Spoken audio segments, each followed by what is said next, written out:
Good morning. Good morning. This is Murph and Marcus. Brian Murphy and Marcus the Waterboy Boucher. Streaming live at twitch.tv/thesportsleader. Well, that's a pretty eventful Tuesday night. A good morning Wednesday morning. And so Marcus Boucher, who's to my left, is beginning to learn that we should like to open the show with some sort of cringy dad joke, right? It's kind of a habit of mine, right? Well, I was going to say, because usually I used to be walking to the other studio, so sometimes I would miss out on the cringy dad jokes. So here Murph. it is. And I may need some help here, Marcus. All right, Murph. So I want to welcome Jung Hoo Lee to San Francisco with the one rule that we keep him away from Draymond Green. All right? Thank you. There you go, buddy. Welcome, Jung Hoo Lee. Don't go down 3rd Street and ask for Draymond. Yeah, all right, buddy? I don't think Jung Hoo Lee is going to be taking the Terry Francois two-step anytime soon, Murph. Or maybe you will. What do you guys call, you boxers call the spicy two? What do you guys call just the 1-2 combo? There's something you call it like a chicken combo. Oh, you want a three-piece? Is that what it is? Yeah, the three-piece combo. Three-piece combo. With a soda, Murph. That's right. The soda on the side. Shout out to my guy, Jorge Masvidal. Isn't that what the pugilists call it, the three-piece? Jorge Masvidal made it pretty famous a couple years ago. Called it a three-piece combo, yeah. And who throws in the soda? Oh, it's a little soda on the side. It's a little extra, little celebration, Murph. Well, for Draymond Green last night, it was a one-piece combo, right? Just a wild swing, and man, oh man, if you missed it last night, the Warriors lose another game. Another one. After starting 6-2, they've lost 11 of their last 15. They actually rallied in this game down the stretch with, are you ready for it? You ready for the 5 bodies on the floor as the Warriors made their rally? Because I had to write it down because I couldn't believe it myself. Steph Curry. That makes sense. Of course. Chris Paul. Okay. Right? Okay. Dario Saric. Mm-hmm. Well, that's because Draymond's ejected. Yeah. And then you ready? Johnny Kuminga and Brandon Pajemski. That was your death lineup last night that tried to win a game in Phoenix and actually almost did. I don't know if you went as deep as the final. The Warriors cut it to 1. Oh, I went wire to wire. And Murph, you're right. It wasn't just the death lineup. It was their best lineup of the night. Best lineup. Brandon Pojemski, first career double-double, dropped 20 points. He was leading this offense in the fourth quarter. As we like to say, anything is possible. There you go, buddy. Yeah. There you go. All right, another one for you. There it is. But yeah, that kid can play a little bit. Dude, he was balling out, grabbing offensive boards, playing a little bit of defense. He had a double-double, didn't he? Driving to the basket. Yeah, double-double, career high in rebounds. First time ever. I mean, I think what you saw out there was Kerr finally saying, well, I got to play the guys who are playing best instead of just going back over and over again to the age-old veterans of Wiggins and Clay who are not getting it done. Ready for the Clay last night? Yeah. 1 of 8 from 3, 2 of 10 from the field, 7 points. Andrew Wiggins, 1 of 7 from the field, 3 points. These two guys, I mean, dude, these are high-priced superstars who are playing quite poorly. These are guys that you build your roster around. Obviously, we know how much Klay Thompson has meant to this franchise, but here we were 2 years ago, the Warriors were winning titles, and we were talking about Andrew Wiggins possibly being the finals MVP. Right. Where has Wiggins gone over the last year and a half? Well, maybe he's afraid of Draymond. Maybe he's just like, he can't play. He doesn't want to play too much because he feels Draymond's going to get him, because that's the other story of the night, and really national story at this point. Maybe the story, yeah, Murph. Draymond Green, if you missed it, was jostling for position with Yusuf Nurkic, who's a big man, by the way. He's a big boy, He's a big man. Do we have official size on Nurkic? Listen, I'm going to guess 7 feet, 290. I mean, that's a big guy. That's a big boy, Murph. Yeah, I'm looking it up right now. He is 7 foot, 290 pounds. Hey, I could go to the county fair and do one of those guess the weight things, dude. Yeah. Shout out to my guy, Great America, with that big old scale. Yeah. How do those guys do that, by the way? I don't know. I think it's rigged. You think it's rigged? I mean, there's got to be some way. I don't know. It was like that guy, O's the mentalist, who's going to all those teams and doing those shenanigans, which have to be pre-planned, right? Oh, the guy that predicted a Jets 49er Super Bowl this year, right? Hard Knocks. How's that working out? Well, the Jets still mathematically in it? Dude, they're still only 2 games back with Aaron Rodgers possibly coming back for the final 3. So anyway, if you missed it, Draymond's jostling for position with Yusuf Nurkic. Nurkic has his right hand on Draymond's hip. That's it. That's fine. Draymond thinks he's being fouled. All right, whatever. That's all basketball, right? But Draymond then just, instead of thinking he's getting fouled and maybe, I don't know, just kind of, I don't know. Or you got multiple options at this point in time. You can continue to play basketball and hope the ref calls the foul. You can try to sell it a little bit with a little jostle or a scream. Or you can do what Draymond did, door number 3, and that is decide to spin your body 180 degrees around wildly with your your left elbow leading, and then your right hand coming through. And I gotta have to ask you, Marcus, do you think the hand was open or closed? See, that's what me and Overnight Dave were just debating. Because a lot of people are like, oh, it was an open hand slap. But it does seem like it was almost like a club. A claw, no, maybe? I don't think it was a completely closed fist. Yeah. It kind of reminded me of like someone like Deacon Jones, like with the swim move, like slapping somebody on the side of the helmet. I got you. So like it was kind of a club move. Halfway between the open hand and the closed fist. Correct. The club move, right. And with pretty good force, whacks Nurkic right in the face. Oh, he dropped him. Yeah. And it was a 10-count, Murph. Nurkic went down. No, I mean, selling a little bit. But still, it must not feel good to get hit by a 6'8" Draymond Green or 6'7" Draymond Green. And of course the refs go to the video and they determined as a quote unnecessary and excessive contact, flagrant 2, and there he goes, dude, just jogging off, like he looked like an NFL team going into the tunnel at halftime. He looked like Mike McDaniel running to the halftime tunnel, just sprinting off of the interview. But I mean, here we are again. And again, this is the third time he's been ejected this season. In 15 games, Murph. Marcus, November 11, so today's December 13. He gets 2 Ts against Cleveland. 3 days later, the Rudy Gobert choke. Yeah. And then this is just his 6th game back from the suspension. Mm-hmm. So, guys, we got a burning, raging problem here. And now you're talking about a team that's 10-13 that is watching it kind of slip away in the West a little bit. And now you're gonna lose Draymond for X number of games. That's the question. What's the X? What number of games? Here it comes again. Yeah. I'm tired of opening up sports radio talk mics and saying 808 KNBR, how many games do you think Draymond will be suspended for? Is it 5? Is it 10? Is it 15? I heard people this morning saying 20 games for Draymond. I think 20. That seems a little John excessive. Morant gun territory, right? That seems a little excessive. Now, do you buy Draymond Green's kind of explanation saying that it was an accident? He did issue an apology after the game, but still. And he said in his quotes, you guys know me. If I meant to do it, I would not apologize. And I actually buy that from him. I do buy that from him. But, I mean, do I buy it? Short answer is no. I do. There's a part of me that understands that, like, he does feel regret and he does feel apologetic now, and he's apologized to Nurkic, which he did not do to Gobert, I believe. Did he? Not that I recall, right. No. I don't think he apologized to Gobert. Does that make it any better? It's definitely, as Nurkic himself said, man, that had nothing to do with basketball.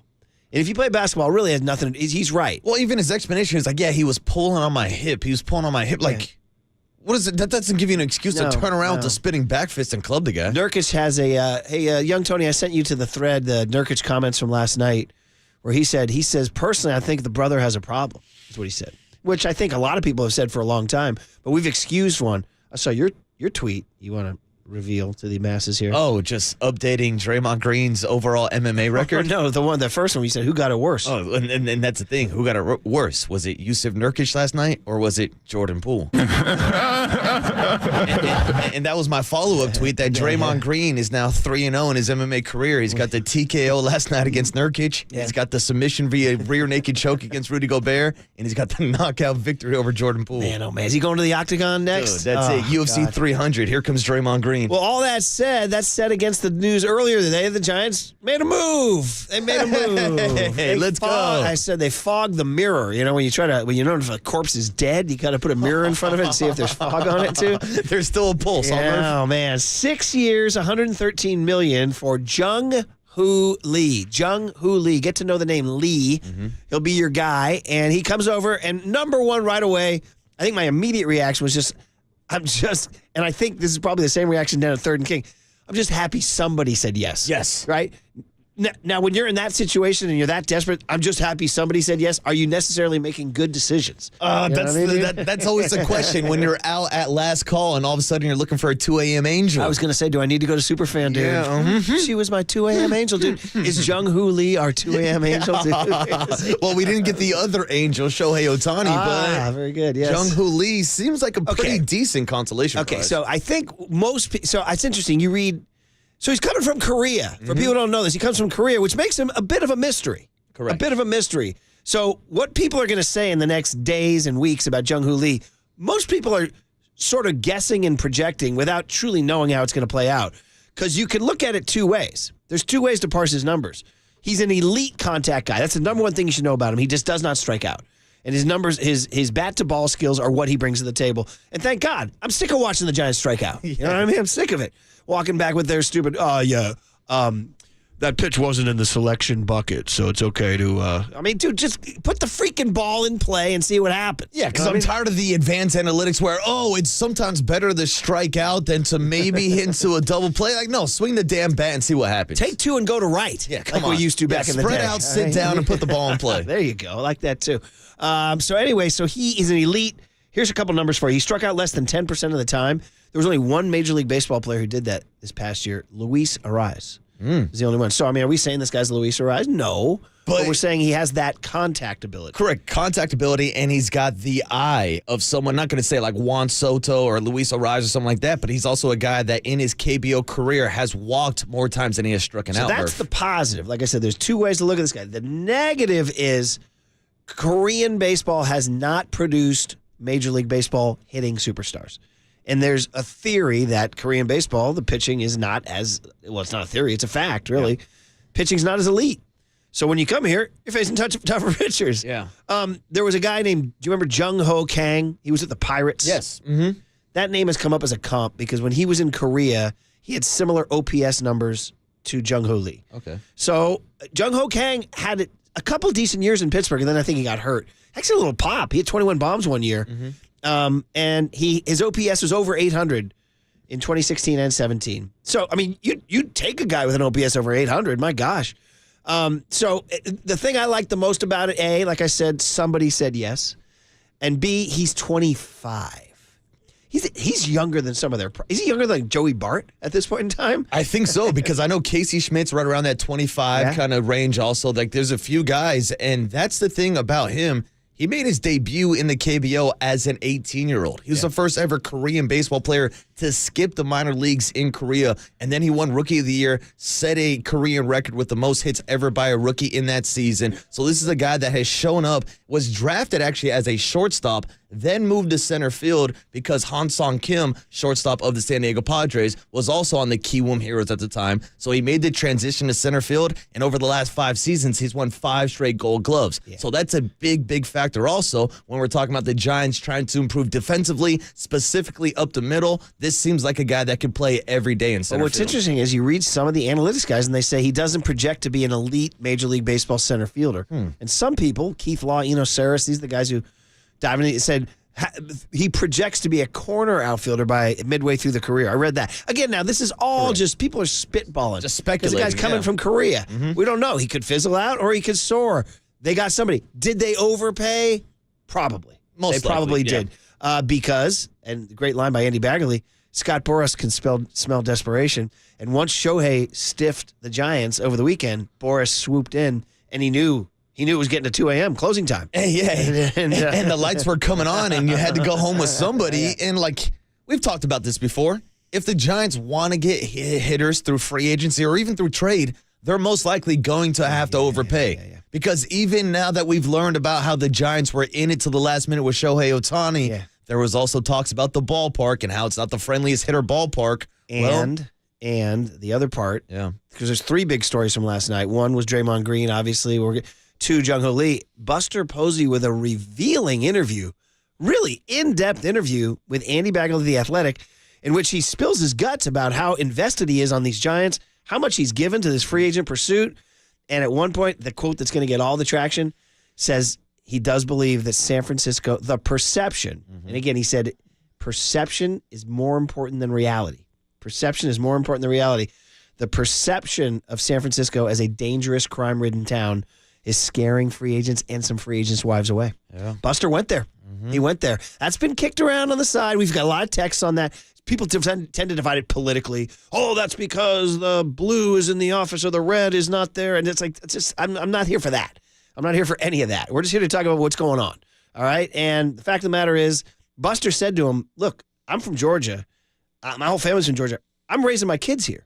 I love living here. This is where I want to be.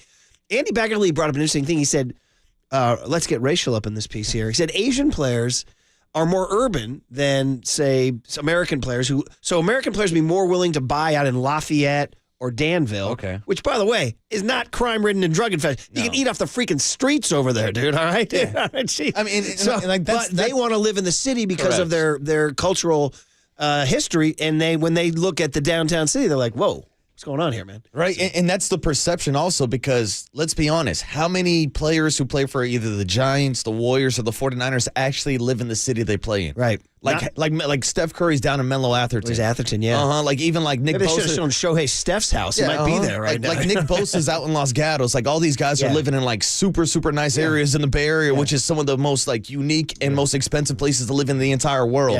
But for some reason, and as Buster said, and this gets to be a thing. Steve Young says this all the time on his Wednesday hits. Perception is more important than reality. It's amazing. I believe you guys are too young to remember the old Andre Agassi ad when he did the Nikon. Image is everything. That was a big famous ad back in the day because he was a what's the word I'm looking for? He was like a peacock, a real show guy. And he did this Nikon ad, and then he turns to the camera and he goes, "Image is everything." Image is everything. Well, that's now what the Giants are San dealing Francisco's missing an image, man. Yeah, I know. Although Jung Hoo Lee, because they probably overpaid for him. But then I read Eno Sarris say 18 mil per year or 18.8, call it 19.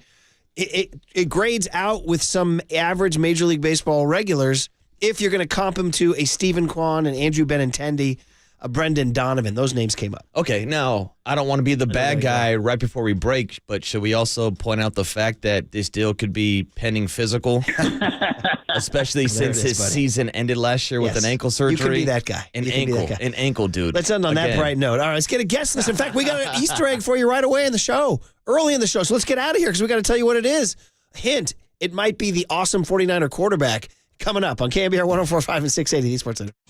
Fairfax, shout out to you for supporting KNBR, Fairfax's sports leader.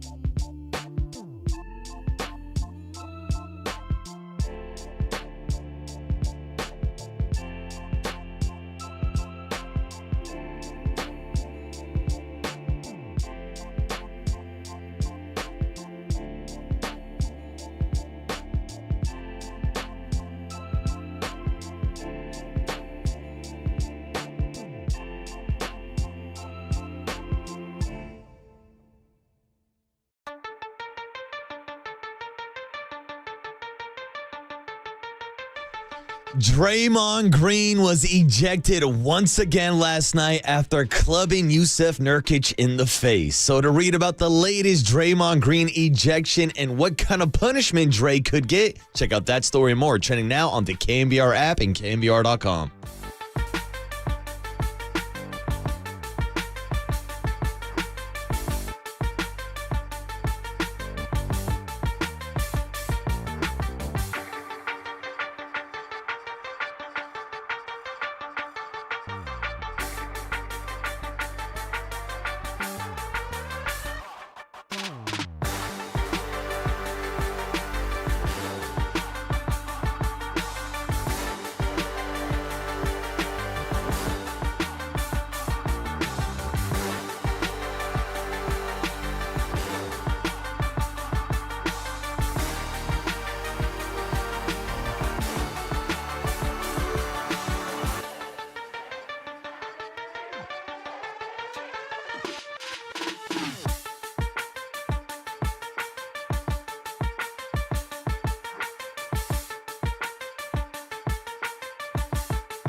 And now, time for the Protect Your Assets with David Hollander Business and Technology Report.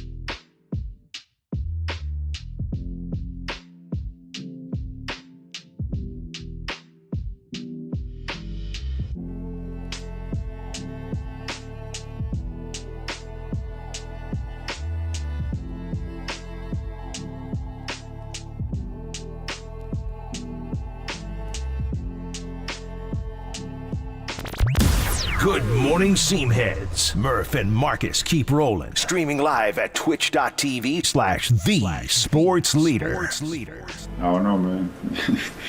I was behind the play. I don't think what's going on with him. I don't know. Personally, I feel like that brother needed help. I'm glad he not tried to choke me, but at the same time, it had nothing to do with basketball, man. Like, I'm just out there trying to play basketball. He's out there swinging. I think we saw that often, but hope he, whatever he got in his life, he get better. That is Jusuf Nurkic, the latest in a long line of players commenting on Draymond Green. And he said a couple things there. One, what Draymond did had nothing to do with basketball.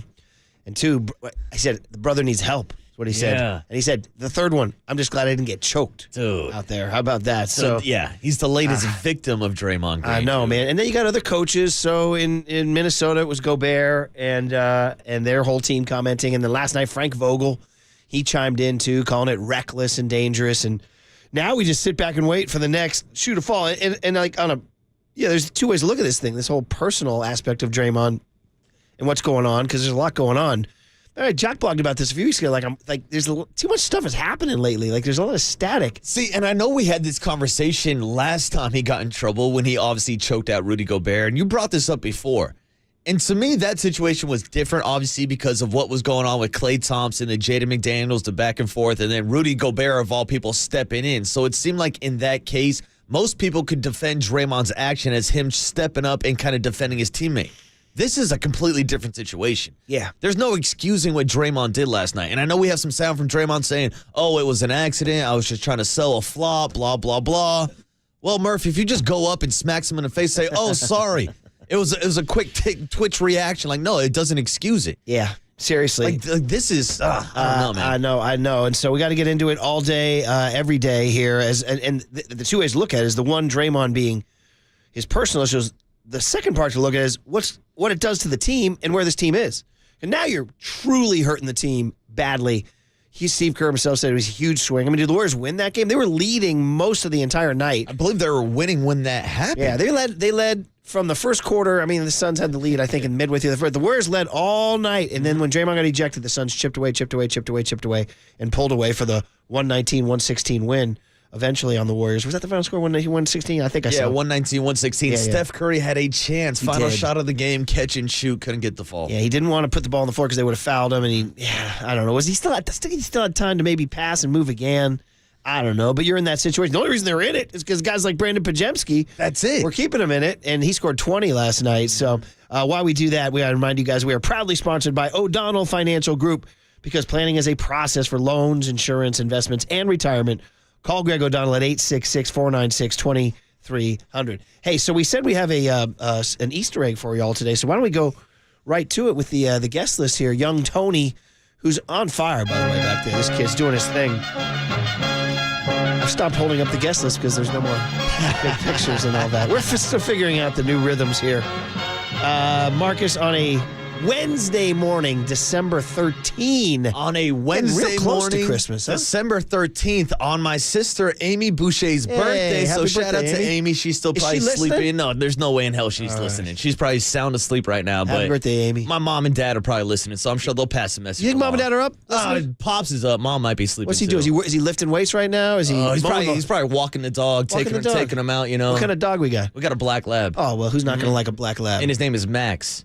After Crosby? Max Crosby. Should be a silver and black. That's a silver and black. Yeah. If you had any balls, you'd name your dog Mr. Davis. Dude. Remember that story? That's the I have to all-time tell Young dog. Tony that story one day. But yeah, shout out the lineage of the Bouchers having black labs. Our original black lab was named Raider. Then we had one named Bo for Bo Jackson. Ooh, okay. And now it's Max for Max Crosby. Okay. I mean, at no point in line did you name the black lab Jimmy G. Thank you very much. I need those for my self-esteem. That's a good-looking All dog. right, what do This we is a got? good-looking guest list this morning. It starts in about 3-4 minutes with, of course, a replay of our 49er Player of the Week. It's the one and only Brock Purdy, 49ers quarterback. We'll get you that replay in about 3 minutes, Murph. In the pro wrestling. Thank you.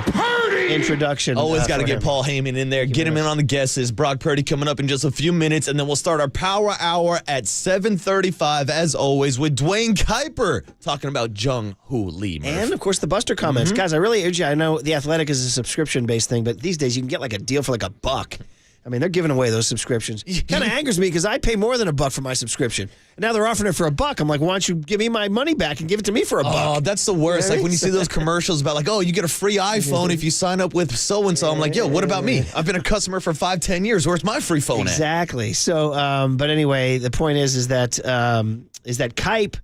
Kuiper will talk to us about not just the Jung Hoo Lee signing, but the Buster Posey comments too. Buster's all in, man. Lets his heart out in The Athletic. That's what I'm talking about. The Athletic. Why you would some subscribe. really good comments yesterday from Buster and Farhan Zaidi that we'll get into later on in the show and talk to. Of course, with Dwayne Kuiper at 7:35, we'll do our big hit and our cooler of content to wrap up the Power Hour. Then we're going to go out and get the national perspective on the Otani signing and the Jung Hoo Lee signing. We're Buster only, of course, legendary baseball writer for ESPN at 8:50 this morning. Murph. Nice. Then we'll get the Dodger perspective at 9:15 with Bill Shaken. He covers the Dodgers for the LA Times. And that loophole. Looking for a loophole. Yes. Looking for the loophole that apparently Shohei offered to the Giants also, Murph. Another storyline we can That get is into. another. So a lot happened yesterday for a Tuesday, huh? A lot of good stuff we could talk to with Buster Olney, Bill Shaken, and of course, we'll top it off on a Wednesday morning with Mike Silver talking some 49er football and the stories about DK and Fred Warner and whether or not they could get underneath the skin of a DK Metcalf. I don't know, maybe Nurkic last night got underneath the skin of a Draymond Green, Murph. Yeah, do you think Kyle Shanahan talked to, I don't know, Nurkic or the Suns? We're going to get 23 tonight. You think Kevin Durant had a pregame message? We're going to get 23 gonna tonight. get 23. We can get them. And there's a Christmas gift for anybody who does. 808 KNBR, great loophole moments. Now, you know me in my current fresh database here. You know, the greatest line on loopholes of all time came from the legendary comedian W.C. Fields. When he was, the story is that when he was dying, somebody walked into his room and he was looking at a Bible. And they said, W.C., you're not religious, man. He goes, I know. I'm looking for a loophole. That's what he said. So there you go. Oh, my God. Got to know the old man jokes. Okay, Brock Purdy. See, young Tony laughed.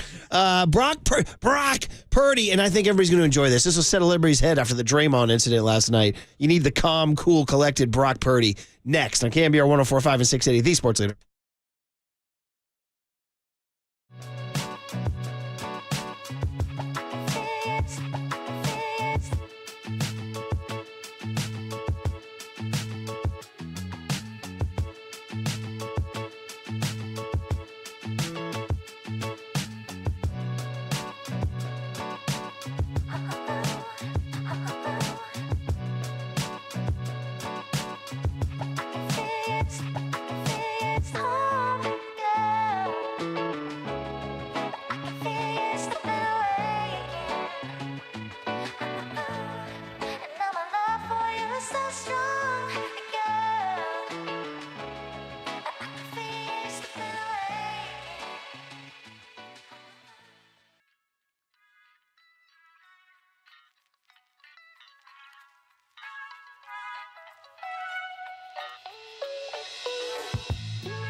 Listen to the sports leader anywhere, anytime. Download the KNBR app. Murph and Marcus continue live from the KNBR Casino Matrix Studio. Casino Matrix Progressive Jackpots are here. Where are you? Just drop in. Please play responsibly. 1-800-GAMBLER. All right, 49er Player of the Week is on Tuesdays. When it's extra special, we like to give the morning commuters the extra special gift. And Brock Purdy is extra special as the 49ers get ready to go down to Arizona on Sunday to take on the Cardinals, try to hold that 1 seed after their big win last weekend, of course, over Seattle at home. And we welcomed Brock Purdy to the UMA guest line by pointing out that, hey, among the many angles going into this game, it's a homecoming for the kid who grew up in the Phoenix area. So, Brock, thanks for coming on the show. And how big a deal is it? You're going home this weekend.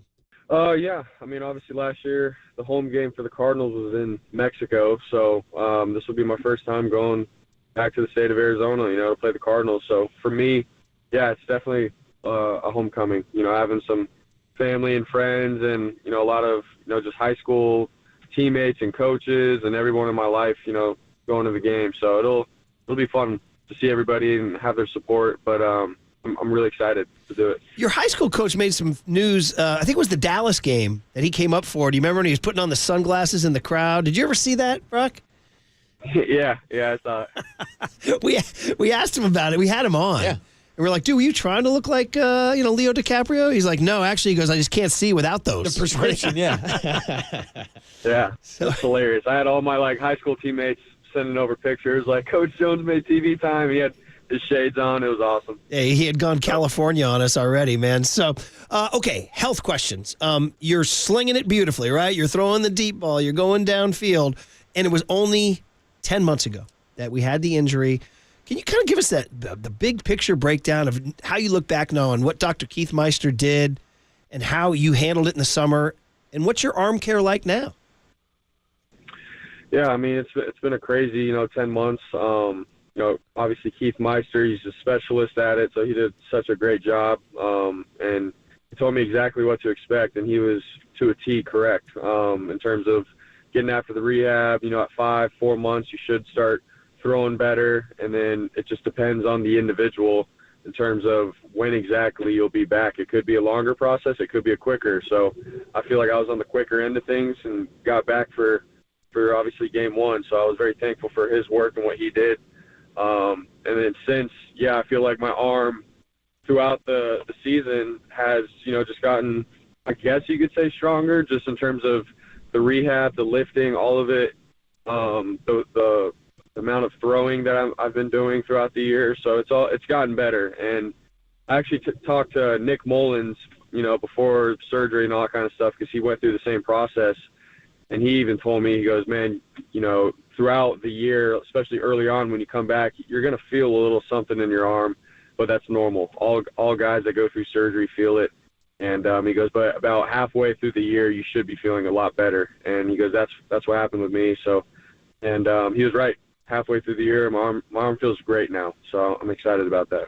And Brock, we know in the world of baseball, when we see pitchers have Tommy John surgery or a different type of elbow procedure, there's a big emphasis on their velocity when they come back. Now, playing quarterback, I'm sure to you it's more about touch and also arm strength. But talk to us about that process of the rehab where you're not just only going to physical therapy for your elbow, your forearm, your shoulder, all of those things that make you a stronger thrower.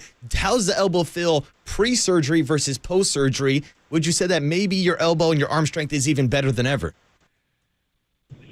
Yeah, I would say, it feels really good. It just feels strong. It feels fresh again. And like I said, when you go through the rehab and all that kind of stuff, it's so much emphasis on the ligaments and the small muscles around your elbow.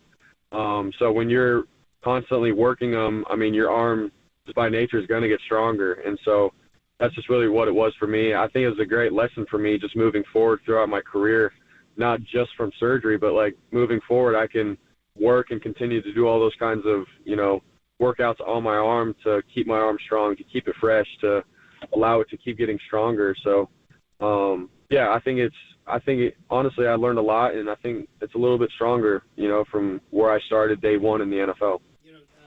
Tim Ryan, the Niners color commentator, calls it the synthetic slingshot. Have you heard him say that to you, Brock? Yeah, he's told me that a couple times. It's funny. So, here's what it is. It's resulting in this deep. You're Brock the Mad Bomber. And I know you've addressed this on Sunday at the podium, and people are like, oh, you're going deep. But you are. And it is stuff that we haven't seen as much. And I don't know, maybe take me back to Iowa State. I didn't get to see all your games. Were you throwing the deep ball back at Iowa State and even back in high school? And is your reaction kind of like, yeah, this is what I do? Or is this new?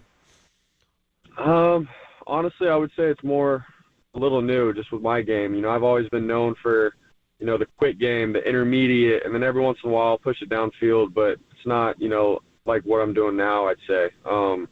And I feel like that's a testament to obviously Kyle, his play calls, and sort of just his coaching, the last year or so of me just learning the system and being ready to take those shots, take the opportunities to go deep, and then obviously have the guys to do it with, Ayuk and Debo and all of our guys. So I feel like it's somewhat of a new part of my game, honestly.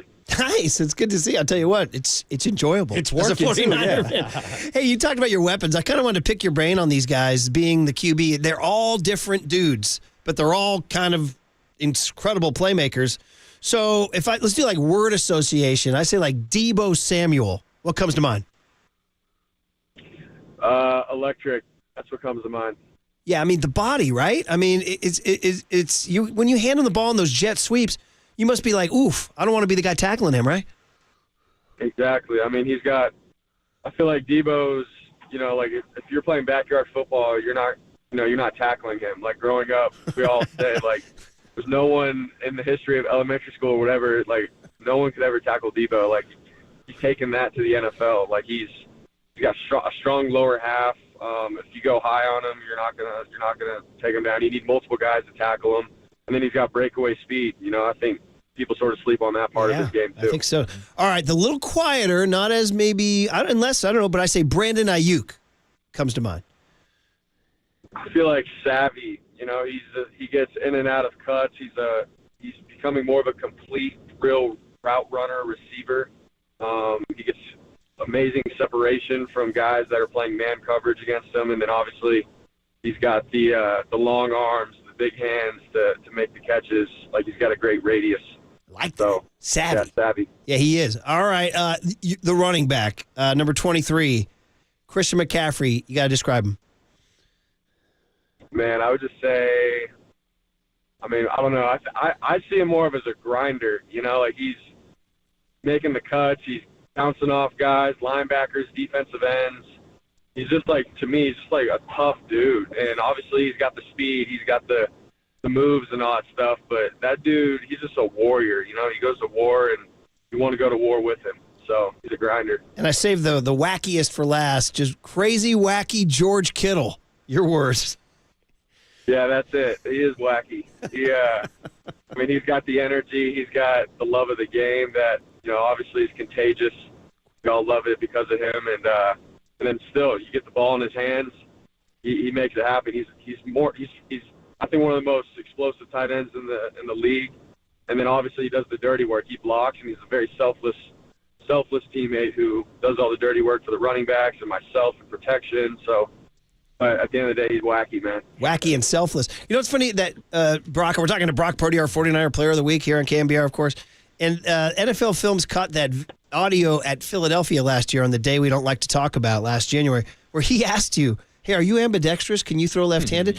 And it was almost like it was a very serious moment, but he was kind of still being wacky, or was he being serious with that question?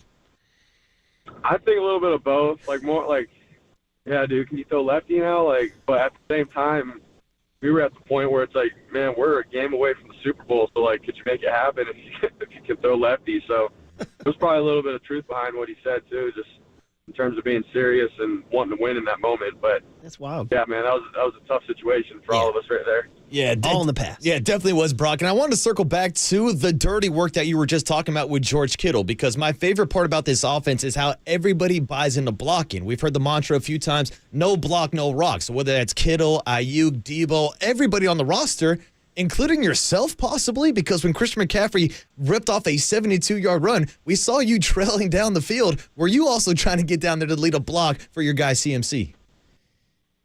Yeah, I was. I was like, you know what, if he makes a cutback, I'd like to, maybe get in front of a guy or do something to help him score. And I mean, he was pulling away, and it was tough for me to catch up. So there was one point where I was like, I don't know if I'm going to get there, but it would have been sweet to be able to get down there and help him score. You know, he got caught around the 5 or so. So just looking back on it, I wish I was a little faster to help him out. Brock Purdy, our KNBR Player of the Week, kind enough to call in on his Tuesday off day on his way to the facility, get his lift in, his weight in. For the 49ers go down to Arizona. Okay, let's talk turkey here, the 1 seed. I mean, I know you guys are 1 week at a time, and you're just about today's workout. I get it, but it's hard to ignore the fact that you guys now control your own destiny. Something you guys talk about, something that is the obvious goal. How obsessed are you, Brock? Yeah, I mean, it's no secret. If you get the first seed, you obviously get, that first round of playoffs, you have that game off. And so for us, it's like, yeah, I think any team in the NFL can look at it and be like, man, you only have to win 2 games to get to, the big game. And so, that's something that we all know and understand. And last year, we sort of felt not the pain, but, you had to play 3 games, to get to the Super Bowl. So it's something that we all know, and it's right there in front of us. We just got to take it one day at a time, one game at a time, and everything will fall into place from there. Well, getting back to our buddy Tim Ryan, we have him on every Monday, and he's really funny. And I said to him, Tim, the 1 seed's under the tree, man. It's wrapped up. And he goes, don't open it yet. Don't open it, he said. Yeah. Can't open your present until week 18, right, Brock? 100%. Yeah, we can't, get caught up in all that kind of stuff. For us, we know what's at stake, but, man, we're taking it one day at a time. We got a very experienced team. They've been through situations like this before, and we all know, how to handle it. So we're taking it just one day at a time. Last couple for you here, Brock. We know you're kind enough to talk to us on your way into the facility, and that is, this is sort of sports radio law that we have to ask about the NFL MVP. This is what everybody talks about. They love it. People love their power rankings. They love their MVP race. People say that you are one of the top 2 or 3 favorites in the NFL. I guess 2-part question. 1, how does that sound to your ear? And 2, are you following it? When I get asked the question and stuff, it comes to mind. And, man, like, the first thing is, like, what an honor. I'm not taking anything away from that. It's what an honor, and very honored to hear that. But, at the same time, I'm trying to, do what I can for this team for this Sunday and for this practice or this meeting. I'm not getting caught up in awards and stuff like that. If anything, I look at it more as a team award. I have a great surrounding cast. I got guys around me that are all making plays, a great defense, great special teams. And so, that's a testament to the team that I have. And so I'm taking one day at a time, and at the same time, I'm honored to be able to hear those kinds of things. And it's, as a kid growing up, listening to football and stuff, I think it's pretty cool. Yeah, and of course, we're joined by 49ers quarterback Brock Purdy on the UMA guest line this morning.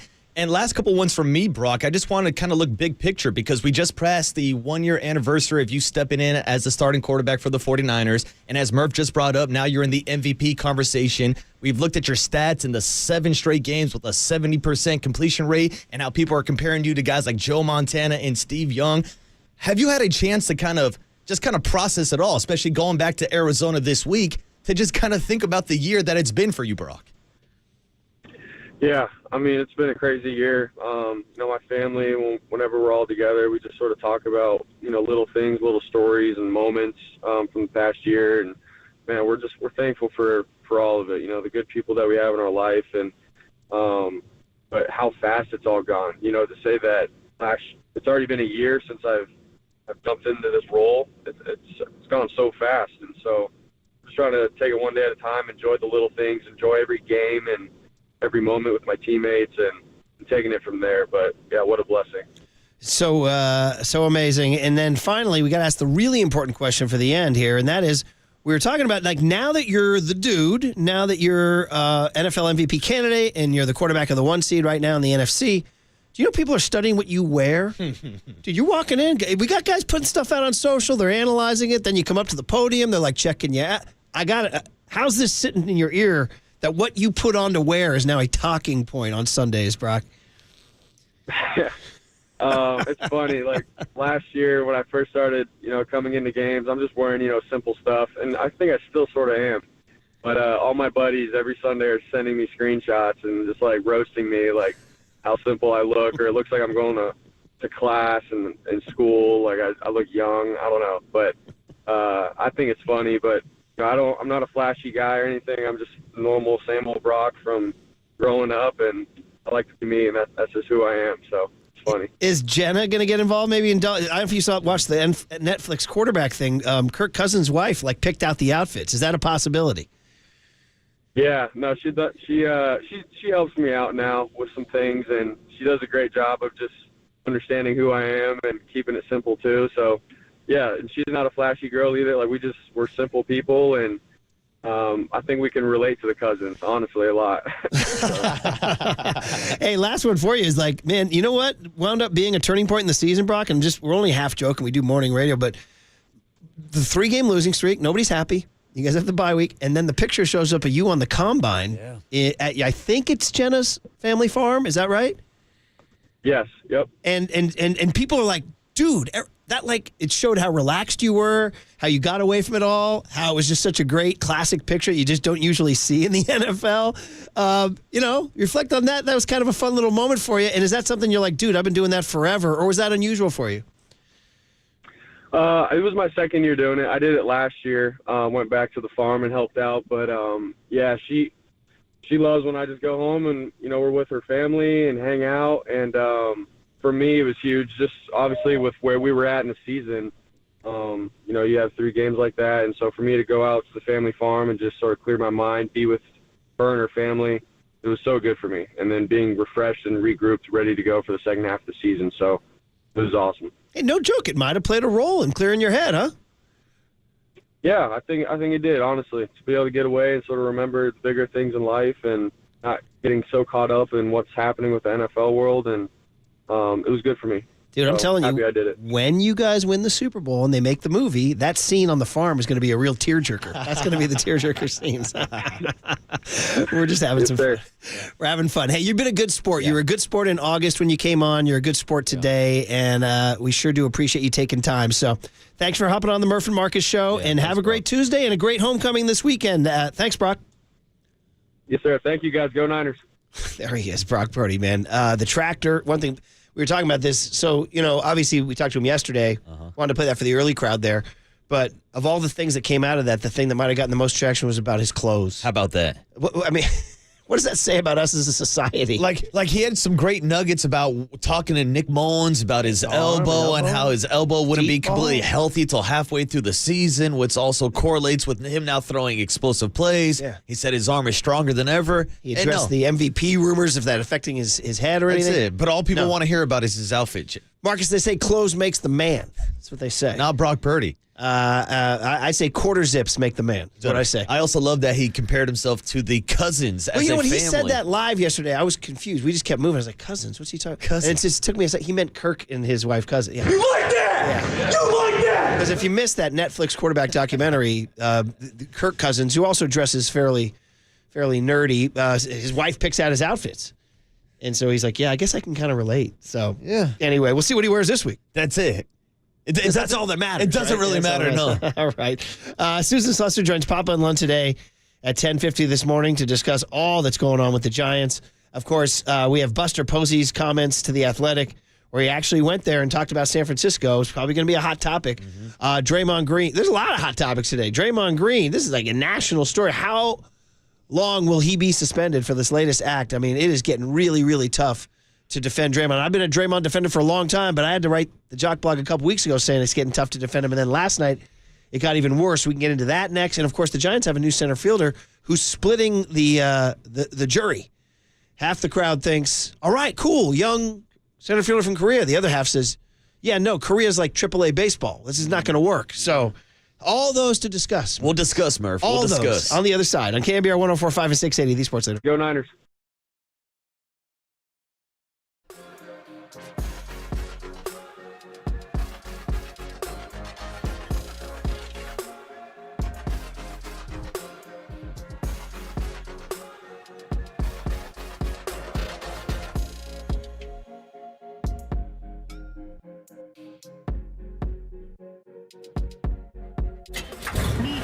From the Chilton Auto Body Traffic Desk.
This is KNBR. And this is Murph and Marcus on KNBR 104.5 and 680. The sports leader.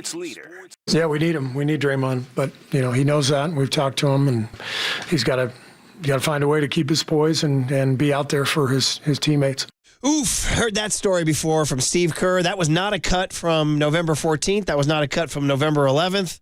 That was a cut from last night in Phoenix because it happened again. If you're just waking up, good morning, everybody. Brian Murphy, Marcus Boucher. We got young Tony behind the glass.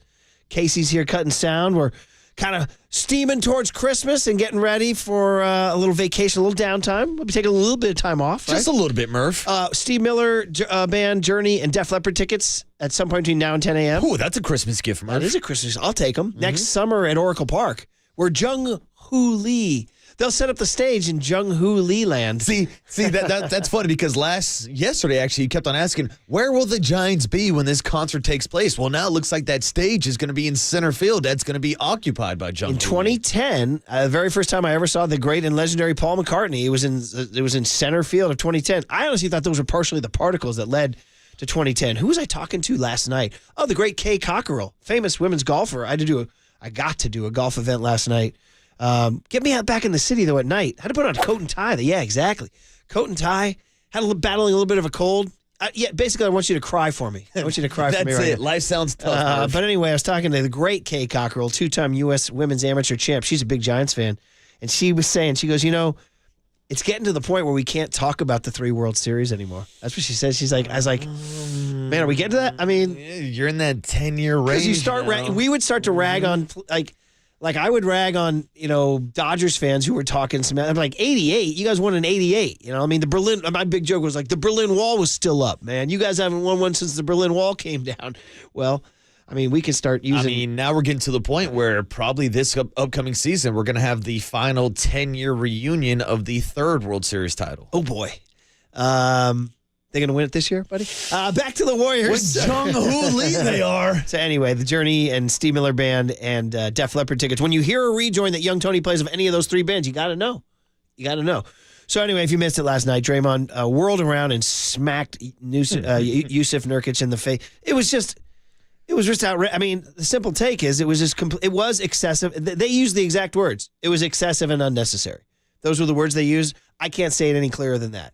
I agree. I think it was excessive and unnecessary. And guys, I'm a Draymond defender. And Murph, it just felt like it came out of nowhere. Like before with all these incidents with Draymond Green, there's a little bit of back and forth. We know the history between him and Rudy Gobert and him stepping in to help out with the Klay Thompson situation. But this was just Yusuf Nurkic just playing defense. And Draymond kept on saying, oh, he grabbed my hip.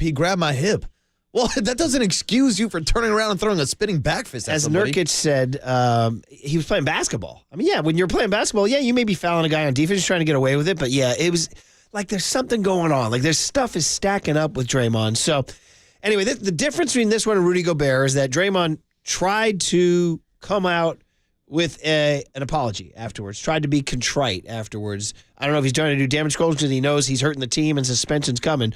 But here's what he said. He did not say this stuff after Rudy Gobert, but here's what he said. Cut, young man. Here it is, yeah. He was pulling my hip, and I was swinging away to sell the call, made contact with him. As you know, I'm not one to apologize for things I meant to do, but I do apologize to you, sir, because I didn't intend to hit him. I sell calls with my arms. I don't fall to sell the call. I don't not flopper. So I was just selling the call because he was grabbing me and pulling my hip. So I spun away, and unfortunately, I hit him. And so, like I said, I apologize to you, sir, because I didn't intend to. I mean, like as I've said before, any replay, if I go look at every replay of everything, a replay it's never going to look good, But like I said, I know my intentions. My intentions were to sell the call. But I also don't think I'm an accurate enough puncher to do a full 360 and connect with someone. It's unfortunate. Yeah, I mean, he's trying to sell a call. He apologized. He didn't apologize to Rudy Gobert, did he? Not that I remember, no. I don't think so. Not like he did last trying night. to take a different tack this time. I mean, yeah, there was no bad blood between him and Nurkic, right? I mean, there's no history of bad blood. It's just... Well, that's the question. What looks worse? Him turning around and swinging? Now, we've been trying to decipher all morning if it was an open fist, a closed fist, or if that really does matter in this situation. But optically, like, what looks worse? Him swinging at Usage last night, or him putting Rudy Gobert in that chokehold? Well, the chokehold was worse. Yeah. For sure. Yeah. But this is bad, too. And it's also the key is right after the Gobert thing. You got to be on your best behavior, man. And now these things are stacking up so much. So you wonder what's going on. Like, is there something? I mean, listen, I don't want to get into this conjecture about his life or his head or anything, but somehow, some way, it's happening more often. It's happening too much. And also, by the way, you could argue it cost the team the game last night. Murph, he's played in 15 games this season. He's been ejected 3 different times. Wow. 3 in 15. So the other side always is interesting to listen to. Here's Suns coach Frank Vogel. You know he's going to defend his guy. Listen, he has a chance also. He could say, hey, Draymond, maybe he could buy what Draymond's saying, but he doesn't. Yeah, man, I didn't see a replay of it, but it just looked like a reckless, dangerous play, and sensitive to our guys getting hit on plays like that. So I didn't like it. Refs did what they had to do.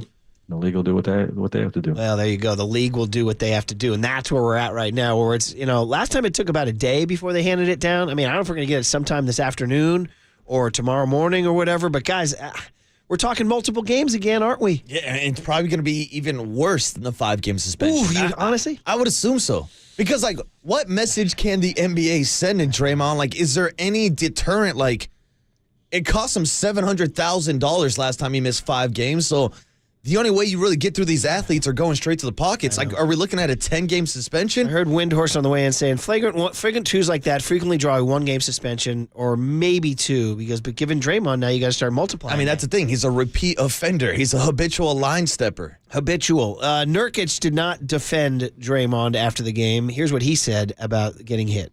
I was behind the play. I don't think what's going on with him. I don't know. Personally, I feel like that brother needed help. I'm glad he not trying to choke me, but at the same time, and nothing to do with basketball, man. Like, I'm just out there trying to play basketball. They're swinging. I think we saw that often, but hope he, whatever he got in his life, will get better. Oh man, wow. It's a lot there. Whatever he's got in his life to get better, the brother needs help. I mean, my God. And he did point out, he goes, that's not bad. He goes, I was just playing basketball. His right hand on Draymond's hip is not, that is a basketball play. You're just trying to, you're defending. Are you fouling? Maybe, but you're also defending. And what Draymond did was not a basketball play. It's not a basketball move in any kind of sense of the kind of sport of the game. And, like, this is the problem with Draymond Green now, because he gets himself in these situations over and over and over again. And so when all that adds up, of course the league is going to come down heavier because Draymond's not going to get the leeway. They're not going to go, oh, it was an accident because you apologized at the podium. No, you turn around and you swung on a dude. Now, he will say he was flopping, he was trying to sell the call, but we've seen thousands of NBA players flop and try to get the penalties, the fouls. It doesn't look like that. 831 text in says, is Draymond tarnishing his legacy at this point? And we're getting sort of to that point. Now, long view history, the 4 championships will outweigh what he did to Nurkic and Gobert. So we're in sort of an immediacy thing. And I think long-term, the legacy will be the 4 championships. So I think right now, 831, the answer is no. The next cut, do we have Draymond's response to Nurkic's saying he needs help? Cut R. Cut R's and Robert here. Here's young Tony. Draymond responding to Nurkic's comment. Respect. I still know what my intentions were. Respect. I think we all need him. I think any of us to perfect. So respect.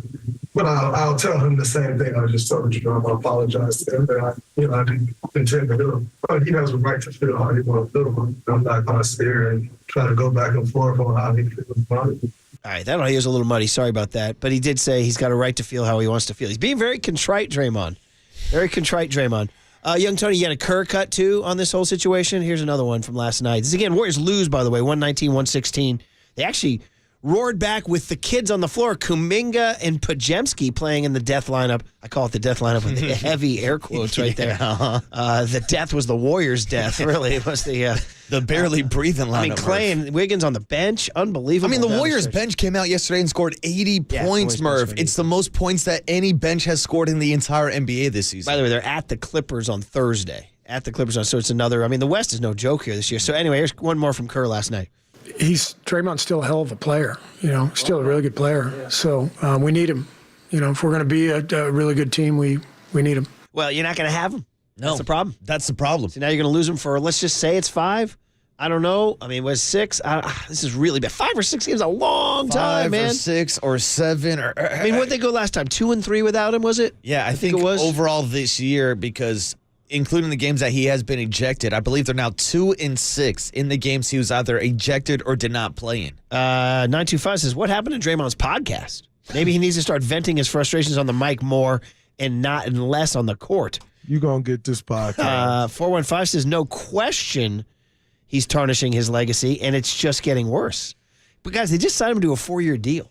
I mean, they just signed. This is the first year of a 4-year deal. And of course, Murph, this is all coming off the heels of everything that happened last offseason with Jordan Poole. And I know Draymond has kind of established himself in the league as one of the tougher guys, a guy that is smaller than most of the big men he goes against. But, like, this doesn't make you look like a tough guy. This is making you look like a D-bag, to be completely honest with you. Here's somebody like this is just unexcusable what he did yesterday. There's somebody defending him, though. 70 says that he was trying to flop and he made contact. We've seen him punch before, and that didn't look like a punch. Yeah, but we've also seen thousands of flops, and I've never seen a guy turn around with a spinning back fist like that. 707 says, do you think he's lost a step so much that he can't keep up, and that's what's leading to his outbursts? And that's what's happening with Clay, too, by the way. Yeah, but also, like, the funny thing is like, so far this season, Draymond, when he's actually on the court, has been productive. Like, his three-point numbers are up, his percentage shooting-wise is up. He's having a decent year. He just can't stay on the damn court. 805 says he did it on purpose and unprovoked, and then he tried to play it off. Another listener says they want Marcus to hit me with a Charlie Murphy habitual line stepper. Oh, he's a habitual line stepper. That's my go-to line with Draymond Green. All right.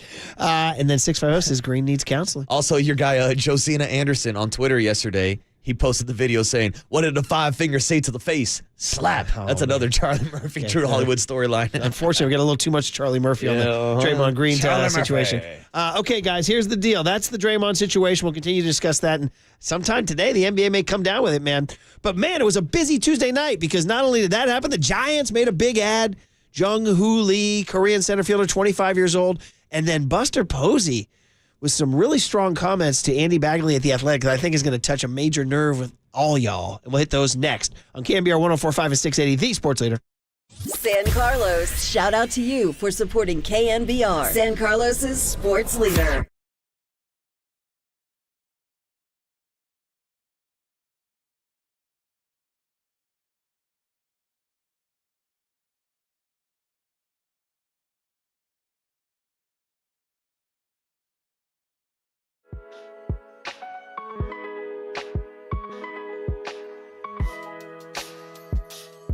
All right, we have tax attorney Steve Moskowitz on the line on this Wednesday morning. And, Stephen, we think we want to talk this morning about unfiled tax returns. It's amazing how many people just don't file a tax return. They just don't.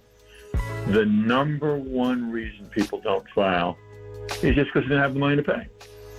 The number two reason is they just don't have the records. And then 1 year leads to 2 to 3 to 5 to 10.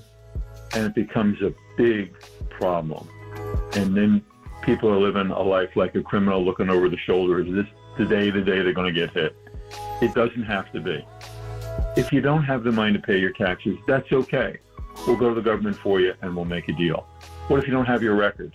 We'll get all the records that the IRS and state has on you. We'll prepare your returns. And if you need us to cut a deal, we will. And then you can have a normal life. Look, Christmas is right around the corner. Wouldn't that be a wonderful Christmas gift to yourself and your family and just clear up these problems? The first thing we'll do is listen to you. We'll explain all your options. We want to do everything for you and just give you back a normal life. All right, that's great, Steve. We appreciate it. For more information, you want to call him. Call Steve Moskowitz at 1-888-TAX-DEAL or find him at MoskowitzLLP.com. From the Chilton Auto Body Traffic Desk.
And now, time for the Protect Your Assets with David Hollander Business and Technology Report.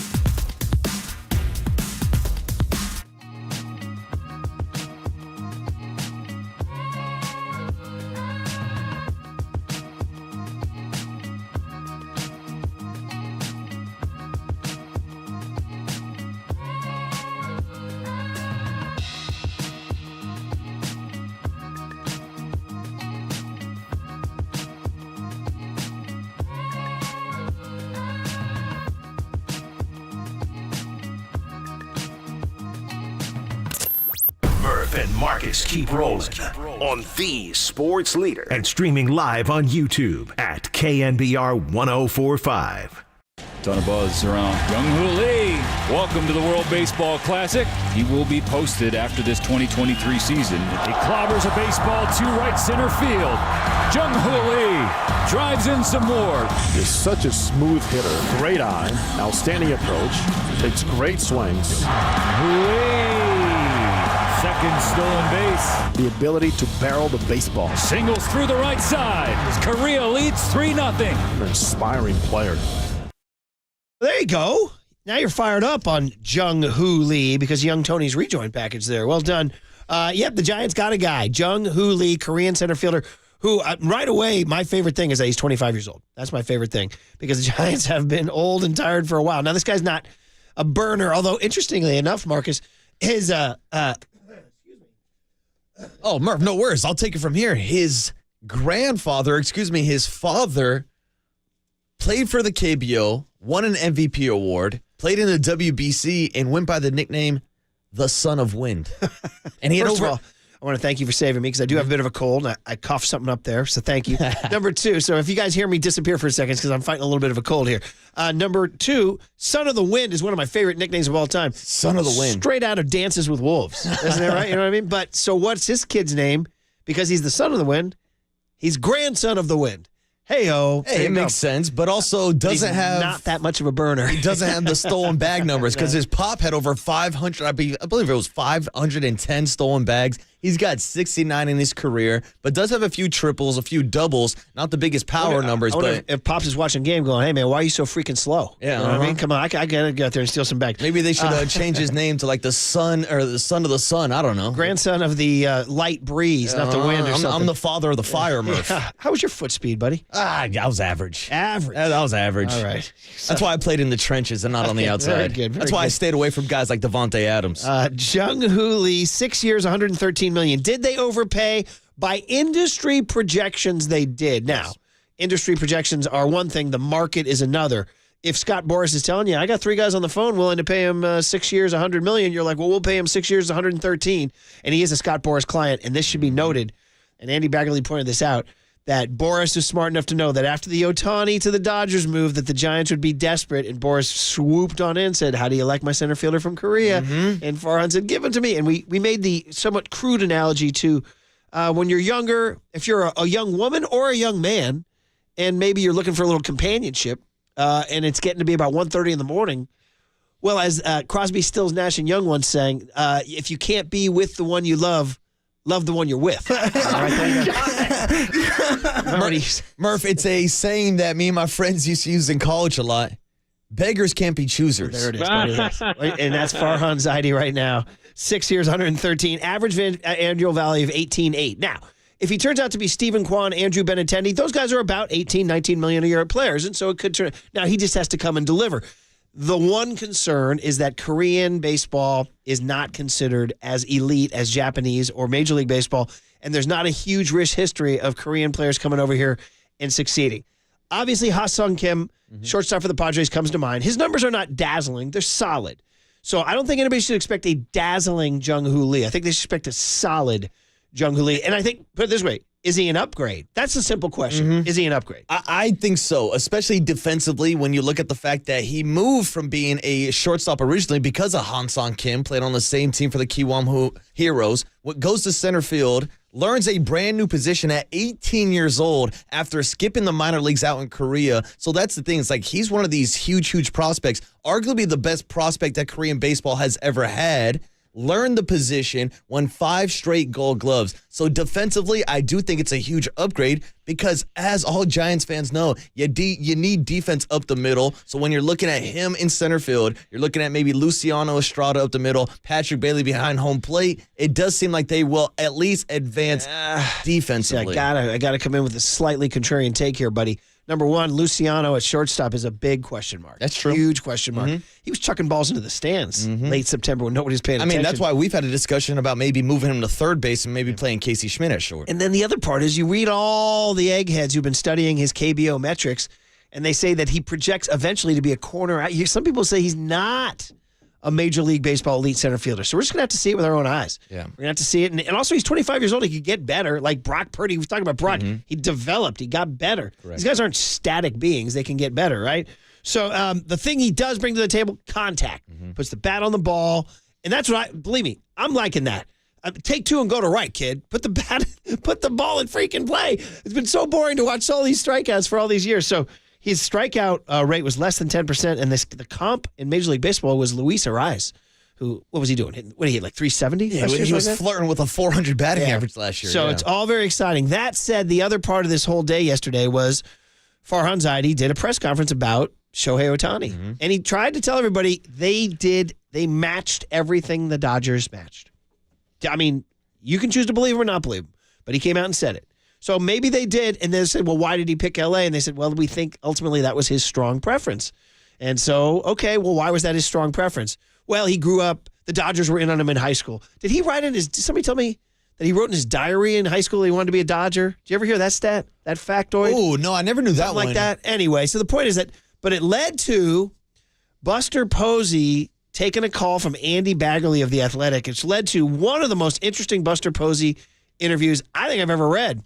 Other than, of course, the times he's on our show, which, by the way, we should probably get him on the show now because Buster's now, this interview, this guy's now assuming a leadership role for the franchise because Greg Johnson ain't going to be the guy. Last time Greg Johnson was talking, he said somewhat break even. People lost their minds, right? People went absolutely bananas. So Buster, this is maybe a strategic move on his part to become, so it used to be Larry. You're not seeing Larry as much. Maybe Buster becomes the lead voice now. And he said a lot of interesting things. He talked about going for Otani big time. Talked about how invested he is. Talked about how much he loves San Francisco and the Giants. Here's some of the quotes. He said, I just wanted him to understand my level of love for the San Francisco Giants and city of San Francisco, for him to understand how much I've come to appreciate the history here and wanting him to be a part of the history going forward. I mean, these are great quotes, right? It was such a unique opportunity. I just feel like him coming to the Giants could have been transformative. Obviously for baseball, but also we've given the city a boost we've all been looking for. This was our pitch. You've got an opportunity to come here and do something special that's going to impact not only people during your years, but potentially for years and years to come, even after you're done playing. And I meant it. I fully believed it. He says, could the Giants have done anything more? Asked Baggerly. Posey says, I don't think so. I really don't. I've thought about it since the news came out. I really don't think we could have done more. It's different than similar to playing the game. I always wanted to feel when you're done, win or lose, that you put it out there. I really feel like we did. So all that said, then it got to the quote I think is going to get a lot of traction. And he says that the pitch to him might have involved the Bay Area as a place to live. Okay, now you say this, talking to two natives here. Marcus Boucher, born and raised in the South Bay. Correct. Me, born and raised in the North Bay. And he says something, this is the quote from Buster, something I think is noteworthy, something that unfortunately keeps popping up from players and even the players' wives, is there's a bit of uneasiness with the city itself as far as the state of the city with crime, with drugs. And then he says, whether that's all completely fair or not, perception is reality. And he said, and as far as free agent pursuits go, I've seen that it does affect things. Ouch. This has been on the side for a long time. People have talked about this. Oh, maybe they don't want to live in San Francisco. Maybe they don't live in San Francisco. I'm like, you're getting paid tens of millions of dollars. You can go live anywhere you want, right? There's a lot of reactions to this. Number one, it's pleasing a lot of people who are very angry at the city of San Francisco because maybe it's yet another nudge towards change. And hint, hint, there's a mayor election coming up next year. We don't want to get too into the politics here. There's another angle to this that L.A. ain't much better in terms of homelessness and drugs right now. They got a situation. I mean, it's more spread out. I mean, that's the thing. It's like, what major city in America doesn't have this problem? And it does seem like in San Francisco, it's amplified even more when you turn on the news every night and you see a new news report of a car being bipped or a smash and grab or all this other stuff. But again, this happens in every other major city. But you're right. Perception is reality.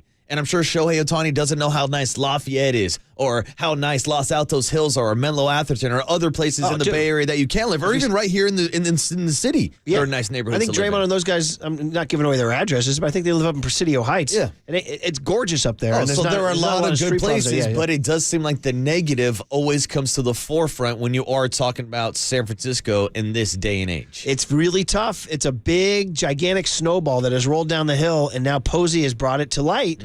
And hopefully, by making these comments, like he said, maybe this starts. There needs to be a pendulum swing back. I'll tell you interesting. We talked about this at 6 a.m, and a guy wrote in a text saying that he's born and raised in Marin, went to high school, lived in San Francisco from 96 to 03. Now he's a dad in suburban Marin. He said he took his 9-year-old son and his mom to see The Lion King this past weekend, parked at 5th and Mission, and he said the walk from 5th and Mission to the theater was tough. And he's got his Nana on one arm and his 9-year-old son on the other arm. I got a story. We're taking the Murphys into the city Friday night. We're going to get a little culture.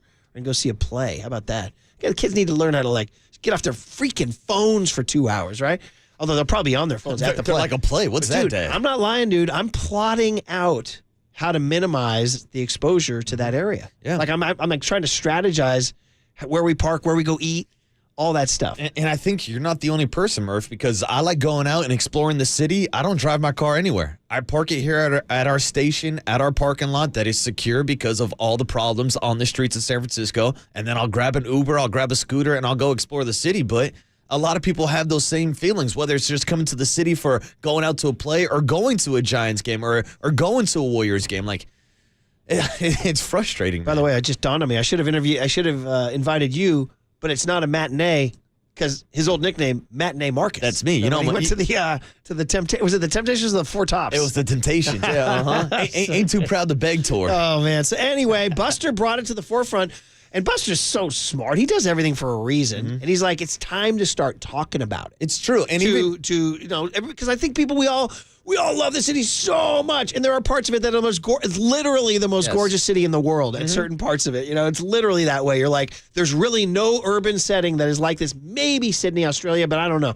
But the point is like, we've just kind of shoved it to the side a little bit. And then, of course, some people want to get political about, it's Fox versus MSNBC. No. We're just talking about what can we do to make sure that free agents aren't coming to the Giants and saying, yeah, my wife doesn't want to live here. And even yesterday with Farhan talking about the geography issues, it kind of makes it hurt worse when Shohei's not going to a different state. He's not going out to the good old clean Midwest or whatever. He's going down to Los Angeles. Yeah. That has plenty of their own problems, like outside of Skid Row or whatever. And the same analogy applies. He's going to go live in Pacific Palisades, which is unbelievable. It's some of the nicest real estate in the world. So he's not going to see any of it. And you could say the same thing to him.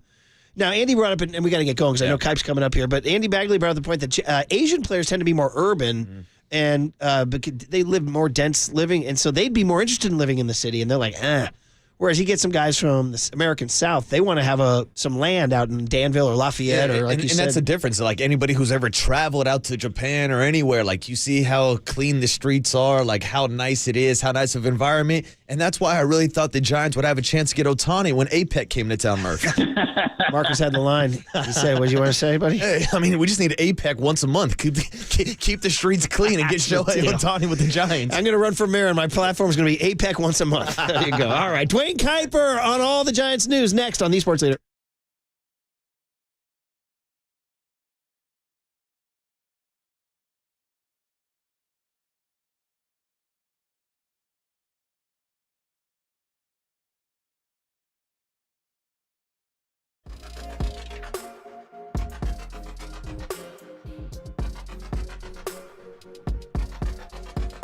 All right, what's up, everybody? Thanks for tuning into the Murph and Marcus show this morning, where the show is presented by Prize Picks. Prize Picks is the most fun I've had, winning up to 25 times my money this football season, and now I can play during basketball season too. I can even pick combo projections across both sports. Just select 2 or more players, pick more or less on their projection, and place your entry. You can turn $10 into $250 with just a few taps. Easy gameplay, quick withdrawals, and an enormous selection of players and stat options are what makes Prize Picks the #1 daily fantasy sports app. And Prize Picks is the only daily fantasy platform with an injury insurance policy, keeping you in the game even if one of your players goes down. Join the Prize Pick community of more than 7 million football fans who have already signed up. Right now, Prize Picks will match your first deposit of up to $100. Just visit prizepicks.com/leader and use the code word leader. That's code word leader at prizepicks.com/leader for a first deposit match of up to $100. Prize Picks, daily fantasy sports made easy.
Good morning, Bay Area. Good morning.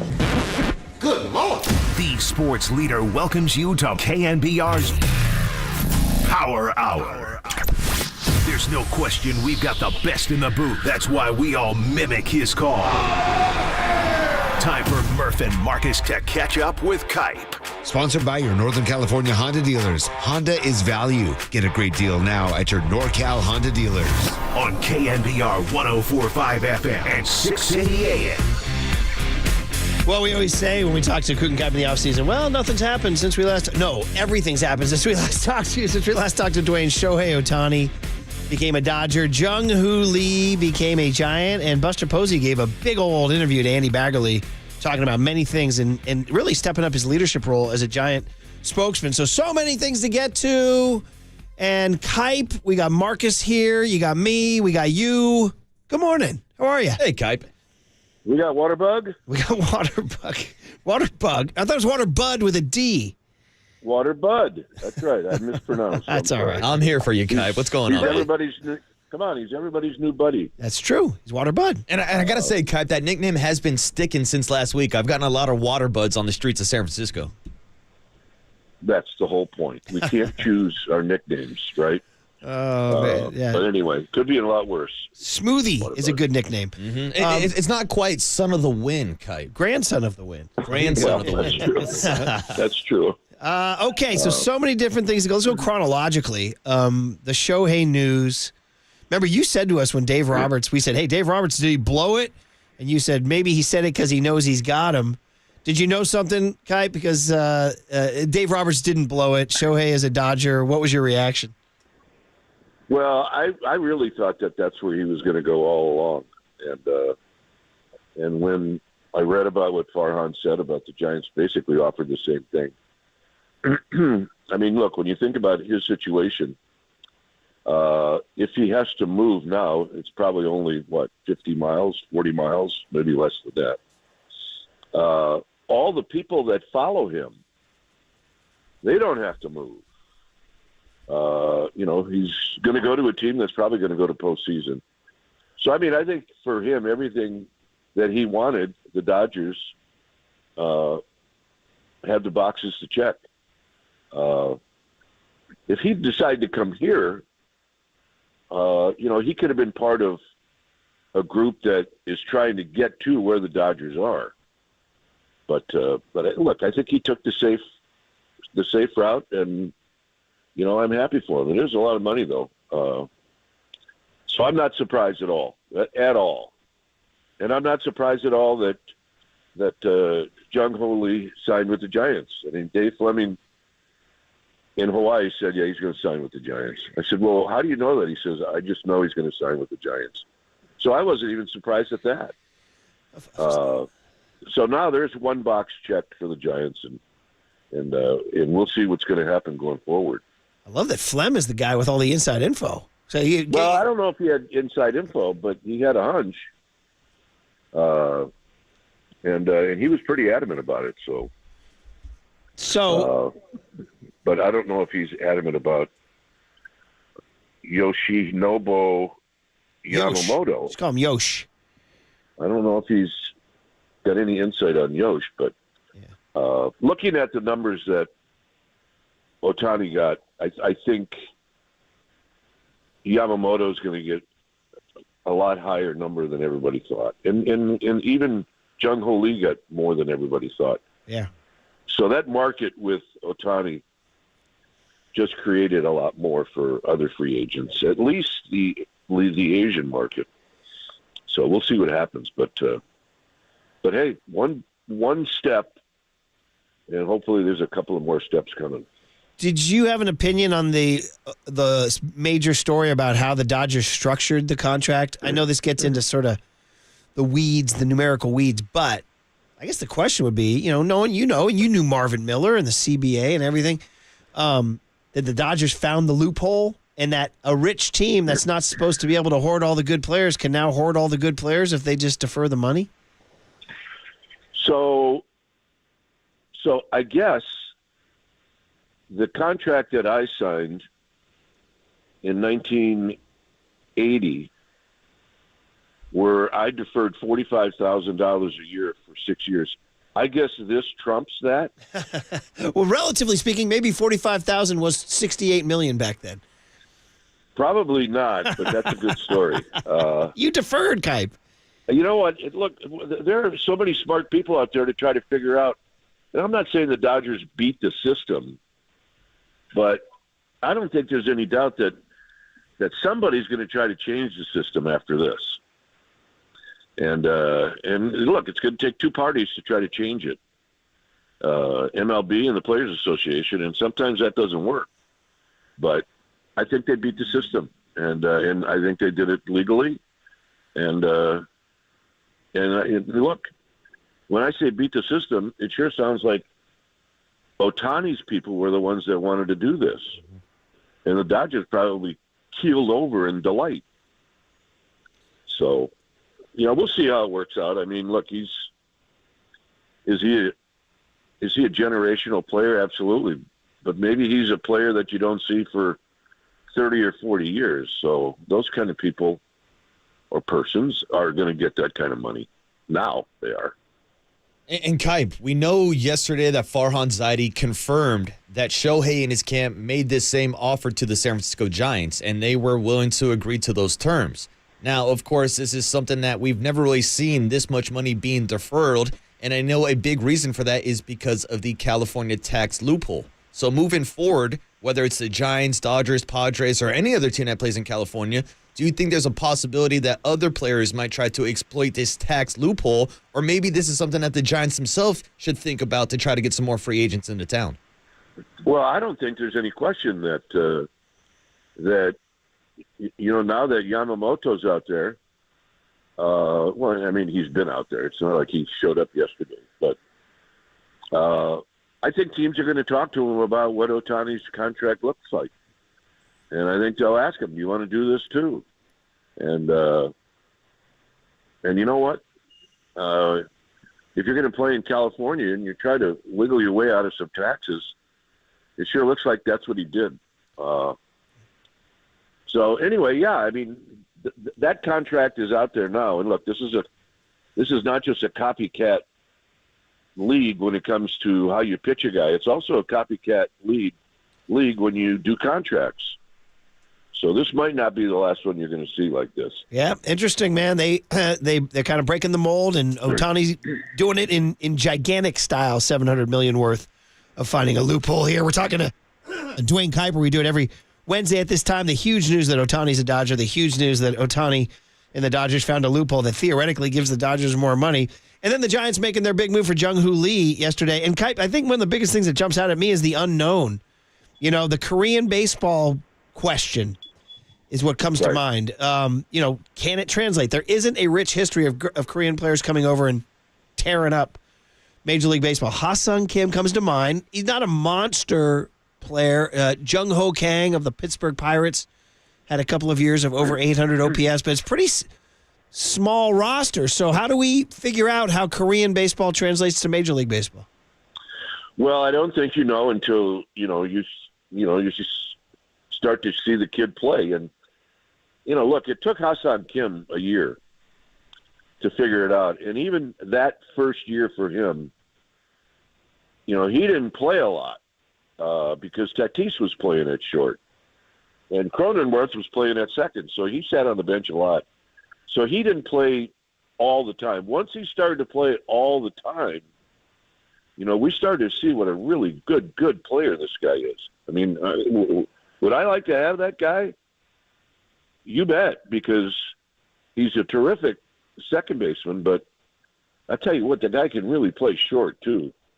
So yeah, I think it's a little bit of a gamble when you don't exactly know what that league in Korea, how that equals the major league level. Is it somewhere between AA and AAA? Is it AAA? Is it somewhere between AAA and the big leagues? I think the Giants did all their homework. Look, a lot of other teams wanted to get this guy, so they've done their homework. So I think it might take him a little while to get his feet underneath him. But when he does, he's got a chance to be a really, really good player and a young player and a good defender. And that checks a lot of boxes. Young is huge. That's big. And what you're saying is you got to be patient. He just said, Ha-Sung Kim, it took a while. Nobody has patience anymore. Nobody. So I want to ask you about go ahead. But the other thing, too, Murph, is the Giants did not sign this guy to be a platoon player. And we've seen a lot of platooning in the outfield over the last 3 or 4 years, and we're still going to see some. But here you got a guy that you write in probably the leadoff spot every game. Maybe he gets a day off in July, but you're going to put this kid's name in every day, unless he just totally is confused and can't figure it out, and you got to sit him down for a little while. But I don't think that's going to happen.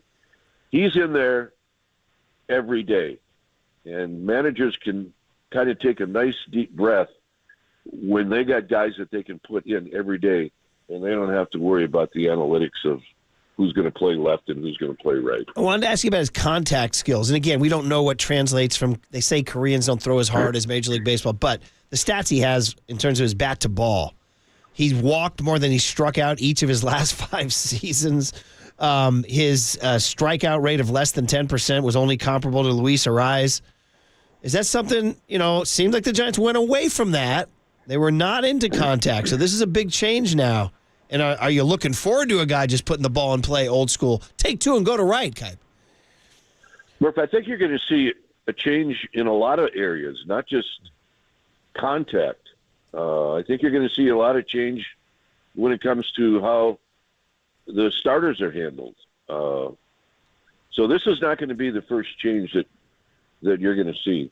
But this guy has to rely on contact because of his speed. I mean, look, he's 25. He already knows what his game is.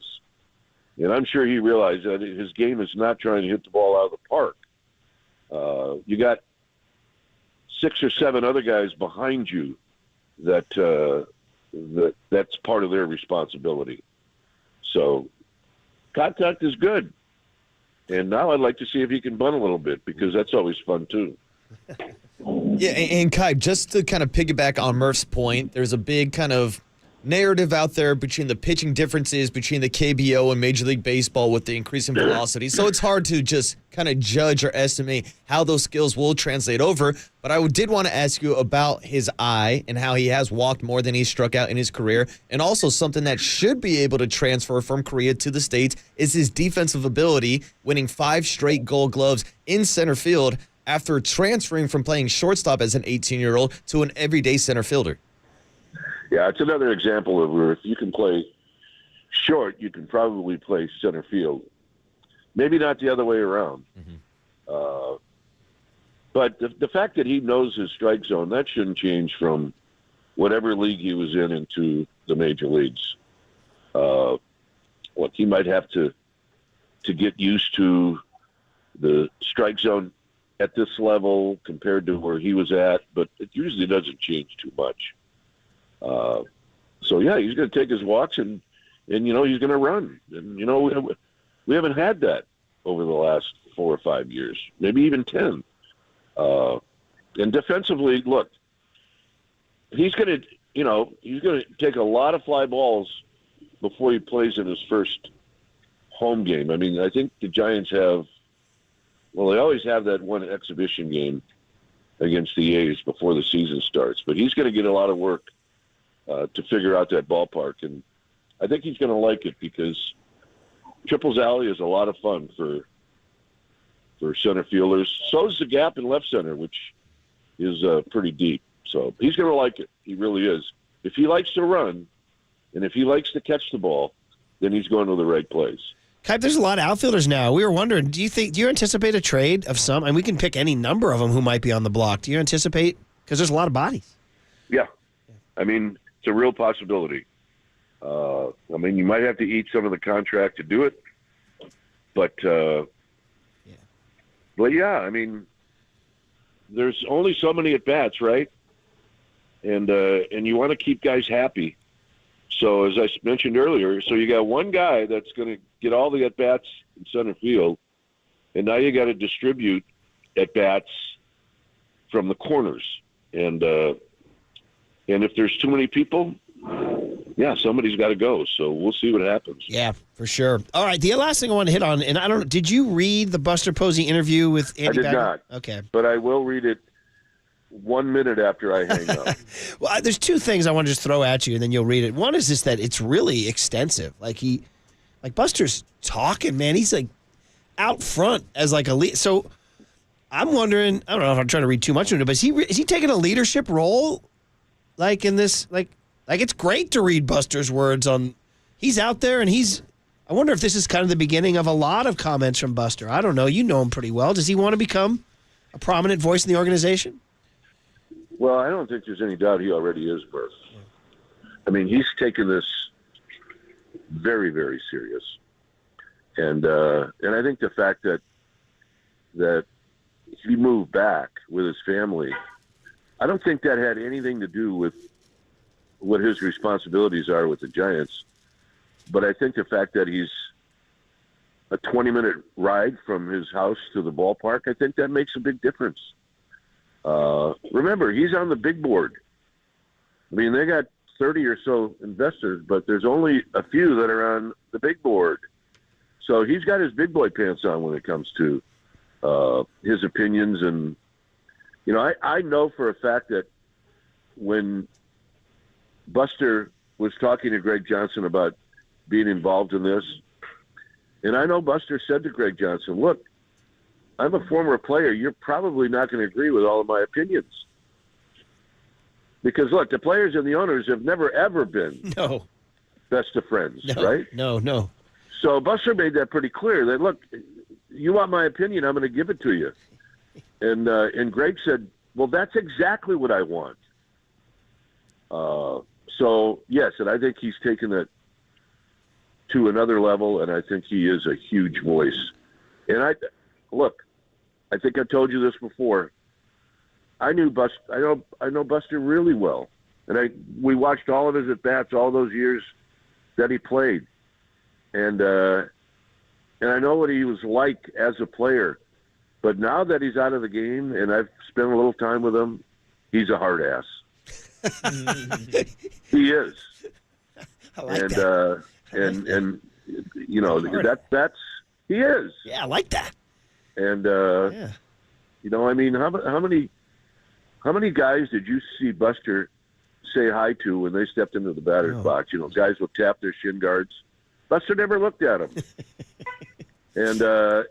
And that's kind of how he wants this roster to be like. Let's make the other team feel you, is how he likes to put it. And I think his input is so valuable, and I am so happy that he's in the position that he's in. I totally agree. It's great to hear you. It's a big one to save for the end, but it's something you'll read. And there's a negative and then there's a positive here, but he gives a quote, and he and Bagley go down the road that a lot of people have kept on the side. Is San Francisco's homeless and drug problem affecting the Giants? And he went there. Buster went there. He said, something I think is noteworthy, something that unfortunately keeps popping up from players and even the players' wives, is there's a bit of uneasiness with the city itself as far as the state of the city with crime, with drugs. Whether that's completely fair or not, this is Buster talking, perception is reality. He says it's a frustrating cycle, I think, and not just with baseball. Baseball is secondary to life and the important things of life. But as far as a free agent pursuit goes, I have seen that it does affect things. That's a pretty heavy quote. He does go on to say, though, we love this area. Our kids have been raised in this area, minus 1 year in Georgia. This is home for us. We have a deep bond with the Bay Area. I'm not going to pretend I know more than I do about what the turnaround is going to look like, but things sometimes can happen quicker than we think. COVID is a perfect example of where that affected a lot of things, and I think that can happen in the opposite direction in a positive way as well. So he went and addressed it. That's been a hot-button topic, Kuip. Very Buster of him to be out front talking about this.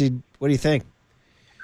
Well, I think, Murph, that one of the things that everybody is aware of is when visiting teams come into San Francisco, I mean, how close are the hotels to the areas that are really affected by all the things you're talking about? Yeah, right there. And you know, players, you know, they see that. I mean, like you know what? I'll give you an idea. One of the really great spots that visiting players used to go to, and Mike and I did this for 35 years when we were on the road.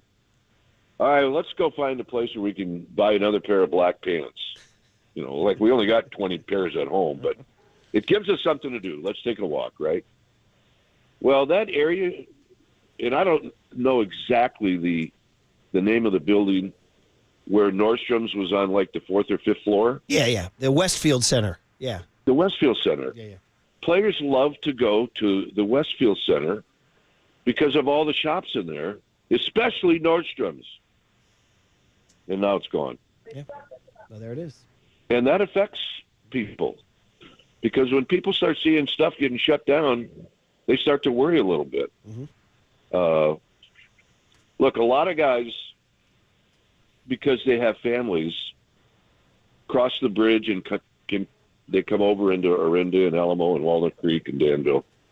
And there are a few that stay in the city. But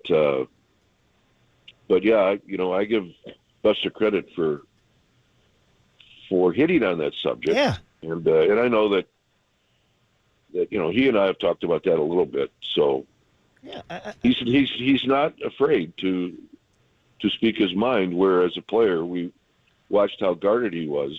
He's not that way anymore. I think it's important to talk about it. I do. I think the more you talk about it, the more you can address it and be real about it. And, you know, there's a mayor election coming up here in San Francisco next year, and it's going to be a big topic. And we'll see if the pendulum pushes back. And we're not getting into politics on sports talk. This is something that we're talking about affects the Giants' ability to acquire players. We're talking with a baseball angle here. So, anyway, interesting. I know you'll look forward to reading it. Buster comes off great in the piece, as always. And he gives extensive. I just read. I couldn't believe it. It's great to have his voice in the organization. It really is. And hey, they got a young center fielder who maybe can play a little bit. So, yeah, and maybe more to come. And by the way, my big question is I heard what Mike said about if the Giants don't get somebody significant that he's going to quit. I wonder if this qualifies. Okay. Well, he better. Either way, he ain't quitting. I'll tell you that. So he's got no choice. Well, I mean, I heard what he said. He said he was going to quit. I mean, I don't think he's going to quit being a broadcaster, but I think he was saying he was going to quit your show. No chance. Come on. So, I mean, does Jung Hoo Lee, does that eliminate what Mike was talking about? I guess we'll find out tomorrow at 7:35. You need to ask him. We'll see if he answers his phone tomorrow. I was going to say, for the sake of the morning show, I'm calling him a superstar, Kuip. I'm calling him a superstar. I mean, I need to know because otherwise I'll be doing more shows than this. True. All right. Good, wide-ranging chat with the Water Bud and you and me, and I enjoyed it. And actually, Kuip, I think that's it because I'm off next Wednesday for Christmas, so... I'll be here for you, Kuip. The Water Bud will be here for you. Yeah, and you guys, who Water knows? Bud is there that I'm in. Well, he knows his baseball. You can throw him anything. He'll talk ball with you. Guy pitched in college. Maybe I'll interview Water Bud. Perfect. Looking forward to it. Ask him. You can break down that Jock Peterson at bat for the 100th time. We got that. It's pretty good. Hey, well then, Murph, Merry Christmas. Oh, you too, buddy. And I'm just, I'm so thankful for it's not Thanksgiving, but I just, I can't say enough. On a tumultuous year here at KNBR. Hearing your voice is good. You got me. You're cutting me off. You're cutting me off. No, I'm not. I'm just saying, look, I got you. I got you. We got each other's back. I love you, buddy. All right. Be good. Merry Christmas, Kuip. Thanks, Kuip. Take care. Dwayne Kuiper. Always. He's the best on the Yuma guest line. Listen, I think it's important that we push it out there to talk about it. We do. It's a topic. We can't just hide it underneath the covers. Well, no, it's on the forefront. We kind of have hidden it for a while, though. And when we've gotten text on it for a long time, and my answer has always been like, well, I mean, most players live in Lafayette, Alamo, Danville, Orinda, whatever, and you can eat off the streets out there, right?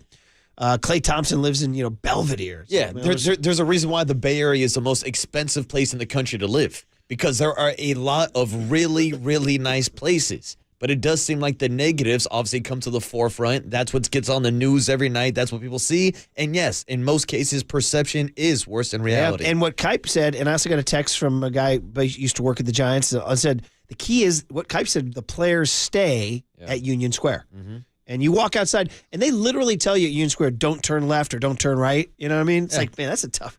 Wait, I can't turn left? Well, what if I want to turn left? You know what I mean? It's the same reason why Charles Barkley hates the city of San Francisco. It's because they put him in that same hotel every time TNT comes to cover the Warriors. So where's the best hotel to shine the light on the city the best? Like, I don't know. Is it one of those motels out in the Sunset District out of Ocean Bluff? I was going to say, Ocean Beach? Who sponsors us? Hotel Via? Let's put them there. John Handlery. There it is. Stay at the Handlery. The Via. There it is, yeah. Uh-huh. The Via, I think, is no problemo, right? Yeah, but like even as someone who commutes to the city every single day, Murph, for the most part, I stay on the outskirts. I like taking Embarcadero up to work, and I mostly stay away from the inner parts of the city. By the way, I was talking about Friday, taking the kids in for a little culture, and realistically planning how to minimize, especially for little Rory, he's a little more sensitive. Declan's a big boy; he can understand the world. Minimize his exposure to the zombies, that freak a kid out. They'll freak you out. And I said, and plus we're taking them to the play to get them off their freaking phones.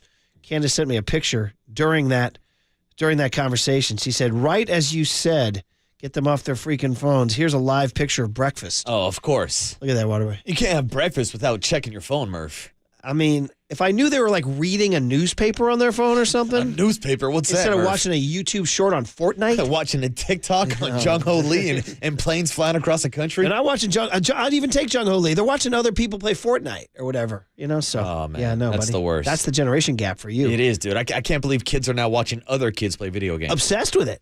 It's like, don't you want to play the damn game? No. It's like you watching Jung Hoo Lee play baseball. No, it's not. It's not even close. It'd be like me watching Jung Hoo Lee watch somebody else play baseball, Murph. Steve Young joins Tolbert and Copes at 5 o'clock this evening, and you are listening to KNBR and KNBR FM San Francisco, the sports leader, a Cumulus media station. We got a lot coming your way. The great Buster Olney at 8:50. Little L.A. hit with Bill Shaken to find out the Otani Dodger contract situation, just how they pulled that off. And the legendary Mike Silver, who was out here giving us intimate details about Kyle Shanahan's plan to mess with DK Metcalf.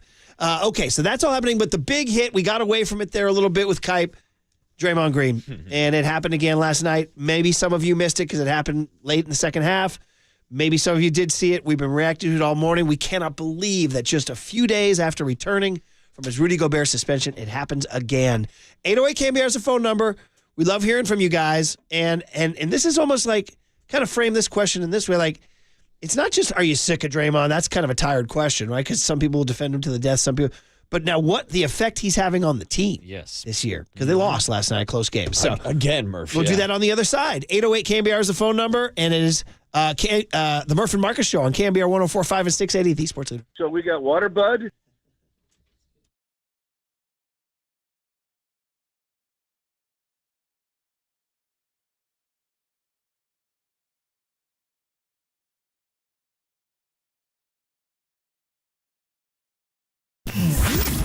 Here's what's trending now. Trending now. On KNBR.com.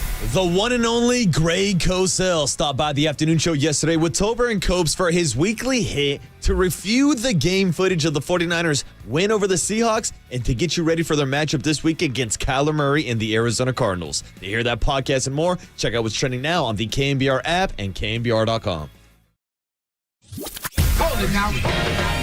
This is the big hit. Sponsored by Benjamin Moore Paints. Experience the Benjamin Moore retail difference at their independently owned, authorized retailers today or at benjaminmoore.com. On KNBR 104.5 FM and 680 AM, the Sports Leader. Now someone's got Rudy in a headlock. It's Draymond. Someone get that dude in a headlock. Somehow Draymond just got Rudy around the neck from behind. Like, what is that? The league again acknowledged Draymond Green's history in these instances, going back a number of years, as a part of the severity of this 5-game suspension. Now Green runs over Nurkic, and he'll be called for the foul, and they're going to take a look at this. After video review, Green makes unnecessary and excessive contact to the face. The foul has been upgraded to a flagrant foul penalty 2, and Green has been ejected from the game. There you go. When you hear excessive, that's it. Draymond Green is out. That's Brian Anderson and Stan Van Gundy on the call last night in the third quarter of a game the Warriors were winning in Phoenix. Kevin Durant was out for Phoenix. A couple other guys were out. It was a chance to go get the Suns a little bit. And instead, Draymond Green does it again, this time with a whirling smack of Yusuf Nurkic that just looked really weird and excessive. They called it unnecessary and excessive. They called it flagrant 2. Dude, he jogged off the court. He jogged off the court like an NFL team heading to the halftime tunnel. Who? Yeah, he looked like Mike McDaniel. Exactly, showing off the shins and everything, Murph. Yeah, he just guys, here we are again. This is our big hit. What has become of Draymond Green this particular year? Third ejection this year. Dude, it's not even Christmas. Murph, he's played 15 games this year, has been ejected 3 different times, has already been suspended 5 games this year. It's literally Draymond Green deja vu. So what is going on with Draymond? I mean, so this one was different. He apologized after, saying he was trying to sell a foul, but he did a very poor job of selling the foul. And we all said that he would come back from the suspension from Rudy Gobert as a guy who understands, hey, I got to be on the floor for my team. I believe he even said that, too. I think he said, I got to be on the floor for my team, right? And now he's not on the floor for his team. And, guys, here's the big one. We're waiting for the hammer to fall. We're expecting another suspension. And it's probably going to be a crooked number, buddy. It's got to be in that same ballpark, you would think. Yeah. I mean, like I think, so we got 5 for choking Rudy. I mean, this wasn't, I mean, there's an argument to be made that it doesn't have to be 5 in the sense that it wasn't as violent of an act as the Rudy chokehold. I told you I had a real problem with. It's like, bro, you got to let go, man. We got to let go.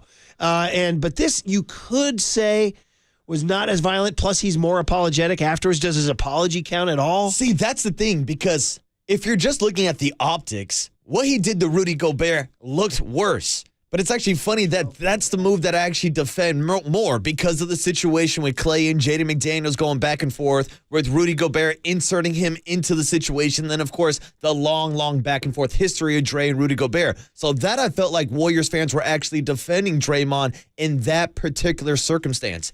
Last night, I don't know if anybody can defend that, whether you're a Warriors fan or not, because that was not a basketball move. I know he's trying to tell us that he was trying to sell a flop. Yeah. How many flops do we see in the NBA that don't result in a spinning back fist, clubbing a dude, and dropping him in the middle of the game? It's funny. You and I are kind of opposite. You always defend the Gobert chokehold. The Gobert chokehold to me was like, bro, you just don't see that out there. Whereas this one was a I'm not defending this one. This one was a little slightly less egregious than the Gobert chokehold, but the problem with it was right after the Gobert chokehold. And this was completely unprovoked. Now he'll say, he says his right hand was on his hip. Whatever, that doesn't justify turning around and throwing a haymaker at somebody. So here's Draymond Green. We're going to go back to November 26. So what was that? 17 days ago. And this is what he was saying 17 days ago. This is what he said. For me personally, I have to be on the court for my teammates. Our chances of winning drops dramatically if I'm not out there. So I have to be better, at being there and as one of the leaders of this group. You just got to find different ways. And I think for me, that's the biggest lesson in all of it. Is just like, you got to be there for your teammate, but you have to do it differently. The same way you would do something when I was 26, I can't do at 33.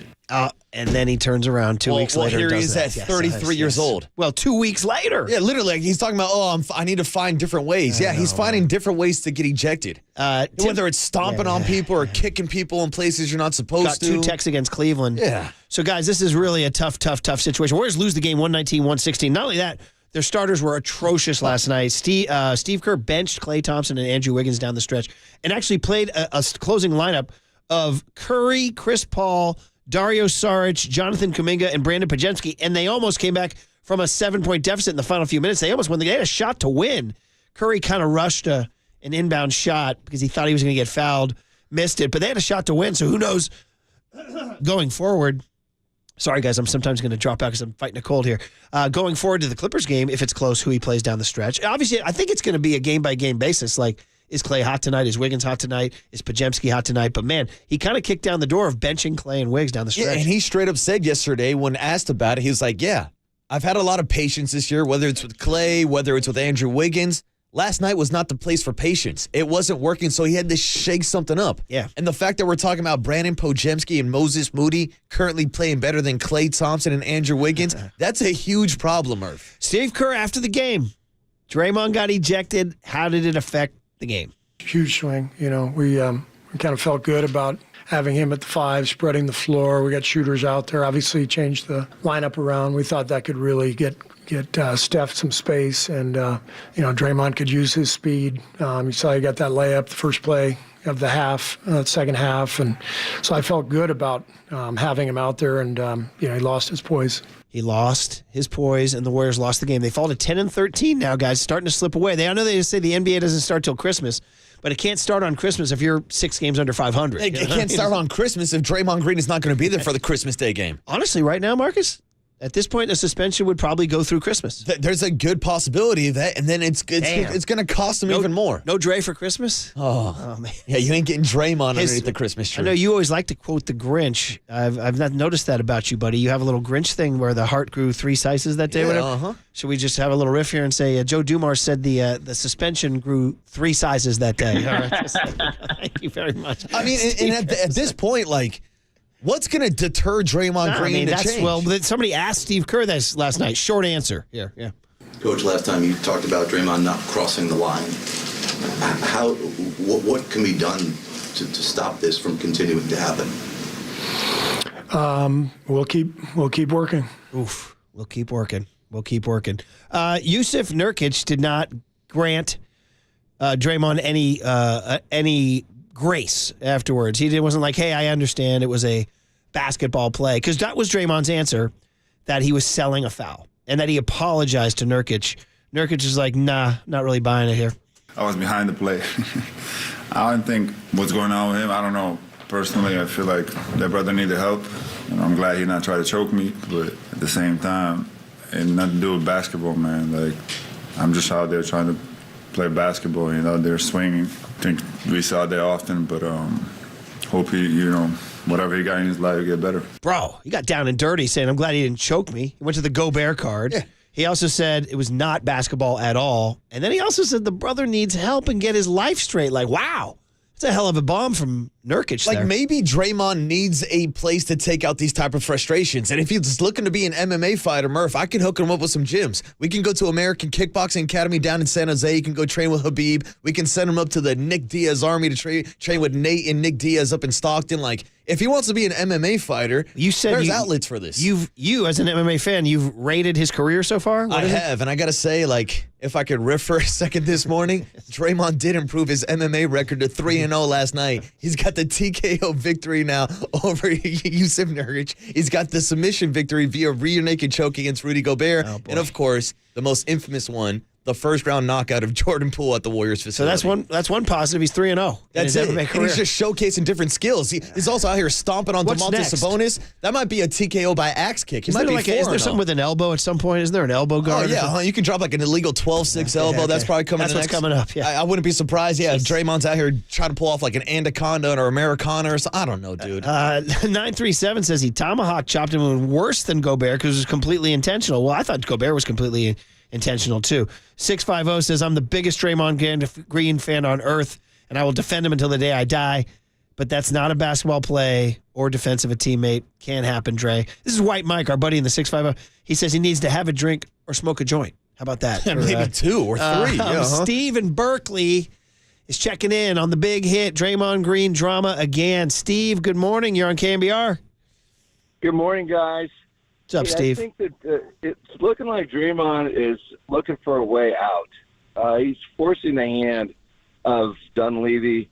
I think he wants to go play with LeBron, and he's forcing his way out. Wow. That's a bold. They just signed a 4-year, $100 million deal. You think he's forcing his way out to go play with LeBron? I don't know about that. That's a bold one, Steve. I'm gonna have to say, I'm not so sure about that. We just did the 11, 30, 23. And they all stood up there, remember, after the game, and they professed their undying love for each other. They did. But his actions are saying something else to me. All right, man. Hey, good stuff, Steve. Thanks for the call. Appreciate you. Richard in Petaluma is next up on the UMA guest line, 808 KNBR. What's up, Richard? How are you, man? I'm doing well, my friends. Good morning. There's just 2 really basic things when it comes to Draymond. First of all, it's called anger management. But even more basic than that, if he needs his mama needs to sit down and slap him upside the head. Okay. Well, okay. Thanks, Richard, for that call. His mother needs to slap. I don't know if we're going to go down that road. I'm not going to entertain that. I don't know if Draymond mom's going to get involved, but anger management, Sandler movie, right? Yeah, but Murph, also that's the question when we talk about players like Draymond Green, when we talk about Dre Greenlaw, do you want to change these type of players? Because it's also what gives them the edge. I know, it's also a big reason why Draymond is one of the best defenders in the league. That was always my answer, but now we're getting to the point where it's gone bad. And guys, this next suspension is going to be bad, man. And now we're at the point where Draymond Green is second on the all-time list for the most ejections. He's got 20, 9 away from Rasheed Wallace. Like, is that what Draymond's trying to do? Like, he's trying to set records? He wants to get ejected from these games? 415 says, if the Warriors cut Draymond, would that leave them enough cap space to get Shohei Otani? All right, that's a pretty good riff there. So, more sound, Frank Vogel from the Suns. He did not defend Draymond. He had a chance to, but he's like, no, didn't like it. Frank Vogel. Yeah, man, I didn't see a replay of it, but it just looked like a reckless, dangerous play, and I'm sensitive to our guys getting hit on plays like that. So I didn't like it. Refs did what they had to do. The league will do what they have to do. And the league will do what they have to do. Now, do you think there's any chance that, Frank Vogel went full Kyle Shanahan and started talking about Draymond Green and we can get under his skin and someone's got to poke the bear, someone's got to grab his hip? Probably. I mean, maybe I'd do the same thing too. I'd be poking the Draymond Green bear every time I played him. 415 says, I'm done with him. Thank you for everything, but he's a detriment to the team now. Trade him away. I mean, I don't know what team's going to take that. Warriors have to eat that contract for sure. Steve Kerr, short answer. Cut J, Tony, and when does Draymond start becoming a negative to the team? Draymond's still a hell of a player, still a really good player. So we need him. If we're going to be a really good team, we need him. Yeah. So, I mean, listen, right now the Warriors are what in the West? They were 11th last I checked. I mean, it's too early to start talking playoff jockeying, but dude, it gets late, as the old line said, it gets late early. You know what I mean? And so the Warriors right now are the 11th team in the West, and teams ahead of them are just to get in the play-in bracket are the Clippers, Suns, Rockets, and New Orleans. Then up at the top there, who's leading the West by 17-5? The Minnesota Timberwolves. Rudy Gobert's Minnesota Timberwolves. OKC is the 2 seed right now with all those kids, 15-7. Dallas and Denver, the 3 and the 4 seed. Your Sacramento Kings, Marcus, are 13-9. Light the beam. And the Lakers are 14-10. Lakers lost last night, by the way, at Dallas. And they go play the big story tonight is LeBron's playing Wemby tonight. Ooh, okay. We'll check out that matchup. But Murph, to your point, we joke all the time, the NBA season doesn't start till Christmas. These games don't really matter, unless you're talking about the NBA in-season tournament, of course. But at some point, this is going to start adding up. When we're at the end of the year, when we're talking about the playoff stretch, when we're looking at games that the Warriors have lost. Because they've been in a lot of close games. And they have a 500 record this year. 9-9 in the 18 games this year that had been decided by 5 points or less. Well, in a lot of those games, Draymond Green has not been on the court. Yeah, and whether he's a facilitator or whether he's protecting the rim, like Steve Kerr said, he's a huge part to this team. And if he's not on the court in those big-time situations, it's more than likely the Warriors are going to lose those close games. Paul from Pleasanton says, what do you give me for Mike Tyson biting Holyfield's ear and Draymond continuing to get ejected? You foul out when you're in doubt. I mean, that's another theory. Is there a nagging? It's not happening the same way. It's not happening. Tyson wasn't the same, so he bit the ear. Draymond and Clay aren't the same, but Clay's not the same, and he's not doing this stuff. No. Hey, let's take one more call here. Craig in the Valley. Craig is in the Valley. Craig, good morning. You're on KNBR, man. Hey, good morning, guys. Just shout out to Paulie Mack. I just want to say I appreciate the last 18 years that he gave to me. Really appreciate that. Much love, Craig. Much love, yes. You too, Murph. Appreciate what you've done. Just want to touch on a couple things. A wise man once told me that the best ability is availability, and that's why Draymond's a detriment to the team. And the other thing I wanted to touch on is the Lee signing. I don't know if anyone mentioned this morning, but it's actually the most money ever given to a position player from a foreign league, directly from a foreign league. Oh, okay. That one, I heard it was the most. I meant to mention this earlier. It's the biggest contract the Giants have ever given a position player. How about that stat? It's kind of funny. It's a little deceiving because they re-signed Buster Posey when he was already on the team to a Giant contract and Hunter Pence. But this is the first time they spent that money on Barry Zito. But no, this is the most money they've ever spent on a position player. The one thing that concerns me, though, is it's not even like the Japanese league. We're actually talking about the KBO. And if you want to look at a really good comparison, Ha-Seong Kim came up from the KBO, right. And his batted ball metrics are way higher than Lee's. Way higher. Yeah. It took him a year and a half to adjust. Yeah, there are some questions, Craig. There are some questions. It's not a slam dunk at all. I like his youth, being 25 years old. I like that. I hate to say this, but in desperation, I like that he's something. And at 18, 19 annual average value, I mean, if he turns out to be some of the projections like a Stephen Kwan, Andrew Benintendi, 18, 19 million a year is about what those guys are worth. So, Craig, we're going to have to be patient and see what happens. But thanks for the call, man. I appreciate it. And finally, 408 ends it by saying, are we seeing the impact of the loss of Bob Myers? I think that's a good thing to point out. The Draymond Whisperer. That's it. Somebody give Bob some blanket credit. Right? That was Draymond's favorite quote. And now Bob's not there as the guardian. Yeah. Right, exactly. So, all right, guys. Well, that's the big hit, man, and it ain't good. Nobody's happy, and the suspension will be coming down any day, or I should say any hour. Man, Joe Dumars must be like, you got to be kidding me. Groundhog Day. This is on my desk again? I got to do this again? It's like, Draymond, I used to babysit you. What the hell's going on here? Incredible. Yeah. All right, the cooler of content and then a parade of MVPs. Buster Olney going to join us. Mike Silver, the legendary 49ers columnist for the Chronicle. That's all coming up on KNBR 104.5 and 680, the Sports Leader. There's a lot of boo-hoos last year, a lot of crying, a lot of what if, a lot of this, a lot of that.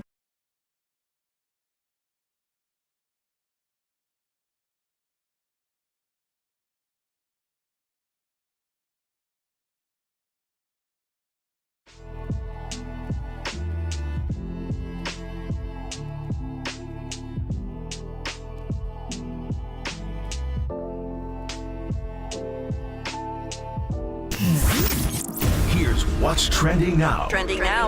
On KNBR.com. Draymond Green was ejected once again last night after clubbing Yusuf Nurkic in the face. So to read about the latest Draymond Green ejection and what kind of punishment Dre could get, check out that story and more. Trending now on the KNBR app and KNBR.com.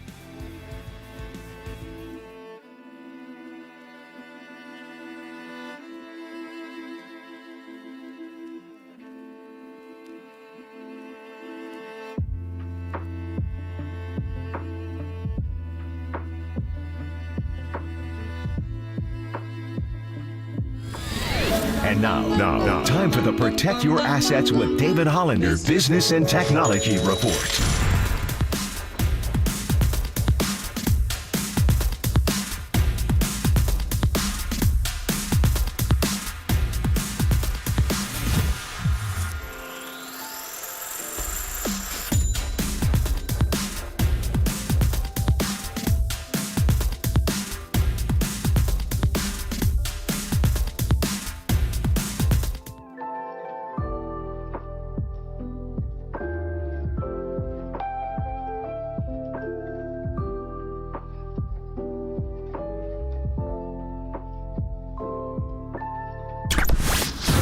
right, everyone.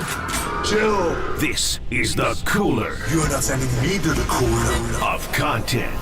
Sponsored by Mancini Sleep World. Sleep better, live better. Visit sleepworld.com. And by Marin Health. Marin Health Medical Center and Marin Health Medical Network world-class care. Closer than you think. On the Sports Leader. All right, Cooler of content always entertains and relaxes. Everybody's tense. Everybody's tense about Draymond Green. We need to relax. Have a couple laughs. Everybody be cool now, Murph. Have a couple laughs, man.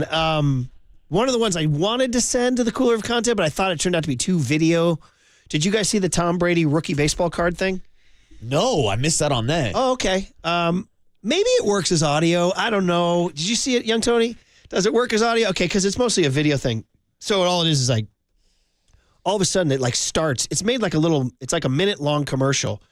And it starts with these guys in a Montreal bar talking about Tom Brady as a baseball player. They're like, he was our greatest. And they're showing pictures on the wall of him as in an Expos hat with a bat on his shoulders. He was our him making a greatest, tag. is what You know they're he was saying? drafted by the Expos. Yeah, former catcher out of Sarah High School. The whole thing yeah. is a 60-second fantasy that Tom Brady chose baseball and became a Hall of Famer. Okay. And won them 7 championships. And saved the franchise? Yes. They'd still be playing up in Montreal? It's pretty funny, but it's a lot of video. It's a lot of like AI video where Brady's in a baseball uniform hitting bombs, and they're in this like French brasserie in Montreal. Some woman comes up once, she's like, 2 more poutines, please. And then he does one little nod to his hometown team. He goes, there's a bunch of guys sitting around a bar. He goes, he won us the championship every time. He only lost twice. And then it's Pedro Martinez. He goes, yeah, to the Giants both times. So I think Tom must have put that in the script for his boys. An alternate reality. Yeah. So then Giants at the end, an alarm sounds and Brady wakes up in bed. He's like, huh? And on the bedstand is, the whole thing is promoting a rookie baseball card that you can now get of Tom Brady as a rookie Expo catcher. All right. It's now in the baseball card market. Yeah, I'm not going to go buy it, Murph. Well, you're not a Brady guy. I'm not a Brady head at all. I'm a baseball head. Maybe I would have liked Tom Brady better if he would have played baseball. As a Montreal Expo? Yeah. They say Montreal. Oh, dude. All right. I'm just thinking about now the butterfly flex. If he's a baseball player, the tuck roll doesn't happen. Murph, why'd we go down this road? I don't know, buddy, but you got to worry about the Chargers tomorrow night. All right, buddy. So no Justin Herbert. With Easton you don't want to lose Stick? to Easton Stick No, tomorrow dude. night, all right, buddy? Who knows? Are you guys still in the playoff hunt? Technically, I guess. You are? Isn't everybody in the playoff hunt? I guess. Yeah, everybody's Okay. like 5-8, 6-7. So when we had Brock Purdy on yesterday, he was great. And at the same time, his buddy Deebo Samuel, who he called electric, and he had that great quote of saying, you remember in elementary school that kid you didn't want to tackle? He goes, well, that's in the NFL. Nobody wants to tackle Deebo Samuel. But he was doing his Up and Adams hit with K. Adams. He does that weekly. And it seems like weekly he praises Brock Purdy to the point where we put it in Cooler of Content. So here's Deebo Samuel on Up and Adams pod. Actually kind of one of the last reads in the play. And once I seen Brock wind up, because I really wasn't running 100% at the time, but when I seen him wind up, I had to kick another gear because I ain't gonna lie, that was probably one of the best balls I've seen Brock sling down the field. It's amazing, and I tweeted it out. I said, this is a rough day for the Brock can't throw downfield crowd. Man, because Brock was letting it go. I'm talking about dot after dot after dot. Oh, that's a great bite. Keep that one, young Tony. Dot after dot after dot. May have to add that to the Niner win montage. Dot after dot, dude. And he's hear right. that again at the end there. Talking about dot after dot after dot. And there it is. For the anti-Brock. Who was I with? Who was giving me the anti-Brock? Oh, that guy ate the Italian dinner with last week. Cowboy Sal. Yeah, Cowboys. Nice reference. Yeah, last week was a tough week for Cowboy Sal. There's that crowd out there that they just don't buy it, man. Oh, I heard Nick Wright. Listen, I'm not a Nick Wright guy. No, who is? Yeah, who is? I don't know anybody that is. Who is? Fox That's pays him a lot of money. That's a great question. I don't know anybody that likes Nick Wright. I mean, I've completely blown him Maybe off. LeBron James loves him because he's I got in my car yesterday. Papa and Len went to commercial. I'm dialing around to see what the sports talk world is saying. I land on Coward. He has Nick Wright. Nick Wright wanted an extensive anti-Purdy rant. How? It lasted like the entire commercial break of KNBR. Extensive, like laying out his case. He was like, if you're starting a team tomorrow, nobody takes Brock Purdy as their quarterback. And I was like, all right. Somebody's going to take him. There's 32 teams. Do you see the 60 different quarterbacks who have played quarterback this year? Yeah. Hell, I'd take Brock Purdy on the Raiders. Are you kidding me? You would. 100%. Okay. You see what Hayden O'Connell's doing out here? He's underrated in small spaces. He's underrated in small spaces. Yes. He creates with little quick feet and poise. Mm-hmm. He creates an extra second to make a play. And even I thought there was a clip going around yesterday of Cam Newton going viral for not only calling Brock Purdy, but Dak Prescott, the both of them game managers. I'm like, Cam, are you watching the games? These are the two lead MVP candidates. And the narrative that Brock Purdy's a game manager or even that he's a system quarterback just tells me that these people aren't watching 49er games. Man, oh, man. It's as simple as that because you look at the box score, you see the huge numbers that Debo and Ayuk and Kittle and McCaffrey put up, and they go, oh, well, any quarterback can make those throws. Well, Brock's doing it better than anybody that has in Kyle Shanahan's system in San Francisco. Isn't this where you go, hate? Hey. All right, this was incredibly clever, and I wish I could credit the person who did this. I found it on John Boy. You guys all know John Boy, right? He's a fun dude. He does Yankee fan. A lot of Yankee does his thing, but somebody took, and this is one of Paulie Mac's movies, Wolf of Wall Street. Now, you Wolf of Wall Street guy? Oh, I'm down with Wolf of Wall Street. So Scorsese has these scenes where he layers in some music and a narration. And so and this is always something that always bothered Paulie too, is that I haven't seen Wolf of Wall Street. I know, that's a huge hole. So, sorry, Ward, I keep having these coughs, man. No, it's all right. Let it out, Murph. The people want to hear you cough, Murph. I'm fighting my cold. I am. I'm fighting. I'm playing hurt, guys. The guy's name is John Frankensteiner. Thank you. That's perfect. I snuck that one in there. Thank you very much. So he took a scene from Wolf of Wall Street where DiCaprio is narrating something illegal they're doing to the SEC, and he layers in a narration of Leo DiCaprio talking about the Otani contract. And mind, this is like with all the Scorsese cuts and all the cuts of DiCaprio, and he's in a golf cart, and then he's back in the office, and it's just this classic Scorsese send-up about Otani. The Otani deal was beautiful. He signed a 10-year contract for $700 million. On paper. We got him to defer $680 million until the contract is over. This way we'd only be on the books for $2 million a year. Then we told him, with our contacts in this market, he'd make more than his deferred salary in endorsements alone. Meanwhile, we'd have $68 million free to sign more players. And when it comes time to pay Otani the rest of his contract in 2034, sell the team. Major League Baseball sent 2 lawyers down to review our files. So I set them up in our conference room and I had it bugged. And the air conditioner turned up so high that it felt like Antarctica. Look, I know you're not following what I'm saying anyway, right? That's okay, that doesn't matter. The real question is this: was all this legal? Absolutely not. Incredible, man. It's so good. I'd highly recommend everybody check it out on John Boy Media. It took the Wolf of Wall Street and layered Otani in. I got to tip my cap, man. I wonder if it was AI that they used to get DiCaprio's voice. Of course. They're using AI for everything. But Murph, it works. This feels like a movie script. This is something that we've never seen before. Now, obviously, we talked a lot yesterday about Bobby Bonilla, but this is so different where it's like, you could write a script about Shohei Otani, the secrecy, the misinformation, and now the deferrals and everything on top of that. It truly is an unbelievable story. Yeah, and he says they get the whole thing. We got MLB sent 2 lawyers down. We put them in a room with the air conditioning turned up so much. They felt like Antarctica. It cuts to those guys wearing trench coats and all that. And then DiCaprio right to the camera. Felt like Antarctica. And then the tag out on this whole thing here is absolutely not. I love it, man. DiCaprio. So I want to give credit to Jay Frankensteiner there. He says the Dodgers right now. Yeah, the problem is what the Dodgers did was legal, Murph. I know, right? I know, exactly. But all right, little Saturday Night Live. Shout out our guy Chris Kelly, our favorite, who's the stage manager at SNL. Colin Jost and Michael Che do SNL Weekend Update. I think they do a good job. I do. And when they do a sports one, dude, this is a story that happened when I was winging it to Dublin. So I'm in my seat, and I have my Wi-Fi, and it's working spottily. But I'm on my Twitter, and I see something about Sean McDermott apologizes for 9/11 terror. I was like, wait, what? Wait. And I could only, because my Wi-Fi was spotty, I could only deduce what happened. I'm like, wait a minute, did he compare the 9/11 hijackers to teamwork? No. I was like, no. No, he did not. Yeah, he did. Did you not see this? They found it. Did you? Well, you were winging it to Boston. I was in the sky, Murph. Dude, I did not see this came out on Friday.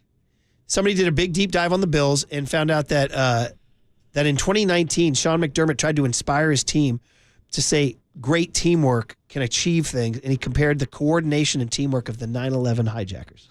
No. Bro. No. He did a tear-filled apology with tears and everything, and so I lost some. But dude, This is unbelievable. But leave it to SNL to turn it into a one-liner here. Here it is. All right. Buffalo Bills coach Sean McDermott apologized after giving a speech to his players where he used 9/11 terrorists as a good example of teamwork, which is kind of a full circle moment because when Osama bin Laden was giving the terrorists a pep talk, he told them not to be like the Bills. That's a pretty good line. Don't be like the Bills. Dude, these are dangerous riffing waters. Unbelievable. Unbelievable. I'm surprised almost a fireable offense. I was going to say, how does he still have a job? People have been fired for worse. Incredible. He told them not to be like the Bills.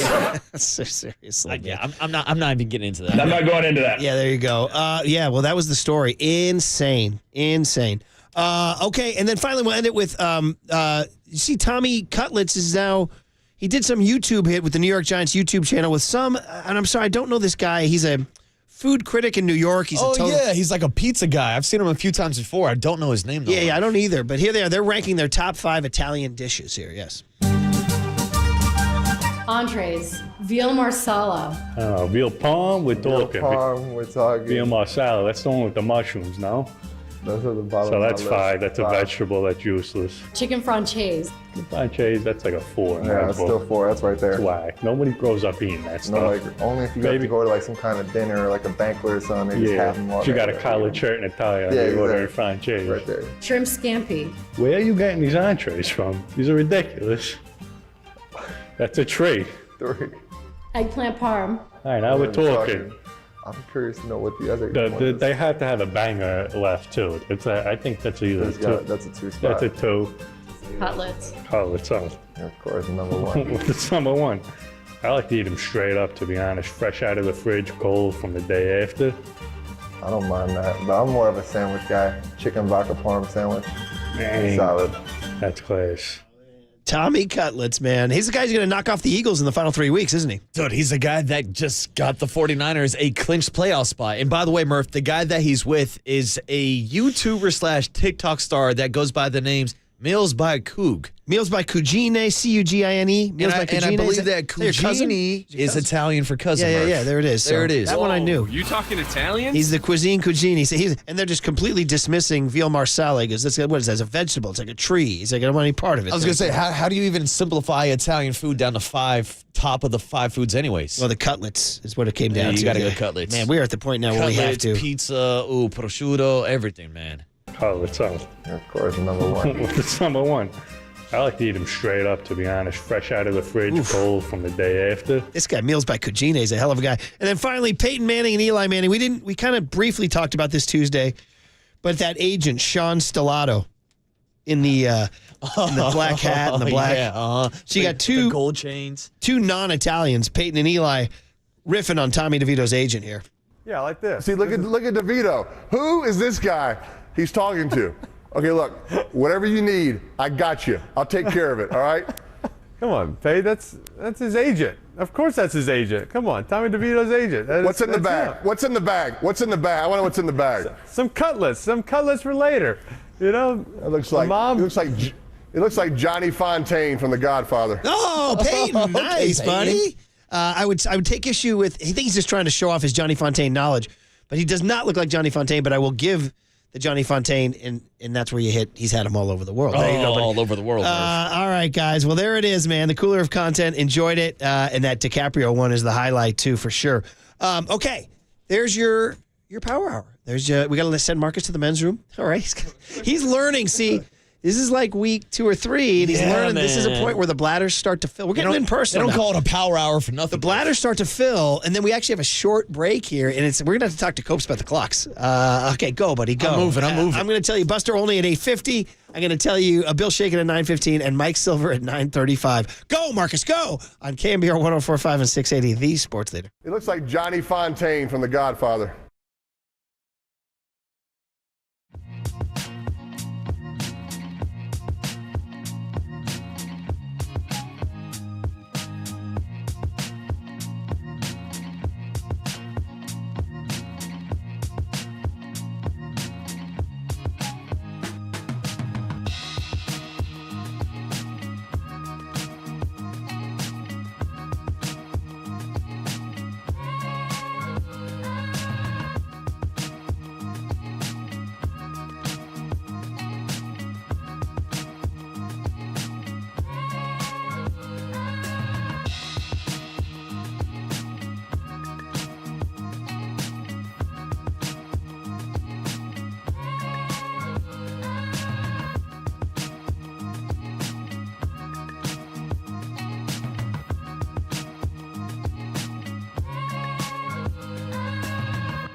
Listen to the sports leader anywhere, anytime. Download the KNBR app. Murph and Marcus continue live from the KNBR Casino Matrix Studio. Casino Matrix Progressive Jackpots are here. Where are you? Just drop in. Please play responsibly. 1-800-GAMBLER. Ton of buzz around Jung Hoo Lee.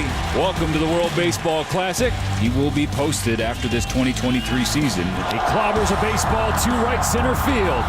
Jung Hoo Lee drives in some more. Is such a smooth hitter. Great eye. Outstanding approach. Takes great swings. Hoo Lee. Second stolen base. The ability to barrel the baseball. Singles through the right side. His Korea leads 3-0. An inspiring player. I think it's a little bit of a gamble when you don't exactly know what that league in Korea, how that equals the major league level. Is it somewhere between AA and AAA? Is it AAA? Is it somewhere between AAA and the big leagues? I think the Giants did all their homework. Look, a lot of other teams wanted to get this guy, so they've done their homework. So I think it might take him a little while to get his feet underneath him. But when he does, he's got a chance to be a really, really good player and a young player and a good defender. And that checks a lot of boxes. Dwayne Kuiper on our show just about an hour ago talking about Jung Hoo Lee, who is one of the big stories that they've got 3 big stories today. Number 1, Draymond Green again, and we'll be waiting to hear what the NBA has to say about that. It's not going to be good. Number 2, the Giants get a guy. Did they overpay? Well, by industry projections, they did overpay. That's what happens when you keep getting left by the side of the road. You start to overpay. It's dollars chasing goods. Yeah. I told you I peaked in high school econ. Shout out Mr. Shaver. And dollars chasing goods is when you get inflation, right? So that's the Giants. Like, we need something. Take my money. Take my money. That's it.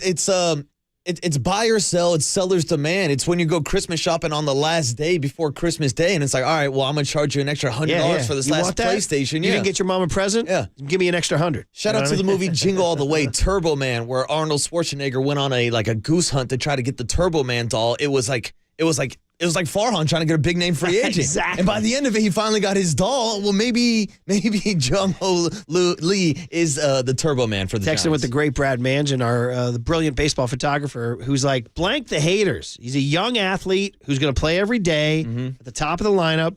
His dad was a Korean legend, so he comes from a baseball lineage.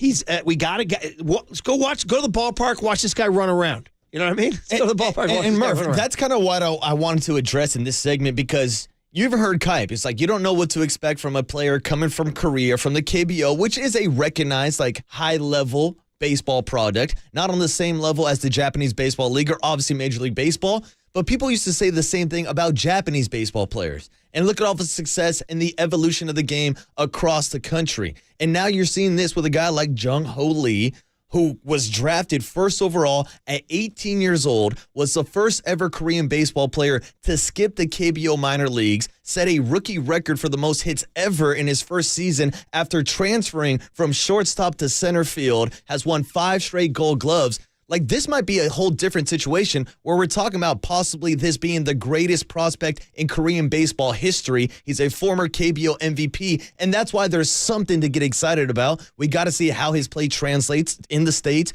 But again, this is a top prospect. He's 25 years old and is a guy that we can pencil in, hopefully every single day, at the top of the lineup and in center field, improving what the Giants have been missing the last couple of seasons.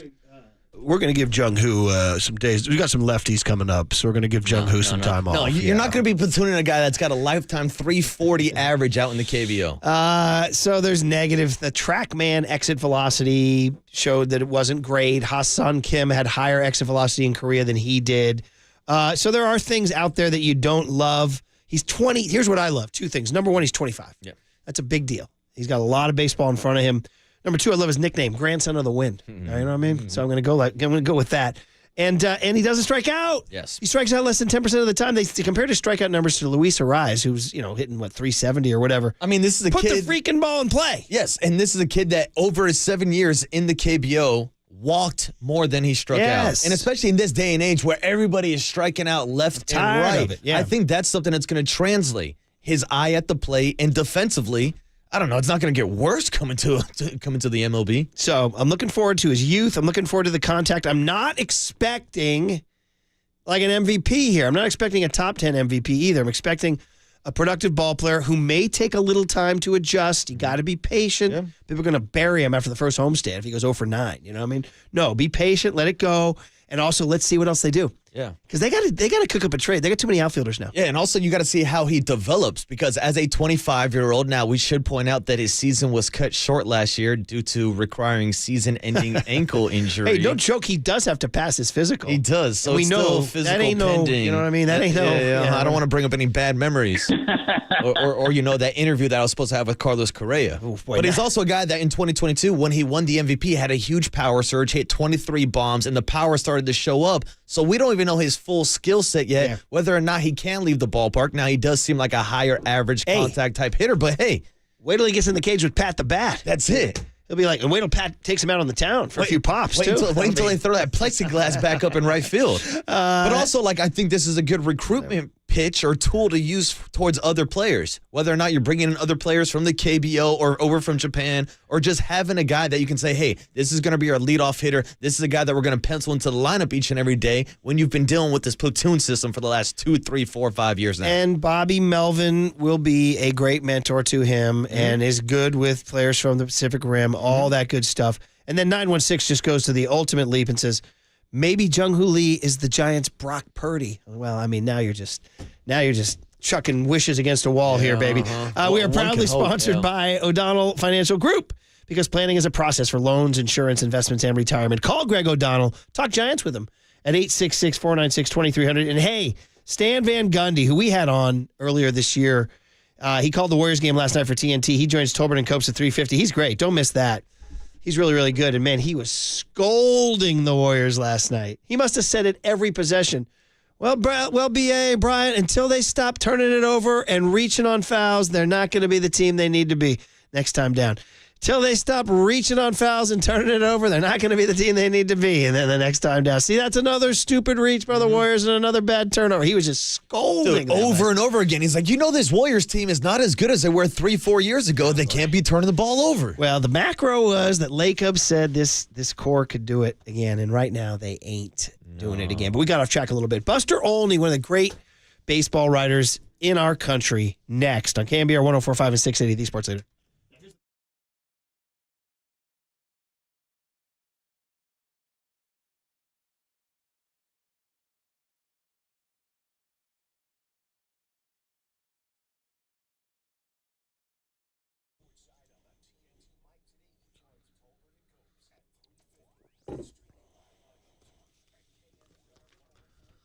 All right, Staccamici's East Coast Pizzeria. I always talk about the delivery to your home, right? Food's fresh and hot. Drivers on time, prompt, courteous, professional. Well, let's talk about something even more than home deliveries. How about business and holiday party deliveries? How about full-blown catering menu for larger events? Yeah, when you're looking to do a good holiday party, a great option is to have Amici's deliver for your company holiday party. Full range of customizable options, ideal portion sizes for your groups. You get the pizzas. You get the pastas, you get the salads, and the big bins of flame roasted chicken wings, large sizes. Everybody helps themselves buffet style. So it's a more economical way to feed a large group while still offering them Amici's full range of menu items. So I'd urge you to check out the catering menu at Amici's.com. So browse around a little bit, set up a good holiday party, download the new Amici's app and check it out. And when you want to enjoy a fully customized and catered holiday party this year, 2 words, baby. Amici's delivered.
Now, back to Murph and Marcus on the Sports Leader and streaming live on KNBR.com and the KNBR app.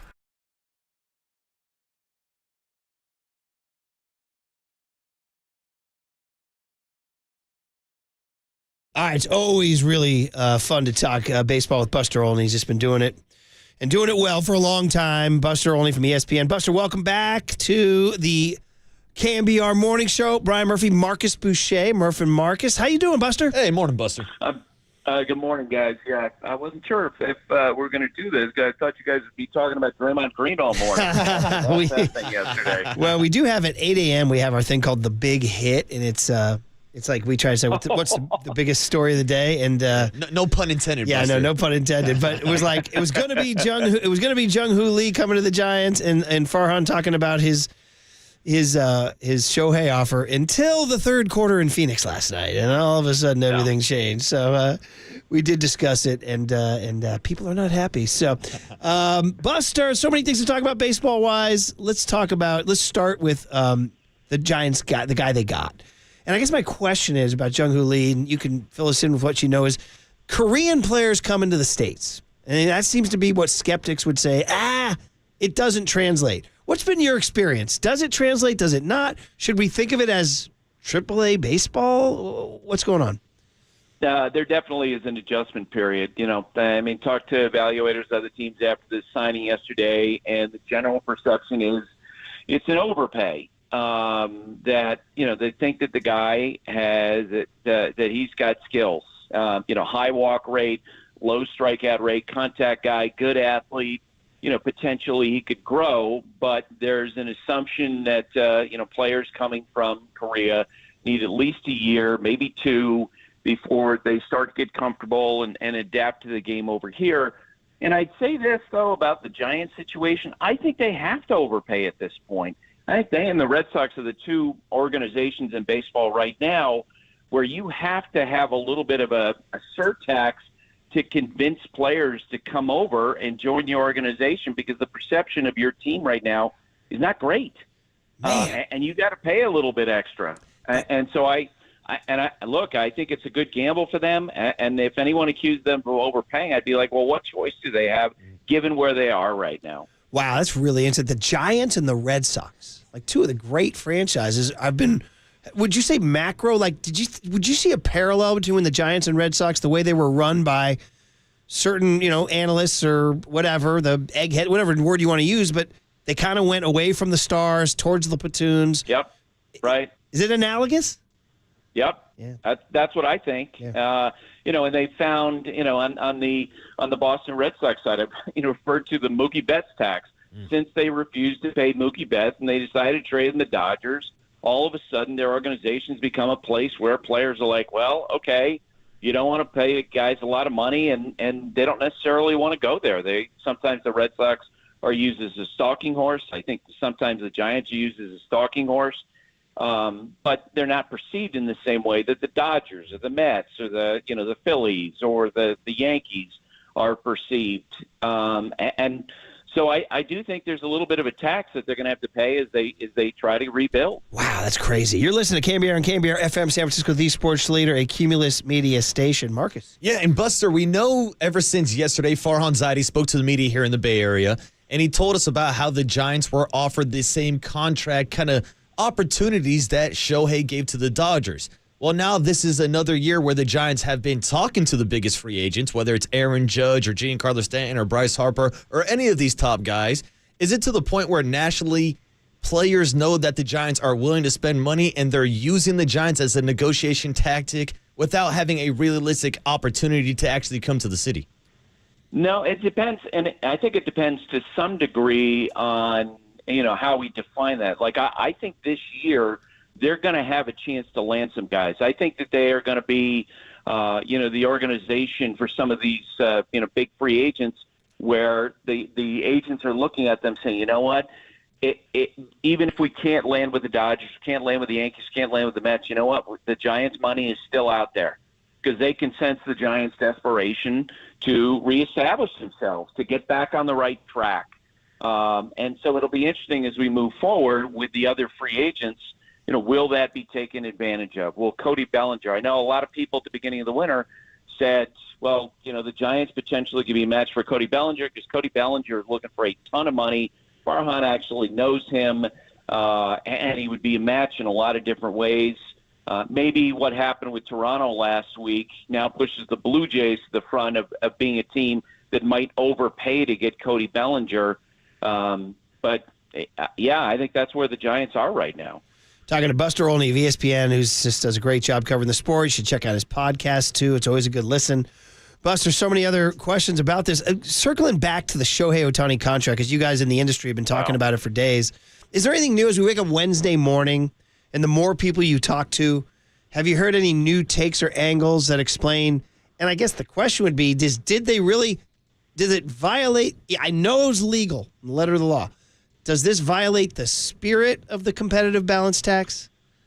So when the deal first came down, and then we heard some of the details about the deferred payments, I talked with executives of other teams who basically, at the beginning, were all riled up. And they're like, you know what, something's going on here. And, this doesn't seem right. And the commissioner's office need to hold the feet to the fire, the Dodgers' feet to the fire with the, luxury tax implications.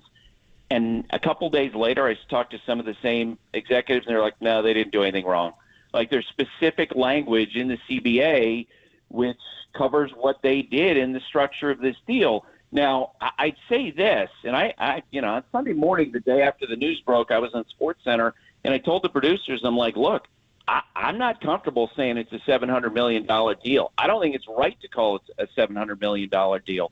The only person who's called it that to this point is the agent who represents the player. It's pretty clear when you look at the rules of how, this contract is assessed, that it's actually a $461 million deal. It's the biggest deal in the history of baseball, but it's not a $700 million deal. I really hope that, we in the media get away from calling it that, because I think it's not right. I don't think that's honest to say that that's what the deal is. Right after Otani got hurt, I spoke with a really respected agent. I said, okay, second arm injury, what do you think he's going to get? He said, well, you start with the Aaron Judge contract to cover his offense, $360 million. He said, there's obviously risk in him as a pitcher. You add on another $100 million, so about $460 million. Well, according to the way that deferred compensation is covered under the collective bargaining agreement, that's exactly the range that he wound up in, $460 million, which is about, $35 million more than his ex-teammate Mike Trout. That's where the deal was. The reason why it was structured, I believe, in part, first off, I think he knew all along he wanted to go to the Dodgers. And the reason why the deal was structured in the way that it was that it allowed his agent, Nesbalelo, to come out and say, I'm the first agent to negotiate a deal that starts with the number 5, the number 6, the number 7, $700 million. But it's not really worth it that much as, in the same way that if I were to tell you guys, look, I'm going to give the two of you $1 billion moving forward, and then the fine print is over the next 10 billion years. Right. That's how this is. It's a joke that anybody's calling it a $700 million deal, because in the way this is calculated under baseball math, it's not close to being that. It's less than 2/3 of that. Buster Olney, the voice you hear from ESPN, and man, oh man, the Otani thing has just led to all sorts of repercussions. And by the way, so do you believe now the Dodgers are not done because of that? Should we Giants fans really think that Yamamoto's on the table? We hear they may make a trade for Tyler Glasnow. I mean, is that your vibe you're getting from them? Yeah, and look, they signed Otani, but they still didn't address with that deal their biggest need for 2024, and that is this absolute disaster area of for starting pitching, because Kershaw's hurt, Julio Urias had the domestic violence, he's a situation, he's a free agent, so they need to add starting pitching. Tyler Glasnow is a perfect addition. California kid, grew up a Dodger fan, if I remember correctly from my conversations with him. It's a 1-year deal, $25 million that he has on his contract. We know Andrew Friedman, formerly of the Tampa Bay Rays, makes a lot of deals with the Rays. Wouldn't be surprised if they got that done. And I think they're right in the middle of the Yamamoto thing. The one thing I'd say, and again, I think this last week has been a model of disinformation and mistakes by people in the media. There's this, perception out there, boy, Otani structuring the deal this way gives the Dodgers all kind of flexibility. It's a bunch of crap. They still get a hit on their under the luxury tax of $46.1 million. That's more than any other player in baseball, right? If they had done a straight-up deal, the hit would have been, what, $50 million? So it's a difference of about $4 million. So they have to find ways in which they can creatively fill in the rotation. I think adding Glass now for 1 year rather than taking on a huge contract of free agent like a Blake Snell. And maybe they do go after Yamamoto and just say, the heck with it. We're going to get this very unique star, 25-year-old free agent starting pitcher who's in this great position because he's talking to so many big market teams. I have talked with people at the teams going into this process who believe that the Giants had a legitimate shot to get him, in part because they might be one of the most desperate teams. And Buster, it's something that we've heard year in and year out with the Giants searching for free agents. One of the big things that defers people from coming to California is, of course, the state tax, and that's why it seems like Shohei Otani and the Dodgers have found a way to kind of exploit this loophole. So do you think we could see a possible contract with someone like Yamamoto coming up, or should other teams in California also try to take this strategy to bring in free agents by avoiding this California tax hole loop? 100%. It's got to be part of the conversation. And again, it's all protected under the CBA. And look, I think the Dodgers were in a unique position to do that with Otani, or I should say Otani's in a unique position to do it because he makes so much money off the field.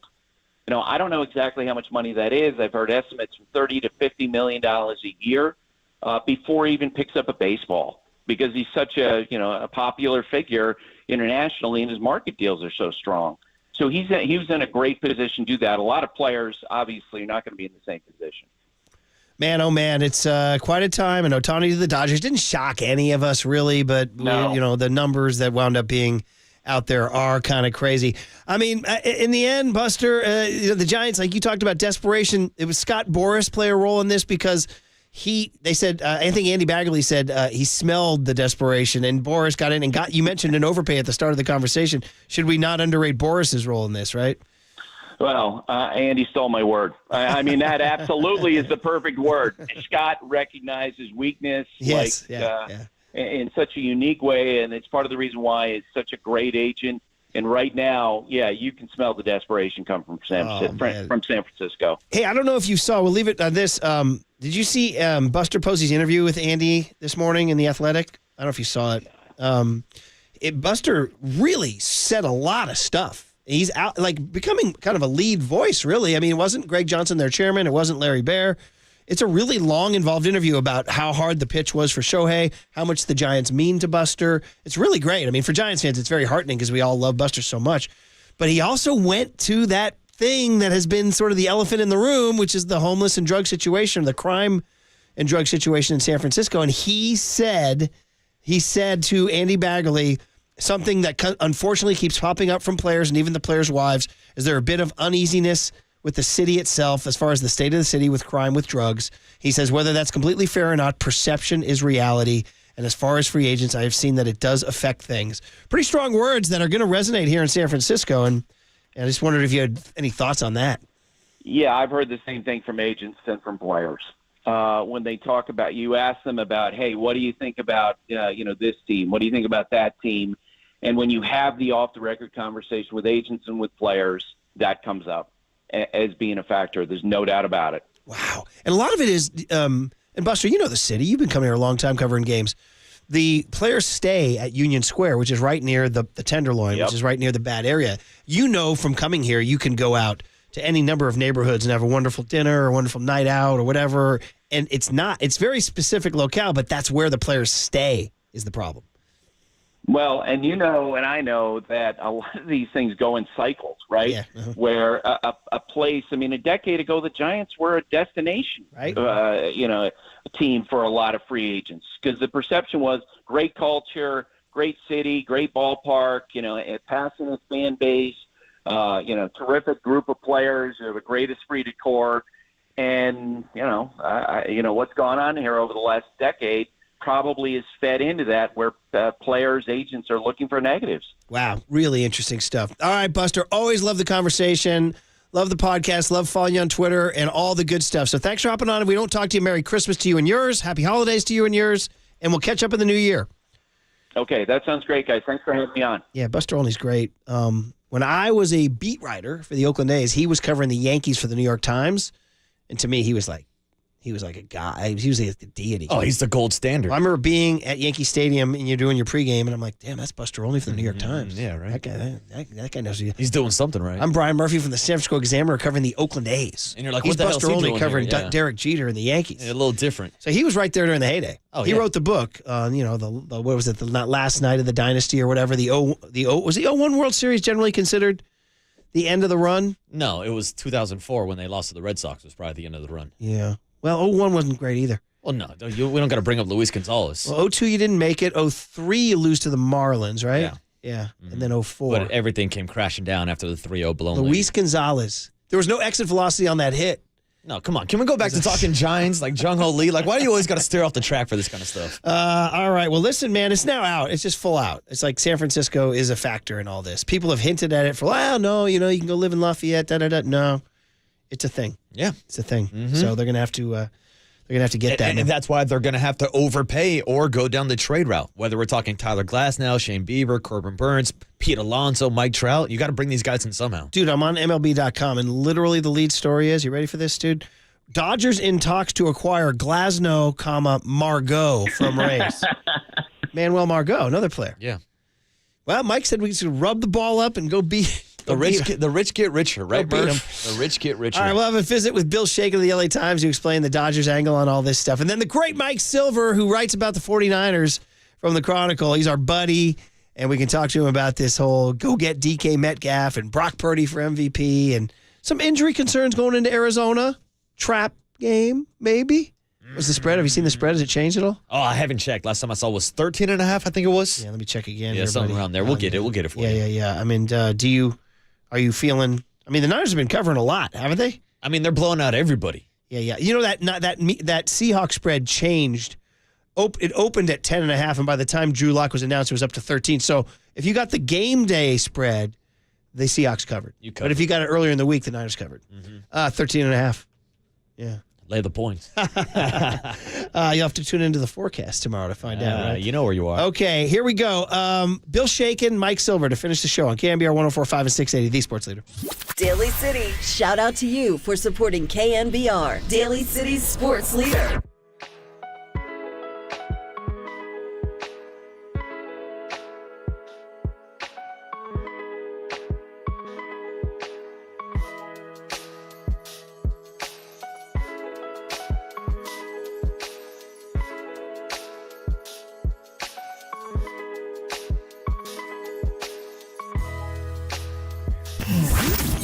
Here's what's trending now. Trending now. On KNBR.com. Here's what's trending now. Draymond Green was ejected again. It's Draymond Green deja vu. And last night, after the Warriors lost another game to the Phoenix Suns, our guy JD John Dickinson broke it all down on Dub's OT. So to hear the entire post-game show from JD, check out what's trending now on the all-new KNBR app.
And now, time for the Protect Your Assets with David Hollander Business and Technology Report.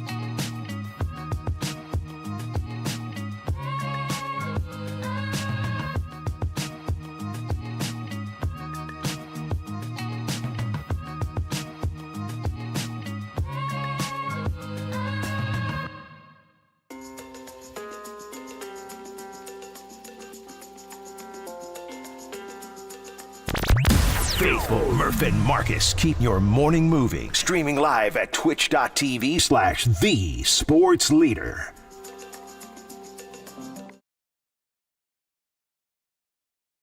Okay. We're doing this for a reason here. Just got to let it play for a couple more seconds so that everybody gets the message here, understands? There we go. When the drums kick in. All right, if you know, you know. If you know, you know. And hopefully you win. All right, let's get back to the baseball talk with Bill Shakin from the LA Times. By the way, it sounds good, by the way. Stone and Love sounds good. Bill Shakin of the LA Times, where the Dodgers are pretty much the center of the sports universe, getting Shohei Otani on the big deal. Bill, welcome back to KNBR. Brian Murphy, Marcus Boucher here on 680 and 104.5, the Sports Leader. How you doing this morning, Bill? Hey, Bill. I'm good. How are you? We're good, man. We're good. We're sort of piecing it together. How's the reaction been down there? Is it just absolute euphoria? Or is there any angle where the Dodger fans are like, well, we paid too much or some such? Just total euphoria? Well, fortunately for the Dodger fans, it's not their $700 million check. So I think everybody's pretty happy. And, look, you get the best player in the world, understated by the fact that you've watched him play in town, for the Angels for 6 years. And for a few years now, as much as some teams worry about trying to get into the playoffs, like the Angels, the Dodgers get in every year. They've been trying to figure out how to get back and win another World Series. And adding Otani is probably a good step toward that. Nobody talks about the Angels angle and all this. They just left. They're just left. Ron Washington's there and Shohei left. Were they even in it, Bill? Well, let's put it this way. If you're Shohei Otani and you don't really tell anybody about what you're looking for, your priorities, except that you've said, I want to win, and you've played 6 years on a team with Mike Trout, and a team has never gotten to the playoffs or even posted a winning record in that time, probably you're not staying with the Angels. And Bill, we know that the Dodgers have been chasing Shohei Otani going back to high school. So I wanted you to kind of break down the kind of sweepstakes and the chase that has been going on with Shohei going back over a decade now. And did the Dodgers influence Shohei at all to maybe come to the Los Angeles Angels of Anaheim, of course, because of everything they did to try to recruit him to Southern California as far as back to his high school days? I don't know about a link to the Angels necessarily, because what Shohei Otani was looking for when he came to the major leagues the first time was a team that would give him the best chance to succeed in the way he had in Japan. And remember, not every team in the major leagues was convinced that he could hit and pitch at a high level. But when you were an American League team like the Angels and not the Dodgers, not the Giants, at that point, the designated hitter was still only in the American League. So the Dodgers couldn't offer that to him. The Angels could. Obviously, Southern California, a great place to live. He's very comfortable living by the beach. I mean, who wouldn't be, right? So that's sort of more about how that came to pass in the Dodger end. But in high school, before Otani graduated and, was trying to figure out, like, what he should do, the Dodgers offered him the chance to come over here, just like teams signed high school kids from Latin America. And he almost did it, except then one of the Japanese teams said, hey, what about if we give you a chance to hit and pitch? Nobody thought that was going to happen. And that's how he stayed in Japan. Bill Shaken, LA Times, the voice you hear, covers baseball on and off the field for the LA Times, does a great job of it. Do the Dodgers believe he will pitch again? Yes. I don't think anybody believes that somebody who's coming off a Tommy John surgery, even a second Tommy John surgery, will fail to recover because the track record is too good. That said, it is a second Tommy John surgery, and the track record for recovery and getting back to your previous performance level is not as good as it is after a first Tommy John surgery. But you have the great Shohei Otani wild card in that every other pitcher who has Tommy John surgery, if he can't get back to pitching at 100%, oh, well, he's done. Shohei Otani, oh, well, he'll just hit 50 home runs. Well, that leads to the pitching question for the Dodgers, and that is, so, he's not pitching this year, and we're not certain he can return to his pitching prowess. Like you said, maybe he will, maybe he won't. So now the story is the Dodgers, well, they got Otani, but they still don't have starting pitching. Is that kind of the nagging thing? And then that's why you hear Tyler Glasnow from the Rays, possibly Yamamoto from Japan? Yeah, for sure.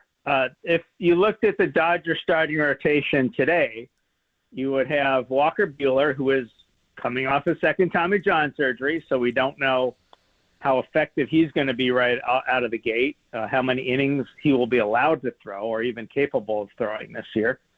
He tried to come back for last September and just wasn't ready at that point. So let's say at least he's not going to be pitching 200 innings.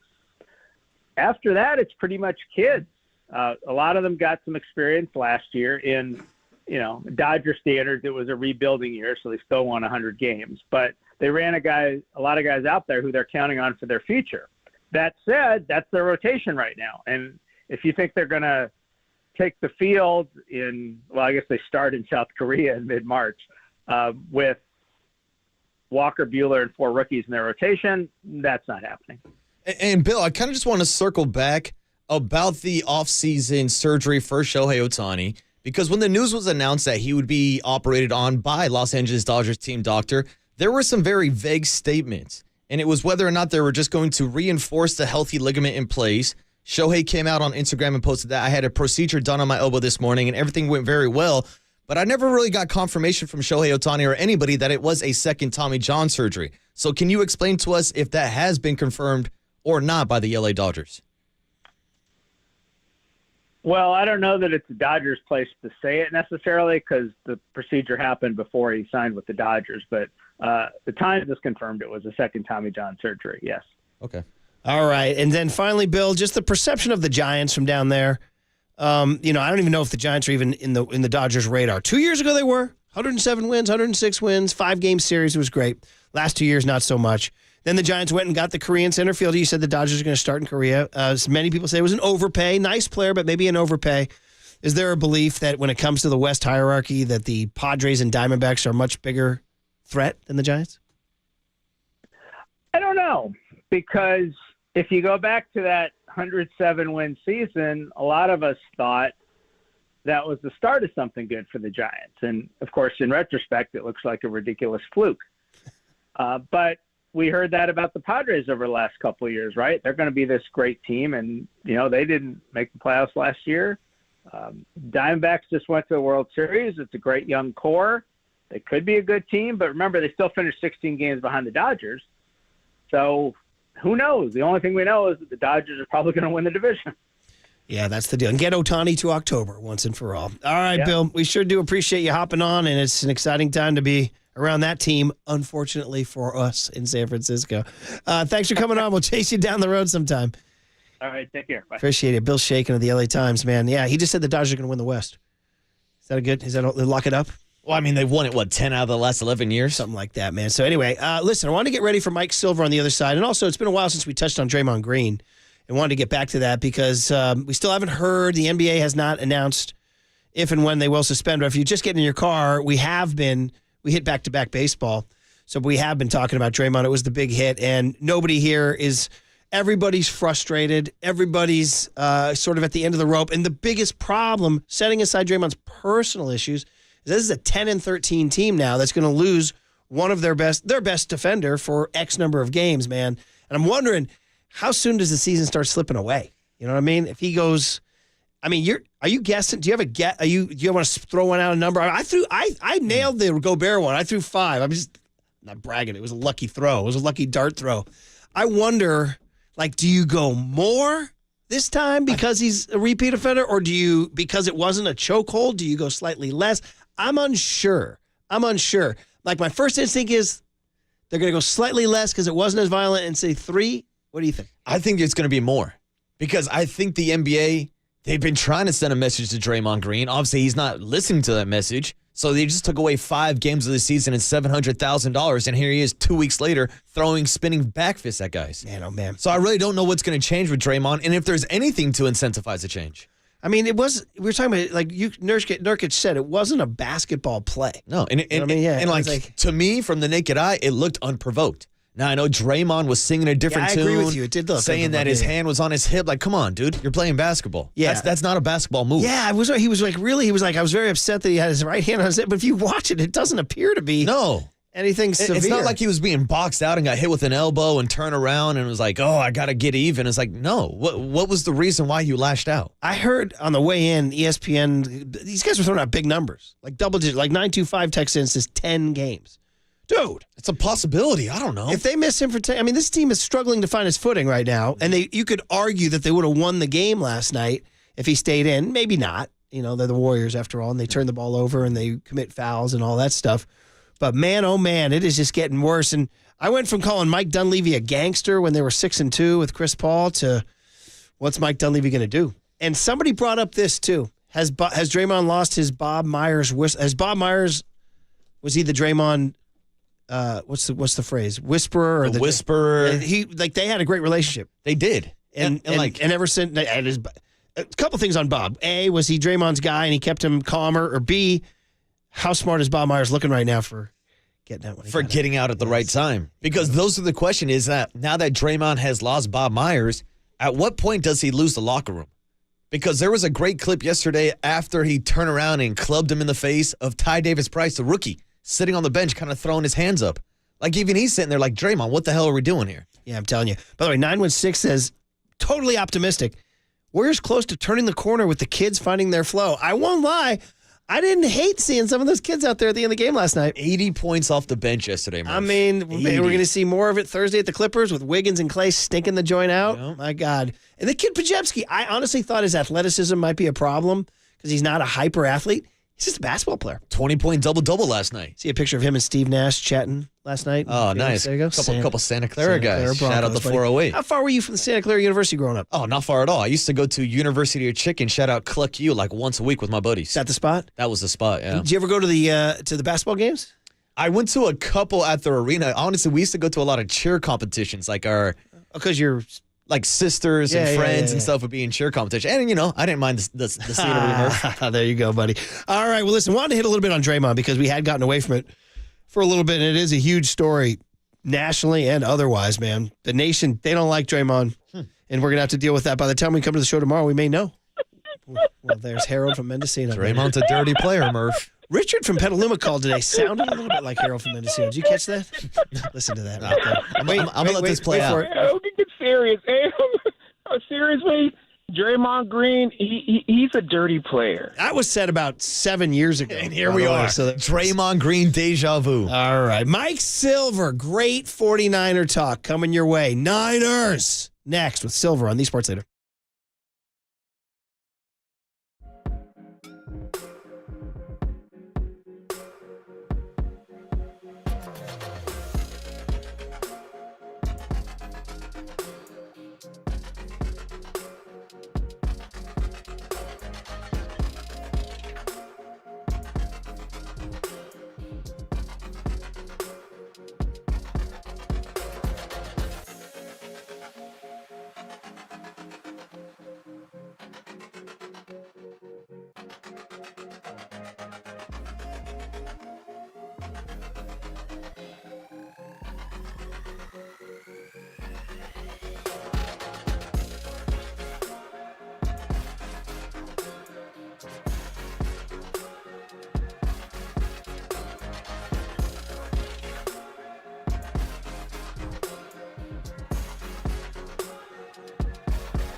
Faithful Murph and Marcus keep your morning moving. Streaming live at twitch.tv/thesportsleader.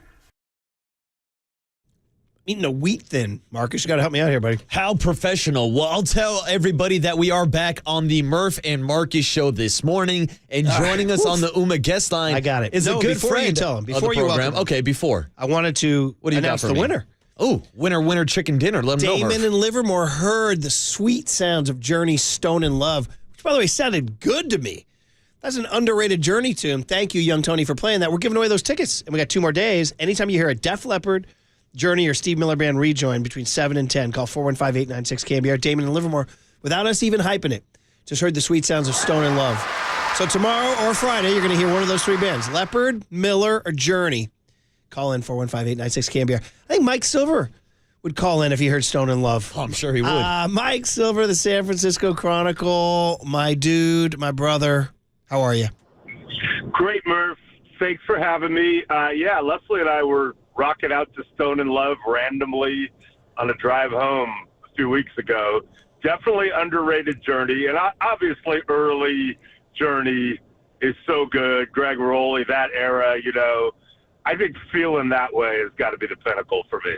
Feeling That Way. Okay, I like that. I got to go back on a dive on that. Okay, I love that you and Leslie were randomly rocking to a Stone in Love just a couple weeks ago. That's awesome. I mean, I put it on, but yeah. you know how it is. Sounded good though. All right, buddy, you did it again. You got one of your nose for news.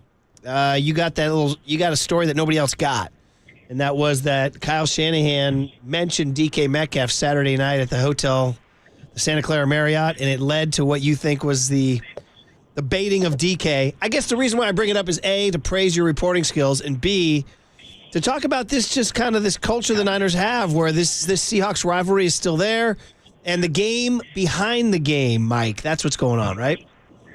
Well, first of all, thank you. And the B word has been tossed around a lot on my social media feed, especially in the wake of that. Like, oh, that's a bounty. So here's what happened. Kyle Shanahan, in the Saturday night meeting, pointed out that DK Metcalf is kind of a tweaker and showed some clips and jokingly, in my opinion, although I can't tell you for sure, said Christmas present for whoever, gets him to lose his mind. Something to that effect. And it's been, taken quite literally by some people. I mean, I'm having like a Lloyd Benson moment because I did write the Kill the Head and the Body Will Die story back in 2012.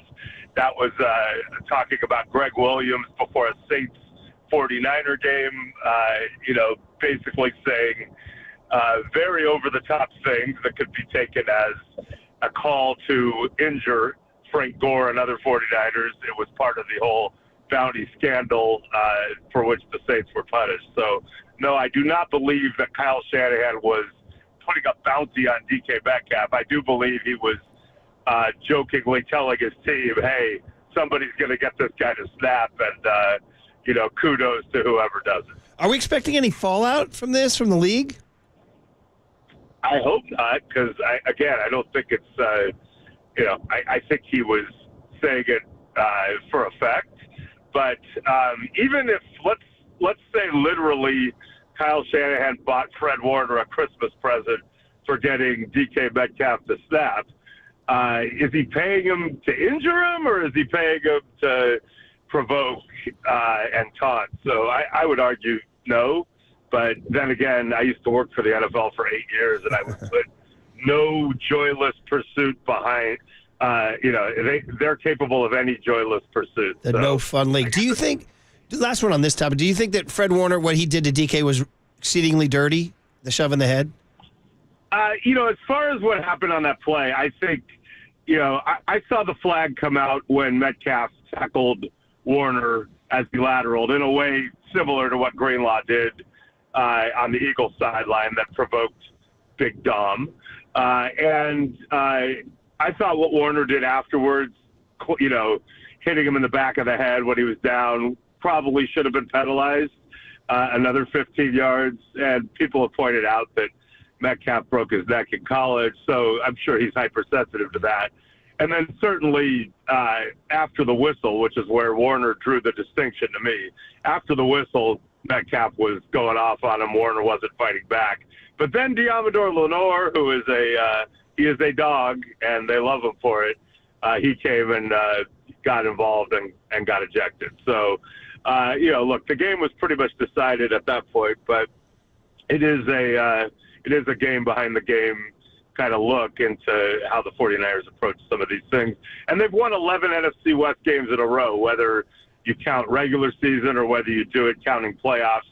You have to start later because they lost that NFC Championship game to the Rams, but you get the extra one because they beat the Seahawks in the playoffs last year. The voice is Mike Silver of the San Francisco Chronicle, Marcus. Yeah, and Mike, now that the 49ers have clinched up a playoff spot, there's been a lot of talk this week about a potential trap game against the Arizona Cardinals, coming off a big win against the Cowboys, against the Eagles, against the Seahawks, and they might be looking ahead now towards our matchup with the Baltimore Ravens. Is this week kind of the formula, the narrative towards your traditional trap week?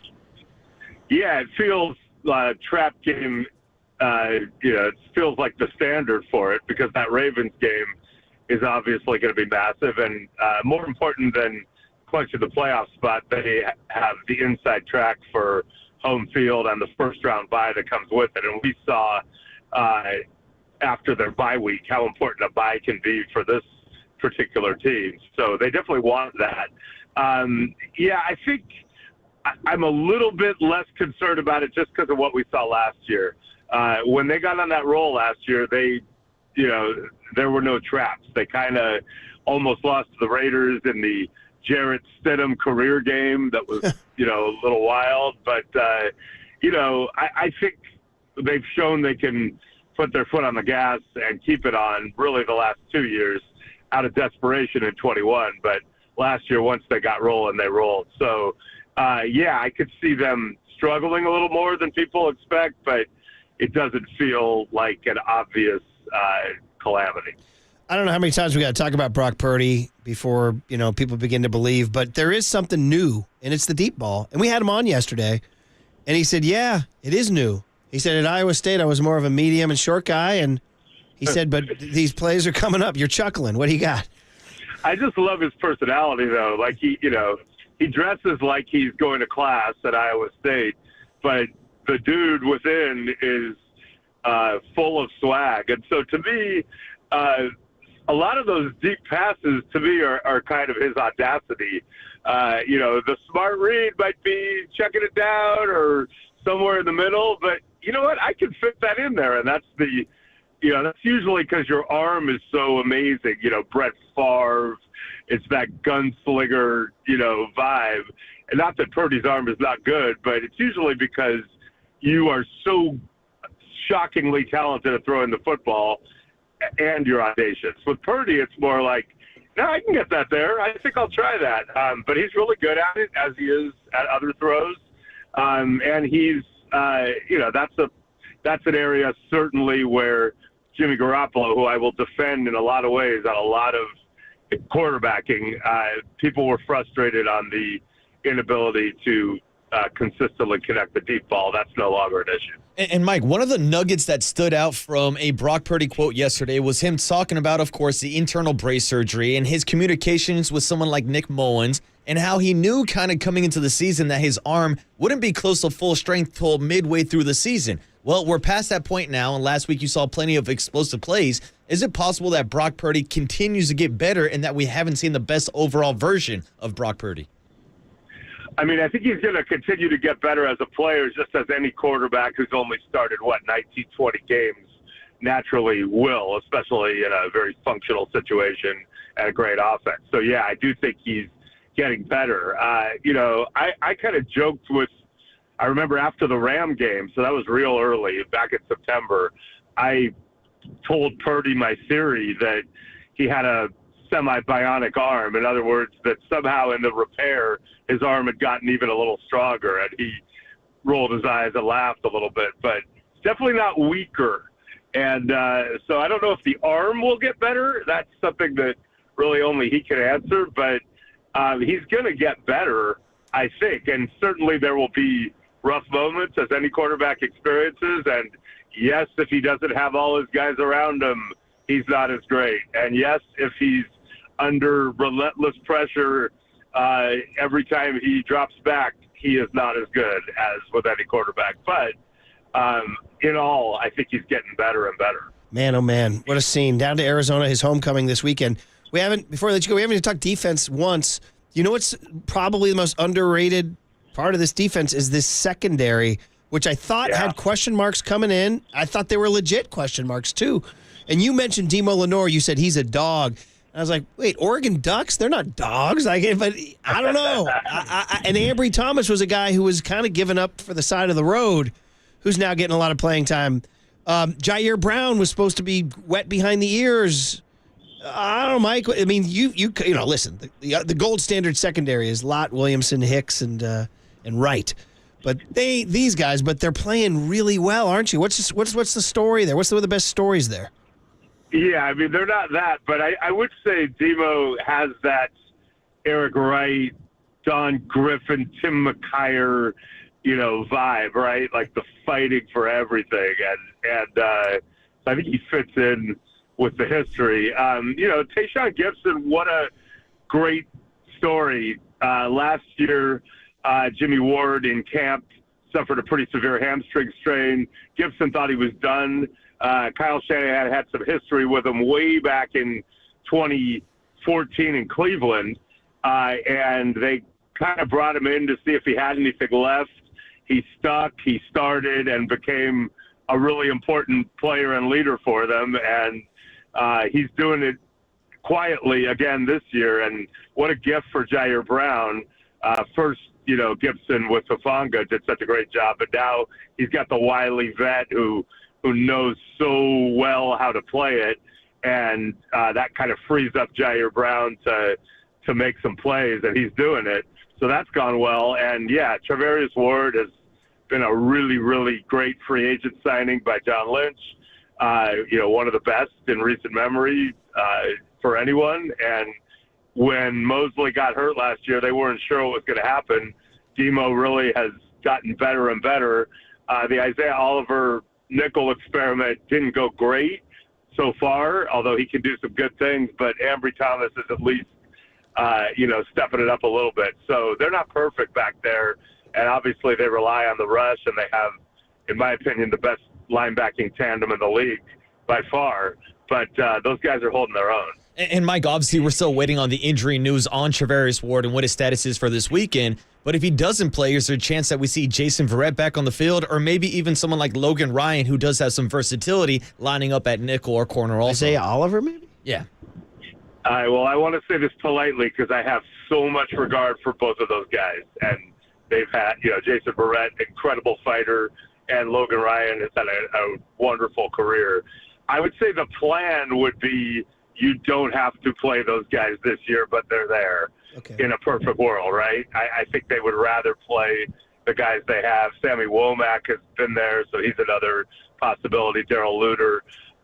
But, yeah, it is possible. Certainly if Ward can't go, you start getting into your depth a little bit. But to me, this isn't like, wow, Chase Young was the number 2 pick of the draft. He's still young. He has great physical skills. Let's get him in a different place and just see if we can ask him to do some things that he does great, as Nick Bosa's wingman. This is more like these guys were out of the league for a reason. In Verrett's case, obviously, the injuries have just caught up to him. And they've been sitting out of the league. We love them as guys. We don't know if it's going to be an adventure back there. And if we find out, we find out. Last one for you, Mikey's big picture, NFC. Mike Silver, San Francisco Chronicle, is that lot changed in the last 2 weeks. Philadelphia Eagles went from Big Dom shoving people and Nick Sirianni walking around like he's the man to the Eagles are down and out. The Cowboys are on the rise, but the Niners blew them out in October. The 49ers play the Ravens in 2 weeks. What's your big picture? Eagles' schedule softens, Cowboys' schedule tightens up. Is it just anybody's ball game, or are the Niners clearly in the path for the 1 seed? Well, I feel like, as with the previous 2 years, they have fought through their mini crisis. It was a major crisis 2 years ago, but they have fought through the, crisis around midseason and then gotten it rolling. And when they roll, they tend to roll, though obviously it hasn't gone far enough the previous 2 years. I go back to what I thought in August, pending Purdy's health, which has been amazing. I just thought in August, if you tell me that roughly this is the team that's going to be playing in January, February, I think they're the best team. And I still believe that. And they've obviously lost Tafanga, and everybody has injuries. But if they can avoid brutal injuries to those key players, and they have a lot of them, that change the fabric of their team, which is a huge if, because it's football. A lot of those guys are older, and a lot of those guys have played a lot, and they play a physical brand of football. So it's a huge if. But if you tell me that's the team, I don't think they're getting beat. And that's a testament to, an incredible roster that Kyle Shanahan and John Lynch have built, great coaching, a really good culture, some of the best players in the league. The plan to go with a rookie contracted quarterback, which was a bold plan, and then maybe the greatest stroke of luck in the history of the 49er franchise or anyone's, in that the plan was a calamity, and yet the next year at 262, you get Brock Purdy, who's unbelievable. So everybody, I know, Murph, you've talked about particles so much. You taught me a lot about, the way you kind of have viewed things, and I don't think you were necessarily wrong as the Giants went on those runs. So I feel like there are particles, but, it was less likely that someone was going to, tackle Buster Posey, after the whistle with three guys and bend his leg back awkwardly. Well, they did. Scott Cousins did that in 2011, but that's another that's for another discussion. Hey, so what you're saying in the end, Mike, is that the Niners going into this stretch are feeling that way. That's what you're saying. They're feeling that way. All right, there you go, buddy. Full circle, baby. Full circle. Okay. When the summer comes. Oh, I love it. Oh, I love it. All right, man. Great chat. Love it. Can't wait for the next report, and can't wait to catch up with you next time, buddy. Thanks. Thanks, Mike. Thanks, you guys. I really appreciate it. There he is, Mike Silver, San Francisco Chronicle. 49ers Cardinals. We're not. I mean, that's a game for the first 3 days, we've pretty much blown this game off. We've just ignored it completely, pretty much. Draymond and Shohei have had a role in that. Yeah. You know what I mean? There's been some big storylines. And Jung Hoo Lee. That's it. Has played a role in that, too. But maybe tomorrow we start ramping up our Niner Cardinal awareness, right? Greg Cosell tomorrow, right? Sure. Yeah, we got Cosell tomorrow. And Mayoko, too. But he knows Greg Cosell likes early journey, Stone in Love, feeling that way. Okay, 2 more days of those tickets, too. Time to hand it over to Papa and Lund. Next on KNBR 104.5 and 680, the Sports Leader.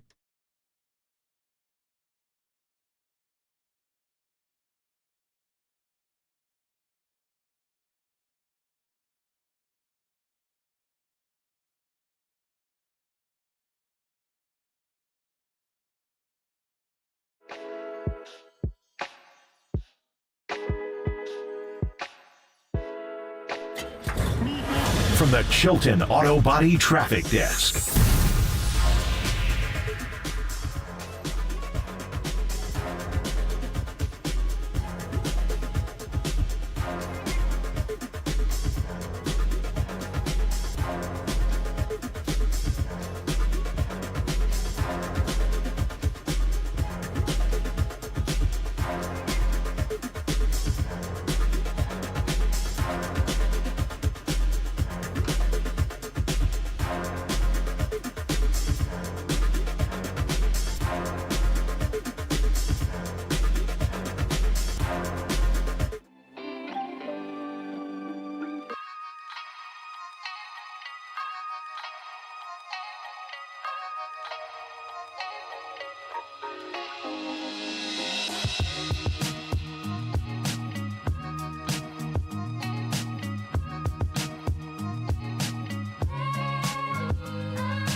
Dub Nation, Murph and Marcus keep rolling on the Sports Leader and streaming live on YouTube at KNBR 1045. All right, time to hand it over to the gents down in Santa Clara, right, doing their thing. By the way, should have told you Eno Saris is going to join them today at 12:30. One of the many voices on Jung Hoo Lee, many disparate voices, but you don't know who to believe. Maybe you're going to have to watch him play. That's the thing. We've got a nation divided on Jung Hoo Lee. So he's here. The boys are down there. Greg and John ready to go. Niners. God, we haven't even thought Niners Cardinals. You guys, is your mindset Niners Cardinals? You guys ready to go? Yeah, I started looking at them a little bit the last couple of days. This game does concern me a little bit because of the Cardinals, again, are coming off a bye week, which will give them a great advantage. Their last game, they went to Pittsburgh and play well. We'll see if they're going to get, a couple of their key pieces back for the game.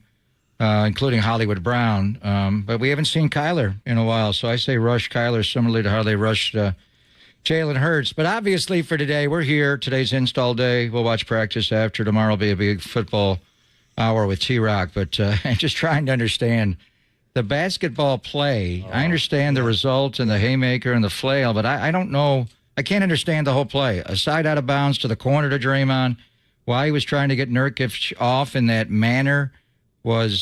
That's not the way to get him off of him, and it was just excessive. And now more Draymond fallout because obviously he's facing another multiple-game suspension. You guys take it from there, man. Yeah, it was definitely the story. So, hey, Greg and John ready to go on the Niners and Draymond. And when it's time for a change, think Speedy Oil Change and Auto Service, your trusted oil change tune-up and brake experts.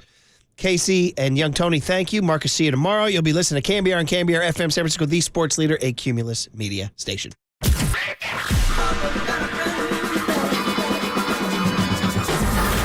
Ladies and gentlemen, prepare yourself. Prepare yourselves for Greg Papa. Sleeping Boy is Superman. San Francisco. And John Lund. It's 10 o'clock. Let's hit it. This is Papa and Lund. That's right. We're getting it going. On KNBR 1045 and 680. The sports leader. Fields has picked up his third foul. And now Green runs over Nurkic, and he'll be called for the foul. And they're going to take a look at this. See Jason Goebel indicating they will go to the monitor here. Nurkic is down in a heap. Green just plows right over Nurkic. And we'll see if there's anything unnecessary added to it. Oh, man. Well, that's going to be a flagrant. Yeah. It's going to be at least a flagrant one. Could be a two. Well, that is a swipe across the face. After video review, Green makes unnecessary and excessive contact to the face. The foul has been upgraded to a flagrant foul penalty 2, and Green has been ejected from the game. There you go. Here we go. 9.4 seconds left. Curry puts up a quick three, short. And the ball is loose into the hands of Beal and a quick foul. And now Phoenix can put it away. Coach, last time you talked about Draymond not crossing the line. What can be done to stop this from continuing to happen? We'll keep working. He was pulling my hip, and I was swinging away to sell the call. Made contact with him. As you know, I'm not one to apologize for things I meant to do, but I do apologize to you, sir, because I didn't intend to hit him. I sell calls with my arms. I don't fall to sell a call. I don't not flop it. So I was just selling the call because he was grabbing me and pulling my hip. So I spun away. Unfortunately, I hit him. And so, like I said, I apologize to you, sir, because I didn't intend to. I don't think what's going on with him, I don't know. Personally, I feel like that brother needed help. I'm glad he not trying to choke me, but at the same time, it had nothing to do with basketball, man. Like, I'm just out there trying to play basketball, they're swinging. There you go, the incident from last night. The Warriors lose, and it's not all on Draymond Green. That's what we're going to talk about. But again, no shows from Klay Thompson, Andrew Wiggins. They don't finish down the stretch. The bench gets 80 points. The starters outside of Steph Curry didn't help much, so that's the game side, but all taken or overtaken by Draymond Green, who gets kicked out again. We'll talk about the play. You heard Nurkic there at the end. You heard Draymond Green's explanation. You heard Steve Kerr. He's exasperated by the whole thing. We're down here at Levi's Stadium. Obviously, we'll talk 49ers. Jung Hoo Lee to the Giants, split opinion on that. But Draymond Green, again, Pop, grabbing the headlines in a bad way. Yeah, and this is just, he just came back 2 weeks after returning from the 5-game suspension because of the Gobert situation, and he's involved in a completely different situation. This one to me is so much like the Steven Adams situation when he inadvertently kicked Steven Adams in the groinal region during the 73-9 season, and they fell behind 3-1. And the original call in the game was a flagrant. They upgraded the next day. I remember Bob Myers talking to the league about all that, and it was Kiki Vandeweghe back then. Now it's Joe Dumars, but that was a basketball act where I honestly believe Draymond back then, he did not intend to kick Steven Adams. It's just the way he drove the lane. He lifted his leg up, and he kicked out. Can you teach him not to do that? I mean, Karl Malone did that intentionally for a lot, but it's impossible to legislate intent. So you just have to legislate the action, and the action is he swung his body around and hit the side of Yusef Nurkic's face. So I don't know. I have no idea. This is going to be multiple games for any player. I think for this player, you got the Draymond multiplier. Tim Legler is going to join us at 10:30, and Tim knows basketball so well, John. I just don't understand the play. I don't understand a side out of bounds. Podziemski, Draymond is trying to catch it in the baseline and the sideline. Is he going to run the split action from way out there? It was not like he was in the post taking a post feed, and I don't understand. He obviously, Nurkic is a strong guy, and he put his right hand on Draymond's right hip, but rather than just slap the hand away from the hip side, he completely spins his body around to create tremendous momentum with his hand. So this is, I don't know how they're going to view this. He didn't punch him. It wasn't a closed fist. It was an open hand, but he clearly created momentum going that way. I do believe Draymond's remark. He was trying to get him off of him, but I don't understand. I just can't recall, if you just backed him down and then maybe Nurkic pulled the chair on him. Why the inbounds to the corner there? That's I don't know. Is that where they're going to run the split action? He's going to have to crab dribble him like 15 feet to get down closer to the basket. He's on the 3-point line.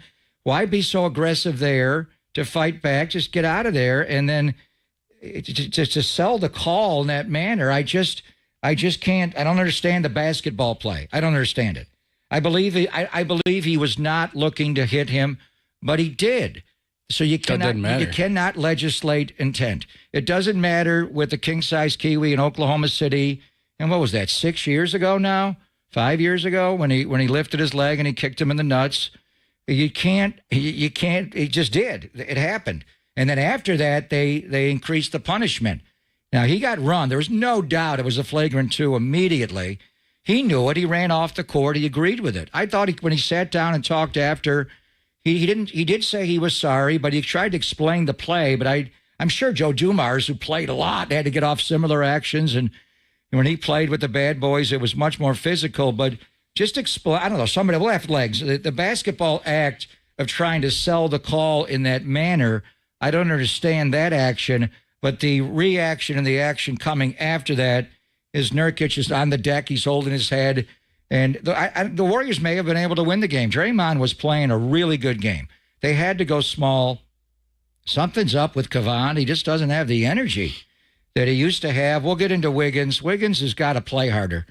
You've got to play harder. And I've never been one to criticize. Sam Perkins had a demeanor on the court where it didn't look like he played hard, but he did.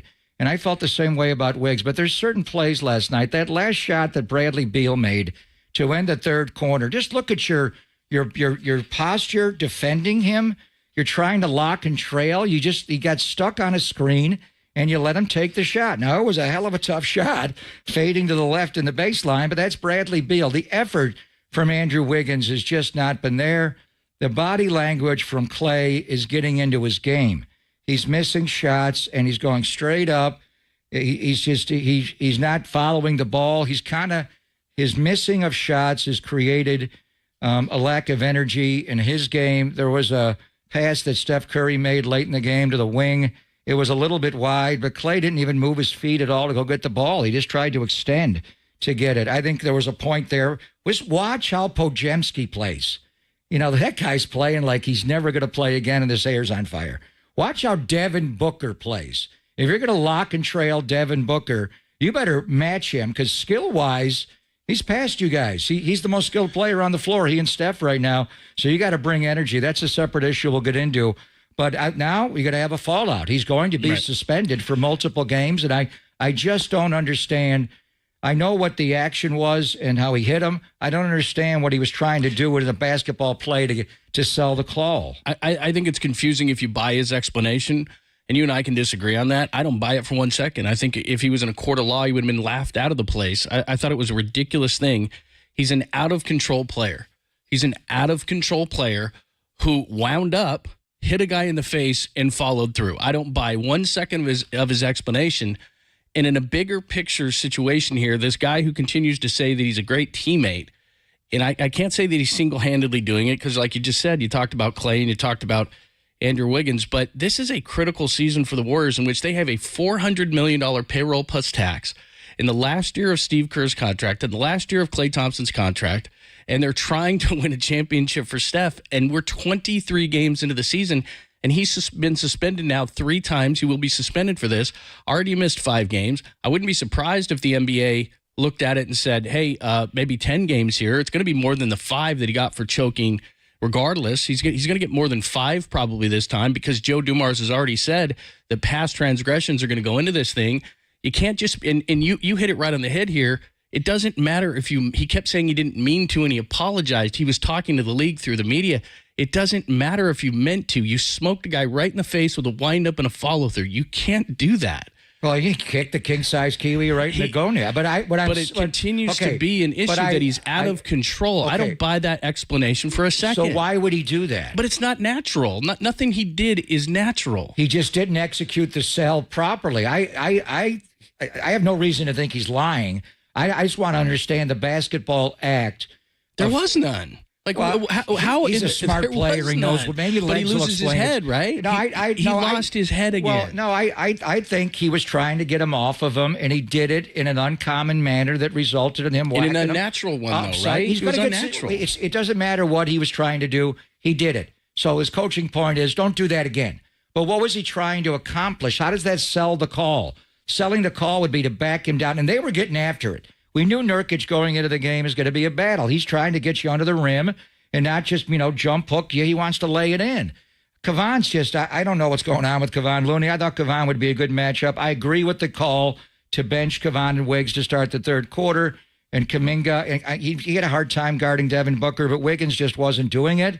And I just don't understand what Draymond's thought was. I do believe what he said. There'd be no reason for him to turn around and just smack him. He gets frustrated. He didn't do that. I don't. Maybe he did, and that was the action. I don't know what the selling of the call was. The hand was on the other side of his body. Wouldn't you slap that arm away? It makes no sense. It looked like he got off. It was poor execution of what he was trying to do, and he got off balance. I don't know, but I don't think he's going to get 10 games for this. If it was anybody else, he'd probably get an additional game. But do you think because it's so close after the other one, and the league is frustrated, you can hear the exasperation in Steve's voice?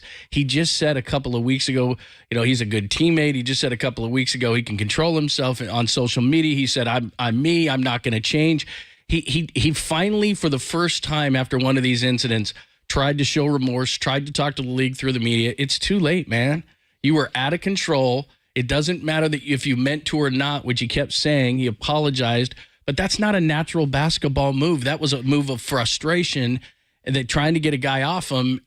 I just don't buy anything because, like you, if I try to say, okay, here's the logic behind what you said, there is no logic. It doesn't make any sense. But he's not a liar. He's not going to lie. That's why I just want to know the whole play of him being so aggressive to take the side out of bounds there. They had an action with Steph setting a screen for Clay, and that's where the ball ultimately went. To be so aggressive to catch the ball that far from the basket, I don't get it. But that's the way Draymond plays, and he and Nurkic were going after it. But if you wanted to sell the call, is that selling the call? It got him kicked out of the game, and now going to get him suspended. I don't think it'll be 10 games, but he's got to worry about, and I don't know if he listens to all these shows. I mean, he's getting buried today. All morning he's been getting buried. So he is besmirching his reputation, the player he is and the champion that he is. And it's unfortunate because when I think of Dennis Rodman, I saw 2 different Dennis Rodmans. The young guy in Detroit trying to make his way. He was a really good defender, wasn't so obsessed with rebounding. He went to Chicago and he stopped defending because all he wanted to do was get the missed shot. So you can't guard the shot and get the missed shot as aggressively. If it's just he wanted to lead the league in rebounding. And then he became a caricature with the hair and the behavior. And, Pop couldn't deal with him. He shipped him out for Will Perdue. He won in Chicago. But when you look back at Dennis Rodman, do you remember the greatness that he had on the floor or the carnival behavior? But Draymond, you're just, when you look back on your career, they're not going to say you're one of the greatest glue players of all time, and you connected all these great, like Brock Purdy does here. What's Brock's skill? Connecting all this great talent. These guys are maximizing their ability because that guy is bringing it all together. He's galvanizing.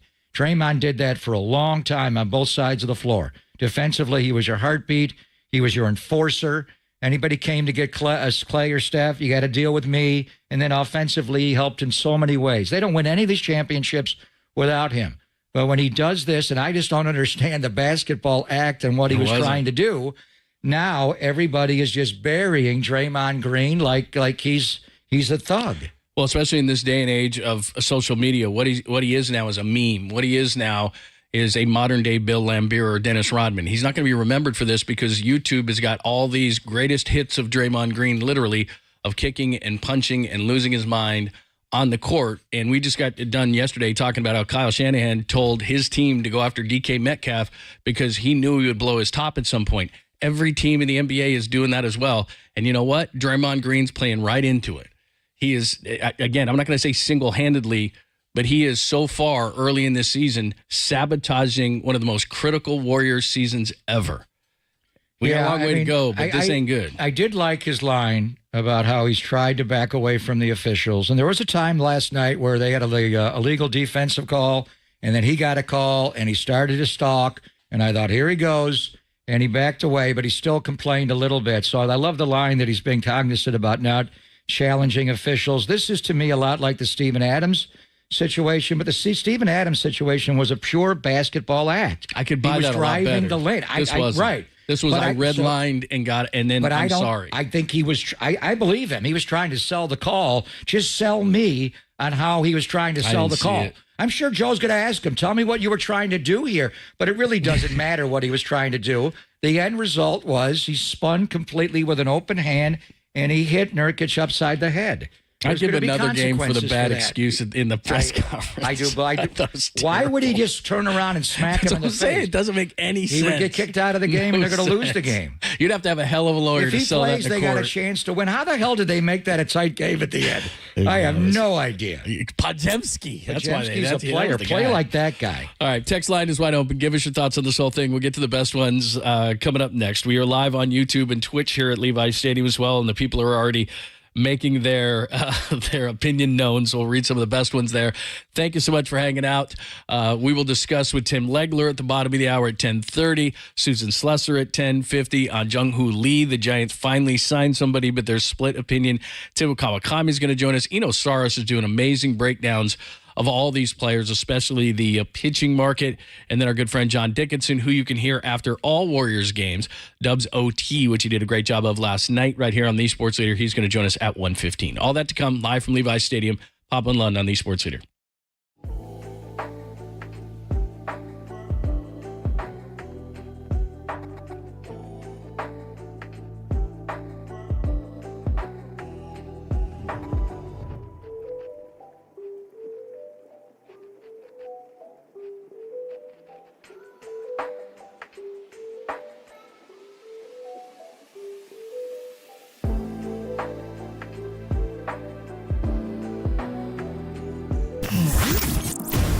What's trending now? Trending now. On KNBR.com. You put them in order and how I read them? Draymond Green does it again. Question is, how long is the suspension going to be? That story and more trending right now on KNBR.com and the new KNBR app.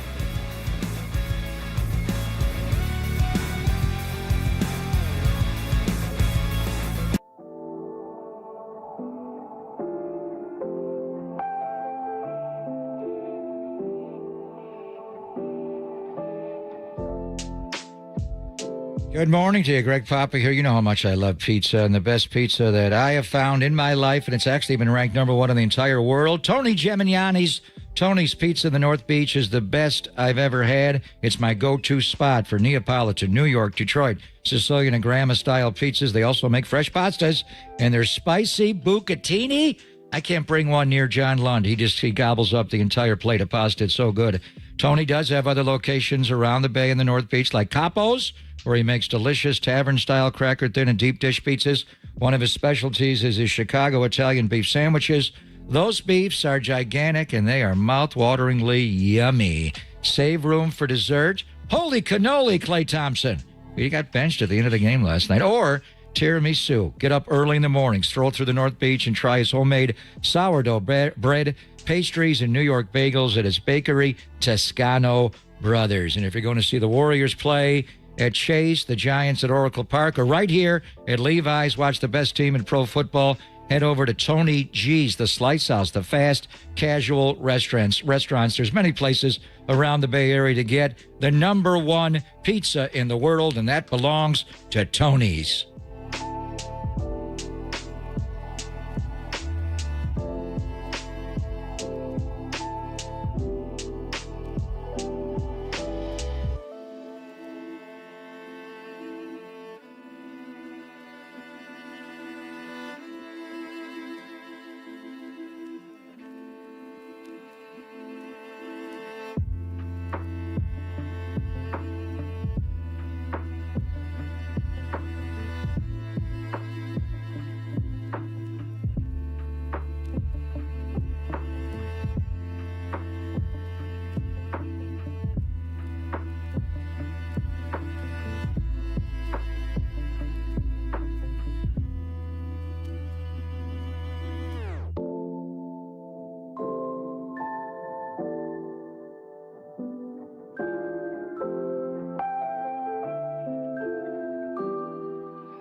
Nation, wherever you are around the globe, stream Gold-Blooded Radio 24/7, 365 on KNBR.com. This is the sports leader. Again, I apologize to Nurkic because I hit him. So I do apologize to him, and I didn't intend to hit him. So I think you guys have known me long enough. If I intended to do something, I'm not apologizing for it. But I did make contact with him, so I apologize because it wasn't my intention. Draymond Green, oops, he does it again. How long is the suspension going to be from Joe Dumars?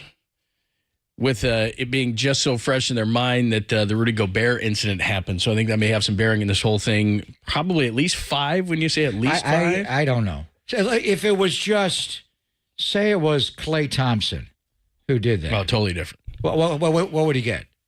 One. A game? All right. I think you get a game. So then we're talking the Draymond multiplier. Mm-hmm. What are we multiplying by? Is it equivalent to the tax bill on every dollar? You got to pay an additional 5, 6. I mean, well, it's at least 2 5. games, 3 games. I think it's at least I really 5. have no idea. I have no idea. But I just, if you think about it, I was just thinking in my mind, when has Draymond ever cold-cocked a guy during a game? Well, not during a game, but he did it in practice. So just look at all the transgressions for Draymond Green since they've won their last NBA championship. What he did to Jordan Poole in that close practice and the way that was handled or mishandled. They never suspended him for that. I mean, as far as what happened last night, and he's going to explain it as though he was trying to get him off of him and sell a call, that's a whole different deal. What he did in that practice, no matter what Jordan Poole said, unconscionable. You can't behave that way as a teammate. And then everything that happened last year in the Sacramento series with Sabonis and his histrionics there. And Warriors wound up winning that game when he didn't play, but they lost the game that he got kicked out of. He's been responsible for 6 losses this year where he's gotten run. The Donovan Mitchell meet, to me, was the worst one of all. Gobert, he was trying to defend Clay, but it was excessive is the way they ruled it. I have no idea.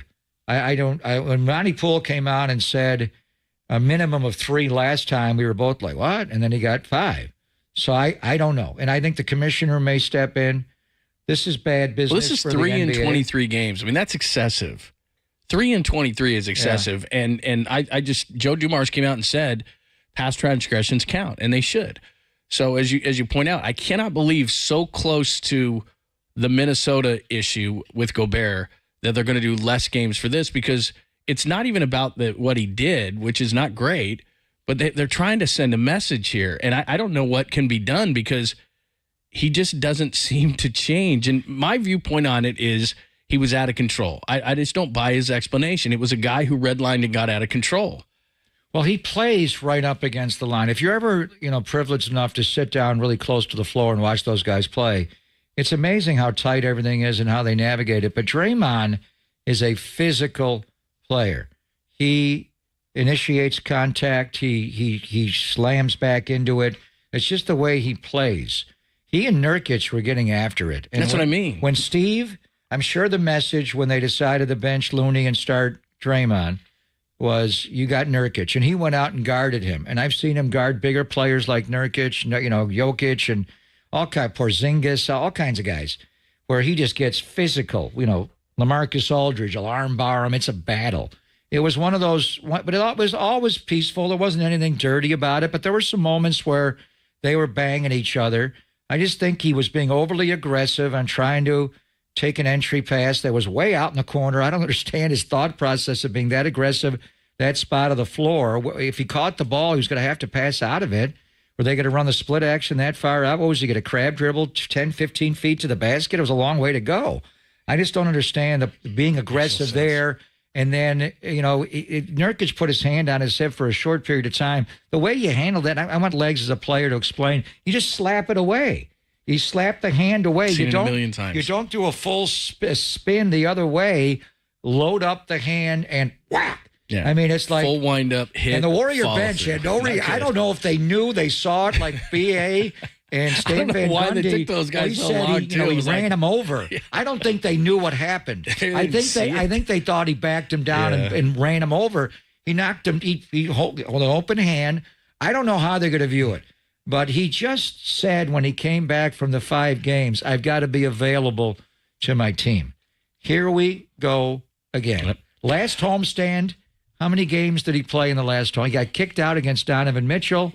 The Gobert situation happened like 100 seconds into that game. He missed the rest of the homestand. They're going to play the Clippers. Then they've got another 11 of the next 13 at home. It's the holiday season. Time to win on your home floor. The reason they're not winning on their home floor is Draymond Green's not been available. So the one thing you could decidedly say, he is failing as far as being available to his teammates. Tim Legler is going to join us coming up next, a player's viewpoint. Tim Legler of ESPN, a player's viewpoint of what happened last night between Draymond Green and Nurkic, and how long will the suspension be? We'll ask Legs next, only here on the Sports Leader.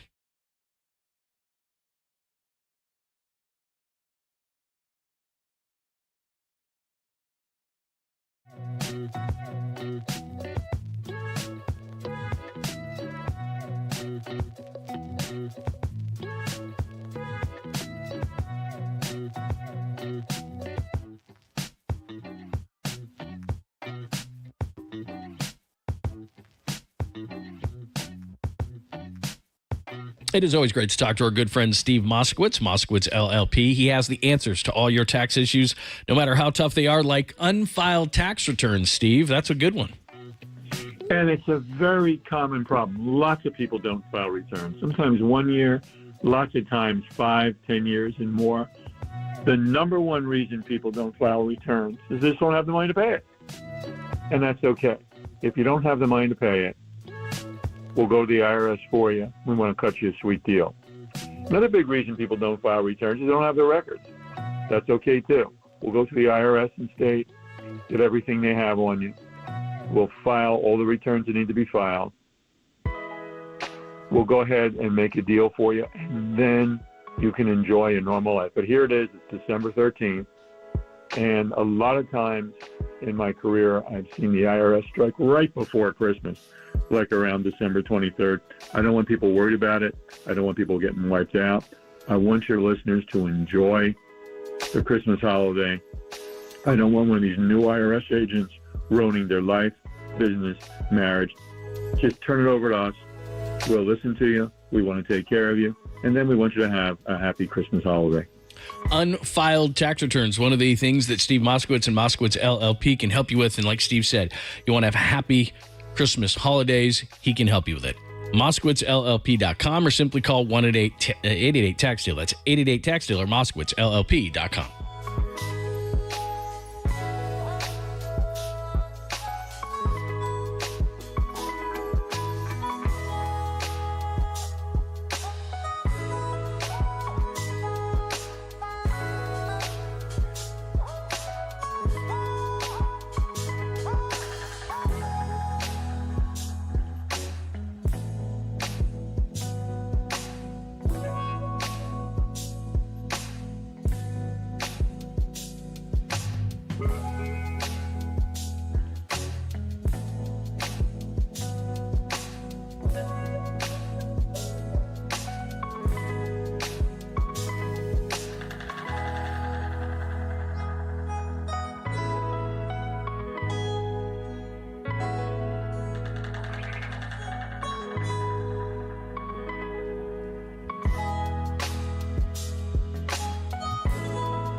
Dub Nation, filter out the noise and kick it with KNBR on the gram for everything blue and gold. Follow the sports leader on Instagram at KNBR.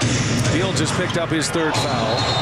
And now Green runs over Nurkic, and he'll be called for the foul. And they're going to take a look at this. See Jason Goble indicating they will go to the monitor here. Nurkic is down in a heap. Green just plows right over Nurkic. Oh, man. Well, that's going to be a flagrant. Yep. It's going to be at least a flagrant one. Could be a 2. That was, of course, on TNT last night. The Warriors lose to the Suns, but Draymond Green gets kicked out with the Warriors leading 65-60. That overshadows everything so far, so that's his third ejection in 23 games. What will the league do now, and what is the explanation? Do you buy what Draymond said in the postgame? Let's talk to get a player perspective. Our good friend Tim Legler joins us at Legs ESPN. Make sure you check him out. Does a tremendous job on ESPN, giving you the analysis that you need. He joins us courtesy of the UMA guest line. Hi, Legs. How are you? I'm doing fantastic. How about you guys? I guess I'm probably a little bit better than people in the Bay Area right now. Here we go Draymond Legs. Unbelievable. Yeah. Oh my goodness. Listen, I've been pretty vocal supporter of Draymond, defender of him for a lot of reasons in the past, and his importance, significance to that team. I'm sorry. Number one, it's just his explanation is completely implausible. There's nothing about that makes sense. There's nothing about that was any sort of normal body motion where you're trying to sell a call, as he tried to put it.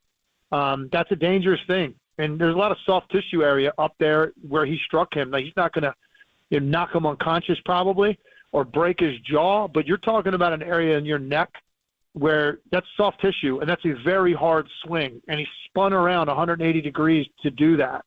There's nothing about that makes sense in his explanation. And I think for me, and I think for the Golden State Warriors team, the front office, the coaching staff, the fan base, I think the only way you look at that is that it was a selfish play. It's selfish. You're trying to get whatever emotions you're trying to emote at the time and frustrations you're feeling and whatever it is you're trying to do. You're so compartmentalized in dealing with your own issue in that second. You're not thinking about your team at all. You have no regard for the rest of the guys on your roster, no regard for your coaching staff and the organization in that moment. Particularly coming off of a situation you just missed 5 games, and now you're going to put yourself in this situation again. I don't know what the league is going to do. I mean, if they mentioned past transgressions as an impact and why he got 5 games the last time around, and that could have been more severe. I thought that could have been 10 games, to be honest with you, the first time. So what do they do now? How many games is Draymond Green going to miss for the Golden State Warriors here in the first half of the season? And again, the word I just have to use is selfish. It's a selfish thing to do when you're constantly putting your own emotions before anything else. And that's what he's done now. He's put his team in a terrible spot, particularly when you've already got so many guys struggling offensively on this team. And now you're going to be down, a very important part. It's just frustrating, and he's going to deserve whatever the league decides. Legs, unlike earlier suspensions or, situations in games that has taken him off the court, this one's a little bit different. The one commonality to me is when he lifted his leg up and he inadvertently kicked Steven Adams in the groinal region in the Western Conference Finals during the 73-9 season. And the league wound up upgrading the flagrant foul, and he wound up getting suspended when James had the situation in Cleveland. So that was a basketball act, and I actually understood that.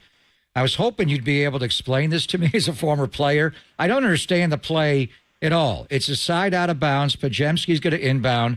Draymond he got the assignment to start the second half to deal with Nurkic because Looney just wasn't bringing it. And it was a good battle, a clean battle. And then he goes way over in the baseline up against the sideline like he's fighting for low post position to catch an entry pass.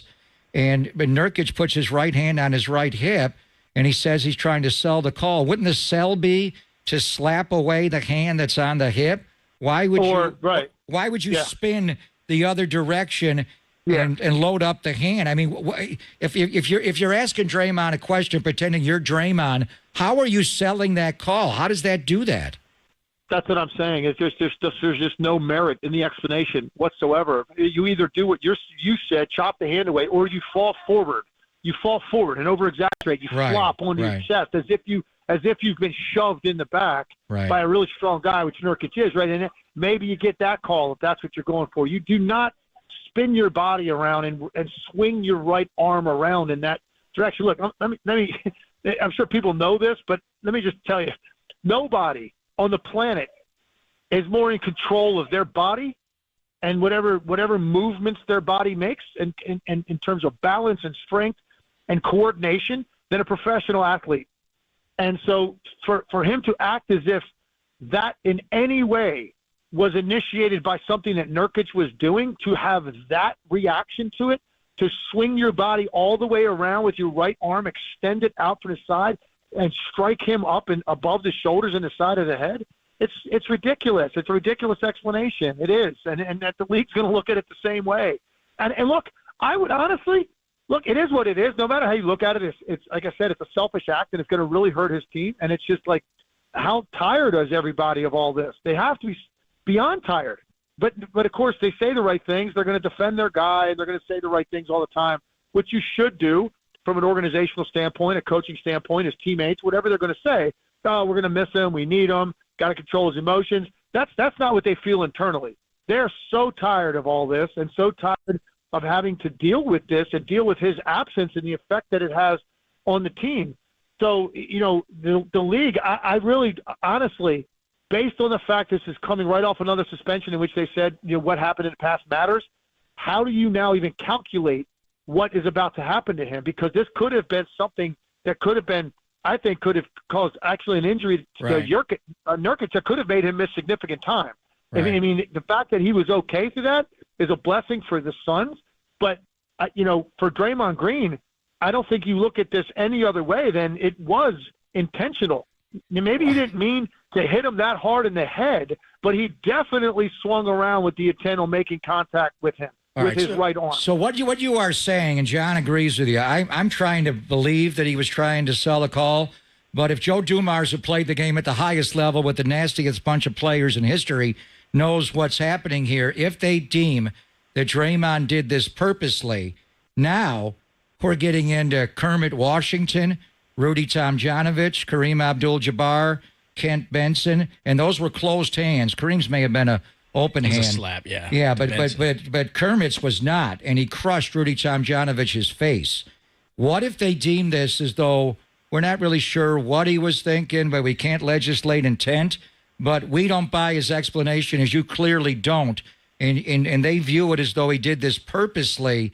What are we looking at? Are we looking at him just an unprovoked open hand punch of a player? Yeah, well, here's the only difference, I will say. Here's what separates all those incidences that you just gave and what Draymond Green did. Here's the difference. Draymond Green did not turn around, square up on him, eye him up, and punch him in the jaw with a closed fist. Like, that's not what we're talking about here.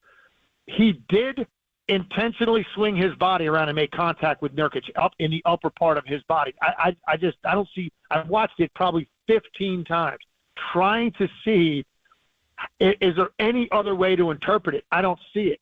So, and also some of the instances you mentioned, the fallout in terms of the damage done to the player that was struck was significantly greater. The fact that Nurkic laid there for a while, but he got up and finished the game, and he's not going to miss any time going forward as a result. I mean, I do think that plays into it. If like I said, if he punctured Nurkic's eardrum or he did like break his jaw or something like that, he's going to miss a significant amount of time. That absolutely has to play in, and how you weigh how long should this player sit. That caused a team that is contending for a championship once they get all their guys back to miss their center for an extended period of time. Well, you have to factor it in, but that's not the case. Nurkic got up, finished the game. That will play into it. Draymond Green did not turn around, eye him up as if you're going to throw a punch towards somebody's face. He didn't do that. He swung around, and so you can, I guess, interpret it that, hey, he swung around wildly with his arm. He didn't know what he was about to hit. I guess if that's the best case and argument you can make for the Warriors, then maybe it's a little bit lenient. I do think he turned around. He meant to strike him. I don't think there's any way around looking at it that way. Well, he had to physically be in that spot because he's right on his back. That's what I'm saying. He knows he's back there. So when he swings around, it's not like Nurkic had bumped him, and then Nurkic backed off of him 5 feet, and he pulled didn't know the chair that. on him. Yeah, right. He knew exactly where he was when he spun around. Now look, maybe he meant to catch him, hey, in the shoulder area or whatever he was trying to do to quote, sell the call. I still don't even understand how he's selling a call by spinning around. Yeah. That doesn't make any sense to me. You're selling a call, you're going forward. If the contact's from behind and you're selling a call, you're going forward. Your body's going to go away from the contact, right? That's what you're going to do to sell what the contact that's happening to you in your back or your hip area. You're not going to spin around off of that to sell a call. It doesn't make any sense whatsoever. So I don't know. Listen, I'm not the league. Like I said, I thought he got off light with the 5 games. I thought that could have been a lot worse than that. Honestly, I thought that was about as light as the league could have gone in that situation. So now, so close to that, and this is a player that you hit and he goes down to the floor, and you hit him above the shoulders. I mean, with a wild swing of your arm, is he going to get 10 games, 15? If it was Kermit Washington style, what you're talking about, where he turned around and punched him and cold-cocked him, hit him right in the face, and dropped him, then you're looking at 30, 40 games. Right, you're right. What if this was Klay Thompson did this in the same mannerism exactly to Devin Booker? What would the league do him as far as this suspension? Well, 100% flagrant 2 in the moment, and he's ejected. Right. And then based on Klay Thompson's track record, that you might be looking at a game or 2. So Draymond may get 10 games. You're saying you're looking at 10 games? Yeah, but Klay would get I would think Klay would get a suspension, even if with his track record being perfectly clean. I do think because it's a dangerous play, flat out. It's dangerous. You're risking an injury to a player with your reckless actions and lack of control of your body and what you're doing, and you have no regard for him and his face and his head. So you're going to get suspended. But if you got a clean track record to that point, you have to assume that this was just this one-off thing where he lost control of his emotions in the moment. And, regrettably, this is what happened. He's going to be ejected and probably get a game or 2. This is a guy that's now had 18, ejections in his career. He's had how many suspensions over different types of things. He just had a 5-game suspension for this. No, I think looking at the lack of control of his emotions in general is going to weigh in here. And now, look, they haven't been able to rein him in to this point. Yeah, I've always joked about Draymond. One of the things that he does something I've never seen before, any athlete, any NBA player. He takes getting a technical foul as a license to escalate everything he wants to throw verbally at officials. Yeah. I've never seen anything like it. Most guys, you get a T, right? It muzzles you for the night because you're you don't want to get ejected because you don't want to hurt your team. And it can be effective toward players. And that's the whole point of it. That's why we give you 2. You take 1. Now, okay, that's enough. I've heard it. Now, look, don't get me wrong. Some of these texts that are handed out and some of these ejections are a joke. They're a joke. It's sensitivities on the part of the official. It's literally people aren't out here to pay to watch you play. Like Jokic got ejected last night, in the first half of a game. And, it's and the home crowd in Chicago is booing the decision because they came to see the star. And I'm not saying that means you have free license to say whatever you want. I just think there's quick triggers in this league with technicals and ejections. I do believe that.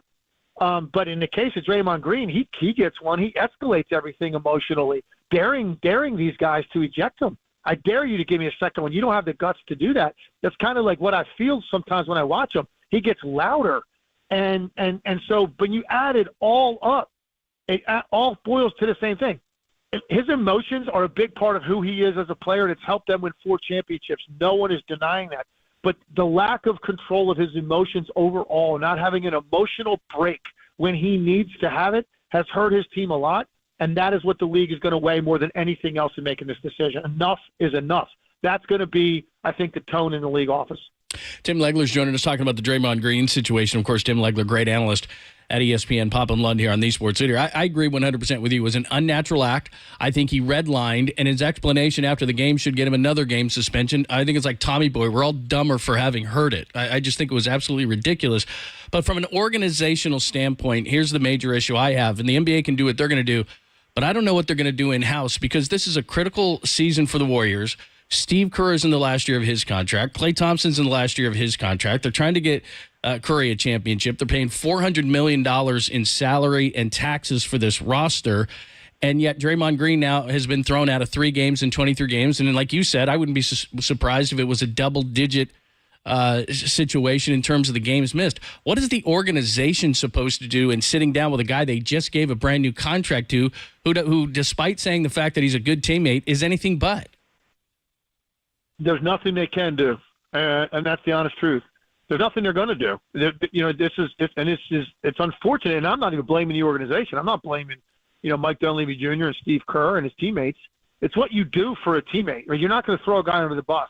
Maybe inside a closed locker room, there could be some different conversations and some harsh words, and just letting him know how much this is hurting the team, particularly when they're trying to still hold on to that competitive championship hope in the Steph Curry era, which is what they're doing right now. And obviously, right now, this is very, very, very much hanging by a thread right now with the way guys are playing and how good the Western Conference is and the way these teams have added to their roster. It's like it's already hard enough, and now you're gonna do these things to compromise us on a nightly basis. And again, for me, the biggest component of this for the organization and his teammates and his coaching staff should be upset is you have no regard for us in the moment. This is just you. That is about you and Nurkic, and you got wrapped up in that. And now this is going to cost all of us, and we need you to win. But what are they supposed to do? They're not going to suspend him additionally over what the league does. All they can do is have whatever internal conversations they've had, and they probably had these conversations with Draymond Green his entire career. I don't think there's really been any effect on Draymond Green in that area. He does what he wants to do, and they have to live with the repercussions of it. But they're not going to do anything above and beyond what the league's going to do. They're going to hand it off to the league. They're going to accept whatever the league hands down, and then you just got to wait it out, wait for him to come back, and hope you're not completely buried by the time he does get back. If this is a really lengthy suspension, which I'll be very surprised if it's not. I'm going to put it out there. I think it's going to probably be a minimum of 10 games. If it's 15, 20, I'm not going to be shocked. Can you recall a player ever doing that? I mean, Ron Artest threw a bow right to the side of a head. Can you recall a player doing anything? I mean, obviously the Kermit Washington, Kareem were excessive, and that was 50 years ago. Can you recall anybody doing a like act like this? It's strange because I love these examples you're giving because they're flooding back into my memory when I saw them live, right? And like so remind me, what did Ron Artest get for the elbow? Yeah, when he elbowed Harden when Harden was in Oklahoma City. What did he get for that? What was the suspension for that? Well, that was a similar act because I think he just spun on the defense, but he bowed him up and he hit him right to the side. But the difference is if you watch the replay of that, and I have it pretty indelibly etched in my mind, I believe this was after he was changing ends of the court. I think he was actually in transition. Scored. I think someone on his team scored, whether it was him or somebody else, and he spun out. And as he was running back past Harden to get to the other end of the floor, Artest got 7 games. Yeah. 7, yeah. And I thought at the time, that could have been 20 because he did absolutely turn around. He knew James Harden was right there. He cocked his elbow back, his left elbow, across the right side of his body. Right. I mean, you hit somebody in the temple with an elbow? First of all, I'm going to tell you something. Ron Artest is probably top 5 strongest players I've ever encountered in my life. He's got superhuman strength. And you're talking about full force with your elbow in the side of someone's head. You catch him in the eye socket or the temple or the jaw.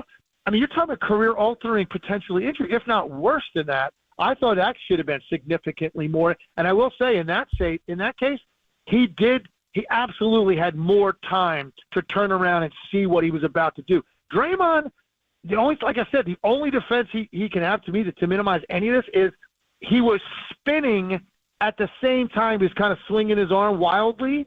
He didn't have a chance to make any sort of eye contact or facial contact with Nurkic to really understand where he was, but he definitely knew he was going to strike him as he was spinning around. There's no question in my mind, but it's not quite as bad, I don't think, as what Artest did. If he got 7, then I think the league failed there because that could have been absolutely catastrophic for James Harden. And a similar kind of player because that was after the Malice at the Palace and all this other stuff with Ron Artest. So he had a track record as well.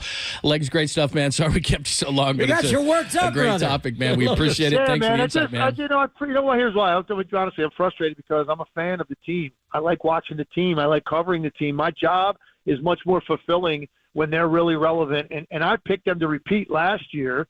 and it didn't happen. I still thought they're definitely in the mix until I see number 30 have any decline, and I don't see any in him. Until I see some of that, I still think they're in the mix. But I tell you what, man, it's harder and harder and harder to make a convincing argument that that's the case. There's just a lot of stuff right now that's unraveling, and it's unfortunate that I don't know.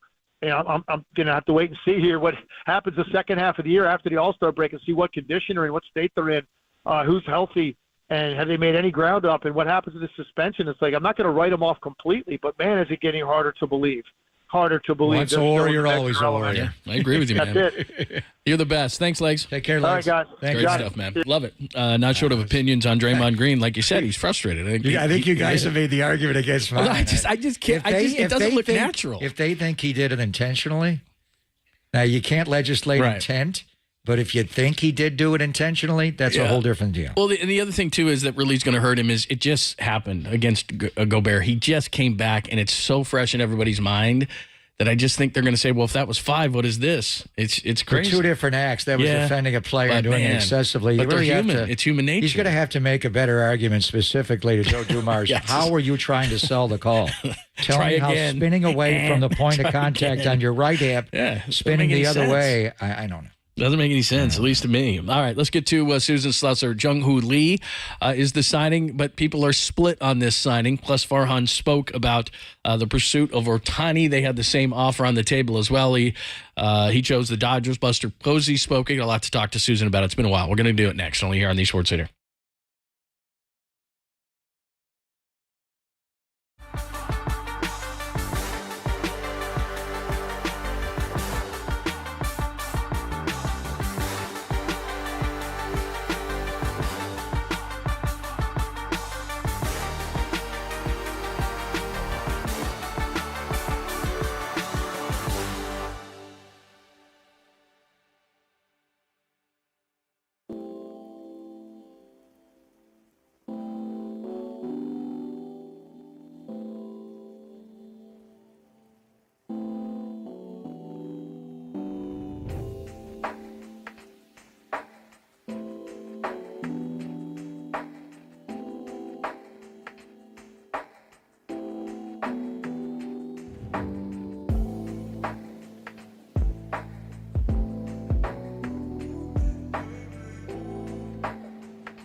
Toyotathon, it's on at Modesto Toyota. You know what Toyotathon means. It's the biggest event of the year. Great deals for you. End of the year savings on that new Toyota you want. You've been great all year. Buy yourself a Toyota, or you can buy somebody else a Toyota. That's fine.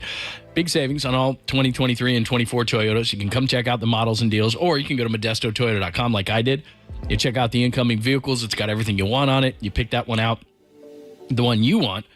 And now you've got great Toyotathon deals, so they go quickly, though. So don't wait. The time is now. Save big on gas with many of the hybrid cars, and I've got the hybrid RAV4 right now, which saves me a ton on gas. Got SUVs and trucks as well, plus the all-electric BZ4X. In fact, where we are at Levi's Stadium, it is just right past the ticket office. You can come check one out right now. Come by, say hello, knock on the window, and check out the new BZ4X. That's got a great price and special lease deals as well.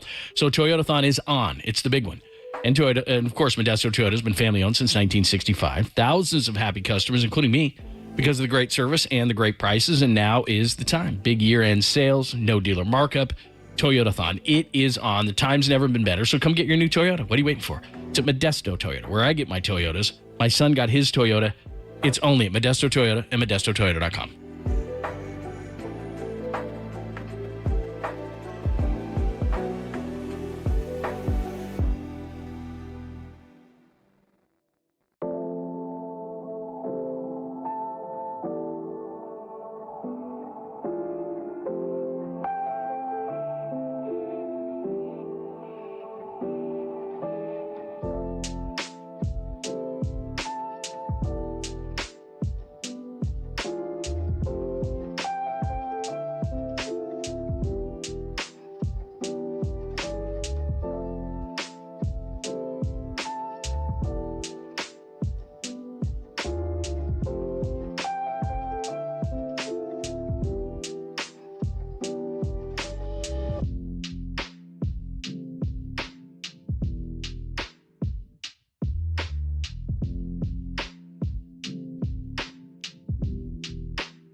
Listen to the sports leader anywhere, anytime. Download the all-new KNBR app. Now back to Papa and Lund live from the KNBR Casino Matrix Studio. Casino Matrix Progressive Jackpots are here. Where are you? Just drop in. Please play responsibly. 1-800-GAMBLER. I think it's a little bit of a gamble when you don't exactly know what that league in Korea, how that equals the major league level. Is it somewhere between AA and AAA? Is it AAA? Is it somewhere between AAA and the big leagues? I think the Giants did all their homework. Look, a lot of other teams wanted to get this guy, so they've done their homework. So I think it might take him a little while to get his feet underneath him. But when he does, he's got a chance to be a really, really good player and a young player and a good defender. And that checks a lot of boxes. It's Papa and Lund on KNBR AM and FM San Francisco, the sports leader, Cumulus Media Station. As we're live from Levi's Stadium, but it's everything else we're talking about, from Draymond Green to Jung Hoo Lee, who comes over from the KBO, the Korean Baseball League, and Susan Slesser is all over this. Of course, our Giants insider from the Chronicle, at Susan Slesser. And as she reminds us, because Jung Hoo Lee is coming off a major ankle injury, she says, sounds as if Jung Hoo Lee will get his physical tomorrow, so let's all hold our breath. It's an ankle, too? Let's all hold our breath. It's not done yet. That was Dwayne Kuiper this morning. We welcome Susan to the show, courtesy of the UMA Guest Line. How are you? I'm great. How are you guys? Yeah, we're good. So it seems opinions are split on this guy. They did give him a lot of money, plus they have a posting fee, so this is going to end up costing him about $132 million. So give the people just your insights on Jung Hoo Lee first. Well, I have not seen him, but I have certainly read a lot about him. The things that jump out really are his strikeout rate is so small. That's something that potentially could translate really well, like great bat to ball skills, right? I think like 8% strikeout rate. Which is incredible. 5% in some years, multiple MVPs, good bloodlines, a dad who has multiple MVPs in Korea. So really fun, kind of like a leadoff hitter, very good outfielder type. Who doesn't love that? He also has a player opt-out, it sounds like, after 4 years. So at age 28, I guess. So if he is playing well, the Giants could lose him. But if he's playing well after 4 years, that's great for them anyway. That's what they're looking for. So, yes, they do have to pay the full posting fee, the $113 overall. Maybe not if he's great. And if he's great, good problem to have either way. Yeah, and the posting fee is $19, so he is expensive. You mentioned his father. His father was known, his nickname was Son of the Wind. And so Jung Hoo Lee's nickname is Grandson of the Wind. He's faster than the wind. So he's going to play every day. You're paying this guy a lot of money, obviously. He's going to be the leadoff hitter and center fielder and an everyday player. So obviously it takes him out of the Cody Bellinger sweepstakes now. That's debatable if he would have even come here. But moving on, Suze, between the other outfielders, Slater, Yastrzemski, Conforto, Haniger, you do have a DH spot now that you didn't get Shohei Otani.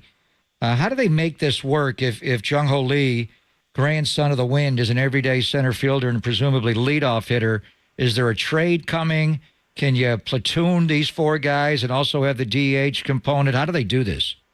I think the DH right now is probably what they would say. Certainly if they could get something that they're looking for in a deal for, say, Austin Slater, I have a hard time thinking, I think that they probably really like their defensive alignment when they've got especially Lee, Yaz in there, Slater too, maybe even in that mix if they hang on to him.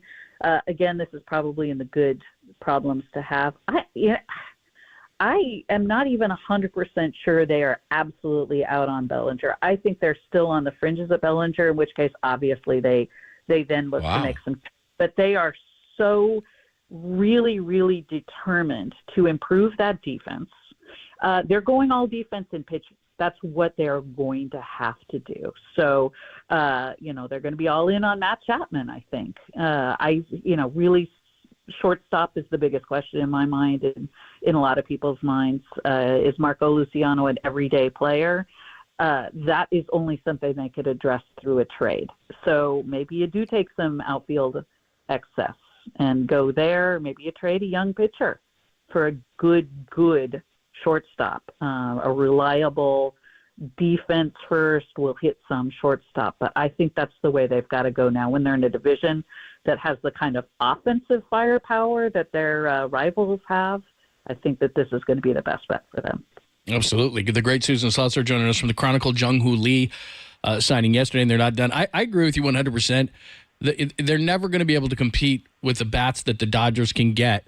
So you've got to go the opposite way. And I would even go so far as to say it's high-end pitching and high-end defense. Like you said, Chapman's a platinum glove winner. This guy's supposed to be really good in center. Is it possible that are they in on Yamamoto? Are they in on Snell? I'd love to see both those guys. I know it's not my money and this isn't going to happen, but I mean, I'd like to put Josh Hader with Duvall. I mean, that's the kind of lineup that the Dodgers are putting together. You have to have high-end pitching and high-end defense because they've got enough pitching depth. They need high-end. They need 1 and 2 type starters on this team to compete with the Dodgers and the Diamondbacks. I couldn't agree more. You know what? At one point, a week and a half ago, it sounded like they were in the driver's seat for Yamamoto. I think the Mets at that point really stepped things up. You know, the team chairman flew to Japan and had meetings. Now it sounds like it might be basically a bidding war between the Mets and the Yankees. You get Steve Cohen and the Steinbrenner family into a bidding war. I'm not sure that that's going to be the best thing for the Giants to try to jump in the middle of. If I'm the Giants, I try to just be as proactive as possible right now with someone like Blake Snell, who, if you look at his numbers against the Dodgers in particular, and this is a guy who's been in the division now, he seems like he ticks an awful lot of boxes. I go ahead and just not wait on Yamamoto. I would go very hard on Snell. You've got to imagine, Jung Hoo Lee's agent, Scott Boras, also represents Blake Snell. You've got to think there have been some pretty serious talks there. Obviously, Bob Melvin is very familiar with Blake Snell. He had him in San Diego. I think that this is the guy right now that might make the most sense. Do it now, and then you're not going like, yeah, we missed out on Yamamoto. We just keep missing out on guys. Let's now turn to Snell, whose price tag might be higher after Yamamoto comes off the board. And Brian Price as well. We had Brian on, and he was more of an advisory role with the Padres, but he went on and on. He thought he was the best pitcher in baseball, and he did win the Cy Young. Can we back up to one thing you said? Because I thought the signing of Jung Hoo Lee would take them out of Cody Bellinger, and that is a Scott Boras, that's a client as well. Yep. So how kind of money are we talking about here? They could sign Bellinger on top of Lee and then put one of them in right field? Sure. I mean, look, the Giants certainly demonstrated they have the money. Okay, yes, they were talking $700 million with most of it deferred, as it turns out, but they did go in hard with an initial offer they said would be the biggest in the history of baseball, right? So you're talking $400 million plus right there. They have the money. If they really want to go hard defense now, again, I think they're on the fringes of Bellinger. I think if they think that they could get him for a price that makes sense for them, I think that they would still do it. This is the path that they're taking. I don't think they're the front runner for him at this point, and I don't think that should be their priority. I think now they have to get a top flight starter and somebody on the infield dirt who really is a sure thing from a defensive standpoint and also brings a bat. I was thinking about this because I was having a conversation with a friend of mine, and I said to him in regards to Bellinger, the Giants are not in a position to, if Bellinger wants to come here, to turn down talent. They're in talent gathering mode. So if Bellinger's showing interest, and of course it's another Boras guy, then yeah, Bellinger, and I'll just figure out where he fits because they just don't have enough talent right now, and he can defend, he can play center, he can find first, you got a DH position, you can move all these guys around and figure out spaces for the guys. These guys are in talent gathering mode. Yeah.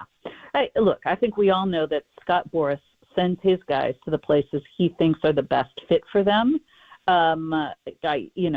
Clearly that he felt like Lee was a great fit for the Giants. I think he is.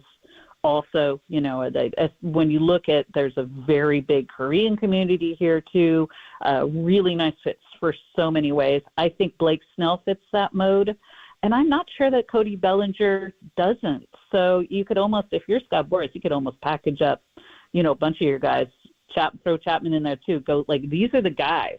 Let's just talk about all of them. And I think that they probably have had lots of talks about, really all his clients because he's got so many of the top guys. But Snell in particular has got to be their focus right now. All right, yesterday, Farhan met with the media post-Shohei, and Shohei is going to have his press conference on Thursday at 3 o'clock our time, so we'll listen to anything he had to say. As we reported yesterday, the Giants had the same deal, and it was all Shohei-driven with the deferrals, $680 million of the $700. It's amazing. Just interacting with Farhan and getting their side of the story, what are some of the most important things Farhan told you, Suze? Well, the fact that they went out hard and fast with the big offer, and then everything that Otani and his people came back with, they said yes. And Zaidi said that ownership was immediate. Like, there was no hesitation. Like, yes, yes, yes. Now, what ownership is going to turn down essentially a massive break. It's a $700 million contract in today's money. You look at some of the economic studies that are already out there on this. It's, I think, a conservative estimate on something that includes no interest on those deferrals. That's the important thing, no interest. Right. Usually deferrals have at least 1%, 2%, 3% interest on the deferrals. That puts like a real value on this current contract at $173 million. That's conservative. Somebody broke it down. If the Dodgers somehow got a 15% return on this deal, the true cost of this deal right now would be $94 million. This is why a lot of the agents and competitors, probably not the teams that were agreeing to all this, I guess, initially, although if I'm in the division, I don't love it. This is such a steal for the Dodgers. How is a $700 million deal a steal? It is when it's somewhere between $173 million and $94 million in real dollars because of inflation. So some of these things are available online. I would recommend looking up on Morningstar.com. Shohei Otani, a once-in-a-generation baseball player, signs a once-in-a-generation subpar contract. That's the headline. Amazing. And then with those savings, they can go out and they can sign other guys, which was part of the intent of the contract from Shohei's standpoint. One other thing that continues to be brought up in free agency, Farhan mentioned it, Buster Posey mentioning it, San Francisco as a non-selling point. Now, we know California and the high taxes and all these different kind of things, but it continues to come up. And look, I'm biased towards it. I understand the issues that are going on in San Francisco, but guys go all over the country to far worse places than San Francisco, California. I can tell you that. And I guess my concern would be, how can you not sell this place to players? And is it really that big of a detriment outside of just the taxes? Okay, I get it, the high taxes. But is San Francisco a detriment to free agents? Not the ballpark, San Francisco. I mean, sorry, I dropped my phone. That's how strongly I feel about this. It is a detriment. It shouldn't be, obviously. It's nonsense. San Francisco, it's in political crosshairs. It's an easy sort of shorthand for failed liberal policies, and so it gets hammered, left and right by conservative media. It's gotten picked up by mainstream media that does not do its due diligence on some of these things. I think anybody that has been to Los Angeles in the last 2 years knows that LA is dealing with exactly the same things on a bigger scale because it's a bigger city. Most cities are. You guys know I go all over the world. Every city is dealing with these things. I was surprised last year. I absolutely love Pittsburgh. It's one of my favorite places. Pittsburgh was in much worse shape than San Francisco. I was astonished by that. Pittsburgh's often held up as, here is the model that San Francisco should be looking at. That is not what I found last year. If I'm the Giants, I am taking everybody to obviously the nice areas and showing them the beautiful views and the lovely neighborhoods. None of us live in the Tenderloin. None of us are walking through, doing the ballpark walk from Union Square the way a lot of players do. A lot of players, that is their experience as San Francisco, is taking a cab from a hotel in Union Square or that somewhere in that area to the ballpark. That is not how you sell your city. Great stuff. Susan, thanks for the insight. We ran across a lot of topics, and we appreciate your insight as always. We'll talk to you soon.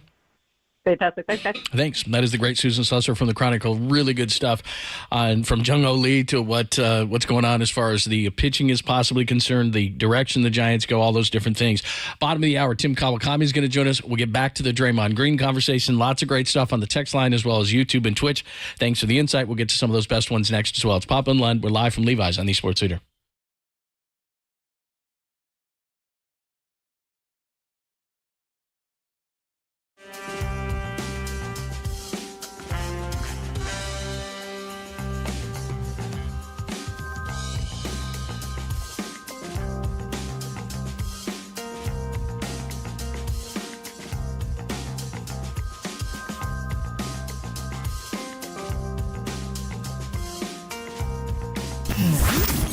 Here's what's trending now. Trending now. On KNBR.com. Jung Hoo Lee is a Giant. He's their new center fielder. What's next? That story and more trending right now on KNBR.com and the new KNBR app.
Wherever you are around the globe, stream Gold-Blooded Radio 24/7, 365 on KNBR.com. This is the sports leader. Oh my goodness, my goodness, my goodness! Listen, I've been a pretty vocal supporter of Draymond, defender of him for a lot of reasons in the past, and his importance, significance to that team. I'm sorry. It's just his explanation is completely implausible. There's nothing about that makes sense. There's nothing about that was any sort of normal body motion where you're trying to sell a call, as he tried to put it. That's a dangerous thing. And there's a lot of soft tissue area up there where he struck him. Now, he's not going to knock him unconscious probably or break his jaw, but you're talking about an area in your neck where that's soft tissue, and that's a very hard swing. And he spun around 180 degrees to do that. There's nothing about that makes sense in his explanation. That's Tim Legler. We had him on earlier. He had lots of strong opinions about what happened with Draymond Green again last night. He's played in 15 games. He's been suspended 3 times, 1 every 5. That's not good. If you missed that interview, go to KNBR.com. We just had him on about an hour ago. Tim Kawakami is going to join us to talk more about Draymond Green and what's ahead at the bottom of the hour. But you brought up a really interesting conversation point, which is this worse than the Gobert situation? And if Gobert's 5 games, and this is where we're going to evolve this thing into, is how many games? But I didn't really think about it from that context. But then Legler said that he thinks it's worse. He thought it was on purpose. He didn't buy Draymond's explanation, nor do I. I don't think it was a natural act at all. But if the league looks at it and tries and determines, and this is very difficult to do, that this was intentional and he hit him in the face like this, then 10 might be a conservative number that he gets suspended. So Draymond Green has been suspended 5 different times in his career previously. The first one is the one to me that is most applicable to this because it involved a basketball act, the driving in the lane at Chesapeake Energy Arena, whatever it was called back then. And he hit a king-size Kiwi in the nuts. He hit Steven Adams in the groin. He did it in Game 3. He came back and did it in Game 4. Warriors lost both games to fall behind 3-1, and they increased the flagrant after both. And to me, it was just the way he drove. It was a natural act that may have been unnatural results. So that's the one that's most applicable. Then later on, obviously, there were other things. The Malik Beasley play where he threw him in Portland, but it was really, LeBron teabagging him. So I kind of looked at it like the Adams situation. So that's his first suspension. The second one was yelling at Kevin Durant, and the Warriors suspended him themselves. Conduct detrimental to the team. Bob Myers went to his house. Steph went. They suspended him. Then he got suspended for a 16 technical in March of 23 last year when he always said I could walk that technical tightrope, and he didn't. Obviously, the Sabonis situation, now we're back into playoff games. Huge situation. The stomp in Sacramento, his behavior after that. Then, by pushing Donovan Mitchell did not result in a suspension, abhorrent behavior. He gets kicked out of that game. You lose the game. The Gobert situation was, to me, defending a teammate that he went excessive on.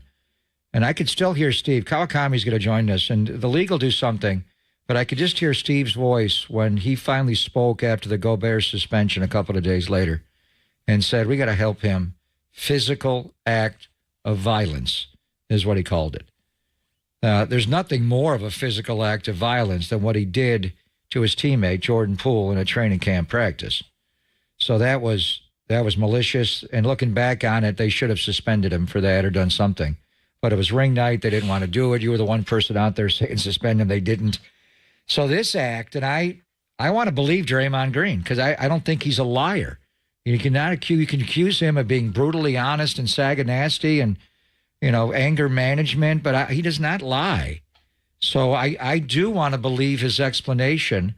I understand you don't believe it, and Legler, it's implausible. And I'm asking a question. Explain to me so when they get on the Zoom or whatever happens here, and I'm sure Adam Silver is going to be involved with Joe Dumars, could be happening right now. It's 2:25 on the East Coast. It probably happened this morning.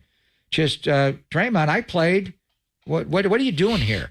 What's the whole basketball play? It's like your kid trying to explain how he broke a vase. It just makes no sense. Okay, I want to hear it. And just could I trust you or not? And let's hear. Draymond's honest. It's a side out of bounds. Podziemski could inbound the ball.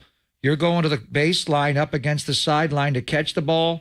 You're acting like you're 3 feet from the basket in a post-up situation. What are you going to do if you catch it? Well, but beyond that, it's not a great play for spacing. And then Nurkic comes over, and you've been battling with Nurkic for all night, and now you got the assignment to start the second half and go get him. He puts his right hand on your right hip, and you don't slap the hip away. You don't fall forward. You don't even try to back him in. You just you spin the other direction, and you whack him upside the face. How is that selling the call? I just want to hear it. So maybe it was a bad job of selling it. No one's buying it. And what happened was you got run immediately, and your team had the lead then. You lost. And now you're looking at maybe missing. You're going to miss the Clipper game. You may miss the whole holiday homestand. Is he going to play on Christmas Day when they go to Denver? Is he out for that? How long are we looking at here? So and if they think with Steven Adams, you could not legislate intent. Okay, we buy that you didn't intentionally kick him in the nuts, but you just drove the lane and you kicked your legs out. Bill Russell did that, getting a rebound. It happens. We don't care. You put your foot in a swinging motion and kick that man in the groin. That's it. This is, you turned and you whacked him. That's it. But if we think that your explanation for selling the call in Tim Legler's term is implausible, and you're lying to us, and you did it, why would you do it on purpose? Why would you do that? Because he redlines and he's out of control. That makes a hell of a lot more sense. And then it's not Rudy Tomjanovich and Kermit Washington hitting Rudy or Kareem hitting Benson. It's not even Artest and James Harden. But it's an open hand. There's a difference between manslaughter and murder. Did you act in retaliatory fashion? If it's premeditated, or it's not even premeditated because it happened right there and then. But what exactly were you doing in that fit of rage? And then I don't know what we're looking at. If they think that his explanation for selling the call is implausible and that he did it to some degree purposely, then we're looking at a much bigger suspension. Then we're looking at him missing a chunk of games. Tim Kamakami is going to join us coming up next. What did he think of the act itself? What did he think of the explanation? And how long does he think Draymond Green's going to be suspended? We'll ask Tim Kawakami about it next, only here on the Sports Leader.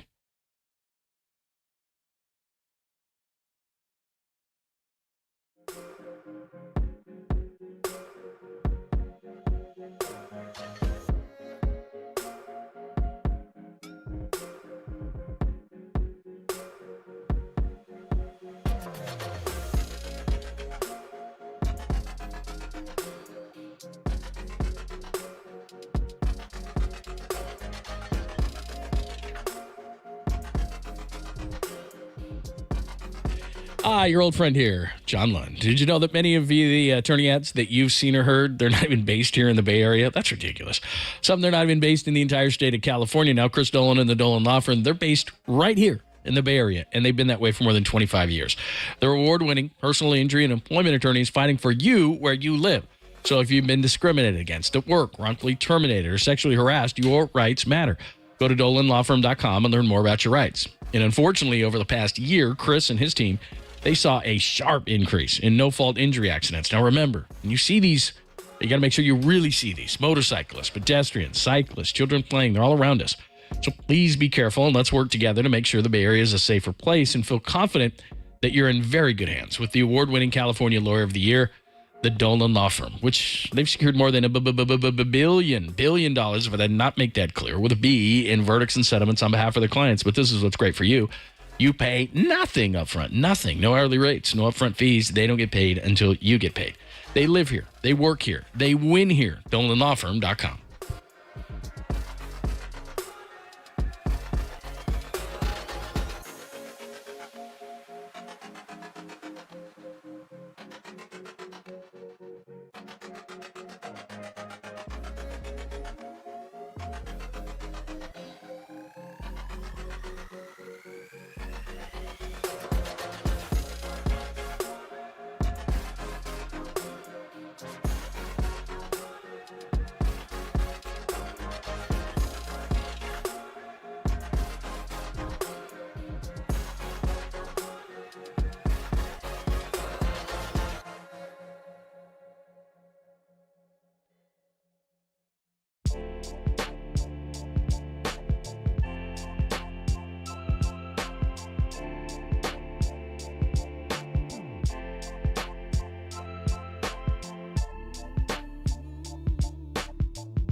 Listen to the sports leader anywhere, anytime. Download the all-new KNBR app. Now back to Papa and Lund live from the KNBR Casino Matrix Studio. Casino Matrix Progressive Jackpots are here. Where are you? Just drop in. Please play responsibly. 1-800-GAMBLER. It's a great question, and it's something we are working hard on behind the scenes. Draymond has to find a way to not cross the line. And I'm not talking about getting an ejection and getting a technical. I'm talking about physical act of violence. I mean, that's inexcusable. And so we have to do everything we can to give him the help and the assistance that he needs to be able to draw that distinction between being, an incredible competitor, which he's always been. That's why he's in the position he is. That's why he's the player he is. But he can't cross that line. And he crossed it the other night for sure. No, that was not Steve Kerr after last night's game. That was Steve Kerr after the Gobert incident, and there are many, so you have to make sure that you differentiate. Last night he gets kicked out again, 3 in 15 games this year. So let's talk to Tim Kawakami about it. It is always great to talk to Tim Kawakami. Make sure that you're following him so he can block you, and then, of course, make sure that you're reading all his great stuff in The Athletic. And there's a lot of different things to do here, talking about the act itself, the intent, which is very tough, the explanation afterwards, and what will the suspension be. Tim joins us courtesy of the Uma guest line. What's happening? Hey, I guess a ton of stuff, as always. I know. Yeah, we're not really, short. Really light day in the entire Bay Area universe here. It's just ridiculous. But thinking, you know what? I was thinking about I was going to go to 49ers today. I guess not. Well, you guys are down there, so it's better to stay away. We're here. Kyle's going to talk a little while. Well, we'll mention him, but obviously Draymond's the hot button issue. And I just go back to Steve's comments after the Gobert situation, because he didn't comment right after the game, but a few days later he did. And, physical act of violence, we have to help him. And Steve's never been that outspoken publicly about Draymond. And they didn't suspend him for the Jordan Poole situation. So when Steve looks at this and then speaks on it, then I think a suspension's coming. I agree with you. People are just too quick to try to suspend. But I think in this situation, you can't legislate intent. I'm not even sure what his intent is. But the bottom line is he whacked Nurkic upside the head. So, but Steve so well in the organization, and what he said before against Gobert. What are they doing, do you feel, that we don't know about? Maybe even going back to the Jordan Poole situation to help Draymond deal with his anger management, resulting in times in physical acts of violence. I mean, I think you're seeing it. What Kerr is saying publicly, I think, is what they're largely doing privately. I'm sure there's some other discussions that we don't know about, but it's Draymond. We need you on the court. It's not about, judging the morality. That's for everyone else to do, of striking someone or whatever you think you're doing.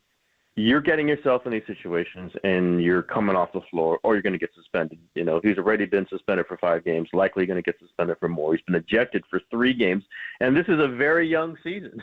And he was suspended and ejected during the first round of playoffs last season. I don't know that you're going to change a 33-year-old man who's been through this and has, been punished, has been excused, has been explained. This all happens. And I think the cycles are quickening. And maybe as he thinks he needs even more energy and adrenaline, because perhaps the skill is dropping, as it does as every player ages. I don't think you're going to say, okay, Draymond, please change now. You're 33 and you've gone through this. You got suspended in the 2016, Game 5 of the finals. I just don't know that is ever going to end. It's who he is. I think their discussion with him is, we've never needed you more, right? If Klay Thompson's not going to play well, and if Andrew Wiggins is going to flatline, and Kevon Looney is not playable for large stretches, Steph Curry needs you on the floor. Like, even more to the point, it's Steph Curry who needs you and who has supported you, and this team has supported you. Don't let the team down and don't let Steph Curry down by continuously doing this. And we can go through whatever that was, that spin, that flail, that trying to sell the play. He certainly didn't avoid hitting Nurkic, right? I'm getting heat by all these anti-Draymond people, and because I said originally, I just don't know that raises to the level of getting ejected and suspended, but it's Draymond. So obviously you have to view that in the context of all the other times. I realize it. The NBA cares about, ESPN talking about this. The NBA cares about social media. They very likely are going to suspend him. If it was another player, I don't think that player gets suspended. I just don't. But I get it. This is not another player. This is Draymond. What the Warriors are doing, the only thing they can do, well, there was one thing they could have done, Greg, which was not re-sign him for 4 years, $100 million. They did do that. Yeah. And once you've done that, you can't suspend him yourself. Well, you can't. Timmy, back up to what did they do when he hit his teammate in practice? And they did not suspend him for ring night. I mean, that's the ultimate physical act of violence. And I don't care what Jordan said. You don't act that way. What did they do then when that ultimate physical act of violence happened on his teammate? Yeah, they had long talks about it. Is basically what they did. And they, got together as groups and small groups and larger groups. And Bob Myers had plenty of talks with everyone. And Draymond apologized. That's the thing. He does always apologize to them. I mean, maybe he doesn't apologize publicly well enough or comprehensively enough for everyone else. But I don't know that, Yusuf Nurkic fans are going to ever take any apology and make it mean anything. So take that, put that aside. He does apologize to them. He does say he's going to make it up to them. He has played well. He played well last season. Not great, but well. I mean, he was one of their best players. He was their second best player for a lot of the season, for most of the season. That's how they explain it to themselves. That's how they explain it to Draymond, to each other. Do they bring in pros to counsel him? Not just themselves or outside help or on the staff? I think they've offered it. I don't know that Draymond is too interested in that. I think Draymond thinks this is the way he plays. This is who he is. Sometimes he goes over the line. He knows he goes over the line, and then he comes back and he makes up for it. That's how it's been explained within the Warriors' minds, I believe. Like, he makes up for it. He is worth it. This is somebody we want in there. Now, the Jordan Poole thing and the Kevin Durant thing were serious ruptures, no question. It is interesting he got suspended by the team for yelling at Durant, did not get suspended for punching Jordan Poole. There's all these other things involved with this. There is always going to be, an arrow here when it's not worth it, right? That's because he's played so well. He's meant so much. He means so much to Steph. He means so much to Joe Lacob and everyone else. But there's a point where it's not. Right, and I thought it was going to be after he punched Jordan Poole. I was wrong. They viewed his value more than Jordan Poole, so they trade Jordan Poole and they give Draymond the extension. I understood it. I get it. Game 7 against Sacramento, in large part, was there saying, yes, this group is worth keeping together, and that was a special moment. Okay, you got to judge it every day, though. You got to evaluate it, and it doesn't feel like it's moving in the right direction here. We shall see again. You don't make decisions when you're mad. That's the worst time to make decisions.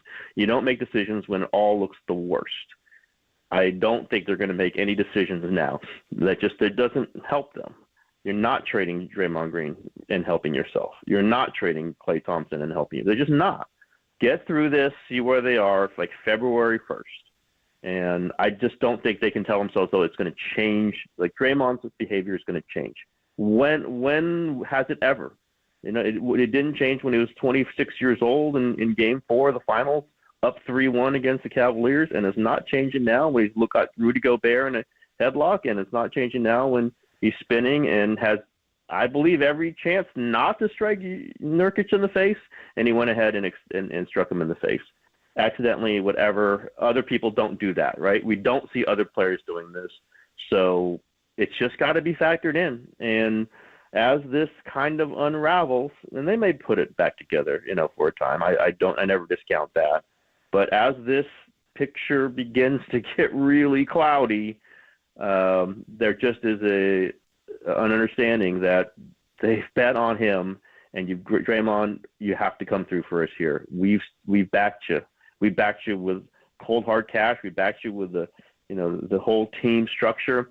And you can't let us down. He has let them down now twice or more than twice already in the season and counting. So I don't know. You can't do anything about it other than just trying to make sure that he has the team's best interests and continues to have it in his mind. And sometimes he goes back on that. Tim Kawakami is doing us, of course, all this great stuff. Make sure you're following him at Tim Kawakami. Great stuff in The Athletic that he writes. And, of course, the TK Show, you need to make sure you check that out as well. The thing I guess I don't understand, because I agree 100% with you that whether they want to suspend him 5 more games, 10 more games, it's just not going to change his demeanor on the court. I think he redlined last night, hit a guy, and I think his explanation afterwards was laughable. It just didn't make any sense to me. But moving forward, while the NBA I don't think will change anything with the Warriors, given that it's such a critical season, Tim, they're over $400 million in salary and taxes. It's the last year of Klay's contract, the last year of Kerr's contract. They got rid of Jordan Poole specifically because of him. They give him the brand new contract. I don't know what else they can do. Is there anything within the organization where something will click? I'm sure Steph has talked to him personally and said, as you just said, please stay on the court for me. Nothing seems to work.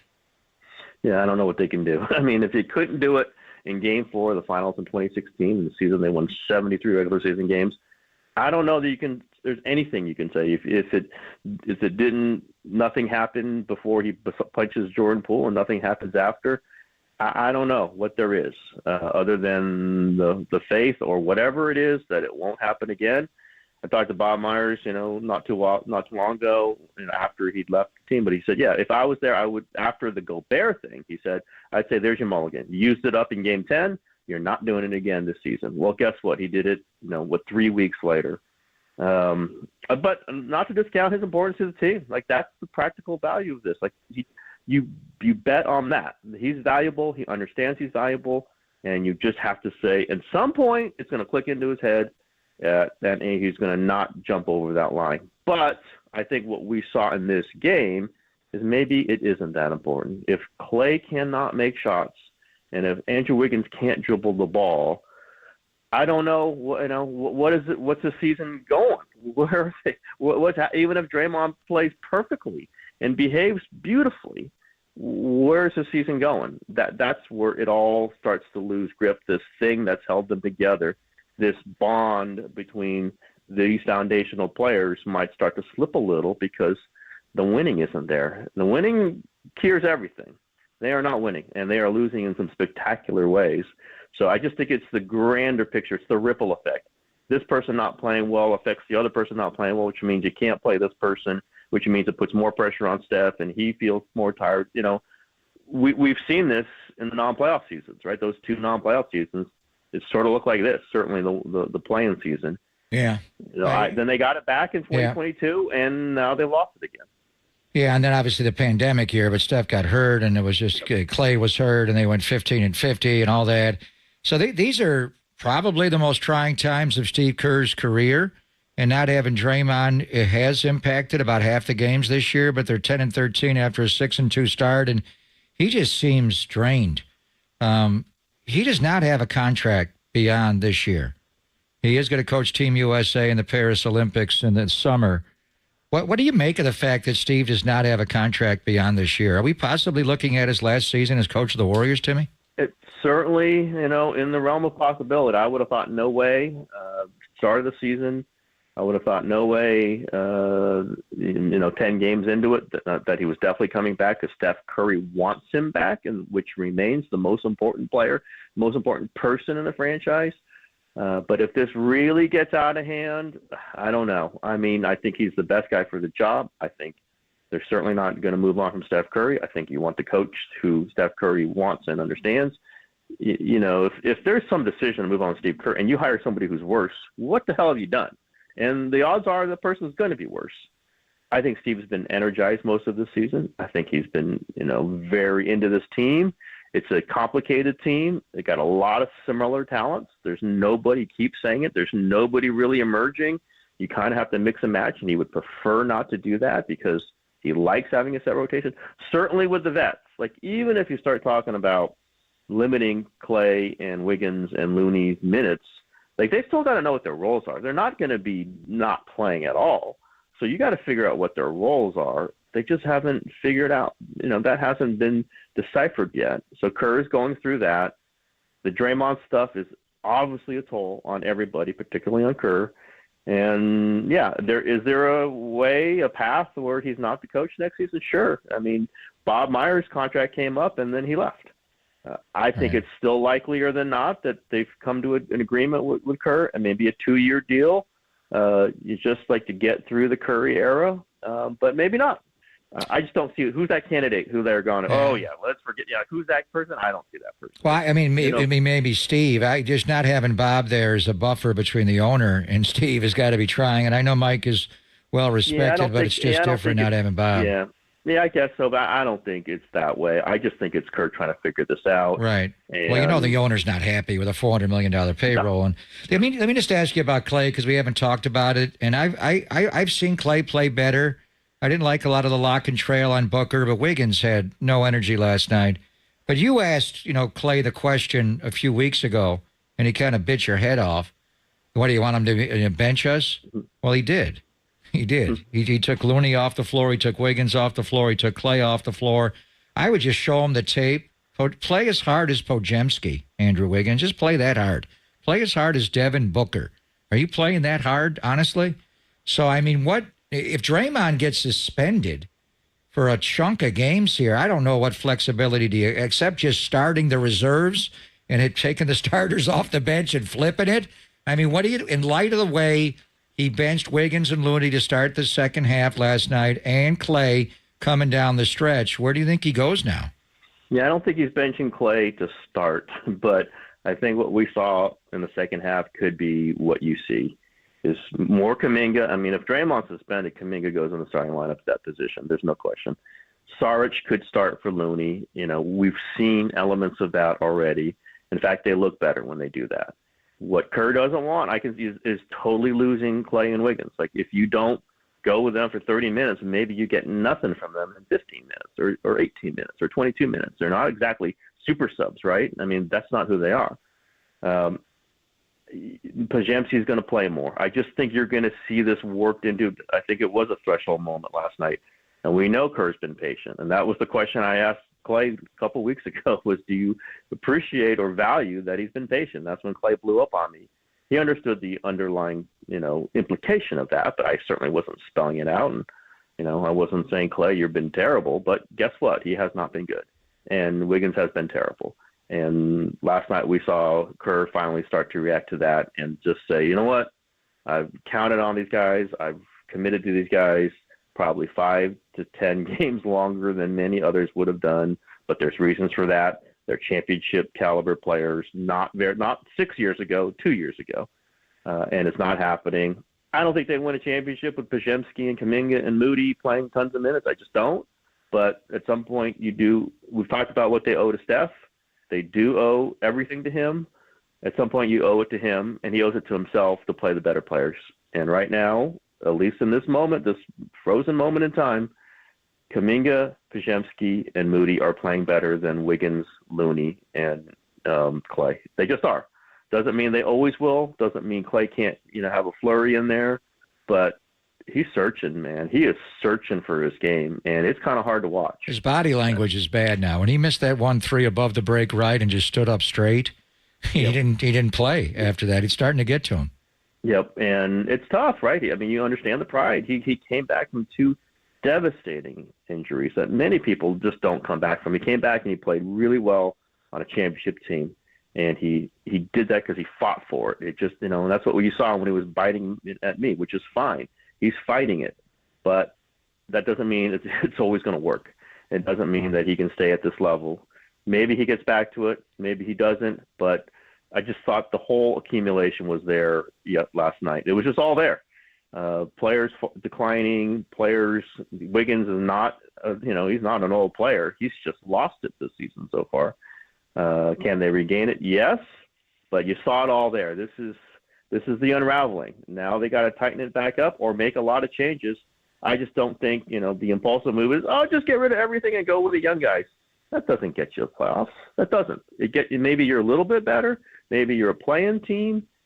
You still owe it to Curry to try to win the championship with what they've got.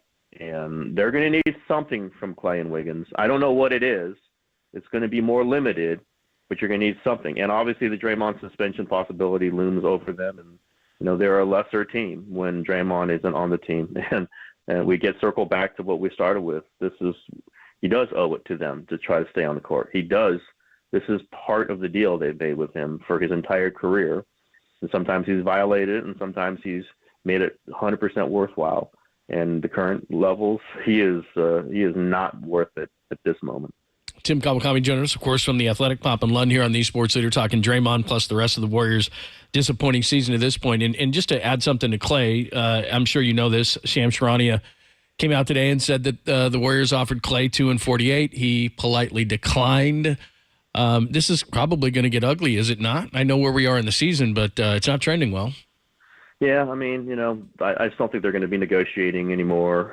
If you didn't take that and he wanted more, clearly I would have 100% guessed he would turn that down. He would want another year. That's what he would want. But if you're the Warriors, why would you offer that? And it's not like it's increasing, right? It's not like his value is like, oh, no, you went 2 for 10, so let's make sure we give you that third year. They'll get to the point at the end of the year, and maybe both sides will agree that it's over, or maybe both sides will agree that Clay will take what they're offering. I don't know. But he is the third rail. We've talked about this. That's one thing that I think some people don't understand. Like, Draymond's been benched for time, in a finals game in the fourth quarter. And Steph has come off the bench when he's coming back from injuries in playoff games. And Looney gets benched all the time. Clay's never been benched. Never. Not in his entire career. They know he wouldn't take it well. They understand how competitive he is. He just got benched for the first time. It wasn't from the starting lineup, but it was from the closing group last night. He deserved to be benched. He did not play well. He was hurting them. But how is he going to deal with it? I don't know. That's the one they've been kind of waiting to see how he would respond. And maybe it will be with fire. Maybe it will turn out to be something that changes his season. I don't know. It's been kind of the quiet underlying thing is, what do you do if Clay can't play down the stretch?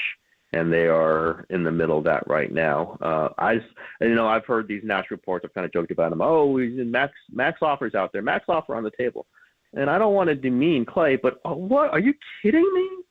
Somebody's going to make him a 4-year, $200 million offer? There is no way that happens. No chance. It shouldn't happen. Nobody should even come close to that. So he hits the market, and we'll see what happens. I don't know what the number is, and I don't think it's going to be, 3 years, 75. It's not. I don't think it's going to even be that.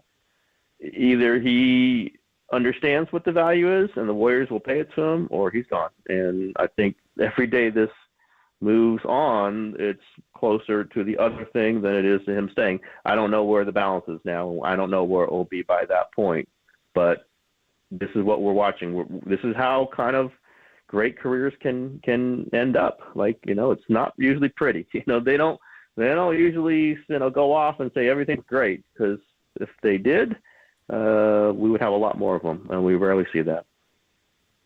TK, great stuff, man. We appreciate it. Love your writing, and of course the TK show as well. We always appreciate it. We'll talk to you soon. You got it, guys.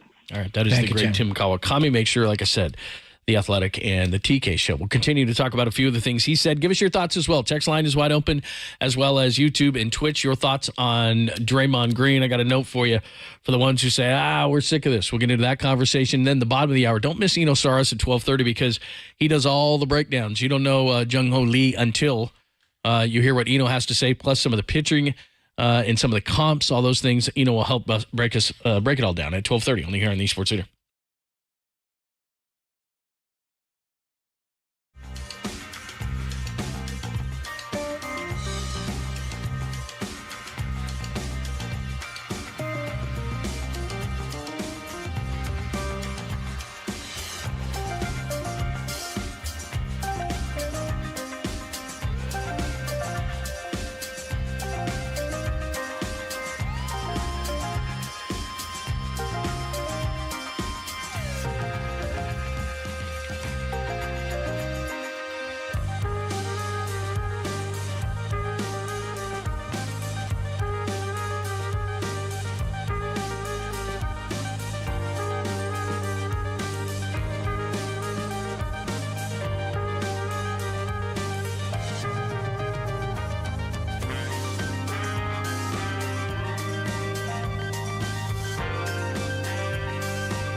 Dub Nation, filter out the noise and kick it with KNBR on the gram for everything blue and gold. Follow the sports leader on Instagram at KNBR. What's happening? Thanks for joining us. Pop in London, KNBR, AM and FM San Francisco, the sports leader, a Cumulus media station. If you are just joining us, the hell, bro? Tim Legler joined us at 10:30. He had the strong opinions on Draymond Green, which we'll still take, of course, on the text line and on YouTube and Twitch as well. Susan Slessor explained the Jung Hoo Lee signing and what could be next for the Giants as well. And Tim Kawakami just got finished with a spirited conversation about not only Draymond Green, but where the Warriors sit as well. And Klay Thompson. If you missed any of those, just go to KNBR.com. Saris, bottom of the hour, will break down all the pitching and as well as Jung Hoo Lee and others that the Giants could be pursuing. So don't miss that at 12:30. So we've gone over this whole thing on Draymond Green, from the incident itself to the strange explanation after the game, which you're trying to grapple with. I don't buy. And then the next conversations are obviously suspensions, which you and I have discussed. And then beyond the Draymond Green situation, this whole Klay Thompson situation, as we mentioned to Tim Kawakami, Shams Charania is saying that they offered Klay 2 and 48. There's a long way to go. We're only 23 games into this whole thing. But the way that Klay is playing, and now Klay's been, I'm not going to call it benched, but he wasn't in the game at the end in the final finishing lineup, which is much more important, I think, and I know you do too, in finishing. But Steve's got to start going with the best players, and they got to quit screwing around, because here they are sitting 11th place, 23 games into the season. So Draymond, Klay, the thing that I look at big picture in this whole thing is, Bob Myers left this, I think, in part because this thing's turning into a dumpster fire here. Steve Kerr's got a year left on his contract. Does he really need this?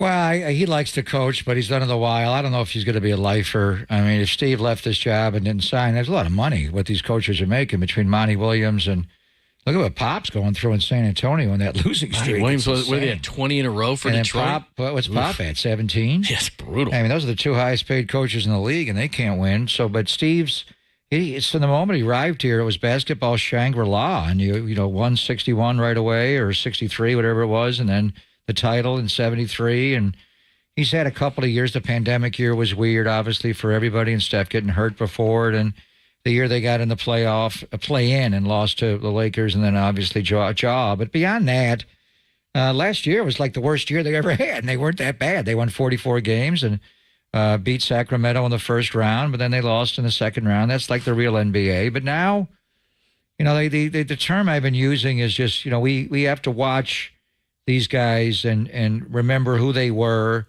and celebrate their greatness, and they're going to transition into a different stage of their career. And for Draymond, he's still an effective player. I don't think he's lost much as a player. There was a time a couple of years ago where I thought he did, but he's gotten into better shape. He stopped drinking during the season. I don't know if he's still adhering to that. It's just he's not been available to his team, starting with an ankle injury to open the year.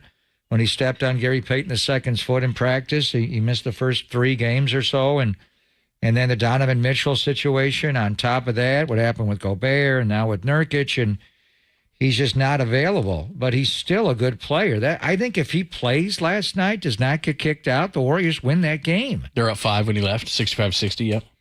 But for Klay, and I have seen signs of where Klay is getting back to his old self, but last night, the frustration level on Klay's body, just a couple of plays where he missed an above-the-break 3 late in the game, and his reaction was he just stood there straight up. He didn't continue to play.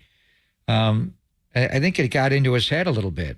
And then there was a pass from the wing in the fourth quarter as well from Steph to Klay, and it was a little bit of a wide pass by Steph. But Klay just tried to reach for it. He didn't move his body to go get the ball. And some of this is getting into his head. He's been acting out much more. Something about going to Phoenix. Remember when they went there last year and he went at Devin Booker and showed him the 4 rings and you know who I am? And then last time they were there, Chris Paul gets kicked out because of the Scott Foster situation. And then last night, it all becomes unglued. You bench Wiggins, you bench Looney, Draymond gets kicked out. Klay doesn't play the end of the game. You wind up closing with Steph and Chris Paul and Podziemski Kuminga and Dario Saric. So, I mean, right now, and you make a change in the starting lineup or just keep the finishing lineup. But if you're going to start Saric and not play Looney in the starting lineup, I want Paul on the floor with Saric because they play so well together. And then, how many smalls can you play? Can you play Steph, Clay, and Chris Paul? I don't know. And you want floor balance. It's a 48-minute game, but you don't want to get off to slow starts. Thing is, the last 2 games, they've gotten off to good starts. They got off to a good start last night and a good start in Oklahoma City, and they didn't finish well. But I didn't realize this, John. Klay Thompson has started every single game of his career dating back to his rookie year. He came off the bench his rookie year, 37 games. Since his second year in the NBA, he has never played a game he did not start. So it's a little like Chris Paul making the huge adjustment to not starting to playing off the bench. So do you flip him? Then you have to be careful with Clay because I think part of it is clearly a reduction in ability.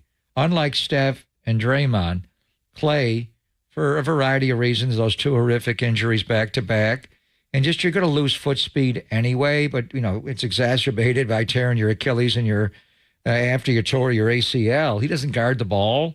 Last night, they put Kuminga on Devin Booker. You had to stop Devin Booker last night. Wiggins was not giving you enough effort to do it.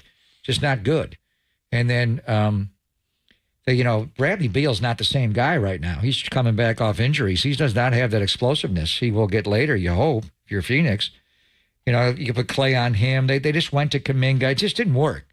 But with Clay, there are still areas of the floor he can be effective.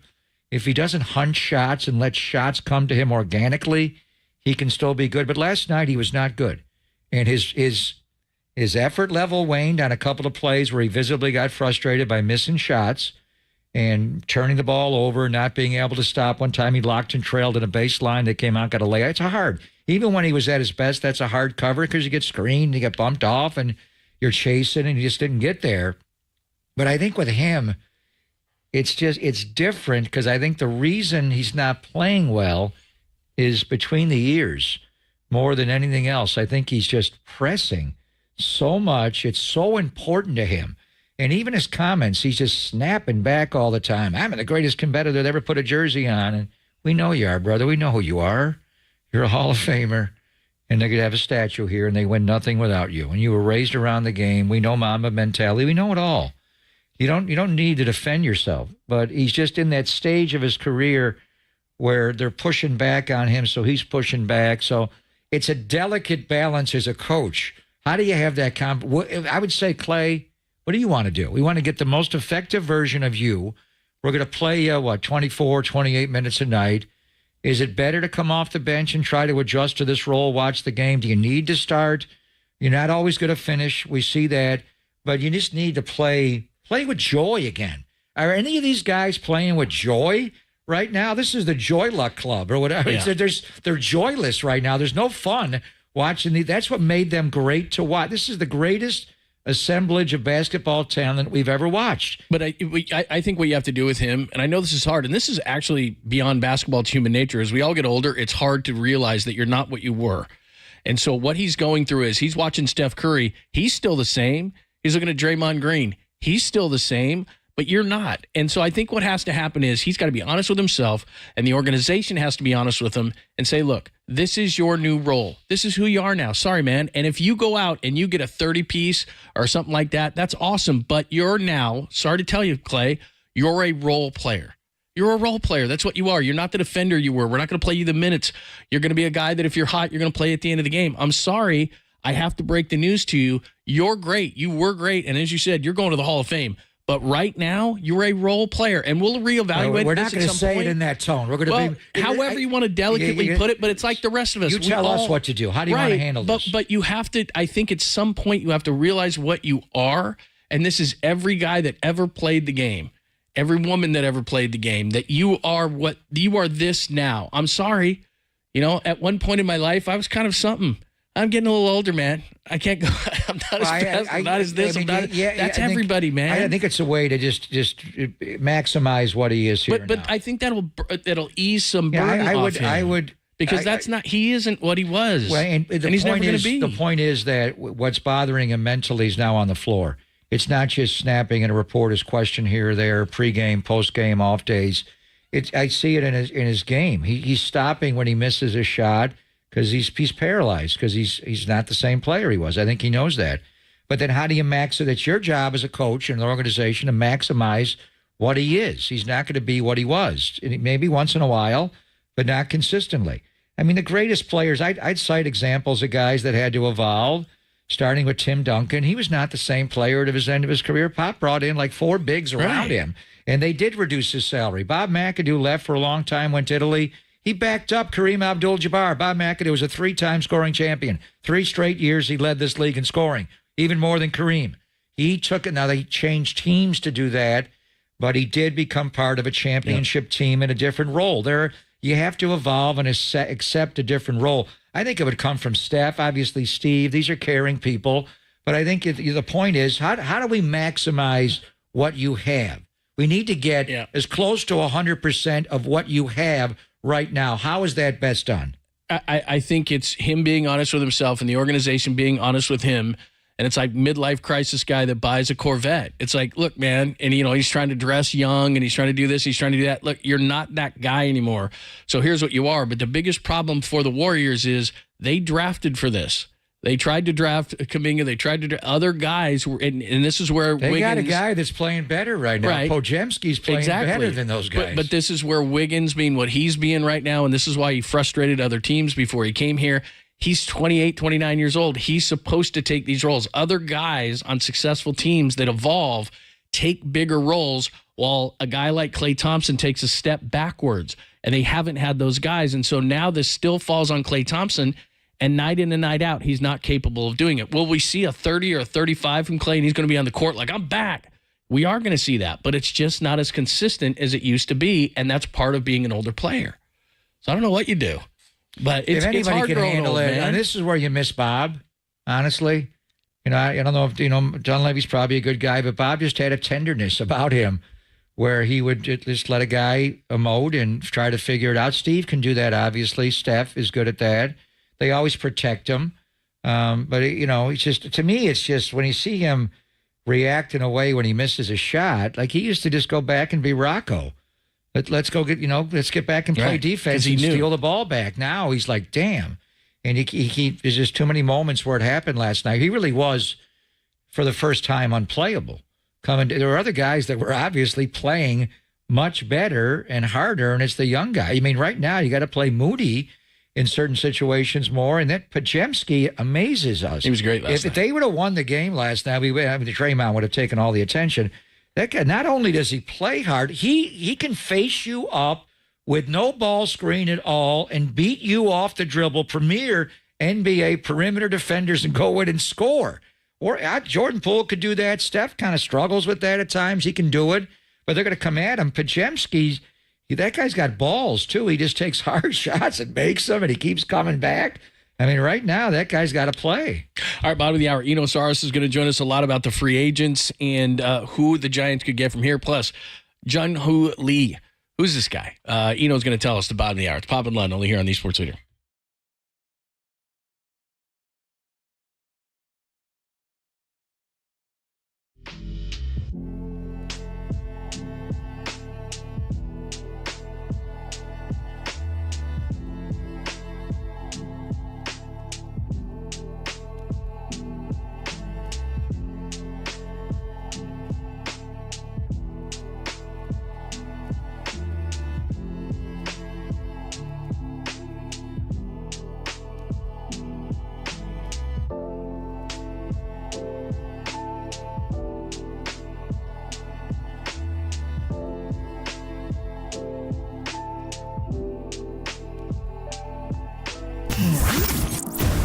What's trending now? Trending now. On KNBR.com. We all saw what happened last night with Draymond Green and Yusuf Nurkic. Now, what's going to be the fallout? How long could the suspension be? That story and more trending right now on KNBR.com and the new KNBR app.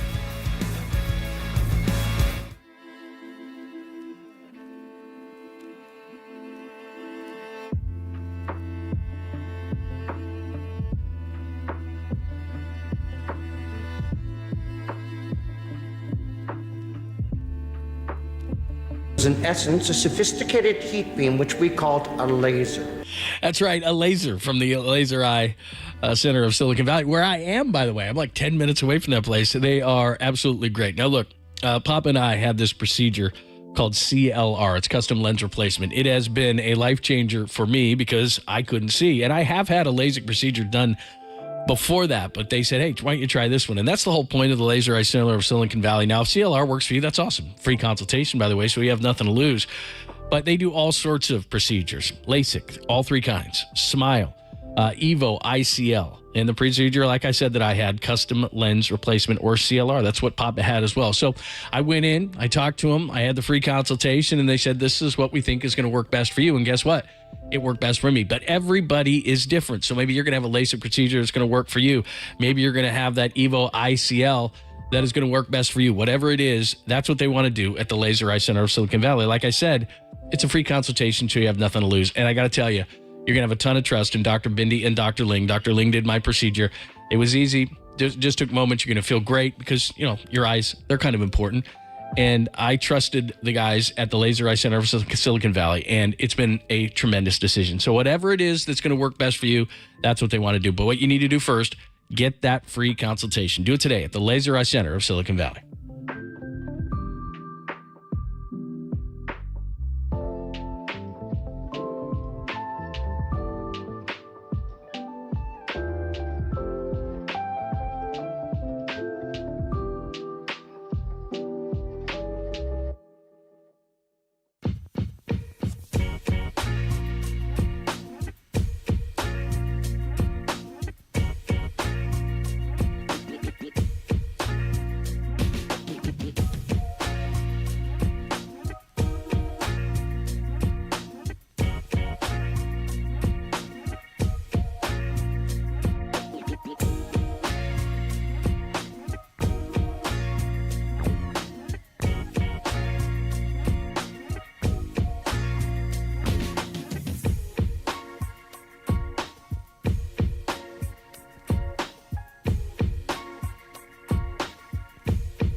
And now, time for the Protect Your Assets with David Hollander Business and Technology Report.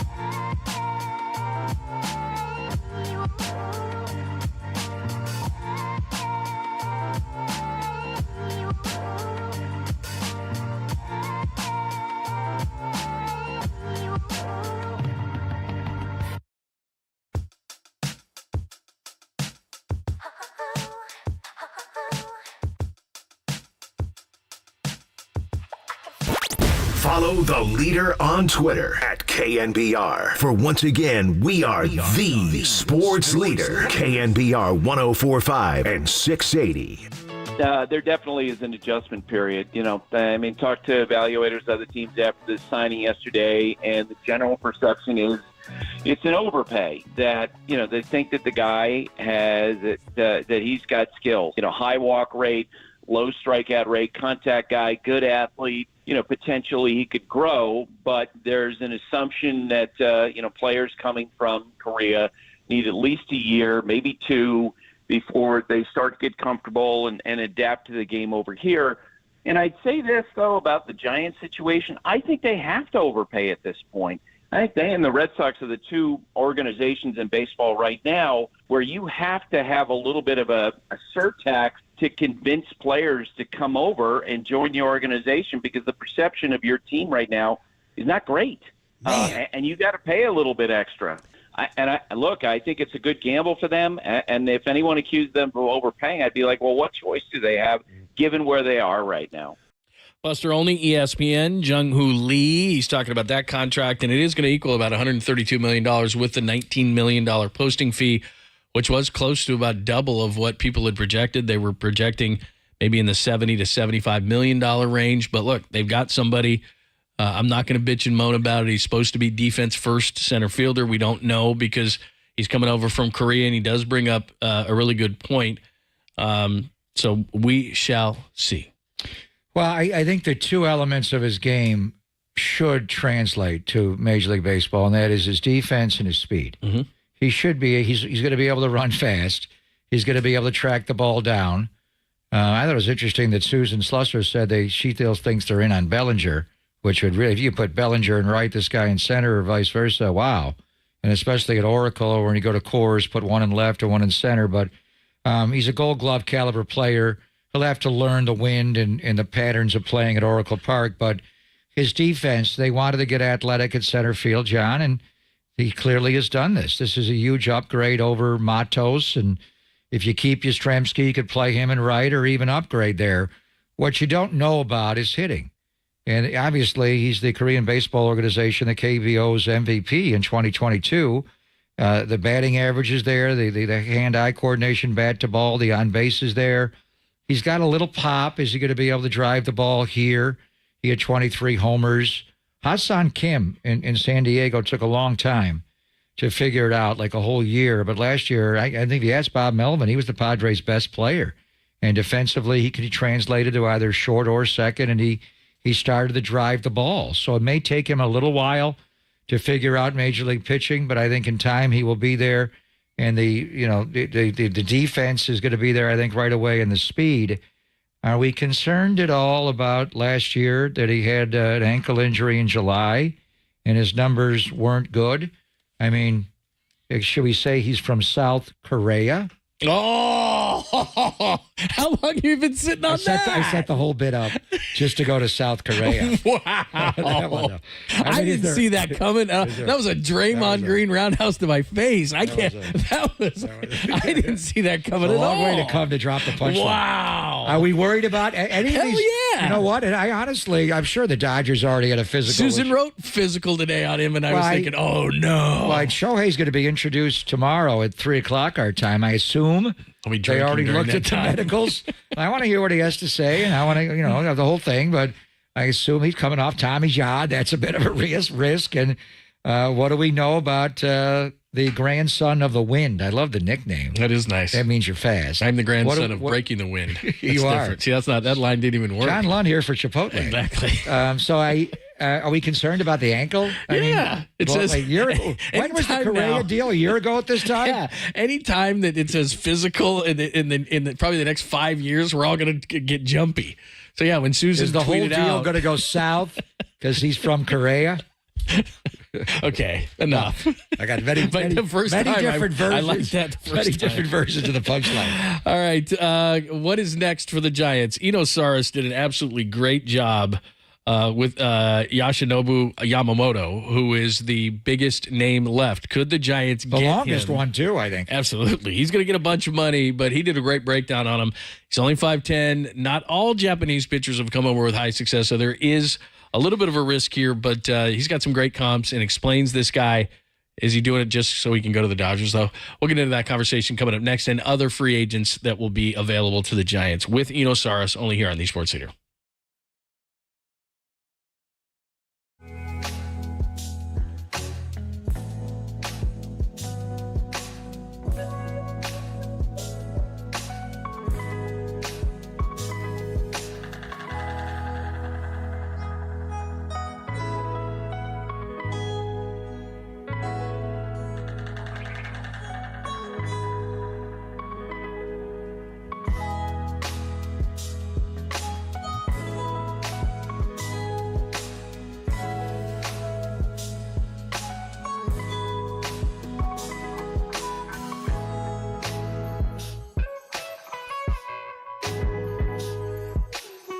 Toyotathon, it's on at Modesto Toyota. You know what Toyotathon means. It's the biggest event of the year. Great deals for you. End of the year savings on that new Toyota you want. You've been great all year. Buy yourself a Toyota, or you can buy somebody else a Toyota. That's fine.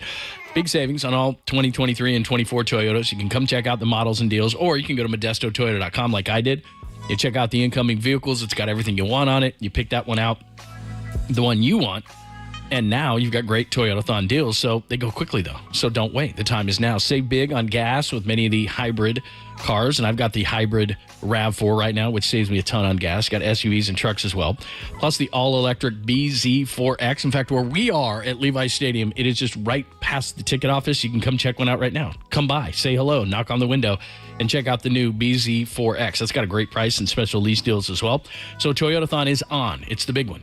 And Toyota, and of course, Modesto Toyota has been family-owned since 1965. Thousands of happy customers, including me, because of the great service and the great prices. And now is the time. Big year-end sales, no dealer markup.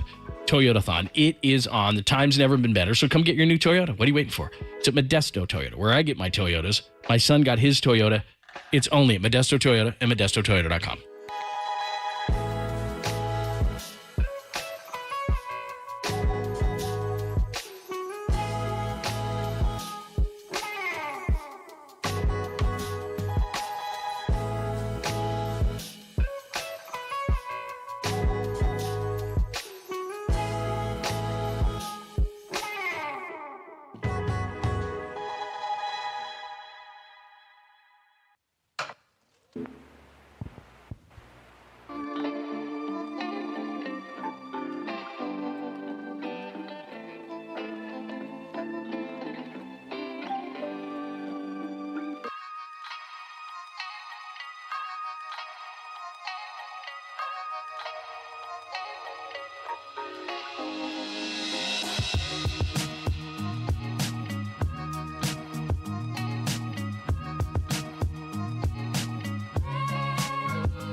Wherever you are around the globe, stream your proud home of Giants baseball 24/7, 365 on KNBR.com. This is the sports leader.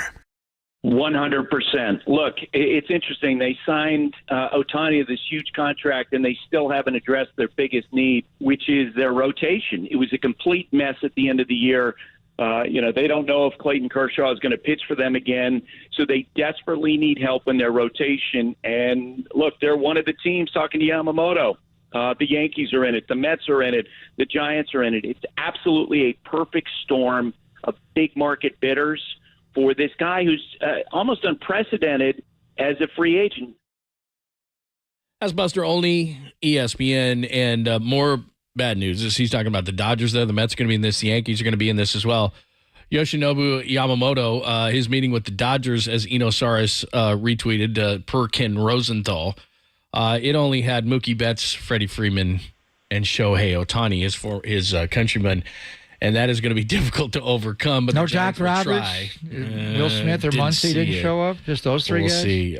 Eno is awesome. I'm gonna gush, and I hope I don't embarrass him. But his stuff is so good, and the Yamamoto breakdown that he has right now in the Athletic is outstanding. Make sure that you're following him. And he also joined some of our guys, including Extra Bags and Grant Brisbee, talking about Jung Hoo Lee. So let's start there. Eno joins us courtesy of the Guest Sign. How are you? I'm doing great. Thanks for having me on. Yeah, thanks for being here, and your stuff is so good.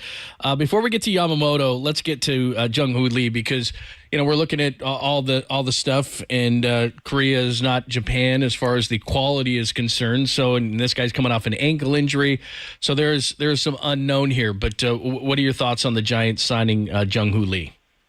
I got a name for you, actually, out of Giants history, and this may be upsetting, but not Shinjo. You're not going Shinjo. No, Gregor Blanco. Okay. Yeah, so that's Gregor who he Blanco, is. Not for $132 million. He gave $132 million to Gregor Blanco. Wow. I think that's the floor. I'm gonna put that as the floor, because Gregor was pretty good when he was here. He's kind of an average player. Yeah. Made a lot of contact. Got on base. Had some speed, but not a lot. Didn't hit a lot of homers. Great defensively, no matter you played him anywhere. Made that catch in Matt Cain's perfect game. Yeah, okay. I mean, he was important. All right, that's the floor. That's the floor. That's the floor. Okay. The ceiling, I think, is maybe somebody like Ichiro, Stephen Kwan in center. Okay, I like Stephen Kwan. Players from the Bay Area. Great. Yeah, bat to ball Guardians. Yeah. So, I think, I think he's going to hit for a good average. The real question mark is the power. The batted ball stats, like the exit velocities and all that he put up in Korea in the same situation, same team, same park, against the same competition, where they were worse than Ha-Seong Kim. So, Ha-Seong Kim doesn't have that much power either. So I think that the cap on the most homers I'd expect from him would be about 15. But he's going to make a lot of contact, and so the point will be that hopefully, another name like a Scutero in terms of offensive profile, where he's just going to, just hit a bunch of singles, get on base a lot, and make the rest of that out. The rest of that lineup is a little bit more walk and homer oriented. So having a guy that's going to get on base and hit a bunch of singles is going to mesh well with the offense. But I'm a little surprised by how big the number was on it. Yeah, it's a big number for Gregor Blanco, but I hear you. We'll take Marco as a hitter. We're stuck on the floor now. We'll take Marco as a hitter and Gregor as a defender, which leads to, I would think, the two areas of his game, that most can translate from the KBO to Major League Baseball would be his speed and his defense. So he's a leadoff hitter. Hopefully he gets on base enough. If he plays every day, what's his stolen base numbers, do you think? And then defensively, he won a Gold Glove in Korea. Would he be immediately a Gold Glove caliber center fielder here? I think he'll steal, sort of 15 to 20. We've got some new rules here that he doesn't have in Korea that will help him steal a few bags. In terms of defensively, I think that he was a good center fielder there. The question is how his ankle is going to recover, because he did have a pretty big ankle injury and had surgery on the ankle. Ankles are an interesting thing to bring up when it comes to Giants and long-term deals. But if he passes the physical, he is from South Korea. after all. Right, nice. I knew that would work. I'm 2 for 2 on that line. I love that. It's a good line. Well, it's not actually a good line. It's a terrible line. We're crying. Whatever you say. I'm laughing so I don't cry. Saras is joining us. And again, we're talking about Jung Hoo Lee, and he gave us great analysis on that. So, as you pointed out, I was after the Otani signing, everyone's like, well, can they go get Yamamoto?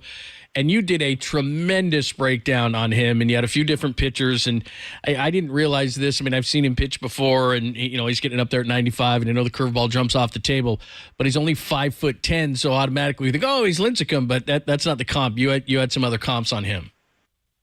Yeah, interestingly enough, he comps to some taller guys. He kind of has like a Kevin Gossman package at the core, because he's got a great four seam, two plane four seam with ride and with tail. And then he's got a great splitter that comes off of that. I've got some numbers that rate pitches just on their movement, and in the WBC, the splitter that Yamamoto threw would be the best splitter thrown by a starting pitcher in Major League Baseball.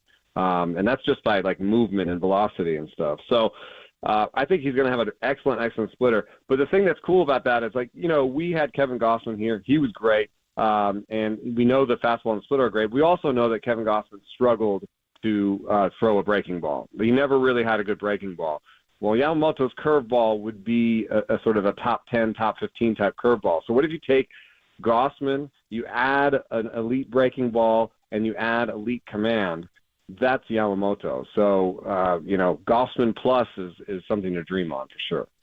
All right, so as far as money, and John did, follow up your tweet about Yamamoto meeting with the Dodgers MVPs all lined up.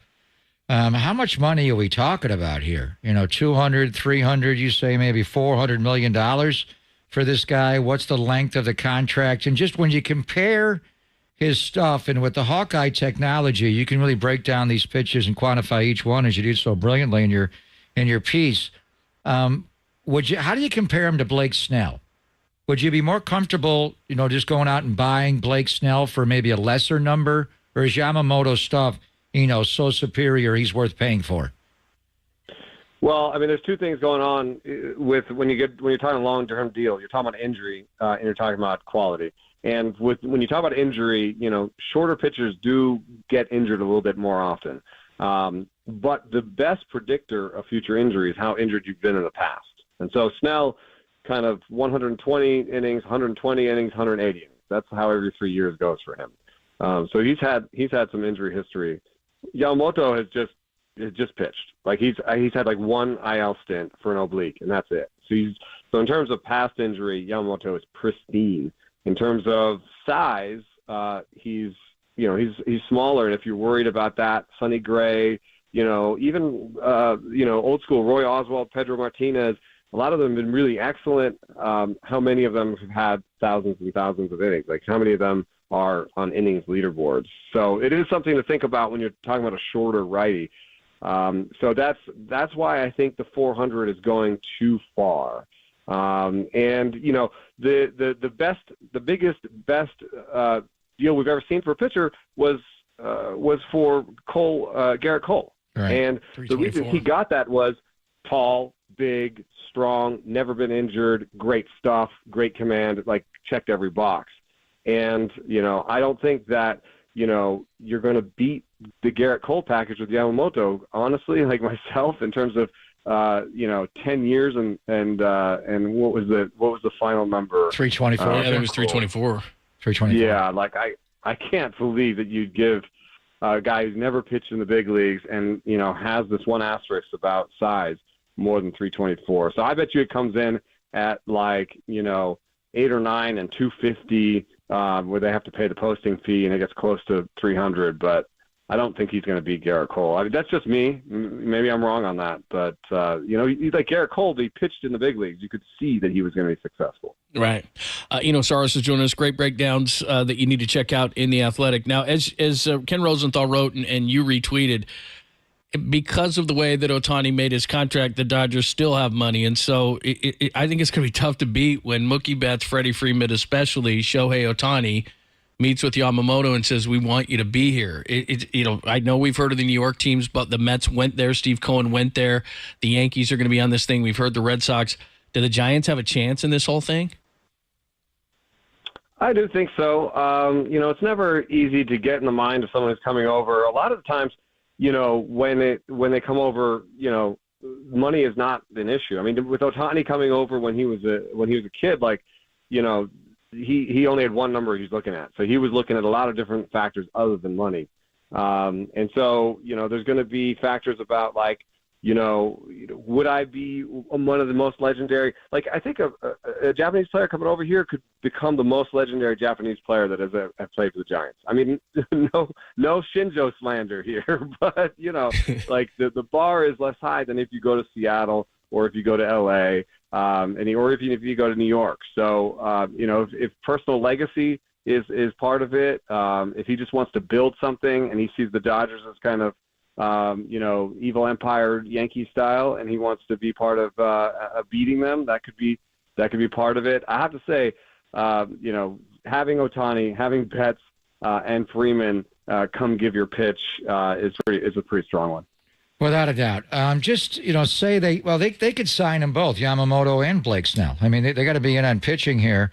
As you look at Blake Snell's career, and last year he did have a breakthrough year to win the second Cy, and he started to use not only the top of the strike zone, but the bottom of the strike zone with his fastball, and he pitched deeper into games. But you mentioned the 180 innings. When he won his Cy in Tampa Bay, it was 180, and those were on good years. Some years you're getting 60 innings less, and how much is he going to actually go out there? I think having Brian Price and Bob Melvin reunited like San Diego. If it's not Yamamoto, would Blake Snell be the next best starting pitcher on your wish list there? Yeah, I think I prefer him. I mean, Jordan Montgomery is also at the top of that list, but, I think with the Giants, at some point we're going to get the guys like, Kyle Harrison's here and Mason Black, and some of these guys are going to start coming up. And if you've got a guy who's really excellent when he's in, and then you've got a decent option when he's hurt, I think that's better to me than someone who might just be okay for a lot of innings. So that's sort of a personal feel I have on it. I would think of the Giants roster as a 40-man roster where you've got options if Blake Snell needs a breather. And I would also think about, hey, if we're going to get to the playoffs, who do you want to start in those first two games? I know Jordan Montgomery just had a great run through the playoffs, but in terms of pure stuff, I think I'd rather have Snell right there next to Webb at the top of my rotation in October. Yeah, the other thing, and John and I were talking about this when he faced the Dodgers in the World Series and they pulled him early. He does pitch well against the L.A. Dodgers. As a left-handed starter, that's a big deal with Freddie Freeman. And obviously, we got to see what's his numbers against Shohei are, but, Max Muncy. Just the track record of Blake Snell being able to navigate that Dodger lineup has got to be worth something. Yeah, I mean, it's a ton of strikeouts. I talked to him when he was up here. My son interviewed him. That was a fun moment. My 11-year-old son interviewed Snell, and he's awesome. in terms of makeup, it's good. He's a kid. He likes to play Fortnite and whatever. But he's a big gamer, right? He's always You're talking about your son or Blake Snell? Blake Snell's always on Twitch. Yeah, he's a really nice guy. He's good in the community. He coaches a bunch of kids. And in terms of stuff, I agree. He did use more of the strike zone last year. And the other fun thing about it was he lost his slider at the beginning of the year, and it forced him to use his changeup. And so he had one of the highest changeup usages that he had in 4 or 5 years. And so I think he became a more complete pitcher last year. And so if you've got a four pitch guy where all four pitches are near elite or just really excellent. I know the command isn't amazing, but there's things you can do about that. So I would definitely take Blake Snell as the next best after Yamamoto. What'd your son ask him in the interview? What his favorite candy bar is, or what did he ask him? I mean, he's 11, but there was a fun exchange because he asked him, what's your favorite animal? And that's, it's kind of a kid question. And Blake Snell said tiger or something, but then he's going to the Tigers. Yeah. Well, he turned it back on my son and said, well, what's your favorite animal? And my kid said, a human. Boy, he didn't expect that answer. Smart kid, Dad. Yeah, You should be smart proud. kid. Are you proud of that one? That's good. Yeah, that was classic. That was he was thinking on his feet. It was pretty good. Right. Hey, laughed pretty hard. Before we let you go, do we know what kind of relationship? Because these things matter. What kind of relationship Bob Melvin had with Blake Snell? Was it a good one? Do you know? Yeah, I don't know specifically, but I do know that Snell lobbied and discussed, that he thought he could pitch deeper into games. And if you look, Melvin let him go into deeper into games. I mean, he got a poor rap for that. If you look last year, I think in 2/3 of his starts he went into the 6th inning. I mean, I know it's only 180 innings, but people used to throw 350 or whatever it was, but in the modern game, going into the 6th and 2/3 of your starts, finishing 6th and 2/3 of your starts is really good. So I would assume that he likes Melvin and likes the arrangement they had in San Diego. Who doesn't like Melvin? Yeah, A.J. Preller. Sorry. Yeah, A.J. Preller does it. That's it. That's Josh the list. Hader. Yeah, there you go. Yeah, that's the list. Okay. Doesn't like to go more than one. You're the best, man. This stuff is really good. Thank you so much for your time. We really appreciate it. All right, thanks for having me. You got it, man. Thank you, Eno. At Enosaurus. And again, the breakdown on Yamamoto is tremendous. He joined our guys to talk about Jung Hoo Lee as well. So he's got some really, really good breakdowns on his in The Athletic right now and at Enosaurus. So make sure you follow him. All right, the top of the hour. We got your foreplay for you. You're going to need that because Draymond Green did it again. And then our good friend John Dickinson, who I've been texting with and does a great job. Dickinson, super reporter, doing a great job with. I can't do our. Only Derek. No, can do Derek, it. Papa. He's been doing a great job with Dubs OT after Warriors games. I think he's going to actually come in studio. Well, with he's us 'cause I here. think he's down here. Kyle's talking today, and it's install day, and nobody knows the Warriors and the history of Draymond Green's transgressions better than John Dickinson. So he's going to join us. Super reporter. No, man. He's going to join us at 1:15. So don't miss that. Pop and Lund, we're live from Levi's on the Sports Leader.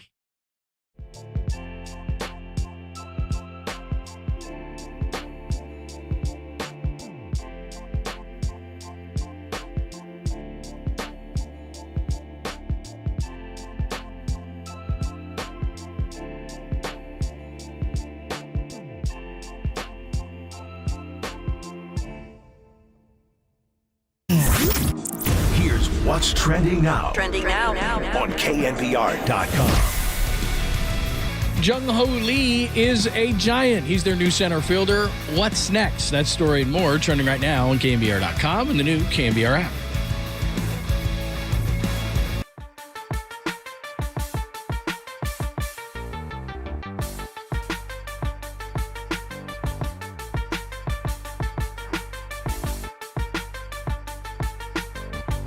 It's starting to get cold and heating bills get up high, so it's essential that you have weatherproofing in your home that is properly fitted. It's Greg Papa here with this message for professionals working with a client to upgrade or build a new home. Be sure to visit Golden State is my message.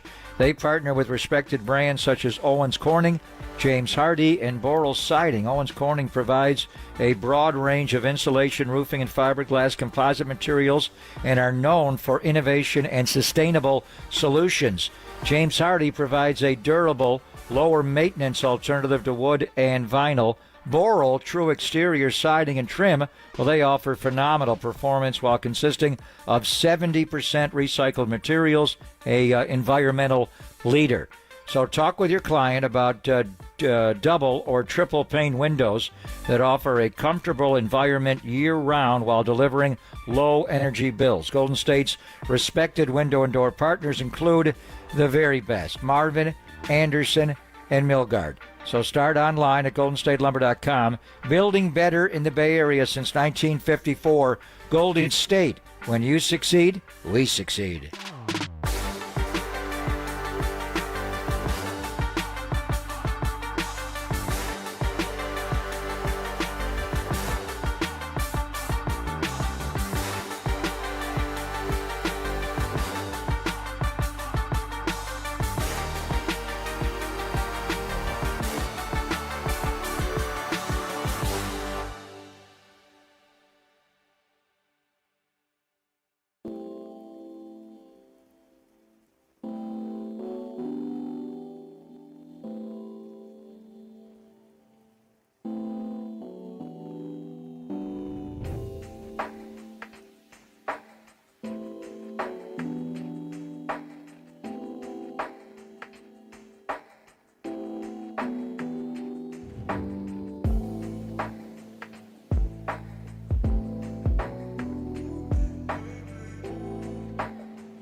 Listen to the sports leader anywhere, anytime. Download the all-new KNBR app. Now back to Papa and Lund live from the KNBR Casino Matrix Studio. Casino Matrix Progressive Jackpots are here. Where are you? Just drop in. Please play responsibly. 1-800-GAMBLER.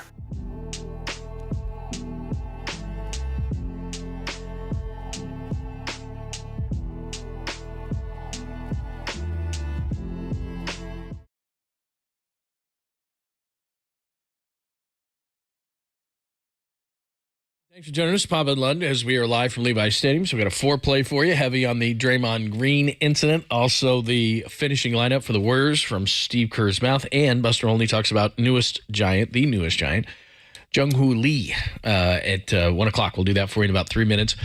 Do remember, John Dickinson, super reporter John Dickinson, is going to join us at 1:15, I believe, right here in studio. So we'll talk Warriors, and he's doing a great job with Dubs OT right here on KNBR, right after all Warriors games. Make sure you tune in for that, and that's on YouTube and Twitch and everything else as well. And he'll also be fresh off getting some sound from Kyle Shanahan. So because we've been so preoccupied with Jung Hoo Lee and Draymond Green and the Warriors, we haven't talked a ton of 49ers, even though we're at Levi's. So John Dickinson will help us remedy that at 1:15. Do remember that sometime in this 1 o'clock hour, we will give you an opportunity to win a $100 gift card. That's to right. Pacific Catch, John? Catch, which is awesome. Wow. Sustainable seafood, great drinks, sushi, beef, whatever it is you like. I go to the Dublin location, occasionally the Walnut Creek location. If I see you in there, you might be able to buy me a drink. I don't know. Well, I think I'm going to take your mother there, buy her a nice seafood dinner, and never call her back. I need to go back and get that picture from New York. I miss your mom. Where you jumped in the arms of one champ kind. Oh, I did. That's right. Yeah, during the Super Bowl week. That was Seattle over Denver. Yeah. That was a good time. I did. Whammy! Well, geez, it was so tight in that ballroom. Excuse me? That pretty much that's what you had to do. My pants too tight? Seriously, you had to champ kind who served bat, not chicken. Yeah. But it was like that was the tightest one we've ever done. It was like the table next to you. Yeah, you could smell the breath of the guy next to you. It's like, oh, you went out drinking last night. You can see or I can smell. Speaking of which, the NFL announced today, Brazil. We're going to Brazil to play regular season games? Come on, Niners. Let's go. Wow. We got to go there. That's what happened there. May have to get a Brazilian while I'm there. That would be amazing. Wow. They've been waiting. They've been pushing back. I have a strong feeling this year we're going to have an international game. You are? You do? I do. Other than Mexico City? Like going over? No, I think Europe. I think having 9 home games next year. Getting a Super Bowl coming up, Super Bowl 60, maybe a trade involved. So give up one of your home games. Hard to give up a home game. When it was Mexico City, it was Arizona's game. But I have a strong feeling. But I don't know, Brazil. Well, that would be amazing. I didn't see that one coming, huh? That would be fun. Yeah. We've been to London and done some damage there, you and I. Germany would sure be a lot of fun, especially if it was maybe Oktoberfest. That would be pretty nice. They had 2 games in Germany. That would be cool. Yeah. But yeah, Brazil would probably be. Yeah, I'm feeling probably not Brazil right away, but I am feeling a European vibe next year. European vacation. As the defending Super Bowl champion. Look at you. Very nice. We'll see. All right, so we got a great 1 o'clock hour for you. Foreplay here. John Dickinson, 1:15. Sweet, clean, family-friendly caboose pistol at 1:30. All that to come, but let's hit your foreplay. Time for some foreplay with Papa and Lund. I'm Dirk Diggler. 4 chunks of audio that really get you going. I have a gift, and I am trying to not be selfish about it, but to use it. On KNBR 104.5 and 680, the sports leader. Where do you think our resident beerologist Mike Holler wants to go? He just texted us. That's no brainer. Germany, and then just a bunch. He of was beer just in Boston over the weekend. He was for Army Navy. Think he found some beer in Boston? Are you kidding? I know this. Every time I walk by a brewery, no matter where I am, I'm thinking, my first thing that pops in my mind is Mike Holler would like this brewery. I mean, it's just like, man, it's unbelievable. He does a great job for you, given the fact that he's probably hungover. Think of our 2 bosses, Mike Holler and Adam Copeland. Complete degenerates. Please give that drop. I tried not to laugh during it. True. So try to get it as clean as possible, but that's a tremendous drop. Look at our two bosses. Complete degenerates. Most people just can't get away with saying that about their boss, especially on 50,000 watts. Yeah. Well, my two bosses, man, they are so polluted, man. I'm honest. I'm like Draymond Green, John. I'm incapable of lying. You are like Draymond Green. But you think Draymond Green lied last night? What? Yes, I do. Polygraph? It's implausible that would happen. If I was in a court of law, I would slam that thing What is shut. this, Princess Bride? Inconceivable. Inconceivable. Here is Draymond Green after the incident last night. Full wind-up contact with the face of Nurkic, and this is the best he could come up with about, what do you have, about an hour's notice here? This is the best he could come up with post-game. He was pulling my hip, and I was swinging away to settle the call. Made contact with him. As you know, I'm not one to apologize for things I meant to do, but I do apologize to you, sir, because I didn't intend to hit him. I sell calls with my arms. I don't fall or to sell a call. I'm not a flopper. So I was just selling the call because he was grabbing me and pulling my hip back. So I spun away, and unfortunately I hit him. And so, like I said, I apologize to Youssef because I didn't intend to hit him. Have you seen the replay? Yeah. How did it look to you on the replay? I mean, as I've said before, any replay, if I go look at every replay of everything, a replay it's never going to look good, but like I said, I know my intentions. My intentions were to sell the call. And, I also don't think I'm accurate enough puncher to do a full 360 and connect with someone. So it's unfortunate. For you. Oh, that was interesting at the end there. You're talking a little too much. Exactly. Well, he's right on your That's back. what happens when you lie. You talk too much. What I would say, I don't know how the meeting with Joe Dumars, and I think Adam Silver may be involved in this as well. If it's Zoom, you could have video posted there. I would go to the same video department that sold you out with the Jordan Poole video and say, can you come up with some examples of me selling a call with my arms and flailing arms, where it would be more where you're going straight up, like he's hitting you here and you're like, I mean, have we ever seen him sell a call where he spins the opposite direction from where the hand on the hip is, and he does swing the hand? An accurate enough puncher, he got him right in the face, but he was standing right behind him. So I don't know. I do want to believe him. He's given us no reason to ever think he would lie. But if he's got to sell his line, like he said, he sold the call, which wasn't a very good job. So I don't know. Joe Dumars played, and you heard Legler just go, it's just, he couldn't believe it. He just couldn't believe it. And that was my first thing, was explain to me as a basketball play how you were selling the call. What are you doing here? The whole play, the side out of bounds up against the sideline of the baseline. You're fighting so hard like you're under the rim in the restricted circle. And what are you going to do when you catch it? Are you going to throw it back out in the split? I don't know. He's a smart player. I think if I'm him, I would come with video ready to say to them, this is what I've done before. I'm selling a call. I didn't sell it well, but I did not intend to hit him. Now, you hit him, so he can't legislate intent, so you're still going to get penalized. But if they think he did it purposely, that's a different deal. It doesn't make any sense to me whatsoever. It's not a natural action, and I think that he redlined and hit a guy, and that's what he does on the court. He can't control himself. This was Tim Legler. You mentioned this earlier. Legs joined us from ESPN this morning at 10:30. If you missed it, just go to KNBR.com. As a former player, he's not buying it. That's what I'm saying. There's just no merit in the explanation whatsoever. You either do what you said, chop the hand away, or you fall forward. You fall forward and over-exaggerate. You flop onto your chest as if you've been shoved in the back by a really strong guy, which Nurkic is, right? And maybe you get that call if that's what you're going for. You do not spin your body around and swing your right arm around in that direction. Look, let me. I'm sure people know this, but let me just tell you, nobody on the planet is more in control of their body and whatever movements their body makes and in terms of balance and strength and coordination than a professional athlete. And so for him to act as if that in any way was initiated by something that Nurkic was doing, to have that reaction to it, to swing your body all the way around with your right arm extended out to the side and strike him up and above the shoulders and the side of the head, it's ridiculous. It's a ridiculous explanation. It is. And that the league's going to look at it the same way.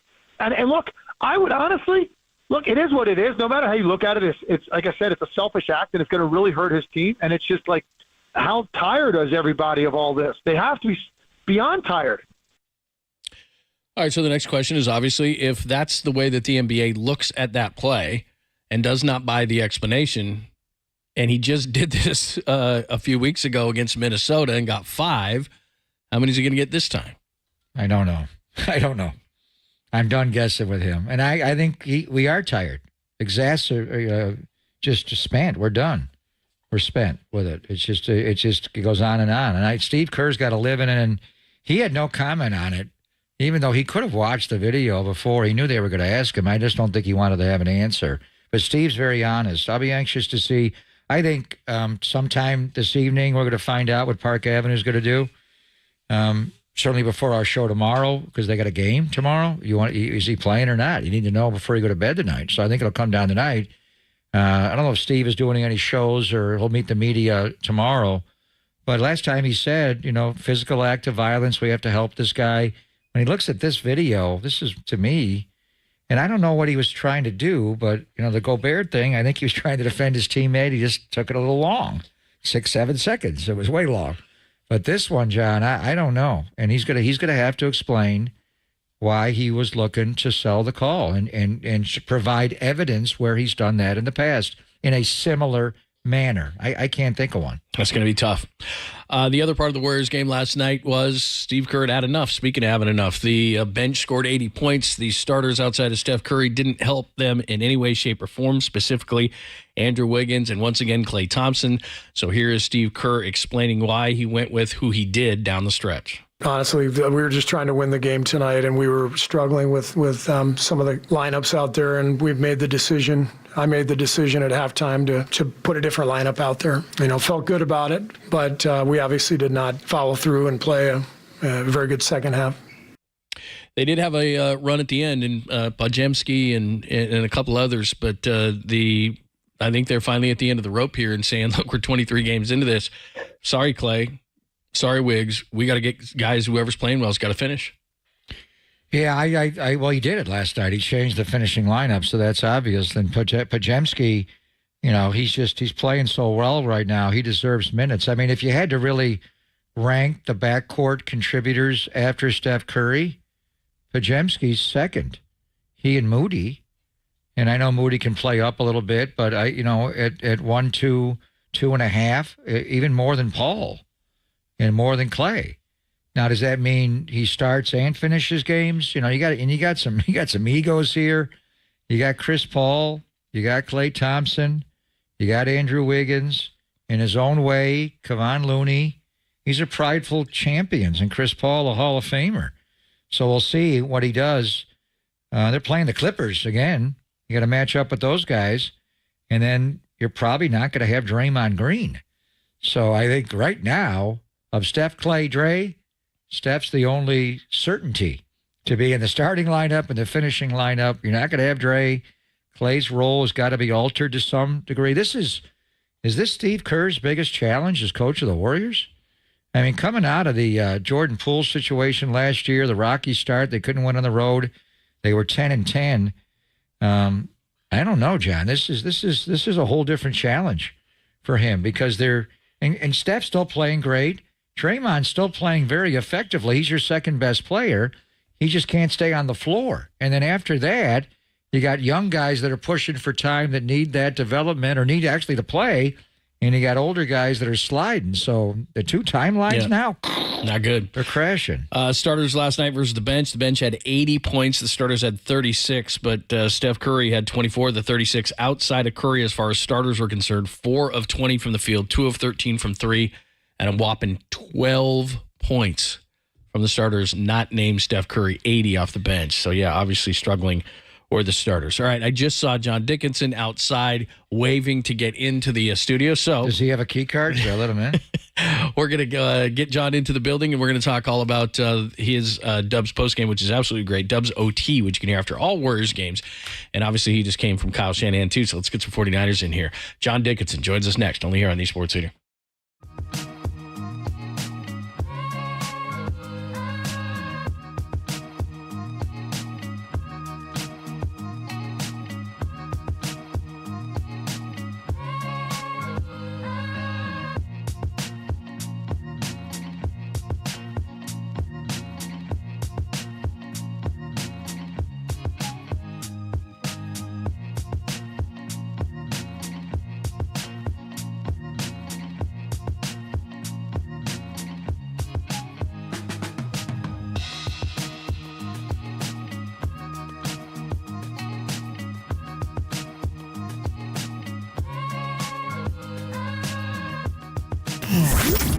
Here's what's trending now. Trending now. On KNBR.com.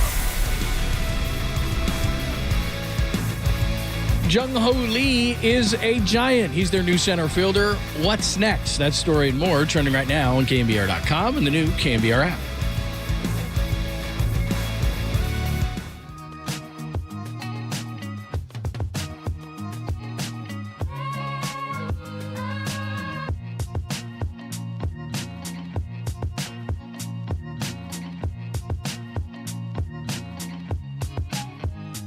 Gold Bar Whiskey proudly presents the Joe Montana Whiskey Collection, a whiskey that celebrates the iconic 49ers quarterback and a four-time Super Bowl champion, Joe Montana. Gold Bar is the perfect whiskey to enjoy with friends and families and celebrate like a champion. It's crafted right here in the heart of the Bay. Each bottle of the limited edition Joe Montana whiskey embodies the spirit of greatness.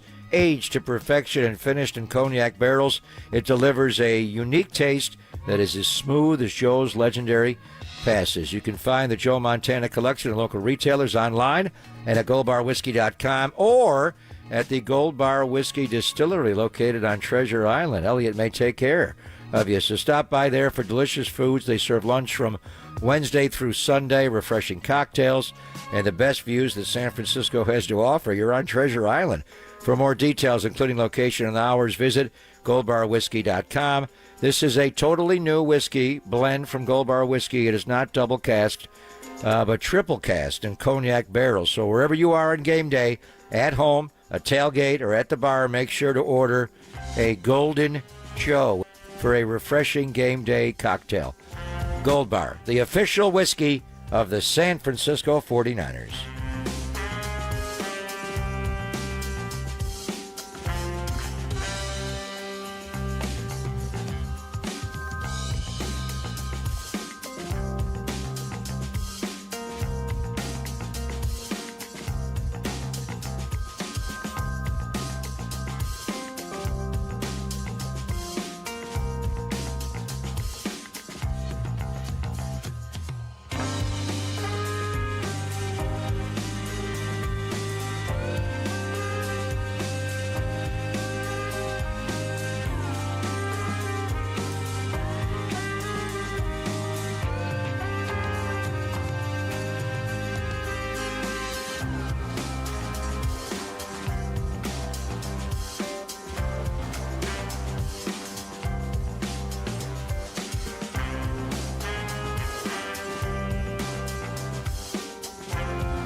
And now, time for the Protect Your Assets with David Hollander Business and Technology Report.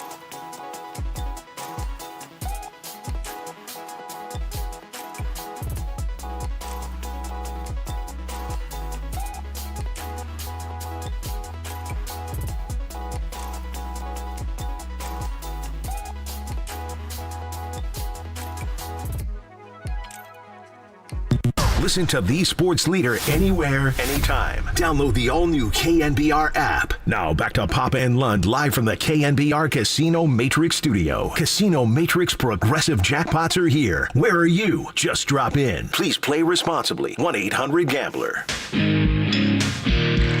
Sean Dickinson, super reporter. Big game bounties, boots on the ground. Sean Dickinson, super reporter.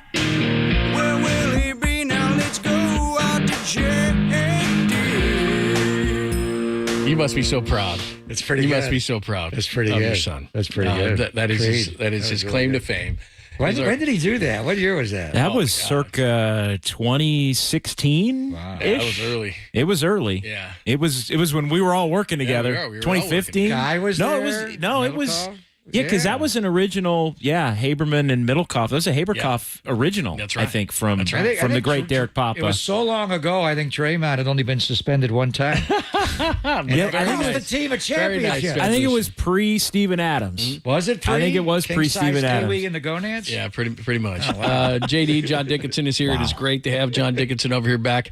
When we started over across the street, JD was there too. So this is kind of a reminiscing. And another person is here. We're going to introduce in just a second. Guy Haberman. Yeah, I brought a friend. And he was there too. So this is cool to reminisce with all the guys. But before we get into the 49ers and you're just coming from there, that's where we want to have you on. But you're doing a great job with Dubs OT.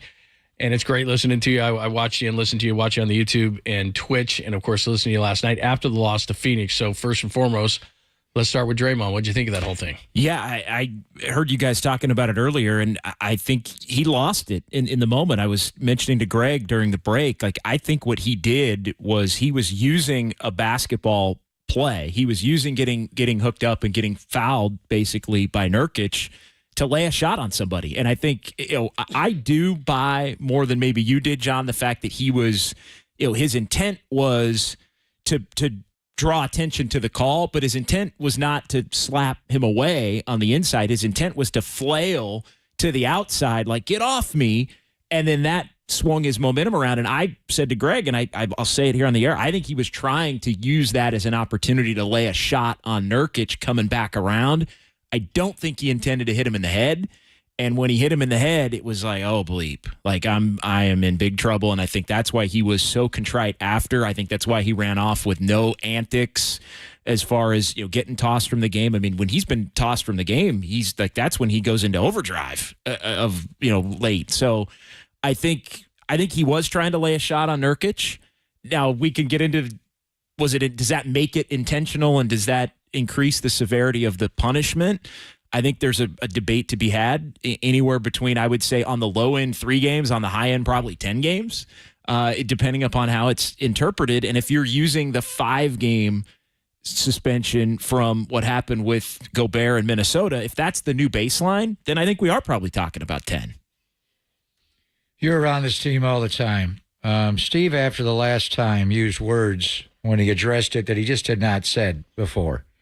Physical act of violence. We have to help this guy. It was just so bad, the still image of Gobert being choked. But I think he was defending Clay. This situation, I think he's going to have to defend himself that he was trying to sell a call and show me video where you've done this before. The result is bad, and like the Steven Adams, and you and I were right there in Oklahoma City when he did that. You can't legislate intent. He kicked the guy in the nuts. That's the end of it. Now this one, he smacked him across the face. And but if he did it on purpose, which I don't think he did with Adams, but we'll see what the league does. But just from I think the flail was on purpose. I don't think hitting him in the face was on purpose, if that makes sense. Right. Well, you be the judge on that. Well, then the end result, then you are responsible for, because that initial. I think it's easier to control your hands and arms than your feet. And I saw many times where Draymond drove the lane back then, and he just kicked his leg out. Bill Russell, every time he cleared a defensive rebound, would kick his legs out. It happens, but when you're with your hands and your arms, you can control them better. But from the Warrior perspective, it's not like they're going to double down on the suspension, but the degree they're exasperated. And Steve saying physical act of violence. He never said that when Draymond punched a teammate in practice. So from the team perspective, is he losing his own locker room by his behavior and thusly not being available? I think he is. And I think it's in line with a player that's not playing well. I mean, I think he's played pretty well when he's been available, but you do the math on the 5-game suspension and 3 ejections, and he's missed a couple due to injury and personal. I mean, he hasn't been around for half the time, and basically a third of the time it's of his own doing. When you look at 23 games and basically 8 of the 23, and what's it going to be now? Is it going to be 18 out of 33 at that point? Could be. And so, no, I think, and I thought even last night the no comment from Steve was telling. It was basically, there's nothing I can do or say anymore that's going to help. Again, what I've already said. There's nothing I can do or say. He said I hadn't seen the video yet. And he could have watched the video before. But I think that was he didn't want to comment. He didn't want to say, but he will in the coming days. He will, and it will be probably at shoot around in L.A. tomorrow before they play the Clippers, and the punishment likely to be levied at some point this evening. I think one of the issues is, and again, I just think it's an unnatural act. It doesn't look right, and if he was in a court of law, he'd be laughed out of the court, given his explanation at the end. But whatever. The point moving forward is he is very rarely, as you said, other than last night, shown any kind of remorse for these actions. Nothing. It doesn't matter how many games he's suspended. It doesn't matter what the Warriors do. It doesn't matter if Bob Myers is around or not. It doesn't matter if Steph Curry asks him personally. I don't know what they're going to do. But the one thing I would remind him, maybe if I was Joe Lacob, is I'm spending $400 million in tax and salary here. You said you didn't want Jordan Poole on this team. Fine. Jordan Poole's not on the team. You wanted this contract. I went above and beyond for that contract. Clay's in the last year. Steve's in the last year. This is a massive year for the Warriors. And you've played in 15 games and been kicked out of 3. What are you doing? Like, as a personal favor to me, stop. Like, just, I don't care whose fault. I don't care. All these excuses, all this kind of stuff. It sounds like my kid. I broke the vase and blah, blah, blah, blah. It's just, none of this stuff works. He's got to do something here, because this is going down the drain. And along with, with what Wiggins is doing and Clay's doing and everything else, but this is number one on the list. Dude, stay on the court. It's not an excuse by any means, but I think he needs to get himself so wound up to be motivated to play in these games. And he knows that he has to be at a certain level because of where the team is at. It's a team with less margin for error than I think they've ever had, even with the bench playing as well as they have, because they're just not getting the production from Clay. They're not getting the production from Andrew Wiggins. Looney doesn't look like the same guy, and Draymond's availability has obviously been a problem. So I just think he needs to be wound up and needs to be right up to that line to get through the season, to play at the level that he needs to play at to help the team, that he loses it. That's where I think to me he's the guy, and we all know that guy, who will lose his mind and then immediately. And I think Draymond is smart enough to know, even though he doesn't always want to admit it, he has at times. He is the guy that will look at it and go, "Man, I screwed up." But does it prevent him from doing it again? It doesn't prevent him from doing it again, because he thinks it's so ingrained in why he's a great player, towing that line. Right. And so I hear you on Lacob saying something to him. How about Steph? I mean, Steph's the one guy. I feel like, Greg, that's happened. Yeah, like I'm sure I feel like Joe, Bob, Mike Dunleavy, Steve. I think Steph for sure. Like, I think that's where they're at a loss now, because I think that's all been done. I think from what I've heard, and without getting into specifics, because I haven't heard specifics, I do think he's talked to people, whether that's therapy or anger management or different people like that. I do think that's been something. Again, I don't know exactly what level, but I do think that step has been taken. So I think they've tried to do everything they possibly can but he gets in the heat of the moment. And I think a little of it is he's not used to a guy like Nurkic getting over on him. Like also, which I think leads to the frustration. I think this Warriors team, and this is a collective. This is not just Draymond. I think this is Clay. Wiggins is his own issue, but I think Clay in many ways is playing with a similar temper than Draymond. It's just manifesting itself in the shots that he takes or in his body language. His body language is bad. And it is just two guys realizing how hard it is to continue to be at the level that they've been at. And when they see on a lot of these nights that guys that used to not be able to get over on them now can get over on them, I just think it infuriates them and they lose their minds. And in Clay's case, that means I'm going to take 5 bad shots and then get pissed off after the game at the media because they ask me why I took 5 bad shots. Or for Draymond, it's I'm going to flail at Nurkic. So the timeline, and even after, East Coast hours and then all the sports leagues are based in New York, it's 4:30 there, coming up on 4:30, but they have done this later in the evening. Mm-hmm. So, and I think before the Warriors go to bed tonight, they got to know if Draymond can play tomorrow. So I think we're going to get a ruling tonight on how long the suspension is. They're going to play on Christmas Day in Denver. That would be the 7th game. So do they allow Draymond Green to play on Christmas? Is the suspension 7 games or more? I think at this point, unless he's going to get every benefit of the doubt, I think it's looking at like 10 to me. I mean, 10 seems like the most reasonable number factoring in everybody's opinions. Plus how close that was. The Minnesota incident was so close. How much money are we talking about? He lost. How much did he lose by missing the 5? It was a lot. It was I want to say it was like 300,000. No, I think it was 860. Was it more than that? Something like that. And now he's going to double that. And that'd be a couple $1 million. So, and then they're coming. They got the Clipper game on the road. They begin when they play Brooklyn over the weekend, a stretch of 11 of 13 at home. The last time he got suspended, he missed he hardly played on that whole homestand. And they couldn't win. People are paying a lot of tickets to watch, a lot of money to watch these guys play. And Draymond Green's missing home games. It's crushing because this team has to get right. I mean, they're 3 games under 500 now, and they could go 6-3 over the next 9, and all that does is get you back to 500, and that would be playing pretty well. That would basically be equaling their best stretch, which was 6-2 at the beginning. Like they need to go 6-2 now to get to 1 over 500, which probably puts them at 10th in the West, maybe. Give him 6 games. His return game is on Christmas. Well, they already. Draymond's the Grinch. The Joker is Santa Claus. They might make the case they already gave him that benefit of the doubt, letting him come back against Sacramento, and in that environment where he had the Sabonis stomp, and he got kicked out, and he's giving everybody the bird, and or everybody was giving him the bird, and he was smiling at Golden One. So I mean, look.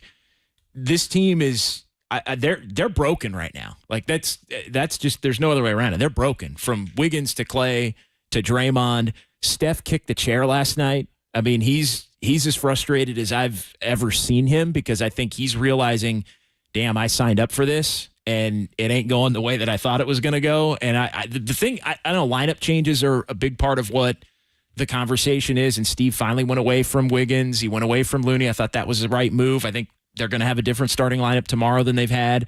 But now Draymond being out may compound that.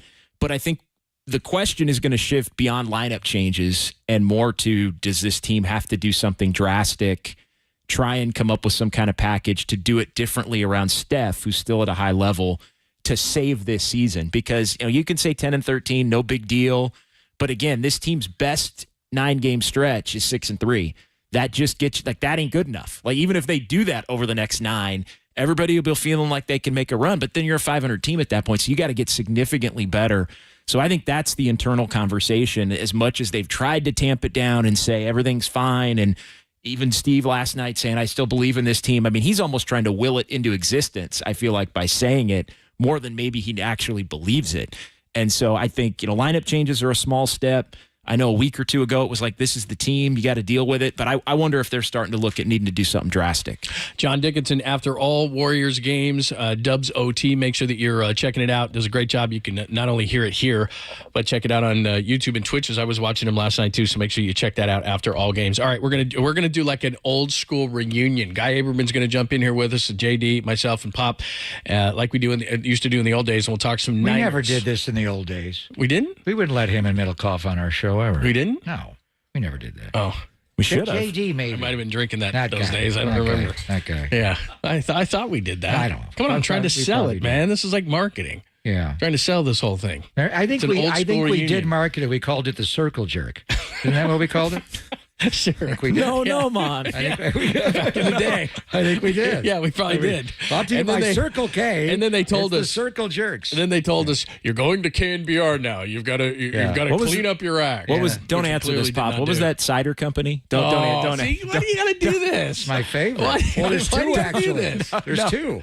There's one in Dixon. There's one in Chris Kamen's family had one. See, Yeah, like I you did. knew you knew what was going to Oh happen. my goodness! you You know what? cannot I'm, give- All right, clean I'm it going to up. see cannot myself give The out. Paperman cannot be You associated with this cannot kind of give talk, people. man. He's You have very to give well them the respected. punchline. Yeah. It's like who's the new Giant center fielder? Where is he from? South Korea. Oh, very nice. Not going to pass Got up a as fractured ankle. All right, we'll do it next. If we're still on the air, it's Papa and Lund live from Leave Us on these. Are we Sports on the air? Not-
Hey, Greg Papa here. Whether you are retired or planning on being retired, wouldn't you want to know if you're paying too much in fees or taking on too much risk or even going to be able to live the lifestyle that you've always envisioned in retirement? Of course you would.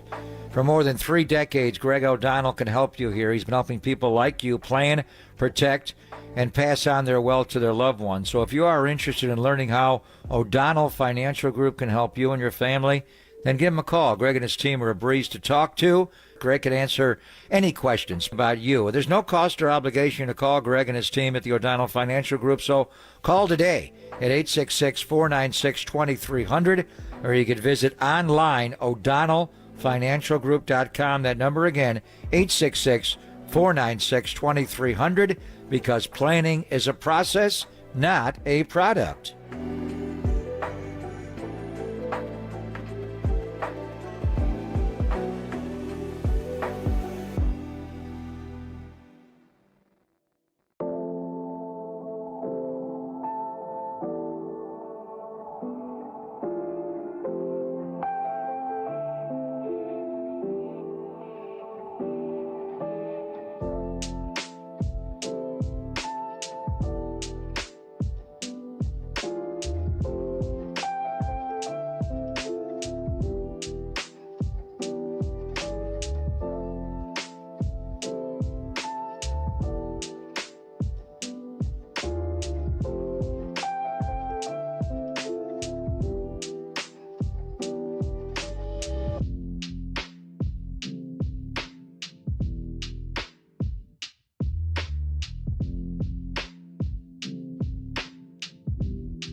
Listen to the sports leader anywhere, anytime. Download the all-new KNBR app. We are your proud home of 49ers football. KNBR 104.5 FM and 680 AM.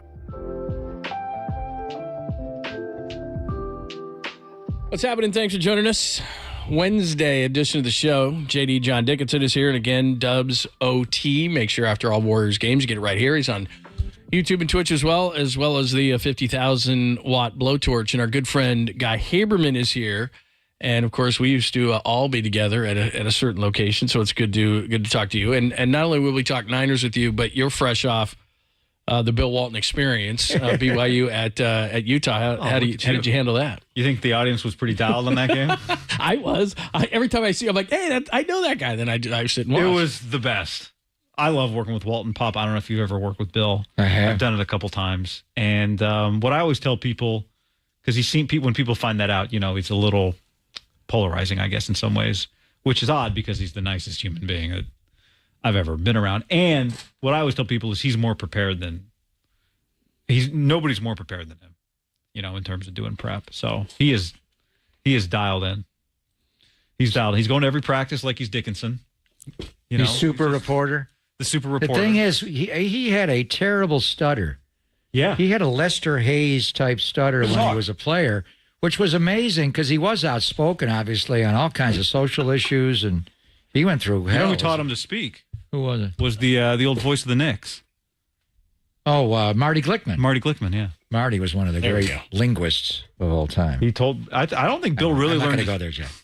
You already did, so you might as well just finish I didn't say he was a cunning linguist. Okay. I said he was a great linguist. I was just Speaking of a great orator, Kyle Shanahan, JD, met the media today. He did. Anything You want the injury report real quick, Pop? You want the who's not practicing because it's a lengthy list. Let me get Eric Armstead. Yeah, a lot of Javon Hargrave. Yeah, Armstead, Hargrave, Mooney Ward, Burks, Lauren Burks, obviously, and then Dre Greenlaw.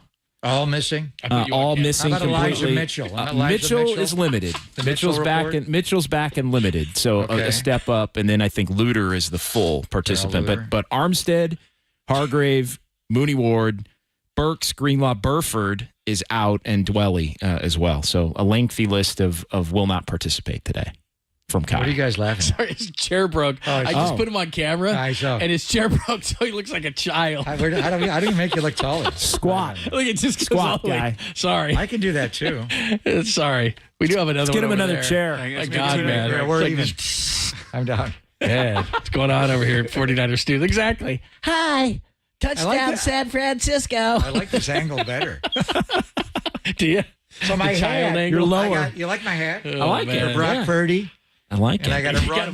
I got to run CMC. Was Kyle asked at all about who he would vote for MVP? He was, and let's play the audio of that because I do. We're gonna play it. It was. This show is moving up. I think, except for you, you'd understand. East Side apartment in the sky. He's like you, Kyle. He doesn't want to split the vote. Yeah. And so, I got both. You don't want to split. You want to be representative of everybody. So here's what Kyle had to say about CMC and about Purdy for MVP. Trying to get me in trouble with those two guys. That's the only reason I wouldn't overly comment on either one of them because I don't want them to cancel each other out. But if any non-quarterback's going to get an MVP, I don't get how Christian McCaffrey can't. He's amazing in what he's done all year. If it's going to a quarterback, then I don't have to talk about Christian. I can talk about our quarterback, and I'm still, if his numbers is all you see, then I think that solves it up. But if you watch the film, then it makes it even stronger, which to me is the most important thing. So there you go. That's shocking to me because Brock is like his child. And I think he's legally adopted Brock, and so he just made the case for McCaffrey. He's a pretty good player, CMC. Oh, he is, but I'm just. And if we were having this conversation, I think 4 or 5 weeks ago, we'd be talking about McCaffrey had the Niners kept winning. Now they were 5-0, then they were 5-3. If they had been 7-1, and McCaffrey had kept playing the way he played the first 5 games, I think McCaffrey would have a stronger case. The way Purdy's played during this 5-game winning streak, if we gave you a vote, take everybody else in the NFL out. And I think Tyreek Hill, I don't know if missing the game the other night helps his candidacy or not. His numbers were down. His team lost, but they seem to be a different team without him and Dak and Jalen and everybody. Just for the Niners, if you were to vote, for the San Francisco 49ers 2023 most valuable player, who would you vote for? For a long time, I've said Christian.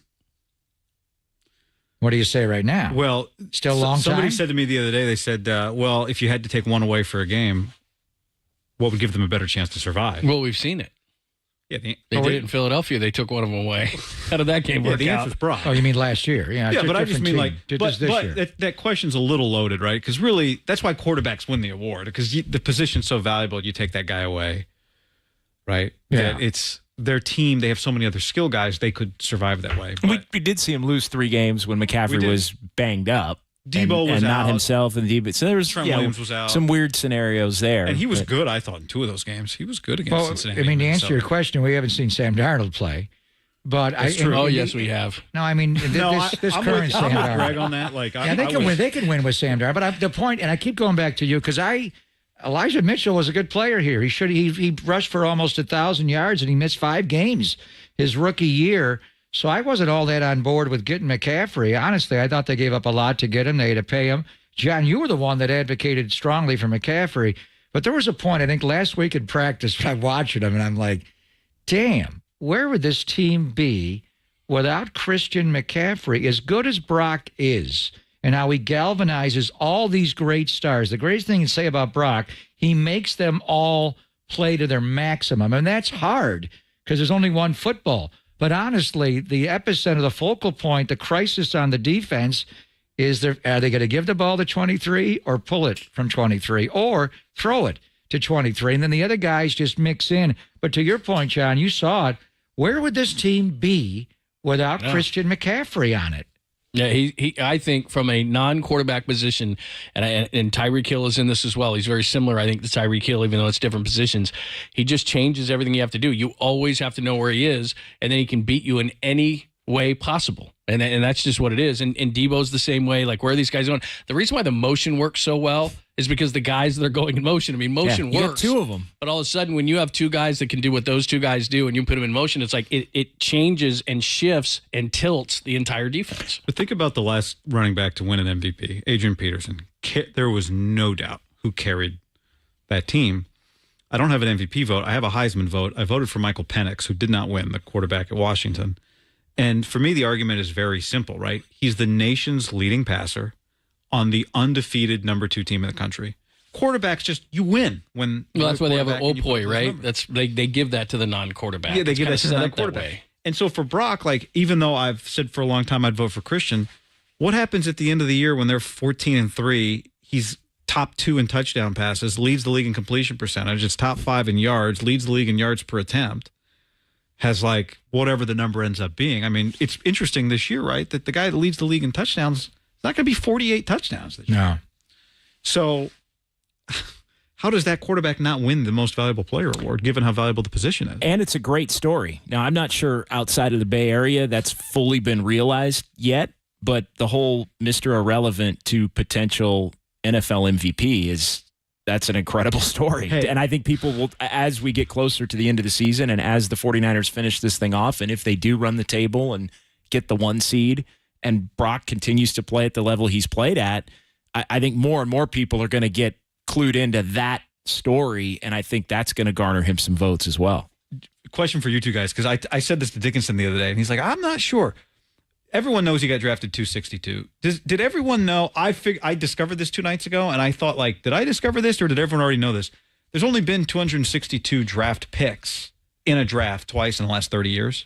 Everyone knew that, right? Or did I just stumble into that? So you just said that. I just said so you're saying not only was he because Mr. Relevant, he was the last of all the relevance, because the comp picks. Yeah, the comp picks. Yeah. There's only been 2 drafts that went 262 since 93. 93, the draft went to 8 So he rounds. wouldn't have been picked. He'd have been a free agent most. Do you know who the other 262nd pick was? That's a great trivia question. Not Mr. Irrelevant. Well, he was Mr. Irrelevant. Yeah, one other year there was 262. Ryan Suckup. The guy's name was like Ryan Hogue. The Raiders drafted I remember him. in 03. Yeah. He was a wide receiver. Out of like the school's name is like Rudolphus Adolphus. Yeah. It's like some Swedish liberal arts school. No, not Valdosta. No, it's a Swedish liberal arts D3 school in St. Peter, Minnesota. It's called like Adolphus Rodolphus or something. He was a wide receiver? He's a wide receiver. I remember him. Wide receiver. Ryan Hogue. He ran a what, a 3.9? Exactly. That's Greg. he did Greg not. Greg had the stopwatch that day. What year was this? 03. Yeah. Greg was there for that. It was the fastest 40 ever. I heard there's a very fast man in Minnesota. Also known as Venus de Milo. Not only was he 262, he'd have been undrafted. Right. In all Most but 2 years. drafts Most in the last years. 30 years. Most years. Wow. That's good. That's good. The story's not as good that he would have been undrafted. It's better that he was. Yeah, because that Kurt he's Warner's the already done last that. pick. And Brad Johnson won a Super Bowl as an undrafted. And isn't that the biggest thing? Because what you're saying right now is because if you look at it, and I did the comp with he versus Dak the other day, and he leads them in just about every category. They're very close. And he beat him head-to-head 42-10, in which Dak had 3 interceptions and Brock went 4 touchdowns, no interceptions. But from a national perspective, and I think it's the same reason Penix didn't win it, because Jaden Daniels is at LSU in the middle of the SEC. So I don't know that Brock, Mr. 262, can overcome the big star on Dak's helmet. I think Dak's in the driver's seat because their schedule's really tough coming up. He's going to snap. At Buffalo, at Miami, got the Lions, Detroit, paper Lions. Washington. They could go 2-2. So if they lose a couple, then it's over. Right. But if they win 3, it's also over. But the positive. But what if they're not the one seed still? But going back to Kyle's point, how much does Brock and CMC split the vote? Look at how you did that. Of course. Who votes? I'm But head to is toe. anyone voting for McCaffrey? They don't. Come Like on. people just don't.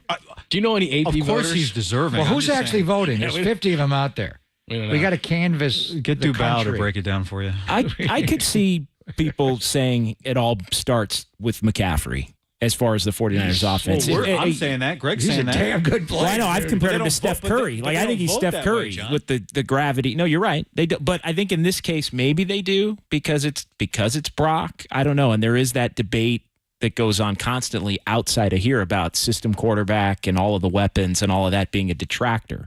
To me, that's the one thing that hurts Brock in this whole thing. Yeah, because these guys won't look at the numbers. Do I mean, if they people looked look? at the Do numbers- people look at it as like, well, this is the perfect situation, and But Dak's Sam never- Darnold would be doing that, Is Dak going to be? Are either one of these guys going to be on Sandoz Tier 1 next year? We had asked him that the Sando other on day. the other yes. We asked him that the other day. Mike He'd have to Sando. be. Who's going to be on the? Who's going to be on the first tier? He won't. Brock be. needs to Patrick be. Mahomes. Brock's not going to Yeah, be. Justin Herbert won't be He anymore. said maybe tier 2 next year. Okay. That's what he told us. I don't the think other either day. one. Josh Allen, Dak's never Patrick been on Tier Mahomes. 1 Yeah. on that list. No. Nor should he have been. His best year in the NFL was his rookie year. He hasn't been as Should good Brock be He's tier having a 1? good year. Should Brock 21 be was tier good. 1? His 21 season was good. He'll be tier 2. Okay. Yeah. That's what Zando said. I don't know. I guess you do have to draw a line between Mahomes and Mahomes. Yeah. I mean, right? Is it just Mahomes and Mahomes or Mahomes and Burrow? I mean, there's a few. Mahomes and his dad, Mahomes Sr. Yeah, there's a few.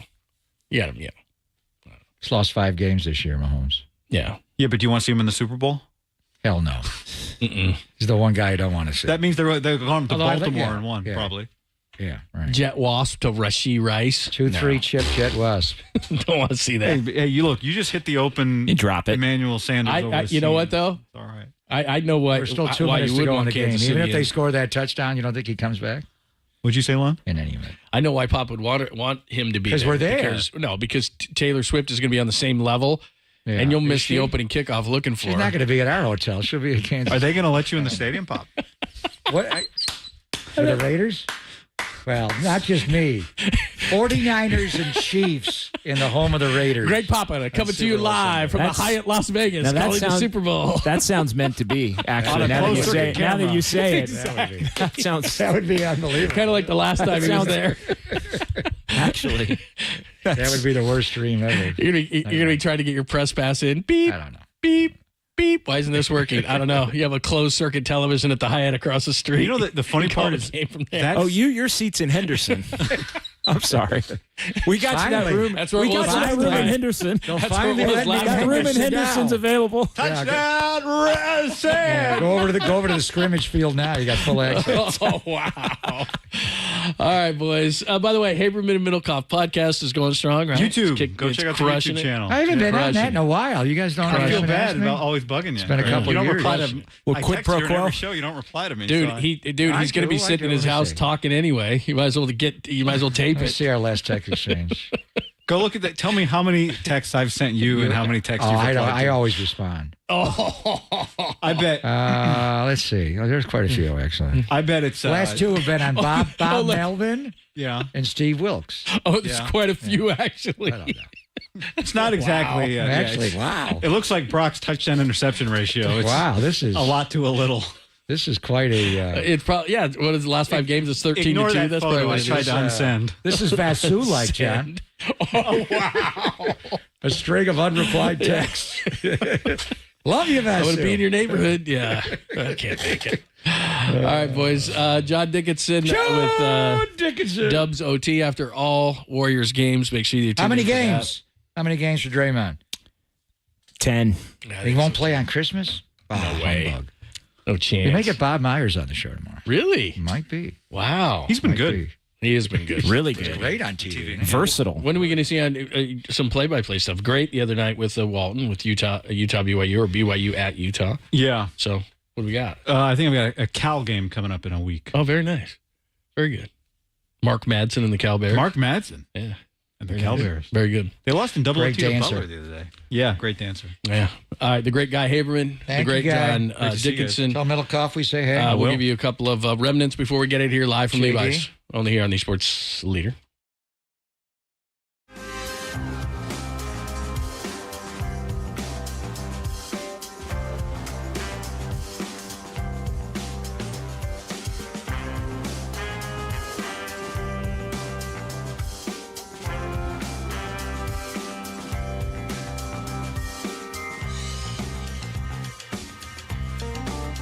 Your old friend here, John Lund. Did you know that many of the attorney ads that you've seen or heard, they're not even based here in the Bay Area? That's ridiculous. Some they're not even based in the entire state of California. Now, Chris Dolan and the Dolan Law Firm, they're based right here in the Bay Area, and they've been that way for more than 25 years. They're award-winning personal injury and employment attorneys fighting for you where you live. So if you've been discriminated against at work, wrongfully terminated, or sexually harassed, your rights matter. Go to dolanlawfirm.com and learn more about your rights. And unfortunately, over the past year, Chris and his team, they saw a sharp increase in no-fault injury accidents. Now remember, when you see these, you got to make sure you really see these. Motorcyclists, pedestrians, cyclists, children playing, they're all around us. So please be careful and let's work together to make sure the Bay Area is a safer place and feel confident that you're in very good hands with the award-winning California Lawyer of the Year, the Dolan Law Firm, which they've secured more than $1 billion, if I did not make that clear, with a B in verdicts and settlements on behalf of their clients. But this is what's great for you. You pay nothing up front, nothing. No hourly rates, no upfront fees. They don't get paid until you get paid. They live here. They work here. They win here. DolanLawFirm.com.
Listen to the sports leader anywhere, anytime. Download the all-new KNBR app. Now back to Papa and Lund live from the KNBR Casino Matrix Studio. Casino Matrix Progressive Jackpots are here. Where are you? Just drop in. Please play responsibly. 1-800-GAMBLER. First off, a lion swimming in the ocean? Lions don't like water. If you'd placed it near a river or some sort of fresh water source, that makes sense. But you find yourself in the ocean, 20-foot waves, I'm assuming it's off the coast of South Africa, coming up against a full-grown 800-pound tuna with his 20 or 30 friends, you lose that battle. You lose that battle 9 times out of 10. There's a reason we played that, because we want you to win $100 to Pacific Catch Sustainable Seafood. Why not? It's the holidays. Win $100 to Pacific Catch. Maybe I'll see you there, and you can buy me a cocktail or 8 at Walnut Creek, the Dublin location. It is absolutely great. Sushi, seafood, steaks, you name it. It is awesome, and the cocktails are absolutely great. So why not? Call now, win $100 to Pacific Catch. Caller 10 right now, win from Pacific Catch. We will see you tomorrow with Tim Ryan. Right back here. On a Thursday. Are you running out there to practice? Yeah, I got to figure out a way to get this chair up higher. Now that you put it down. To keep it stuck now. We had a great time I'm in today. the basement. Sorry. Tim Legler was tremendous on the Draymond Green story. Get that as well. Eno Saros breaking down some of the Major League Baseball free agents, as did Susan Slusser. They have your information on Jung Hoo Lee that you need, the new center fielder for the Giants. That'll do it for us. Thanks as well to Guy Haberman and John Dickinson. John Dickinson, remember, after all Warriors games, he's got your Dubs OT that you need to tune into right after the games, both here on 680 and 104.5, as well as YouTube and Twitch. We will see you tomorrow. Maybe Bob Myers tomorrow. Oh, does Draymond play on Christmas? Does he get 7 games? Ho, no. You think he gets 7 or more? That wasn't as good as, what was your line? South Korea. Yeah, that wasn't nearly as fractured ankle, sort of. Tolbert and Copes right now on KNBR, AM and FM San Francisco, the sports leader, a Cumulus Media Station. Think of our 2 bosses, Mike Holler and Adam Copeland. Complete degenerates.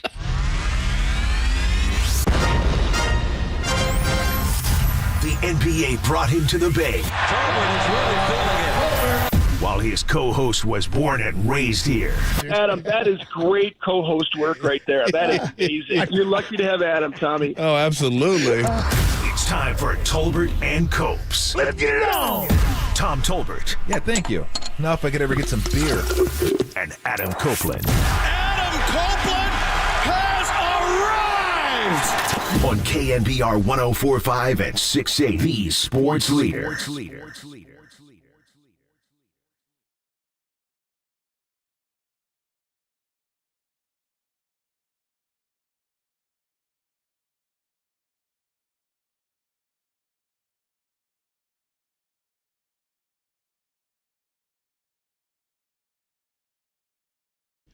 What is shaking? Adam Copeland, Tom Tolbert, along in just a minute. What are you doing? You're the boss of your show and your co-host, and he's late to work. Do you say, Tom, see me in my office? What do I do? Can I do that? Can I tell Tom to see me in my office? Yes. Yeah, I think I can. If he comes in, though, he's probably just going straight to the beer fridge. I mean, fridge. Who's telling on me? Tolbert and Copes with you Wednesday afternoon. Good guest list for you today, too. Stan Van Gundy. Former candidate for the Warriors head coaching position. We were talking about that earlier, Derek and I. He was on the call last night for the Warriors and the Suns. Has seen a good amount of Warrior basketball. Noted Bay Area sports fan, of course, too, and a Giants fan. We spoke to him a little bit, about an hour or so ago, so we'll play that for you a little bit later. 3:50, Stan Van Gundy, who, again, was on the call last night for the Draymond ejection. And 5 o'clock, Steve Young, the best half hour in radio. You don't want to miss it, coming up at 5 o'clock. Last week, of course, Steve Young pronounced and planted his flag and said, yeah, the Eagles are pretenders. And the Eagles came out and got absolutely smoked by the Dallas Cowboys. I think they are a different team. The Cowboys now. The Eagles win means something. We'll see what they do against Buffalo. At Buffalo, the end of their schedule is tough.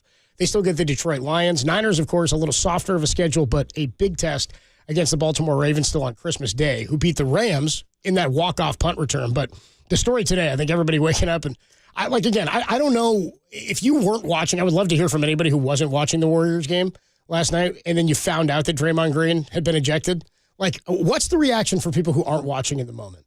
because there's no surprises anymore, right? Like, again, we in the Bay Area, I think, have become so numb to it. And I wonder if sports or nationwide, people have some sort of callous or I don't know, a normalcy to the fact that this happens with Draymond all the time. It's almost like, and it's a much different scale because it's more demonstrative, it's more brash, it's more hated by the rest of the league, and the NBA is a different sport. But I think back to like when Manny Ramirez was a wacky dude, and he wasn't having an impact on opposing players physically. It wasn't quite the same thing, but it's kind of the Manny being Manny thing. Like, there's some guys who just get away with being weird. Not really the same thing with Draymond, and we've talked about whether or not he's more emboldened in his personality, if some of the stuff has gotten worse because of what's happened with his contract and that he's locked up for the next 4 years at nearly $100 million. But the team right now is in a place where, and you'll hear this a little bit later when we talk to Stan Van Gundy, they need the stability that his veteran status brings to the team. They need the stability that the backbone, that when he's at the peak of his powers playing defense and playing quarterback from back there and calling shots, when he's distributing the basketball and he's the one pushing it up the floor, that's when they're at their best. Whether or not Clay's making shots, that's a different issue. Whether or not Wiggins is getting benched in the fourth quarter, that's another issue. And that's kind of where the issue lies here as a body of work offseason for the Warriors. They got older, sure. They added some weapons that we thought they probably needed. The bench this year, by the way, has been pretty darn good. Saric, Chris Paul, that's good. Is that what this team needed to win around Steph? Last year, they were probably not deep enough.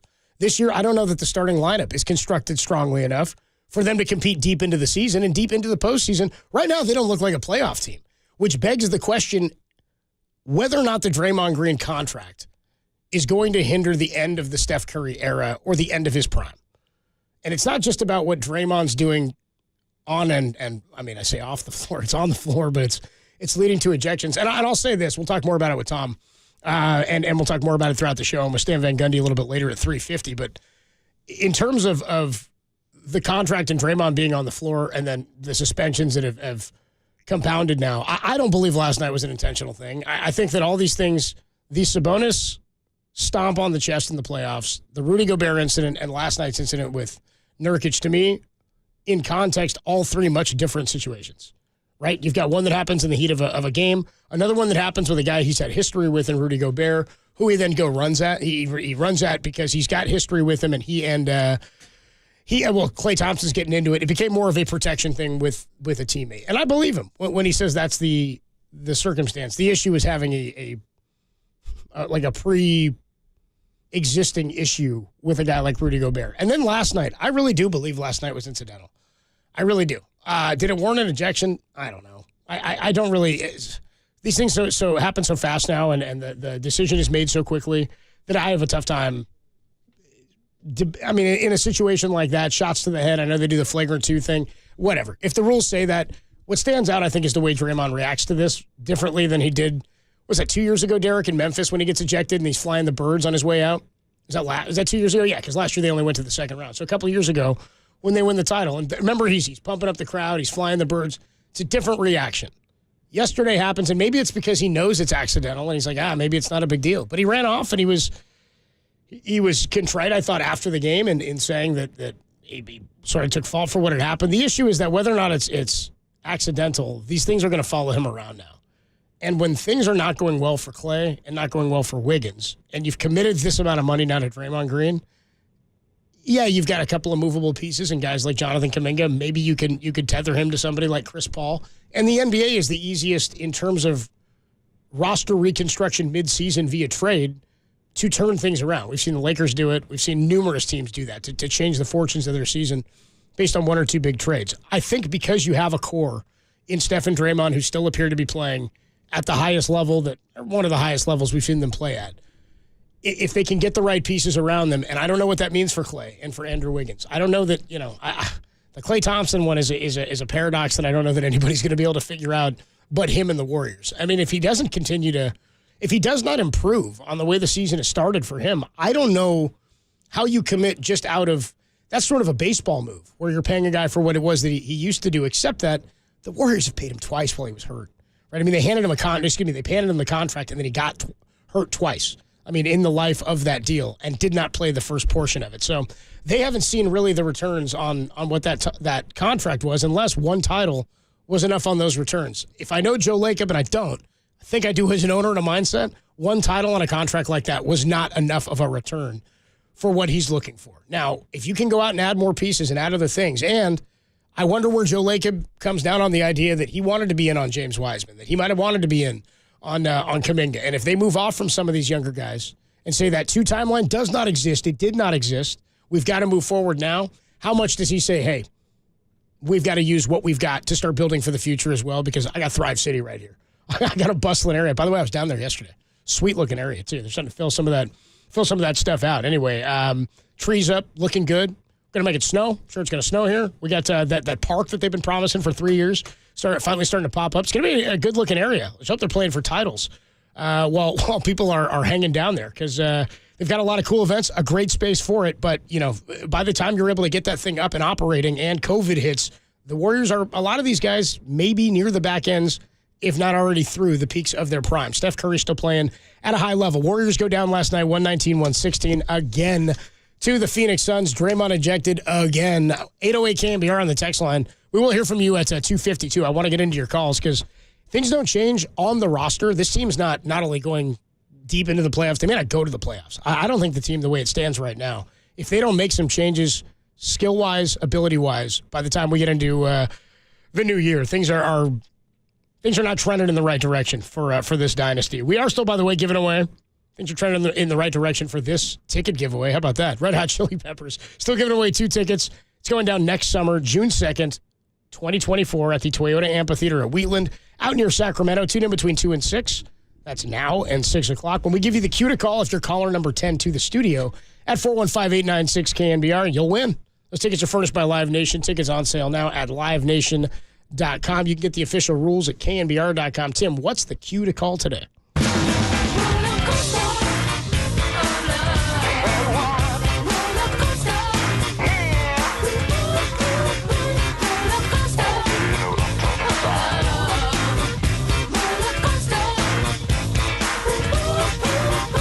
I gotta tell you, every time I hear that song, and maybe it's the first time I ever heard it, Beavis and Butthead Do America. I think it's the first thing that comes to mind. I don't know how many other people 808 came in. Yeah, we're gonna play some slots. Is it from the soundtrack? Yeah, they made it for the movie. Is that right, dude? Insane movie. Right, still good, by the way. It holds up, in my opinion. I think it's funny as hell because they're just morons. They're just idiots. I like slots. I like slots. Dude, he meets the old lady on the plane. He's like, dude, the old lady says she's been playing slots for years, man. How many slots? She's like, oh, as many as I can get my hands on. Dude. And she's like, I like the cheap slots, though. The ones you pay like a nickel for. Yeah, she's hysterical, dude. When you hear that cue to call, when you hear that, and you think of Beavis and Butthead Do America a little bit later in the show, 415-896-KNBR, and you'll win a pair of tickets to go see the Chili Peppers next summer at the Toyota Amphitheater at Wheatland. Again, furnished by LiveNation.com. All right, when we come on back, let's get into a little bit more of. I'll get your thoughts when we come back because I went through a whole bunch on the ejection last night from Draymond, and I asked the audience. I want to hear from people, and we'll get to the calls at 2:50, 808 KNBR. I want to know if anybody out there wasn't watching and then heard about it and what their reaction was, because like how sick of it are we? But then you see it and you're like, all these incidences are a little bit different. All these incidents are a little bit different. I'll give somebody this before we, because I know we don't want to get into what I think about it right now, but what was different about the end of last night's game than over the last 2 years? What was think about something that was different from last night's game that was different than any other game, any other close game the last couple years. How about that for a tease? What was different about the end of last night's game than any other game for the Warriors in the last couple of years? We'll talk about that next. Tolbert and Copes, Wednesday afternoon. Stan Van Gundy at 3:50. Steve Young at 5 o'clock, only here on the Sports Leader. Antioch, shout out to you for supporting KNBR. Antioch Sports Leader.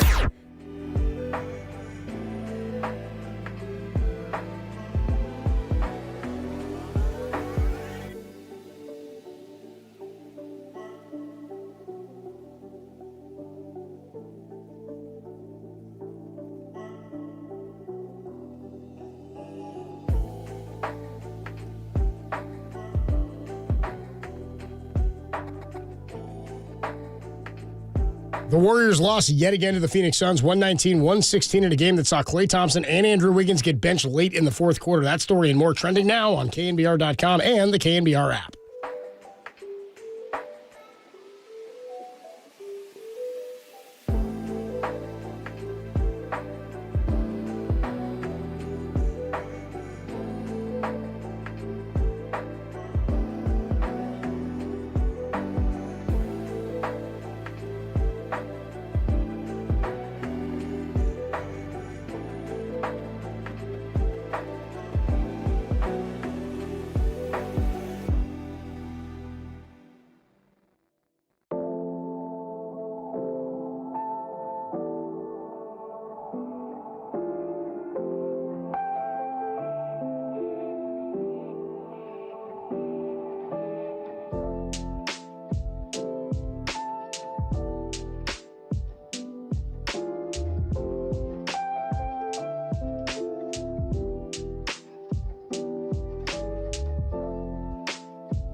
And now, time for the Protect Your Assets with David Hollander Business and Technology Report.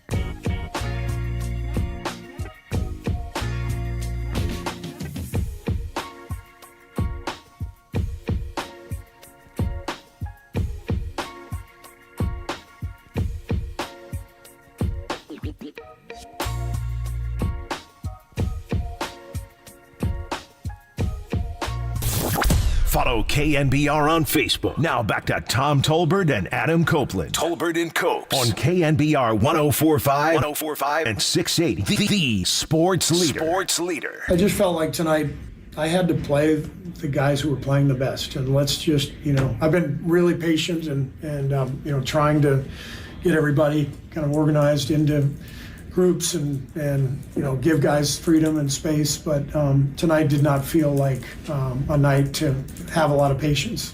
We needed some urgency, and that's why I made the moves. As was the Warriors head coach Steve Kerr. Dude, that sounds like a parent. I mean, he is a parent, but it sounds like a parent who's like, dude, I've been patient about this. All right, I've asked you over and over and over again to take your shoes off when you come in the house and then immediately go change out of your school clothes so you don't get them messy. Like, he's like, I've been patient, man. Sometimes you just got to throw your hands up. What I do. And there's some stuff where you're like, you got to think as a coach, like, well, I don't even know what we can do here. So he's losing patience is basically what he said there. Klay Thompson, 2 for 10, 1 for 8 from 3, 7 points. Andrew Wiggins, 1 for 7 for 3 points. They get benched late in the fourth. You teased before we went to the break, you said, what was different about yesterday's game at the end of the game than in the last few years? A close game. Close game, excuse me. Figure it out? No, I was going to let you deliver. No Wiggins, no Klay? And? No Draymond. No Draymond, well, yeah. All three of them are out. Well, that happens sometimes anyway. All three of them, but not all three. No, not all at once. Not all three. All three of them were sitting on the bench in a close game the last, 4 or 5 minutes, maybe even more. That should tell you something, where this team's at right now. That should tell you something. Although I did get a kick out of 29 turnovers against the Thunder, and I'm sure they spent a good part of the 3 days going over all those turnovers and working on the turnovers and how they happened and how to avoid them. Is that what happened? In the first series of the first offensive play of the game, turned it over. First play, they turned it over. I'm like, oh, you got to be kidding me. Why wait? First play? You can't. It's kind of like when they say you can't drink all day if you don't start in the morning. It's like you can't top 29 turnovers. You don't start early. I'm like, come on. I mean, they actually did okay. 15 for them's fairly acceptable number, but it's about average. That's what they're averaging. Yeah, I was dying. I was like, wow, first play, you really going to do that? But look, again, we've said it over and over and over. I've said it over and over and over. If Klay and Wiggins aren't doing their thing, or at least close to it, then this is not going to be a good season. It's just not. And then to not have Draymond is problematic at best. The bench has been great, but the bench is supposed to be there to support the starters. And I did wonder, if you take the bench and insert it into the starting lineup, are they still the bench? Are they the starters at that point? It's like the opener. It's like the opener versus start. It's like when you're saying Sean Mania. What was he? I don't know what the hell he was. It's like 30 games. They like 10 I don't know what the hell half those guys were. To be honest with you, but this team's in. They're free agents is what they are. They're in a little bit of trouble. There's no doubt about that. And Draymond's going to get suspended. Do I think he should? This is a tough one because he definitely was flailing. Unfortunately, he flailed right to his face, which isn't a great place to flail. That's why you don't play defense with your face. He flailed right to his face. It's right there. Oh, Hall my of Famer gosh. center right there. And Nurkic did have a great line, though. At least he didn't choke me. Laugh at that. That's pretty funny line. I want to get to all the Draymond stuff, but because we have the Nurkic line is hilarious. The Nurkic line is hysterical. It's really it is a good line. And when you read it in print, which is how I saw it first, it's more like he seems like he's sort of caring for him. But I want to get to all that because we'll play that sound and stuff next. I want to get to more on what we think is going to happen with Draymond and his reaction and how he's being viewed. But more to the basketball portion of the game itself, because you mentioned something that's sort of significant. They did not have all three of those guys at the end of the game, all out. So let's pretend Draymond's not ejected. I can't remember a game that's ever happened. So pretend Draymond's not ejected. Still think you probably don't have those two guys at the end of the game, and you're still. Oh, you definitely don't have those two guys. And it's different because it's by choice. It's not by injury or situation or look, we've got 2 minutes. No, it's by choice because they're not giving you the best chance to win. The other guys were better. So the bench has been good for a bench. It's like we talked backup. Remember Jimmy G starting stepping in. We're like, he's the best backup in the league. Now he's the 17th best starter in the league, right? Because you're better when you're not playing. Almost to the focal point's not on you, or you'd be starter. So if Draymond's there, I don't know how much is different at the end of the game. I don't know if that impacts anybody else differently. But so far, it's been what are we coming up on? It's been the whole season for Clay. Wiggins has been really struggling. Even like he went through a little bit of a spell where he seemed like he plateaued and kind of got okay. And a couple of games, and then I think maybe 2 weeks ago. They were as good as they have been this year against Sacramento in the first half. Both Wiggins and Clay. They were incredible. They played some really, really good basketball. That was a 24-point lead at one point and got cut down to 17 because turnovers at the end of the half. They bleeped around or bleeped it off, I should say. You're trying to figure out what word fits there. And it went to 17, then it just went downhill from there in the second half. But they played as good as they have played this year in the first half against the Kings. Wiggins was great. He was attacking. He was finishing. Clay was hitting shots. And that's the thing. That's the old, with Clay right now, it's the old Dan Marino thing I always bring up. Yeah. They're capable of it. He's capable of it, just not as consistently as he was. Like he'll do it once every 4 games, 3 or 4 games, have a really good game. Whereas once every 4 or 5 games, he'd have a bad game. And this offense is built around him and Steph. That's it. It's built around those two guys. And one of them's still as good as they ever were. Maybe they're dipping a little, but it's not really all that noticeable. And then Clay is way off where he normally has been. And then Wiggins, I don't know what the hell's up with Wiggins. Clay, you understand a little bit, okay, age, it's injuries, it's all that sort of thing. And Van Gundy and Sam Van Gundy, we get into this, like how he gets so down on himself. And I've been saying that all year. Like you watch him, like every shot feels like it's a must-make shot. Like he has to make that shot. And it's hard because I think he knows how good he was and he's frustrated that he can't get there. Wiggins, I can't explain. Wiggins, I have no idea what's happening with Wiggins. We know he went through some stuff last year, and I don't know if he's still going through it, what's happening. I just know he's not the same player. It's like Minnesota Wiggins showed up. Yeah, I was just going to say, you don't want Minnesota Wiggins. I bet this is how they feel. You want Golden State Wiggins. Yeah. You don't want Minnesota Wiggins. All-Star Wiggins. Yeah, All-Star Wiggins. And so, again, you're talking about, close to $70 million worth of players that aren't playing anywhere near what they're being paid. And I hate to just keep going back to but the money is a factor here. Like you got to play close to what you're being paid, especially in a salary cap sport. You have to. It can't be, you have $40 million players playing like $16, $17 million players. You can't. It's not going to work unless you have a $16 million player playing like a $40 million player, and they don't. So you're not having. It's like the Niners. Everybody is upset. They're look at their second round pick, look at their first round pick, look at their. Well, that's okay because they got like 5th and 6th round picks that play like first round picks. So you're okay. You've just exchanged it. It's just numbers now. You're just interchanging the numbers. The Warriors don't have any interchangeable numbers. Like right. They don't have anybody. That's it. That's making limited money, and then they're playing like, oh man, like Purdy.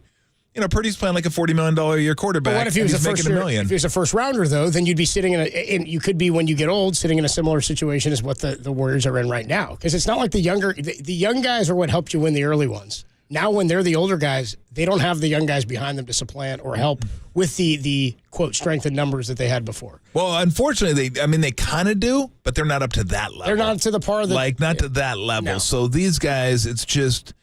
it's rough. And then you add in the Draymond thing, which we'll get to. And we'll get to that next.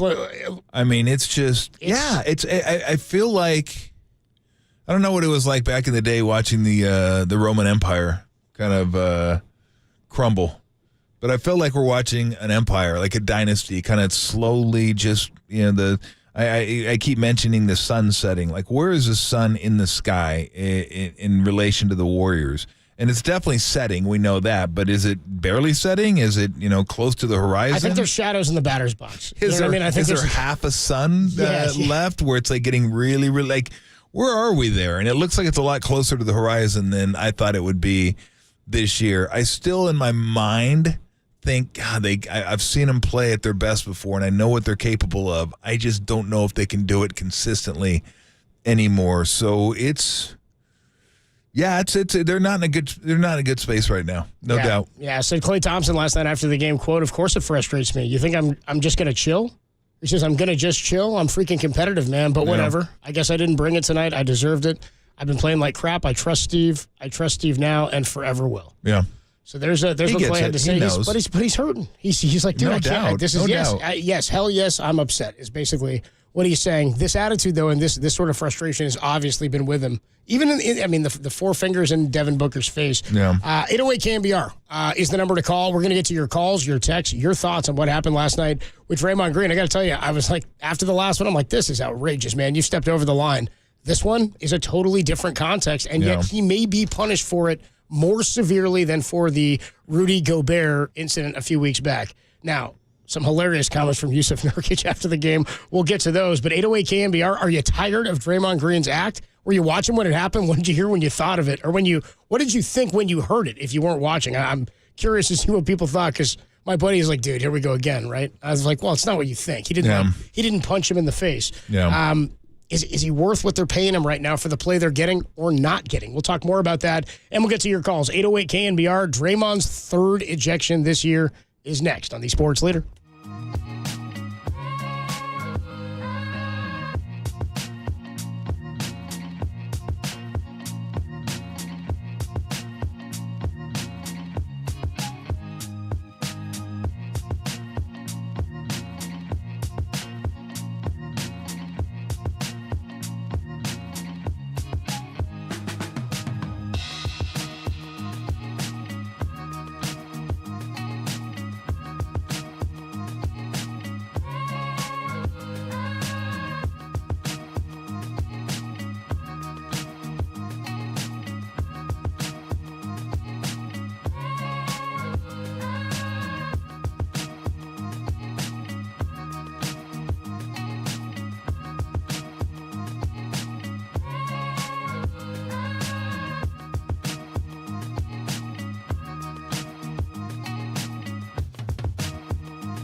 This is KNBR, and they are Tolbert and Copes. Listen to us here and follow us on Twitter, Instagram, and Facebook. We are KNBR 104.5 and 680, the sports leader.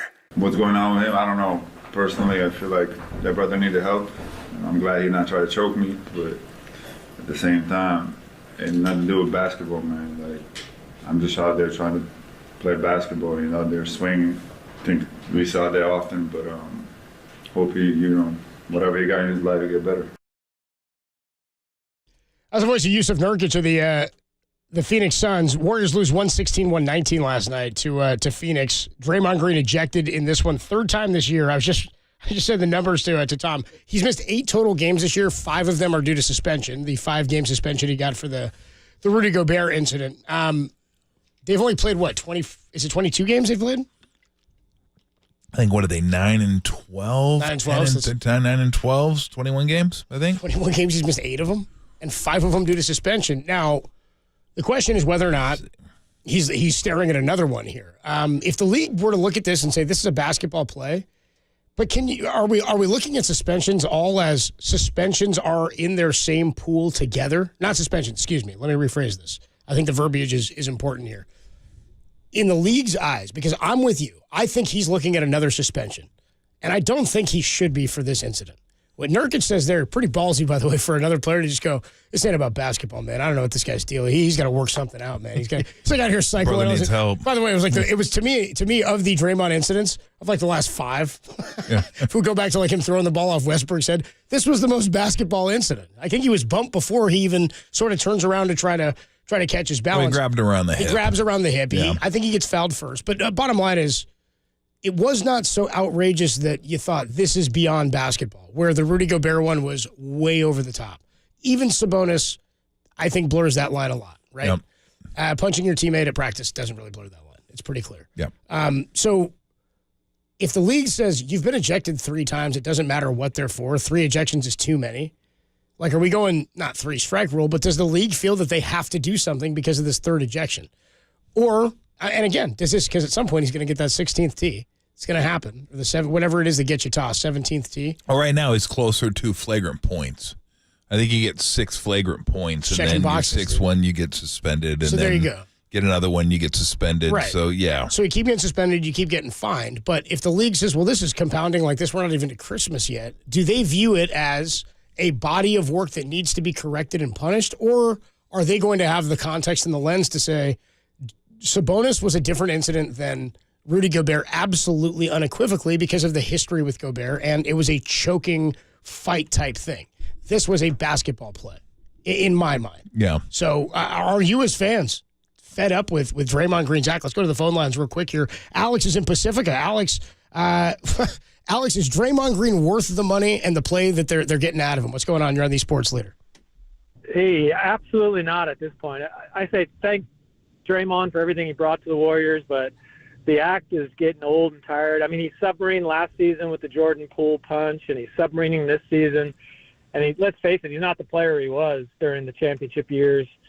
It's just not worth it anymore. I hope the league, because I heard the commissioner is getting involved this time, so they dropped the hammer on Draymond.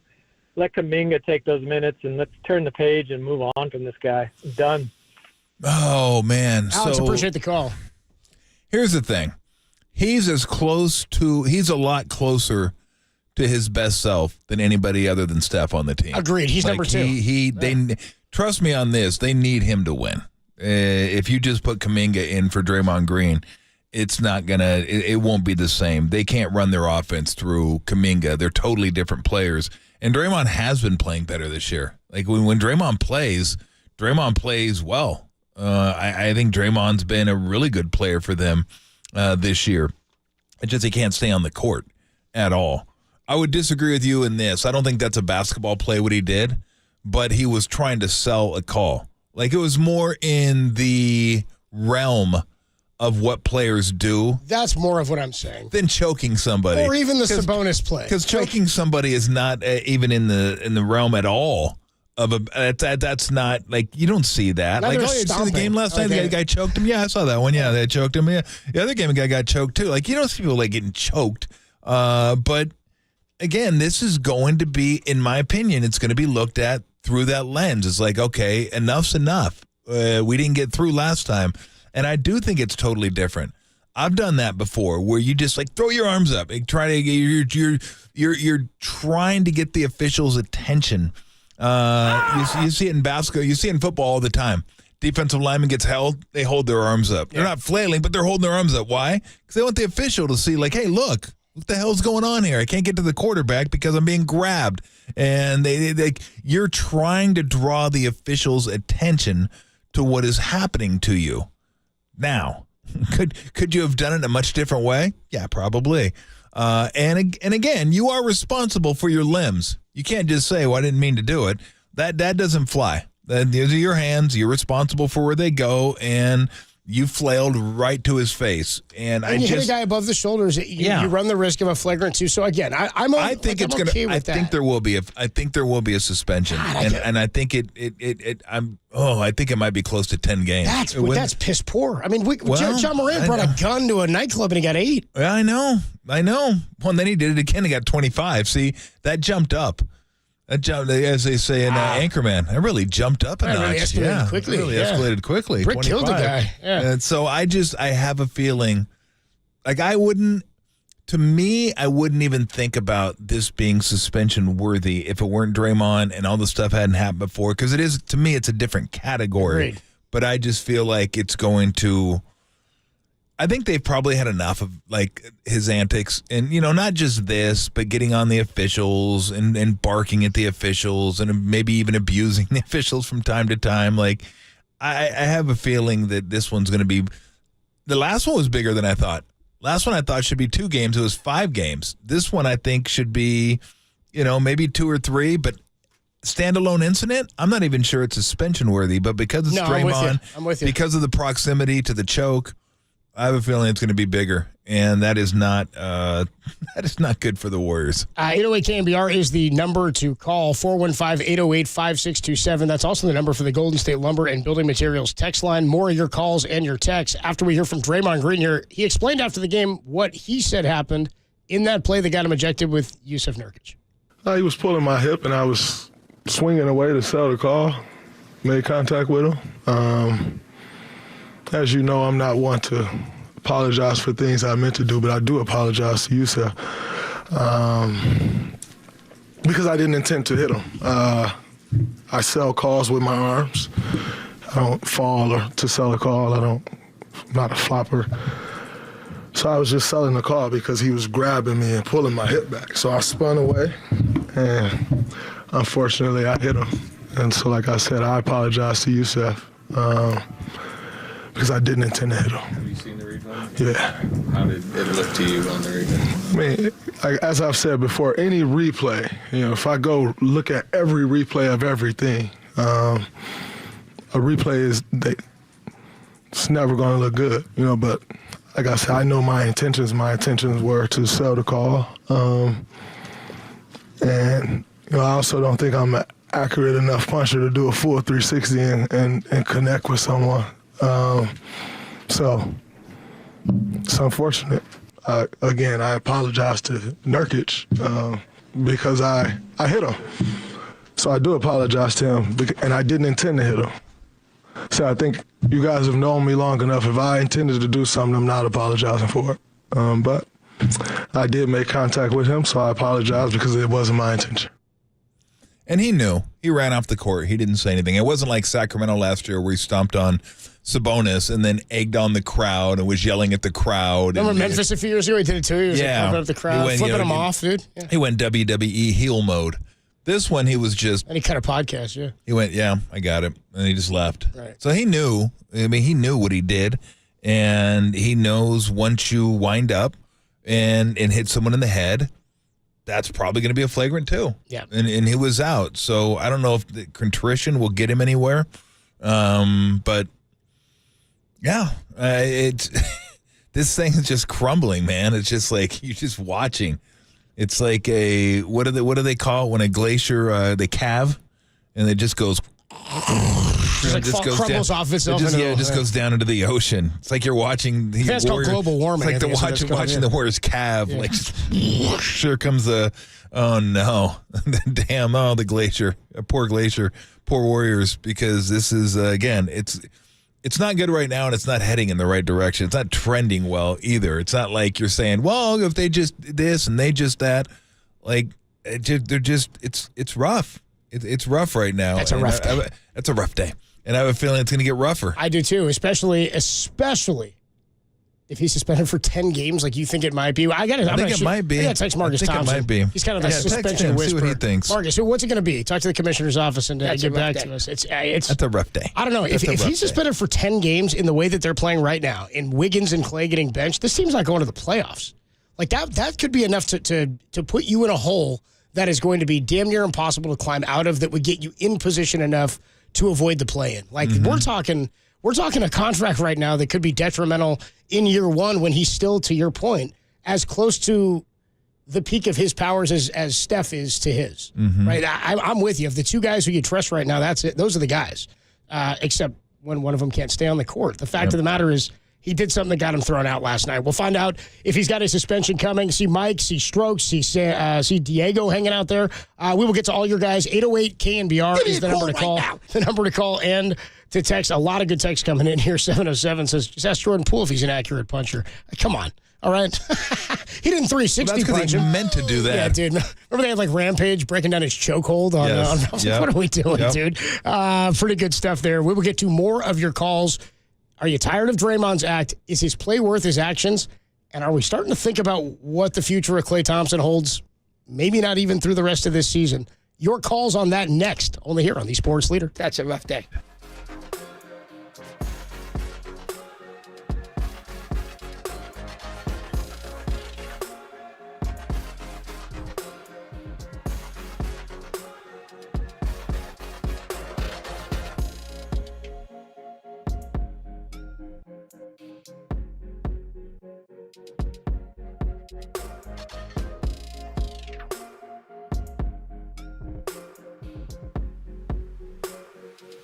Draymond Green was ejected in last night's game when he smacked Yusuf Nurkic in the face. A possible suspension could be handed out soon. There's more on that story trending now on KNBR.com and the KNBR app.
Tolbert and Copes. Tolbert and Copes. Now continue. Follow us on Twitter at KNBR. This is KNBR 104.5 and 680, the sports leader. Give me a call right now.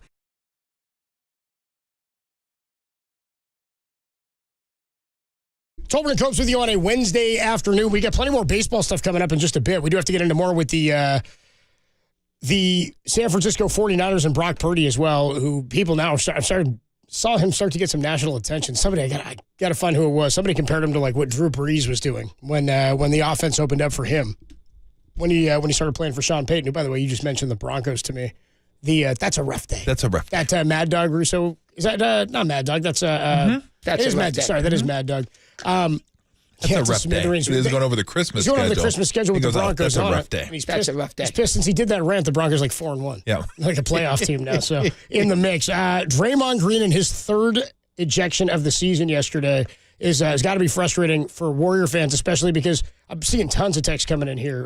707, I'm tired of Draymond's S. 408 says fans need to chill the blank out. They're all happy about it when they're winning, but when they're losing, they're upset with what Draymond does. Yeah. I mean, that's the double-edged sword of Draymond. It's been more beneficial to the organization and to Steph Curry and to us as fans than it has been detrimental.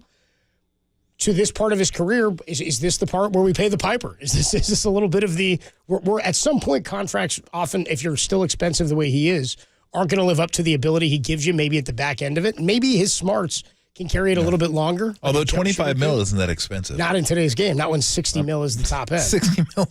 So We've got to he's getting paid recalibrate. half of what those guys are getting paid. So yeah, It's a big chunk of the salary cap. It is, but it's not. It's not like unmanageable. It's not like, oh my gosh, it's an anchor. Problem is when he gets suspended or he's not playing, you used to be able to count on Wiggins and Clay, so you'd have 3 guys out there instead of 4. Now you got 1. It feels like. You got Steph on an island out there trying to do his thing. So when you lose your, like I can make the case he was always their second best player because of what he meant to them. But at least, Clay was doing his thing, Wiggins was doing his thing, but now they're not doing their thing. So you lose him, and that's what ends up happening. It's not a direct correlation between him being out of the game and Wiggins and Clay not playing great, because they've not played great this season when he's been in there. But problem is, now you don't have him and you don't have those two. Now you got the bench. And again, the bench has been fine. But trust me on this, as good as the bench has been, bench ain't going to the playoffs. No, it's not. Like, no, I'm sorry. 80 points yesterday is what they needed to lose by 3, and you didn't have Clay and Wiggins and Draymond on the floor. They're there as a support group. Yep. They're there to, like when stuff comes out, you don't have to worry about losing, an 8-point lead. You don't have to worry about falling further behind. And they've been great. They've been better than the starting unit. Like they're having to come from behind, or they're having to take an even game and try to build the lead. For the starters have been the ones. You look at that group, the starters have just been brutal, and the starters have always been great. They just haven't been. So again, you can see words coming out of my mouth and my mouth moving, blah, blah, blah, blah, blah, blah, blah, blah, like this. But really, what I'm saying is, and I'll say it over and over and over again until you get tired of hearing it, which you probably have already. If Clay and Wiggins don't play better, it doesn't matter. Yeah, it doesn't matter. Period. It may not. And 10 I can come on here and say that for an hour, and it doesn't make it any less true. Because if it's a 10-game suspension like you're thinking about, I mean, that's overwhelming. I still think that's a lot. Like, I don't want to believe it, but I'm like, God, I'm just trying to put myself in the league's shoes. Like, they went 5 for the other one, which I thought was an overreach. Wouldn't shock me, but I'd be like, damn, man, Do you go under for this one? Do you go under 5, or you just say, you know what? 5's good. Let's go 5.5. Can we go 5.5 like in college football? Yeah, Let's go to like when you target somebody? Exactly. Get a half. 808 KNBR is the number to call and to text. 415-808-5627. Are you tired of Draymond's act? Is his play worth his actions right now? Are you open to the idea of moving on from Klay Thompson? Let's go out to Mike. Mike's in Modesto. Mike, what's going on, man? You're on the Sports Leader. What's up, fellas? How you doing? Good, man. Good. What's up? Tommy, I'm tired, brother. Like, it's getting so old with this guy. Like, he's costing us games, and the turnovers, like the antics, it's got to go. And I mean, you got Saric, and like he's playing well with Paul, stretching the floor out. You got to keep them on at the same time, but you want to start too. And Clay, I feel so bad for Clay. Yeah. I really do, because he wants to do it. He just can't. Yeah. But, the talk about dealing Paul or maybe dealing Kuminga, what are we going to – we're going to deal them? They're playing good. Get rid of Draymond. Well, what do you do? Let me ask you this then. I feel your frustration with Draymond, but he is playing good basketball this year. I think we have to acknowledge that. But let's just say it's not good enough. What do you do with him? I mean, do you move him, and who do you move him? Like, I don't even know what you would get for him, and I don't know how that would fit into the offense. Like, it sounds good. Like, let's just move on from Draymond. I don't know. Does another team want to take on 3 years and 3.5 years and $80 million? No one's going to take it. Maybe ship them to Detroit, send them home. That sounds terrible, but well, I mean, Detroit. Detroit doesn't. I mean, what's Detroit going to do with him? They're not going to give you anything like a value for it. So, I mean, you're just kind of stuck right now. Look, Mike, I hate to say it, but this is what happens when you go all in with your core, and the core is getting a little bit older, and you're like, hell, we're going to ride this thing out and see what happens. This is ultimately what could happen. I mentioned the Giants after 14. I've mentioned the Phillies after they had their run. I could go on and on about teams that like, you know what, these are our guys. We're going to ride with them. And it's great. You can do that. But this is usually how it ends for those teams. It doesn't end well for those teams. And at that point, you can't trade your guys because everybody's like, well, you're paying him way too much for what he's worth now, so I don't know that I want that player. It's not a great position to be in. And that's the way they decided to go. I didn't blame him. I still don't blame him. These guys are going to have statues. They helped him win 4 championships.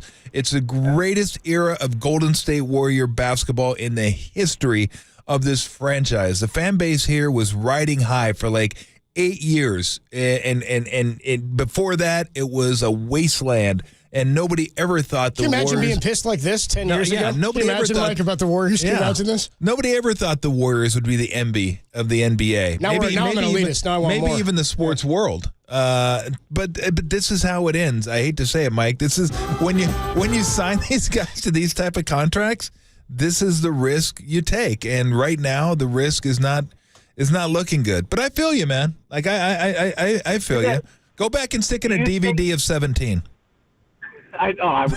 No kidding. How much do you think they miss Bob? I mean, Bob was his handler. Well, look, I mean, it wasn't like Draymond didn't do some of this stuff when Bob was there. Appreciate the call, Mike. I appreciate it. I mean, he did punch Jordan Poole when Bob was still the president of this team. So everything Draymond's ever done in your memory, everybody that you're frustrated about, outside of choking Rudy Gobert, that was all with Bob Myers in the house. Yeah, who cares? Yeah, he said that when he was here. I've said it before. It's part of who Draymond is, and part of what makes him who he is. You can't. With certain players, you can't have one without the other. I remember, and I always bring up Bumgarner because toward the end of Bumgarner's tenure here, when he wasn't quite as good as he was when he's beaten the Royals in the World Series, I remember starting to hear from people, why does he always got to be the sheriff of baseball? I'm getting tired of his act. His act's getting old. And I said, well, where were you 4 years ago when he was rolling through the World Series? I don't remember. He was the same player then as he is now. You loved it when he was like staring down Joe West, or he almost got in a fight with Puig. It was like, we love it. It ain't cute when your ERA is 3.9. But when you're losing and you're not pitching as well, then people get tired of it. But they forget that you were the same person. That's what made you that fire. Some guys are just built differently, and Draymond's built differently. This is, again, not an excuse, just facts, who he is. But everyone was okay with it, other than the fact when he kicked LeBron and everybody felt like he cost them a championship. Oh, by the way, they still had 2 games to win, and they didn't win those games. So, and a game 7 at home that they lost. Yeah. So, I don't know what to tell you. It's just, this is what happens, and you better brace for it. And if it turns around the other way, that's great. I still think they're a playoff team. I do, but depending on this is a 10-game suspension. You're going to start to get in a big hole. It's going to it can bury your season. And the hole is going to be so big that you're going to be thinking, man, now we got to hustle just to get to a play-in game. Yeah. It's rough. And here's what I don't want to hear. Please, save. If you want to yell this at somebody, go yell it at somebody that's not named Thomas Byron Tolbert Jr., okay? They're wasting Steph's years. They're giving Steph $50 million a year. Okay, at Byron Jr. He's getting Byron. What's your handle? No, I don't. I'll give even. it to Tim. Could you get that for me? Dude, I haven't done Twitter in over a year. Yeah, but in case you want to let him know about Steph's prime being wasted. Yeah, it's prime being. Yeah, he gets the notifications, guys. Let him know. Steph's doing okay for himself. Yeah. Don't worry about Steph. Steph's got 4 championships. Going to be in the Hall of Fame. Steph's one of the greatest ever. This is what happens. They decided to make their bed. With Draymond and Wiggins with the extension and Clay. Although we'll see with Clay. There was a report out today that he was offered 2 years, $48 million. Yeah, we'll get to that. He didn't want it, and now it may not even be. It wouldn't even be that right now. This could be his last year here. It's hard to fathom, but who knows? It's still a lot of the season to go. But this is how it ends. This is how it ends. The Giants wanted to do it. Hey, let's run it back with Posey and Belt and Crawford. Sign Scooter Rowe up. Give him a contract. Exactly. And then all of a sudden, Lincecum, not quite as good. And all of Kane, not quite as good. And you manage to squeeze one more out because you have Hudson and Peavy. And then it's like, well, maybe if we have the best record in baseball halfway through the season. And then the bullpen collapsed. And then if we just fix the bullpen, we'll be good. Let's bring all these guys back, and we'll be good. Come on, Giants. And guess what that led to? That led to where we are now. That led to like being in the desert. Like you go from lush green waterfalls, ponds, and then it's like, damn, it's awful dry around here. Yeah, right. Man, we got nothing anymore. We're like in the desert, and you can't even see green at that point. Like that's the stretch that the Giants went through, and that it looks like we're entering the beginning phases of this for the Warriors. I'm still, again, in my mind, I've seen them at their best, so I still hold out hope that it's not going to be that, but I've watched sports long enough in my life to see these great teams that just kind of slowly, it doesn't happen at once, you don't run into a wall, but it's like slowly you start leaving the lush green landscape. I don't think this is going to happen and you're fast. heading into the desert. Yeah, all of a sudden you look around and go, oh, this sucks. Yeah. I'm about to die. I need some water. That's what Steph's saying. Steph's looking around. I need some splash. You're like Chevy Chase with your pants over your head running through the desert. There's no way to run a desert. Don't worry, goes with you Wednesday afternoon. Anyway, KNBR's the number to call. Let's go to Diego. Diego's in Nashville. He says he woke up and saw the Draymond news. Diego, what was your reaction when you woke up and saw the Draymond had been tossed last night, dude? You're on the Sports Leader. What up, boys? It was honestly just like any other, even with the Gobert thing, too. Like, I hardly stay up to watch these games anymore. So this is like a Memphis game when Memphis was relevant, because being here in Tennessee now, it's when they're hot, everybody's a Grizzlies fan. When they're not, they go back to their whatever. But yeah, I legit just woke up and I was like, oh, I need another cup of coffee. And I agree with Tommy. I think it's gonna be 7-10. He's gonna get it 7-10. They're gonna have to prove a point, just kind of like they did with Ja. Of course, it has nothing to do with a gun, but it's still, it keeps on growing and growing and growing. But then you think back in the day, he's our modern day Rodman. Rodman kicked a guy in the jewels, the cameraman in the jewels. I don't even remember if he got suspended for that. Dude, cameraman. How about that? A cameraman, bro. How about that? That wasn't even a game, bro. That was different rules back in the day. You get away with stuff like you're sitting courtside. You're part of the action now, bro. Yeah. Then he turns around and goes to Monday Night Nitro, just disappears, and appears back in Game 3. Yes, he did. Great call. Yes, he did. Now we all know that Phil Jackson snuck him in the building, so he didn't have to answer questions. And I think kind of Kerr's cut from that same cloth, with Phil and Pop and all that. I think there's going to we got to ride with the guys that took us here. Plus, hey, Bay Area, we're spoiled. We're spoiled sports fans, man. The Niners in the 80s, the Niners a little glimpse in 95. They did it again in 2000s. And then you have the Giants, and then it goes away. And then we get restless. And, now the Giants are back on come up again. And this is the first time really in my time anyways. Like, I can remember the Warriors when they were, bad. Like, they were just the Warriors, But then this is the first go-around for this generation. But we don't want to let it go, but, maybe it's time. Everything comes. Hey, real quick, how long have you lived in Memphis or Tennessee, Nashville? In Nashville, on and off since 99. Okay, so let me ask you this. I'm just curious what Grizzly fans thought of Morant's second suspension? Were they fighting it? Or did they just think this guy's not worth it? I mean, obviously he still is, but I was just wondering what the talk was there when he did it. He got 8 games, and then he turned around and did the stupid thing again on camera and got suspended for 25. What was the talk back there? Honestly, the second time it was the patented give up of any Tennessee fan. It was the instant. Well, it's whatever, the Titans are winning or the Vols play in 3 weeks. And that's the honest to God truth. Like, it instantly drops the fandom. Like, that's just how fast. There wasn't really a big opinion on the second time. First go around, everybody was kind of up in arms around the area of, well, he's young and, young people do stupid things, lots of money and so on and so forth, the narrative. Second time, honestly, it was just like, well, we're going to suck again. And so what time does the Vols kick off? Yeah. That's beautiful. Yeah, when's the Preds game? Yeah, when are the Preds dropping puck, dude? Yeah. That is beautiful. Hey, call us anytime. We appreciate it, Diego. Thanks so much, Thanks, bro. Diego, man. Hey. No, Diego. Sorry, Diego. Hey, tough deal there. By the way, Tom, you were making your desolate in the desert situation. Somebody says, no, you're off on that, Tom. This is a 408. Says, nah, man, at least the desert has Corbin Carroll. Let's go back out to the phone lines here. Ethan is in Connecticut. Ethan's in Connecticut. Says the Warriors need to do something about Draymond themselves. Ethan, what's up? You're on the Sports Leader. All right. Hi, guys. How are you guys doing today? Good. How are you? I'm doing well. I think what the organization needs to do, they need to step up themselves and give Draymond a punishment. He's an old guy. He thinks he's all that for the Warriors. He thinks he's the only reason the Warriors are even a dynasty, right? And I think I've had enough of him. He thinks he's doing all this, all that, and all he's really doing is causing trouble for the team, causing trouble for his teammates, and as of right now, losing games and getting ejected. I think the Warriors need to step in now, give him a suspension of their own. And if the league decides to do something, so be it. But I think they should extend whatever the league suspends him for. So if the Warriors suspend him, what's the goal here? What are you hoping to achieve from that? Teach him a lesson. It's time. What lesson are you going to teach him that he doesn't already know? They gave him $100 million. They were like, here you go.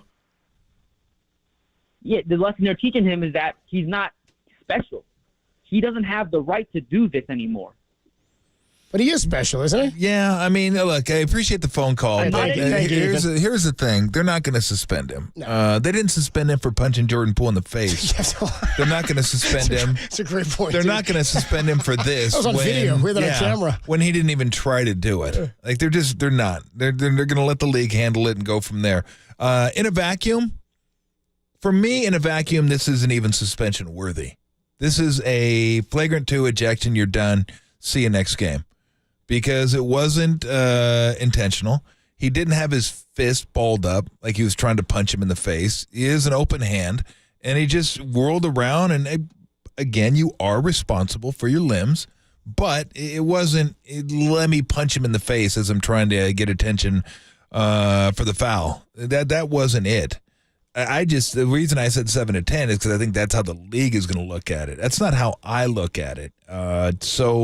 Yeah, I just don't see what you gain. I don't see what the Warriors gain from suspending him. I don't think they will suspend him. I think a lot of people, real quick, Tom, I disagree with Ethan as well. I appreciate the call, Ethan, seriously. From Connecticut, listening into the leader. Yeah, that's awesome, dude. And getting his Warrior takes in. But there are a lot of listeners here who have checked in on the Golden State Lumber and Building Materials text line with the same thought as Ethan. 415, Warriors need to suspend Draymond to send a message.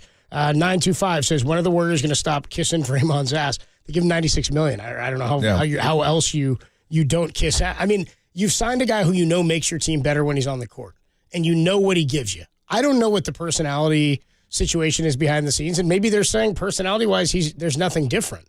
But they did move on from Jordan Poole. He's still having these incidents on court. And again, whether last night was to the level of Rudy Gobert or not, which it was not. It was not. But whether that is to that level or not, the context of the incident is a far different situation. Like, that was a completely not basketball-related thing. This was in the midst of a play. Mm-hmm. Draymond escalated another incident on court to a different level, to a fight, outside of it being a basketball play.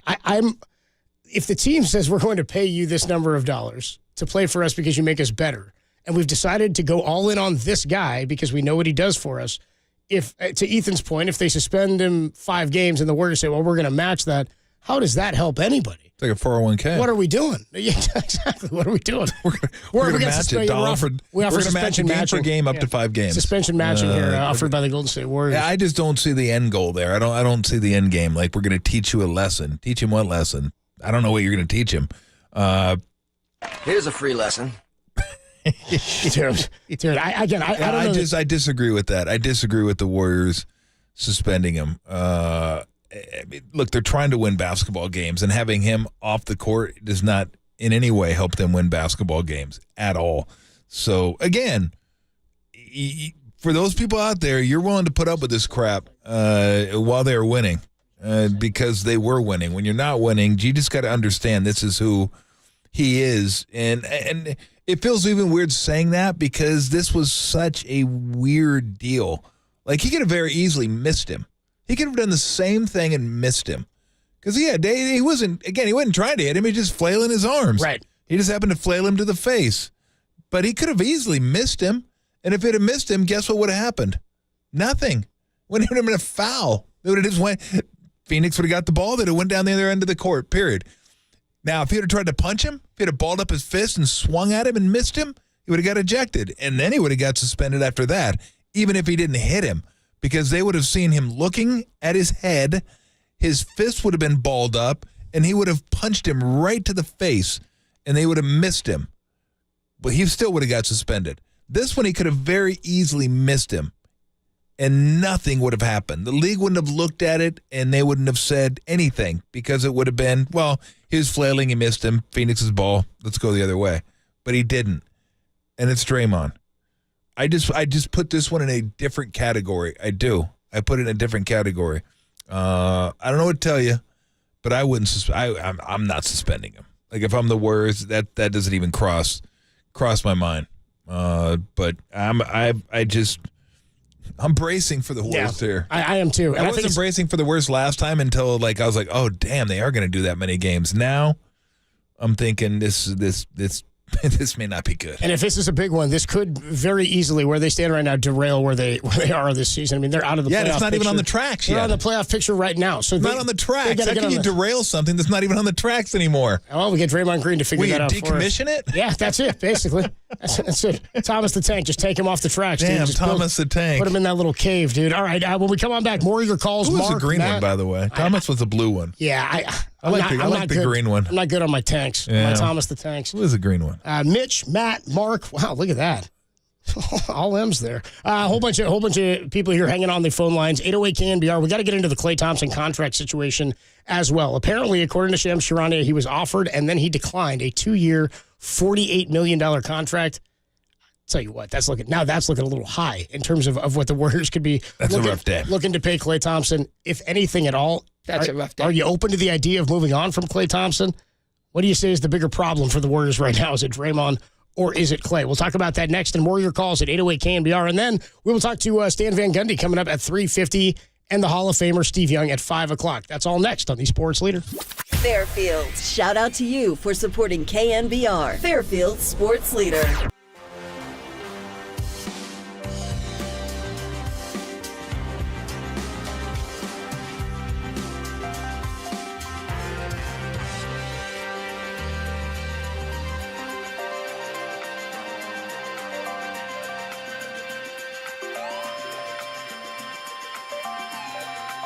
Tim Legler joined Pop on Lund today and believes Draymond Green could be suspended 10 or more games. That podcast and more is trending now on KNBR.com and the KNBR app.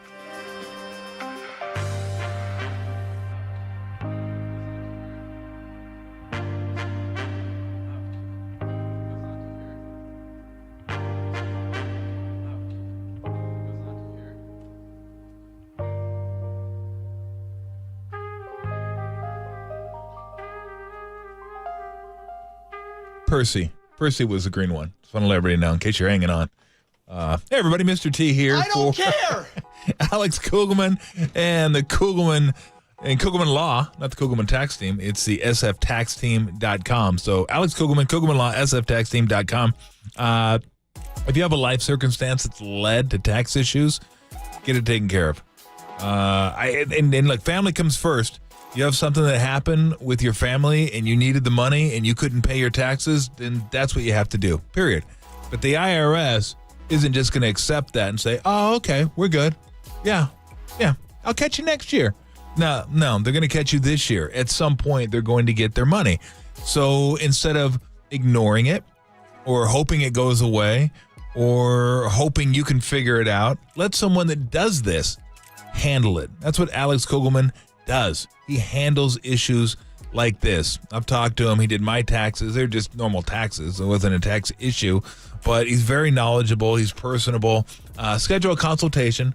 He'll walk you through what you need to do to get out of the mess. Because again, this isn't going away. It will be there, and then interest, and then you look and go, wait a minute, I didn't know that much money. Well, now you do, and they're going to come after that too. So if you have any kind of tax issues whatsoever, it doesn't matter for what, and maybe a good reason, but you still got to get it taken care of. So schedule a consultation with Alex.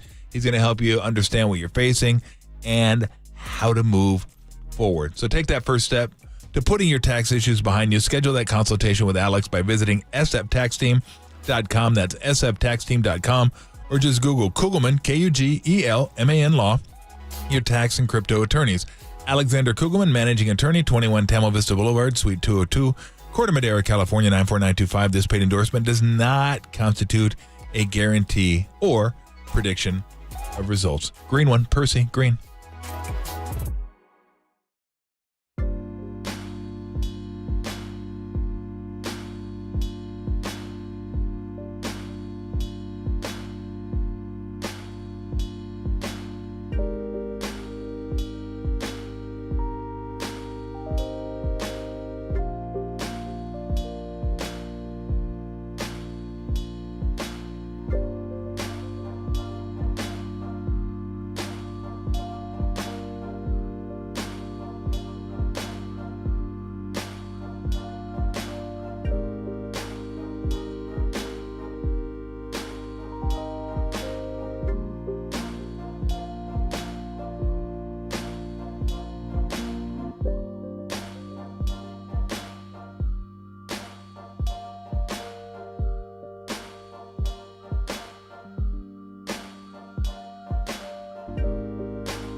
Missed an interview or want to hear it again?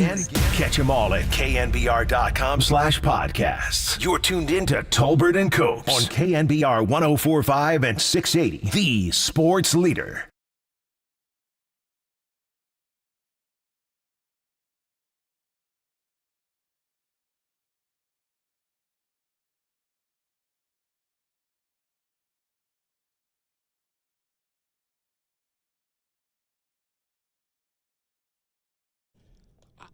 Tolbert comes back with you here on Wednesday afternoon here.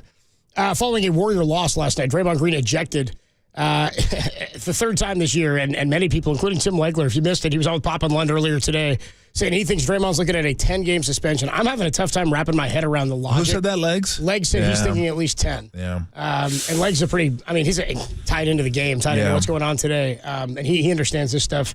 In terms of, numbers are always tough to put stuff on because I think back to when Plaxico Burress, right around the same time that Michael Vick was serving his suspension. I remember the thing that used to baffle me was that Michael Vick got, I believe, after his jail time and his house arrest, I believe he got 6 games. Once signed by a team. It was the Eagles who signed him, Andy Reid.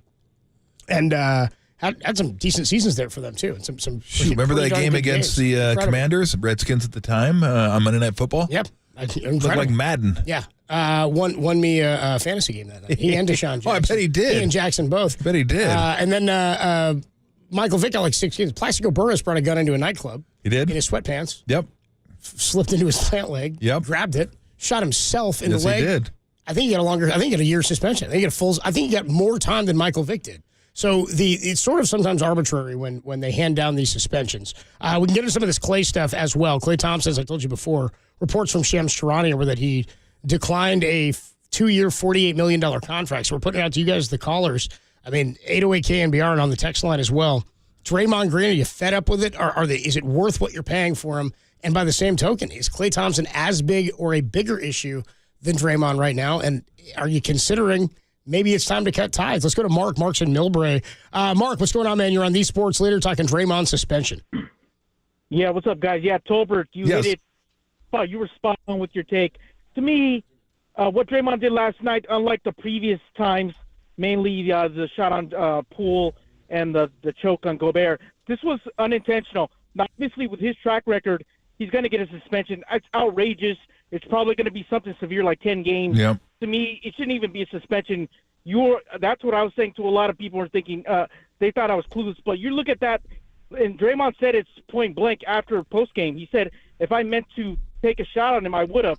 That was a completely unintentional shot, but unfortunately, it looked worse than it did on Nurkic, and the league is going to come down to him. It shouldn't even be an ejection at that point. Should have been good enough, but I fear they're probably going to come down on severely 10 games.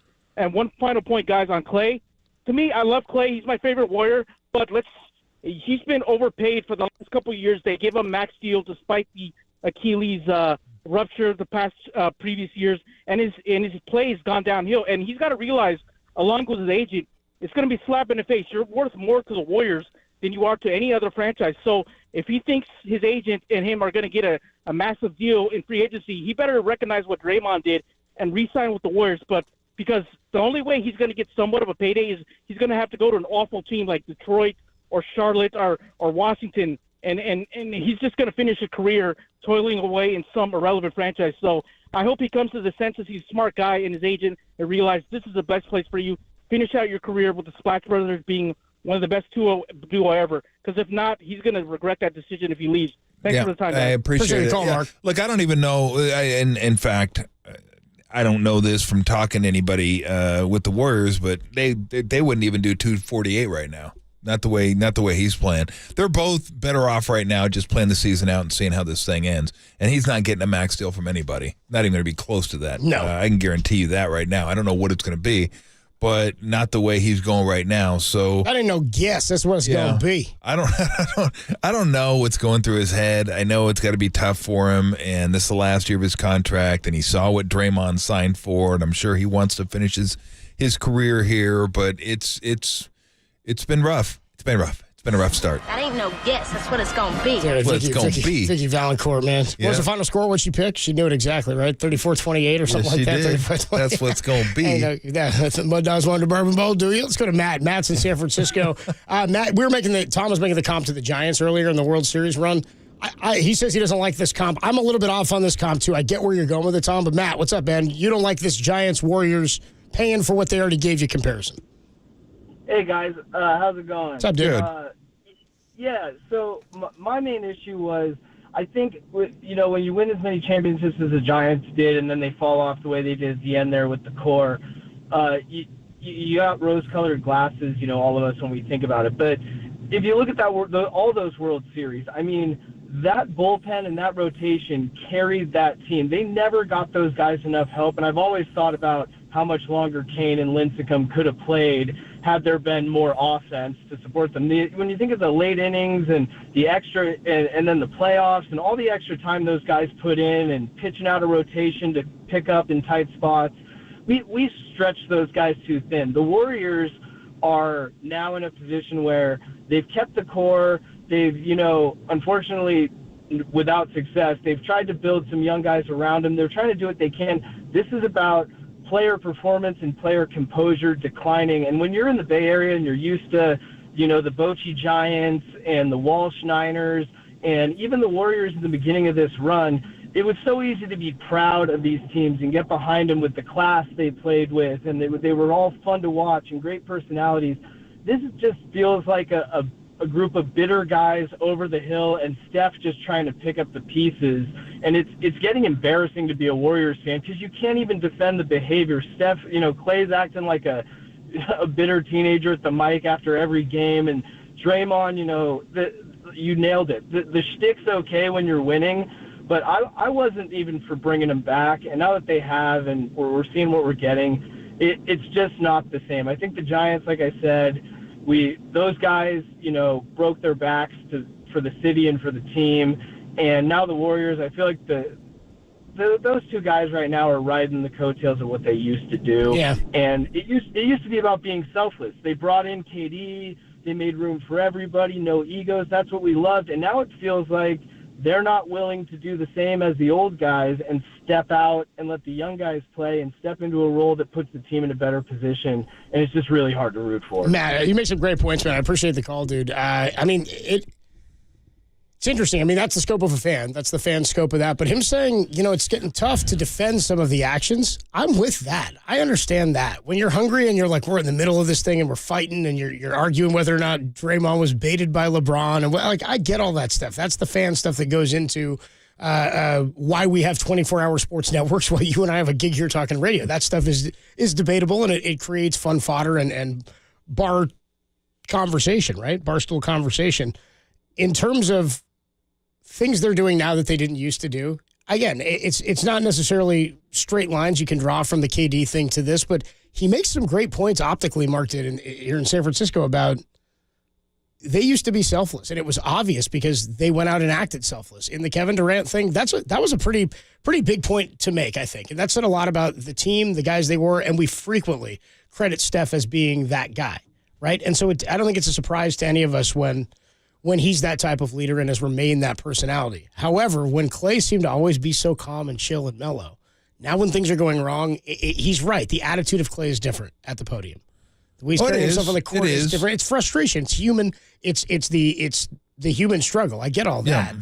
But he's right in that they reacted to things differently. And because these are reactions we have not seen them have, it makes it tough to foresee them coming out of this and being what they were. I think that's where I'm. Well, I don't know they are going to be what they were, but I don't know that wasn't my point in comparing him to the Giants. My point in comparing him to the Giants was organizations sticking with guys longer than they have to, maybe longer than is reasonable, but sticking with your guys because they had won for you, and then all of a sudden they age and you're kind of left holding the bag, so to speak. That was the comparison, and I think that comparison is apt. The Giants were trying to hold on to guys maybe a little longer than they should have, extend guys a little longer than they should have, and maybe the Warriors. I don't know that they've done that because I don't know. Maybe you can make the case. I mean, Wiggins took less than he could have got probably on the open market. But again, I can't explain why he's not playing that well. I think Clay's more easily explainable than Wiggins. But I still think Draymond is playing well. Like Draymond's not over the hill. Draymond's playing well when he's on the court. Problem is he hasn't been on the court enough for the Warriors. And I'm not even sure that is enough for them. I'll go back to what I say 10 times a day. If Wiggins and Clay don't play better, it doesn't matter. It doesn't matter. It just doesn't. They need those guys to play well. Period. ... That's an ellipses. So thank you. Let's go to Kevin. Kevin's in Santa Rosa. That's a period followed by an ellipsis. That's still an ellipsis, I think. That's just 4. All right, Kevin, you're in Santa Rosa. Yeah, but I had a space between it. Then now you don't know how to punctuate a sentence. What's going on, Kevin? You're on the Sports Leader. Not much. Hey, guys, I've got 2 takes. One, I think what's frustrating for me the most is with KD out and a couple of their other players out, this was a great game to catch up on. I hate looking at the standings and seeing us in last place. It was a great game to come back. I think it was a flop, but I think that, it was an over-exaggerated flop. And Tom, you've played, like, you make a move in games sometimes, if some of the sneaky people, and sometimes your sneakiness isn't very good. Yeah. And I think it's one of those, I think it was a sneaky move that wasn't very good at it. And he got called for it, and now the wait. Sneaky move as in he actually you think he actually tried to hit him? Well, I think he tried to flail, but I don't think he tried to hit him. But he didn't try to flail. He did flail. That much is certain. Yeah, he flailed, but in a way that why would you spin around on the flail when the guy's pushing you from behind? So I don't know. But here's my real take, Tom. And okay, that was a fake take. I think the Swami was in the locker room of the Warriors. I think he's having everybody tank the first quarter of the season, and I think that what he's going to do is raise the Warriors' position on winning, and then everybody's going to make money off of them. Does that make sense? No. They're going to tank the first quarter and come back and. I'm going to take the points then if that's the case, dude. I'm going to wait till they go down, then I'll take the points, Kevin. Am I the only one that's confused? By the way, that was the real take. First one wasn't real. I'm sorry. First one wasn't real. I was a little confused. Unfortunately, that was the last call we're going to take. All right, Kevin, I appreciate the call, bro. Unfortunately, that's the last one. We've got to take a break. I was hoping to finish a little bit differently. That was it? All right. A lot of people on the text on the YouTube chat checking in. Love a lot of the stuff that's come this way. People are saying, yeah, dude, these guys are being treated a little bit differently, or maybe they were treated differently previously in their career, and now Draymond's not. I don't know that Draymond was ever getting away with anything. I just don't know how he's ever able to be Draymond Green without suspension now. Like, I don't know if he's getting his wings clipped too much by playing. I mean, at what point is just a flagrant now going to result in a suspension for Draymond? That's where things get really frustrating. 415 says, can we talk Niners? Dude, I'd like to, man. 415, we will. How about this? 5 o'clock, good. Steve Young's joining us. Steve Young is going to join us. He says, can we talk Niners? Dude, Warriors are such a bummer right now. I know, right? Niners are really good. Thank God for the 49ers. Steve Young at 5 o'clock, the Hall of Famer with his weekly conversation. We are, by the way, at 3:50 in about 15 minutes going to check in with Stan Van Gundy, former NBA head coach. We come on back a little bit on, just one more bit on Klay Thompson here and the contract he turned down. No, we're going to jump into Buster. We're going to go baseball here. How about that? Hard right? How about this? Hard right. You know, forget the bummer Warriors. Let's get into some Giants ball, huh? Jung Hoo Lee is a new San Francisco Giant. Buster Posey actually shed some light in an interview with Andy Baggerly on specifics as to what he's hearing from some free agents as to we built this city, why they're not signing here. Buster Posey putting his money where his mouth is, dude. He's like, I'm moving back to Leesburg, Georgia. We're like, what? And he's like, psych, I'm back, boys. Giants got Jung Hoo Lee. He's the new center fielder. Buster Posey. Why aren't guys coming to San Francisco? We'll tell you next on the Sports Leader.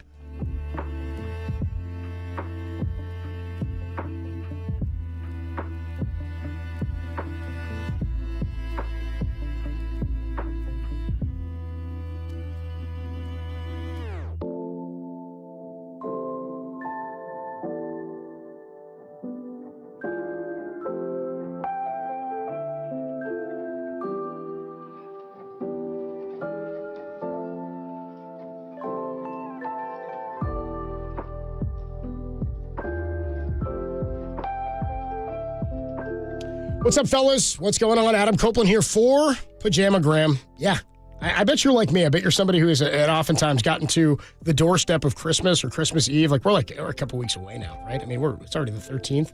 Looking ahead, we get 12 days till Christmas. Unless you're ordering a whole bunch of birds and starting to give those away today, Pajamagram, only way to go. Not just because she's going to love them and they're naturally nude pajamas. They're curved, caressing fit, soft, silky, smooth, sexy. Going to help you out a little bit maybe when you get into the bedroom. Going to help her out, certainly. Getting you into the bedroom. That's going to excite both of you. That's where Pajamagram comes in. Plus, they're throwing in extra gifts, guys. If you forgot to get a gift, you want to throw something extra in, you want to help yourself out, Pajamagram is here for you. They're going to throw in the Naturally Nude 90 when you do it today. Plus, they're going to gift wrap it, send it to you, ready to go, ready to unwrap so she can put it on, and then you can unwrap her Christmas Eve or Christmas morning or whenever it is that you get down and do your thing. Go ahead and head on over to pajamagram.com today. They sell out every year. I'm trying to help you guys. Pajamagram.com for the Naturally Nude pajamas and, of course, the 90 that they'll send in. Gift wrap it for you. Pajamagram.com. Go and do it right now. And make sure you tell them that your wingman this Christmas, Adam Copeland, sent you.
Listen to the sports leader anywhere, anytime. Download the all-new KNBR app. Now, Tolbert and Copes continue live from the KNBR Casino Matrix Studio. Casino Matrix Progressive Jackpots are here. Where are you? Just drop in. Please play responsibly. 1-800-GAMBLER. Well, and you know, and I know that a lot of these things go in cycles, right? Yeah. Uh-huh. Where a place, I mean, a decade ago, the Giants were a destination, right? A team for a lot of free agents because the perception was great culture, great city, great ballpark, a passionate fan base, terrific group of players, the greatest free decor. And, what's gone on here over the last decade probably is fed into that where players, agents are looking for negatives. That's the voice of Buster Olney. He was on with Murph and Marcus on the KNBR Morning Show earlier this morning. You can hear the full interview over on KNBR.com and the KNBR app. I hear Buster all the time on the Baseball Tonight podcast. I took exception with that comment from him, saying that a decade ago the Giants were a destination place for free agents. Which free agents? I'll wait. I mean, the Giants legitimately Giants. That was a trade. No, but he signed as a free agent, didn't he? They acquired him, and then didn't he become a free agent, and then they signed him back? They signed him to an extension, I believe. It could have been before the year was over, or it was near the end of that season. Oh, you're right. I think he got a $90 million extension. September. Yeah, I think he got it that year. It was in September. Randy Wynn, same thing when they got him. If you acquire a guy and he's in the building, and then you sign him it's from not that, the same. It doesn't count. Yeah, it's not the same. same. You've given him a taste of your culture. So who? Show me the free agent after Barry Bonds that was the number one target. Yeah, right. Thank you. Give me some Vindaloo. Because that's where I am like, the Giants didn't find success in championship form until they started building from within. I mean, Yes. Barry Bonds, Yes. the Barry Bonds era and the Dusty Baker era were veteran-laden teams that didn't produce a lot of young talent. Even the young talent they did produce was acquired a lot of times outside the organization. Jeff Kent or Rich Aurelia, like those guys weren't drafted here. So I think after Barry Bonds is here and they're trying to go all in, they tried to add Carlos Lee one offseason, couldn't get him. I think it was the same Barry Zito year. Tried to get Alfonso Soriano, didn't land him. Tried to get numerous other players and ended up stuck with Barry Zito. Same thing happened when they got Rowan. I want to say they tried to get Gary Matthews. They might have tried to get Vernon Wells. That offseason, the Angels had him. Like, there was a bunch of guys they swung and missed there. on. Some good misses, but still problematic in terms of calling this a destination place. Yeah. So some of this shouldn't come as a surprise. The Giants got Barry because he had ties to the organization from here, wanted to be here. Buster Posey had a conversation with Andy Baggerly. He caught up with Bags this week, and they were discussing the Giants' plans in free agency and had interesting comments on the city of San Francisco itself. Now, again, Buster retired, moved back to Leesburg, Georgia, and then moved back to the Bay Area. He's back here again, right? He's come back. This is a quote from Buster. Quote, something I think is noteworthy, something that unfortunately keeps popping up from players and even the players' wives, is there's a bit of uneasiness with the city itself as far as the state of the city with crime and drugs.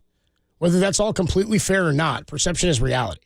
It's a frustrating cycle, I think, and not just with baseball. Baseball is secondary to life and the important things in life. But as far as free agent pursuit goes, I've seen that it does affect things. Baggerly adds from Posey, quote, and yes, it even affected the Otani pursuit. Posey made it clear that Otani never said or did anything but express concerns about San Francisco. But within his, Buster said he never said or did anything to express concerns about San Francisco. But within his camp, quote, there was some reservation with the state of the city right now. So when we come back to Farhan confirming yesterday that the Giants made initially early in the process the largest offer in the history of baseball to Shohei, they took their pointers and their feedback and they said, we went back, we put it together, we raised another one. We came back, he said, ultimately, we had the exact same offer on the table as the Dodgers, 700, 10 years, I assume the 680 deferred, all that nonsense. And then they said, okay, well, it's in Shohei's hands now. There you go. I mean, that was the choice. So, again, perception is reality. I mean, Yeah. I went to Sash and I were on vacation in Cabo this past summer, and I was talking to people from outside of the state, and it used to be like a great thing to talk to people from outside of California and tell them you're from San Francisco. You say it now, and the reaction is different. It's interesting. Yeah. It's interesting. And frequently, the people who react that way haven't spent much time here. Yeah. I live here. I don't know how many people in this building. Tim lives here. I mean, there's not a lot of people in our building that live here. It's a commuter city. I get that. That said, that's keeping people away. Then we got to figure out another way to do things here. That's an internal, the organization. You can only do with what you have in-house. If that's something the team can't affect the city. You know what I mean? They've done as much as they think they can to bring life into the city. The Giants have. I've always wondered how much weather has to do with it. Because think of baseball growing up and where all these guys play.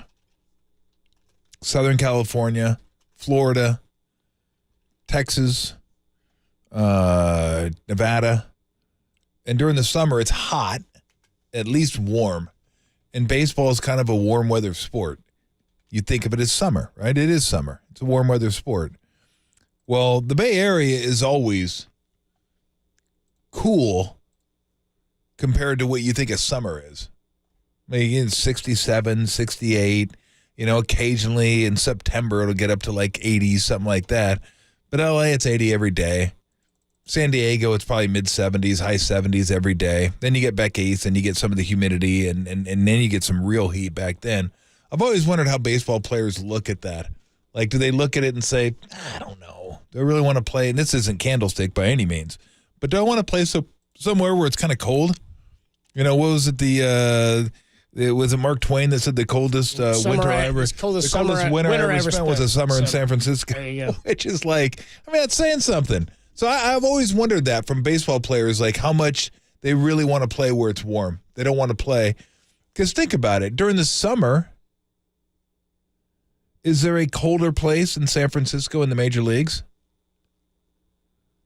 Yeah, Detroit in the spring, early on. No, I'm talking summer. Oh, in the middle of the summer? Because that's the middle of the season. Oh, yeah. June, July, August, September. The deal is that you're getting consistent weather in San Francisco across the board, pretty much, whereas you're going to play in a hood and the snow when Miguel Cabrera hits his 500. Miguel Cabrera slid into second on his 500th home run, not knowing it went out because it was like in the snow on opening day, right? Like you can play in really, really cold weather temperatures when you get into the later months for sure, and the early months, depending. I mean, the Cubs' ivy is dead until July, right? Yep, almost. Until you get into the winter time. But the bulk of the season, it's probably the coldest city. Seattle?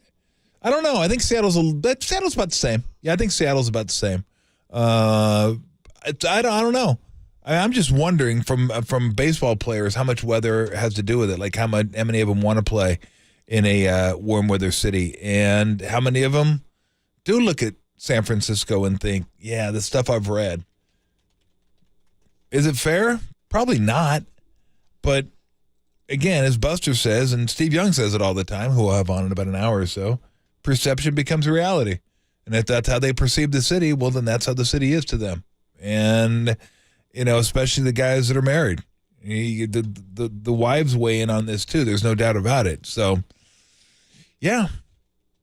I mean, and Giant fans shouldn't fool themselves. Like you said, it wasn't like they signed a bumper crop of free agents in 2008. No. We're talking about multiple things here. It was the minor league system that produced all the guys, 90% of the guys in that team that helped bring those championships here. And that's, like when I say Clay and Wiggins, I can keep repeating myself. I've repeated myself over the last 3 or 4 years. This is going to come down to the guys in the minor league system. This is going to come down to how well those guys play. It's going to have to be because if they play well, they're going to be good. If they play well, they're going to be able to draw free agents because they're going to be good and they'll be a viable destination. They're like, hey, we're a winner. We're going to be a winner for a while because the young guys are good. If they're not good.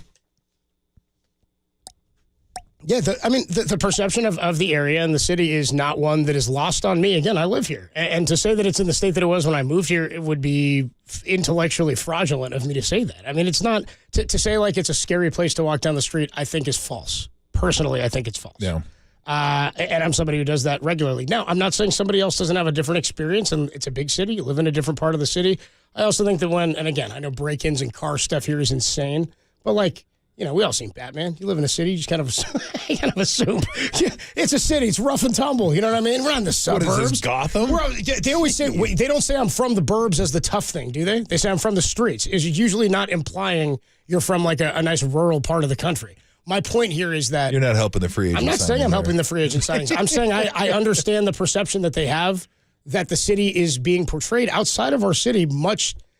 And I think a lot of people, even in the Bay Area, are viewing the city in a way that people outside of it maybe don't totally understand if you're living inside. I don't like the state of where we are either. If it's keeping free agents in baseball away, that to me is more perception than reality. Because, again, what's that? Dude, nobody lives in the city here. How many players live in the city anyway? I mean, look, just think about it, though. That's my point. I mean, there's a lot of selling points for free agents. Has anybody ever thought of this selling point? That if you come here to the city, you could roll into a Walgreens and steal stuff under $1,000 and never get prosecuted? Yeah, that's like, insane. I mean, that's got to be a bonus. I mean, just think about it. You're paying so much in taxes here in California. Yeah, that's why Shohei only took the $2 million. You could recoup some of that. He's like, I get Q-tips for free? Yeah, you could recoup some of that. Shohei was like, well, I can walk in with a garbage bag and just take whatever I want? Yeah, get on a bike, what do I need down there? $680 million for? Absolutely. I got toothpaste for life. You're good to go. So I think that he use that as a selling point. Like, look, you can steal stuff under $1,000. You're good. Don't even worry about it. You're solid. Doesn't even matter who you are. Shohei, you're good. Maybe not. Yeah, now people want to run through all the crazy stuff that's happening in San Francisco to discredit me. They're like, didn't a guy just get convicted of breaking into Pelosi? I'm like, all right, okay, let's pull back here, all right, folks? You guys are drawing. This is you.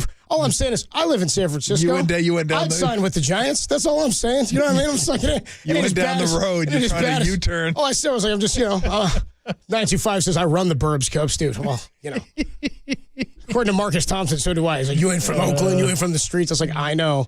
I went to Catholic school. I get it. I'm just not afraid walking to my house, is all I'm saying in San Francisco. But if Buster Posey says it from his words, from his lips to our ears, I mean, that was as good of a statement as you could give. And again, from a guy who literally left and came back, right? So a guy who it's not like, you're not from here, you left. This is our guy, man. Buster Posey wants us to win. as much as he did when he was putting on the uni. So 925 quoting Radnich. Where'd you grow up, punk? All right, nice work there, 925. Where'd you grow up, when punk? we come on back, a little bit more on the Draymond Green potential suspension. Man. We are waiting for potential news here on Adrian Wojnarowski says today he will be suspended when they finish the review. It's just a matter of how long. We'll talk to Stan Van Gundy when we come on back, and then we'll talk to Steve Young, the Hall of Famer number 8, for his conversation at 5 o'clock. Draymond, how long's the suspension? We'll talk to Van Gundy next on the Sports Leader.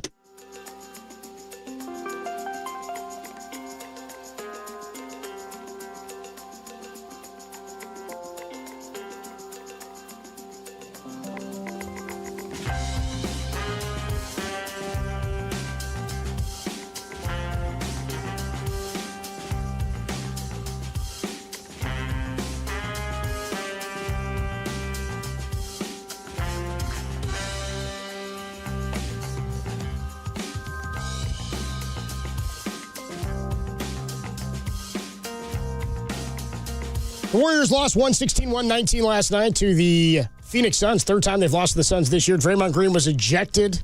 How long will the suspension be? Waiting to find out. More on that story trending on KNBR.com and the KNBR app.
They're Tolbert and Copes, and they're back on The Sports Leader. Find us on Insta at KNBR on Instagram. This is KNBR 104.5 at 680.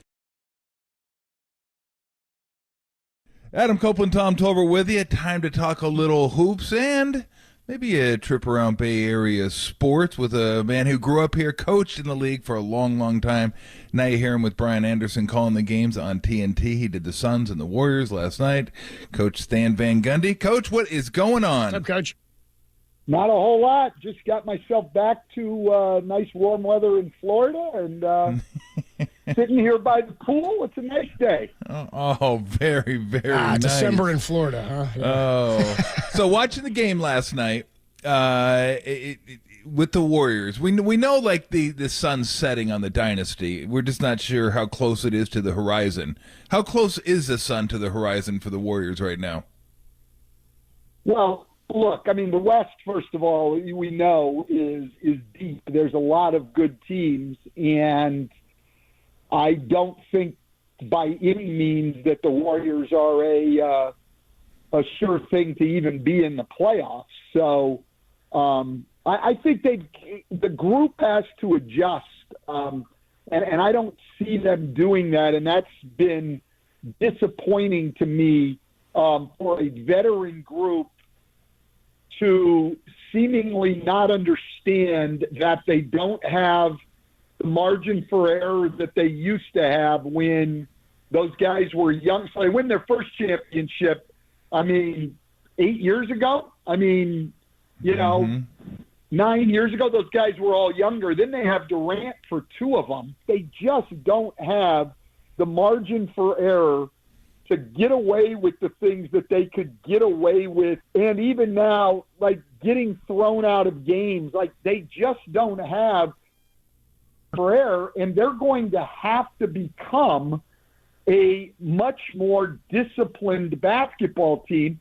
And look, these guys have won championships. They've been deep in playoffs. They've played a lot of games. They've played them together. They're really well coached. Like, this shouldn't be impossible to adjust, but I don't see any evidence over the last 2 years of the group making any of those adjustments. Now, I agree with you, and I we have Steve on once a week, and I asked him the same question last week. You've been talking about this for 9 years now. Turnovers, fouls, turnovers, fouls. You guys used to have an extra gear you could put it into, and you'd play a good quarter, and the game would be over. That's all they needed was a good quarter, game was over. Right. That's it. Now, they can't, as you said, and I've been saying the same thing, the margin for error is razor thin now. They're like every other team in the NBA, but that's my question. See, I don't even know if it's possible at this point. It's so ingrained in this team, in the guys that have been there for years, that they talked about it last game. They had 29 turnovers. First play of the game, Wiggins throws it away. I'm like, oh, you kidding me? The first play of the game, you're going to throw it away after 29 turnovers? I don't even know if it's possible, Coach, that this team can change its spots. Well, it's hard because you form habits. And when you're able to get away with things, like there was certainly for years and years and years, there was no sense of urgency to, even though Steve talked about it all the time, there was no sense of urgency in a player's mind, to have to make the change for winning.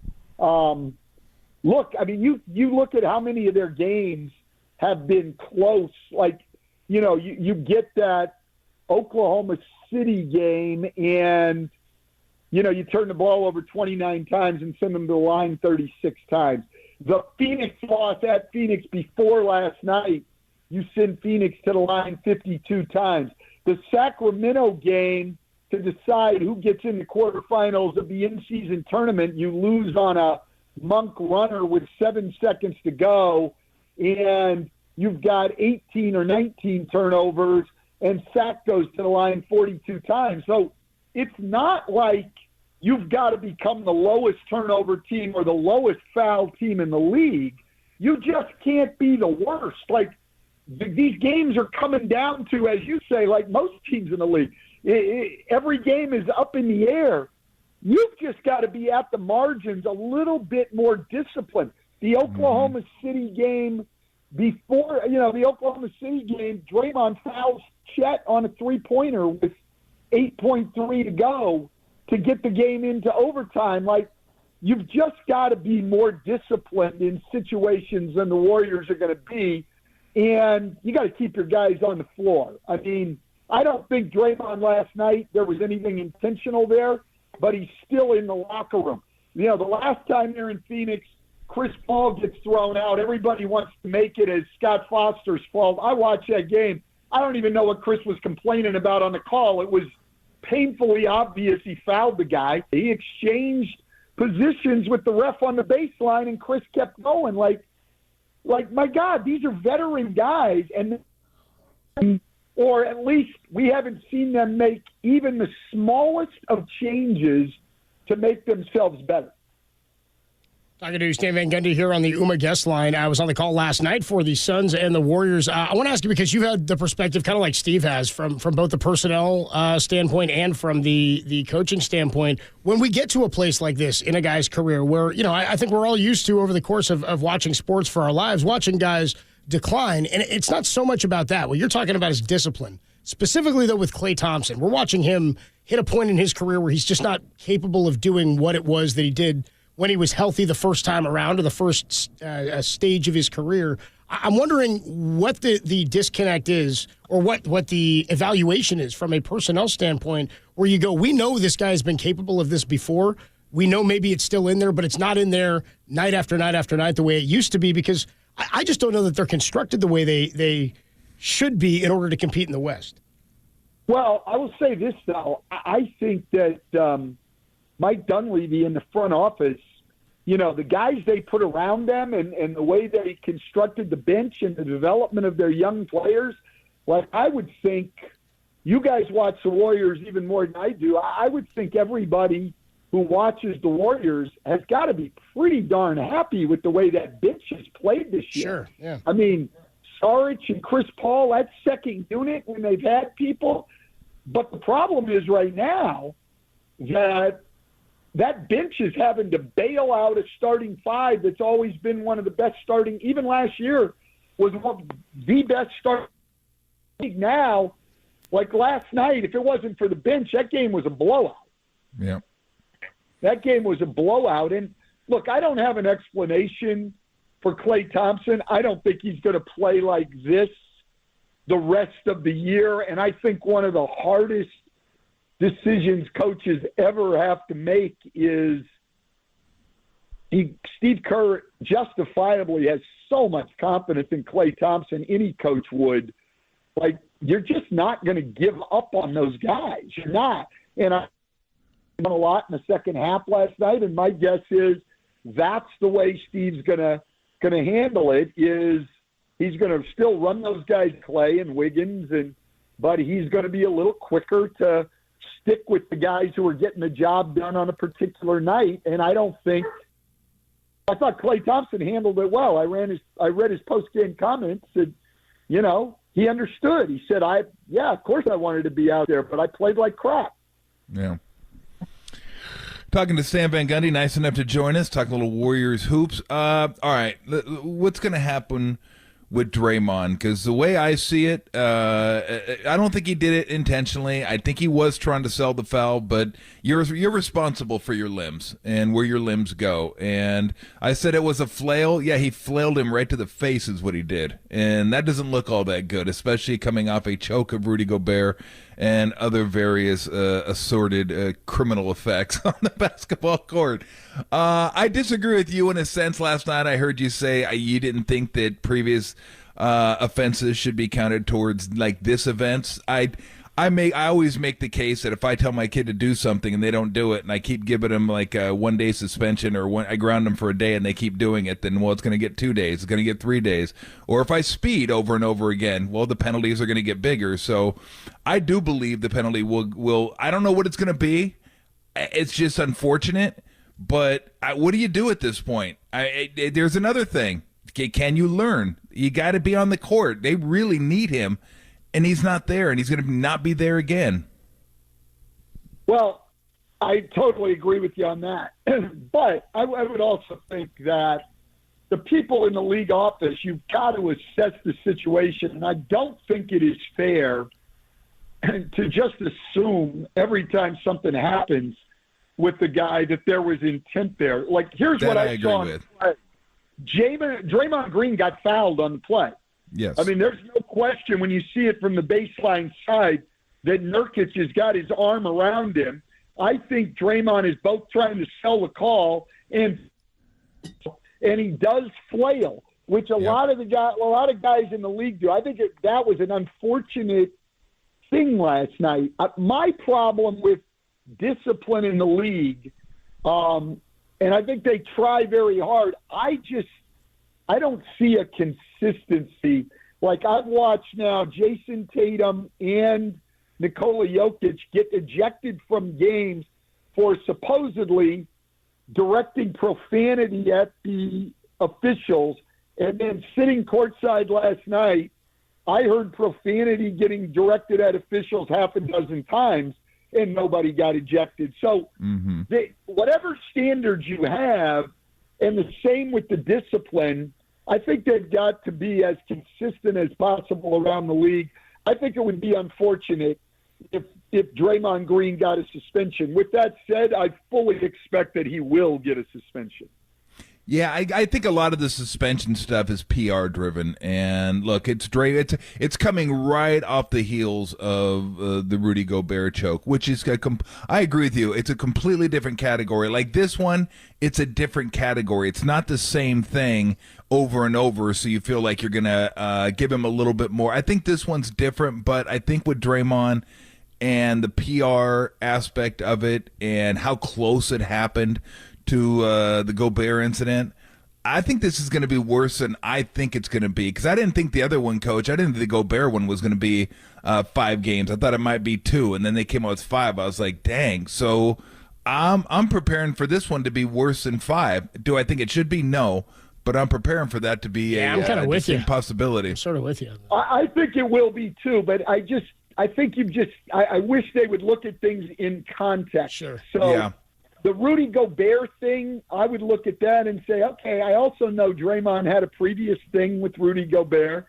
Yep. So I'm thinking maybe he's looking for an opportunity to go at Rudy Gobert.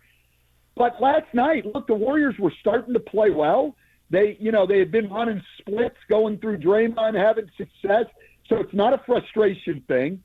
There's been no back and forth with he and Nurkic up to that point, aside to smack him in the face. He was getting fouled. He's trying to get free. Like, I think you've got to use some judgment. I think you're right that he's going to get suspended probably for 5 games or more, and I think that's unfortunate. Yeah. I don't think he deserves that for last night. Different than what happened with Sabonis in the playoffs last year, or even with Rudy Gobert.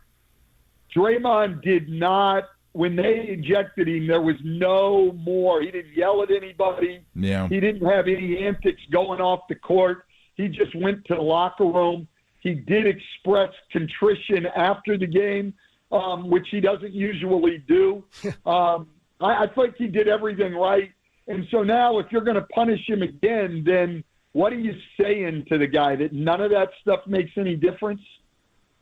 Yeah, I mean, and Nurkic maybe didn't help the case afterward. He's like, I'm glad he didn't choke me. I was like, dude, come on. I was like, come on. That was hysterical. But I was like, dude, that made me laugh out loud talking to Stan Van Gundy here on the Uma guest line. I just, early on, it doesn't feel to me like the Draymond contract is aging well. I said to Tom after the incident with Rudy Gobert, I said, to me, he feels like your grandpa who says, I don't care what, I'm going to fart in public. I'm just emboldened in who I am. I don't care what people think. I don't want to say it's getting worse, because I'm with you. In context, this is a different situation than either of the last two.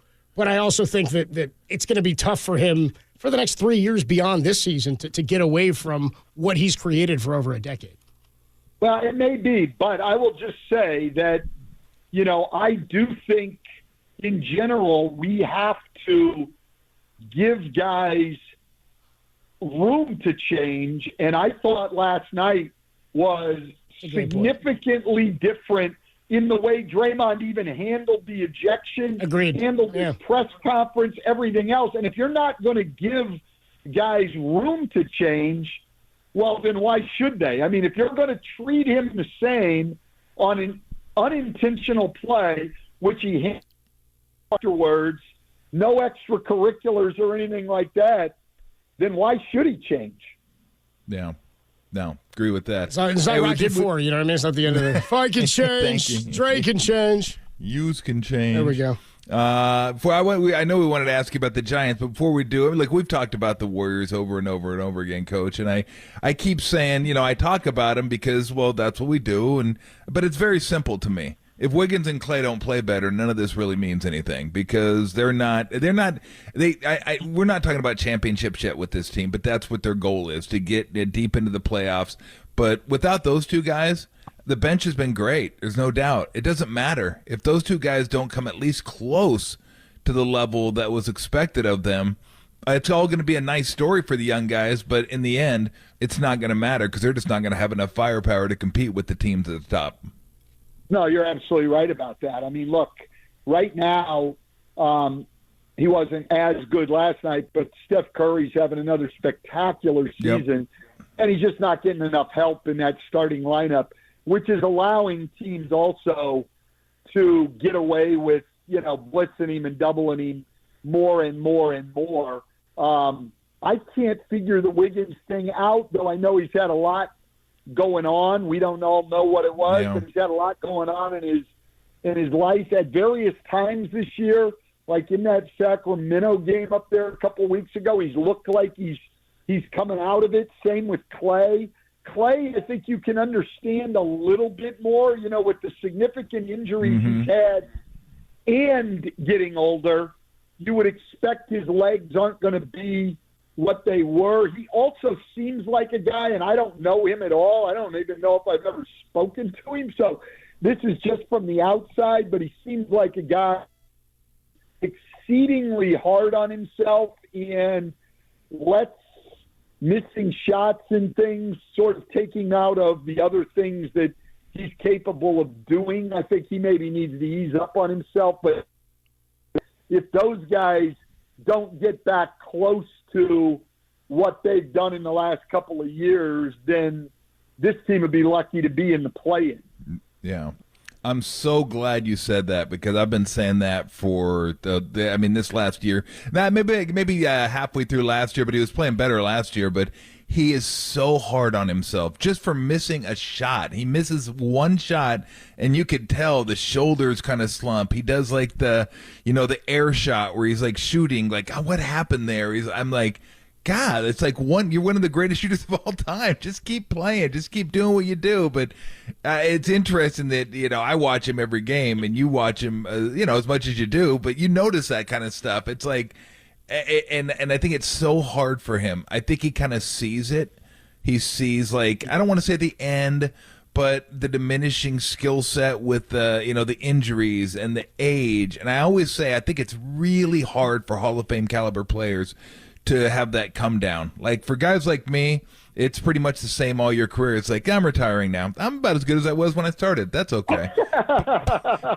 but for these guys who have tasted the highest of highs and been at their best and just nobody can really stop them, to kind of be mortal a little bit, I think it's really, really hard for them. And I think it's harder for him for whatever reason than it is for most. And it's hard to watch. It really is.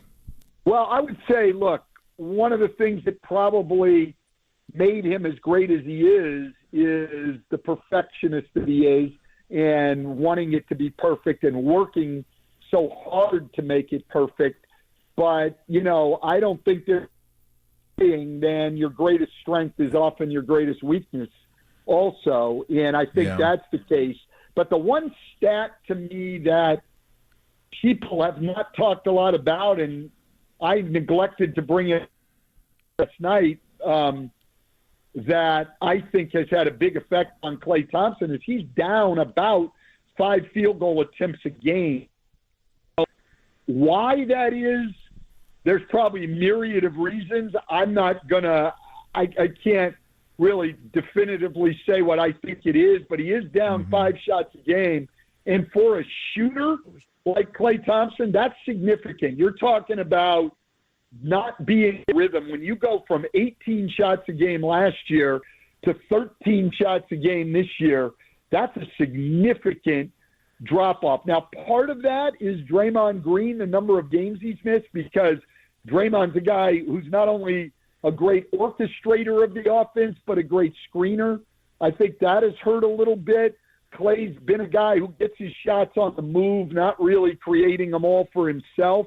But that number of shots being down is really significant, and I think that's one of the reasons the percentages have dropped off. Well, we thank you very much for joining us. It's always fun catching up with you. Safe travels the rest of the year, and maybe we'll look forward to catching up with you as the year progresses, Coach. We appreciate the time. All right, great talking to you guys.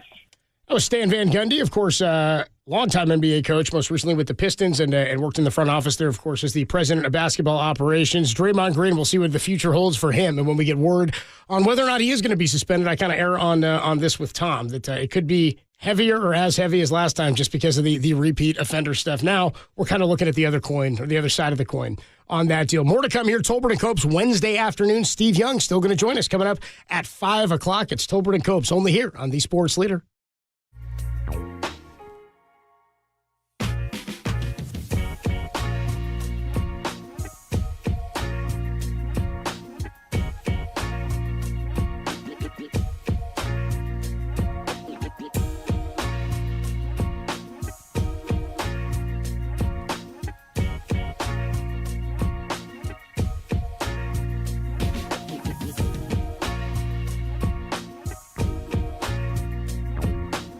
The Warriors lost yet again to the Phoenix Suns, 119-116 in a game that saw Klay Thompson and Andrew Wiggins get benched late in the fourth quarter. That story and more trending now on KNBR.com and the KNBR app.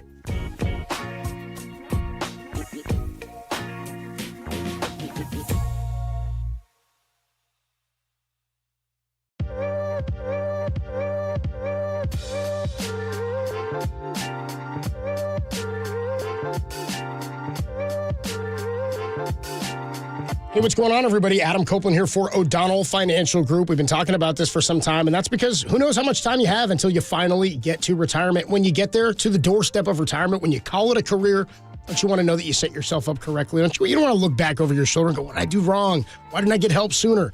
If you got questions or you're wondering if you're taking too much risk, or even if you want to make sure you're setting yourself up for that lifestyle that you've envisioned when you get to retirement for you and your family, that's where Greg O'Donnell comes in. He and his team have been doing this, specifically Greg, but his team is fantastic, easy to talk to. They've been doing it for over 30 years with people right here in the Bay Area. If you're interested in learning how Greg O'Donnell is helping people plan, protect, and pass on their wealth to all of their loved ones, give him a call. His team is easy to talk to, as I mentioned. They're standing by, plus no cost or no obligation. Give him a call today, 866-496-2300, or online at o'donnellfinancialgroup.com. That's 866-496-2300, because planning is a process, not a product. Investment advice offered through O'Donnell Financial Services, LLC, a registered investment advisor, registered representative offering securities and advisory services through Independent Financial Group, LLC. American Canyon, shout out to you for supporting KNBR, American Canyon's sports leader.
When NFL coaches speak, we listen. And I just think it's difficult to box without sparring. I couldn't get free coffee? It's football season.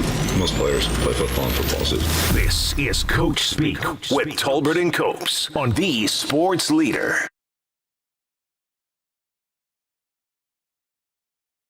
Tolbert and Copes back with you on a Wednesday afternoon, Wednesday evening here as we transition to the evening time. Thursday Night Football tomorrow night. We'll have it for you right here on the Sports Leader. By the way, Saturday, I think we get December NFL Saturday, do we not? 3 NFL games, a triple header. I saw the Bengals are playing. I haven't not even looked at the schedule. I know those games all got flexed in. I'll pull them up for you, actually, right now, unless Derek, you just want to whisper them in my ear here. Sweet nothings. Vikings at Bengals. Nicky Mullins getting the start for the Vikes. Steelers are going to be at the Colts. How about that? And Broncos at Lions. That's a rough day. Actually, Broncos Lions. That's the best game. Kind of a little tilt, right? Nice little tilt. That's all the of a best sudden. game. How about that? How about Sean Payton? How about my Broncos? I got the ugliest look from Derek's face there. Yeah, Tim hit the record scratch. Keep the music going. What's going on? Where's my NFL tunes? Thank you. Keep that rolling. All right. I like the tone it's setting here.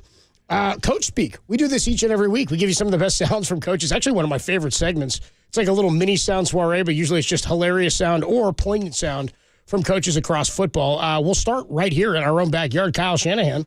He joins us every week of the football season. We'll talk to him tomorrow, right? Kyle Shanahan will join us tomorrow. By the way, 35 minutes away from the best half hour in radio, Steve Young joins us at 5 o'clock at the top of the hour. Steve Young, fresh off of his Philly are pretenders take. We'll see if he doubles down on that today. I think he might. Kyle Shanahan, he was asked and then talked about the MVP race, not between Brock Purdy and Dak Prescott, but between Brock Purdy and his running back, Christian McCaffrey. Here's Kyle Shanahan. Trying to get me in trouble with those two guys.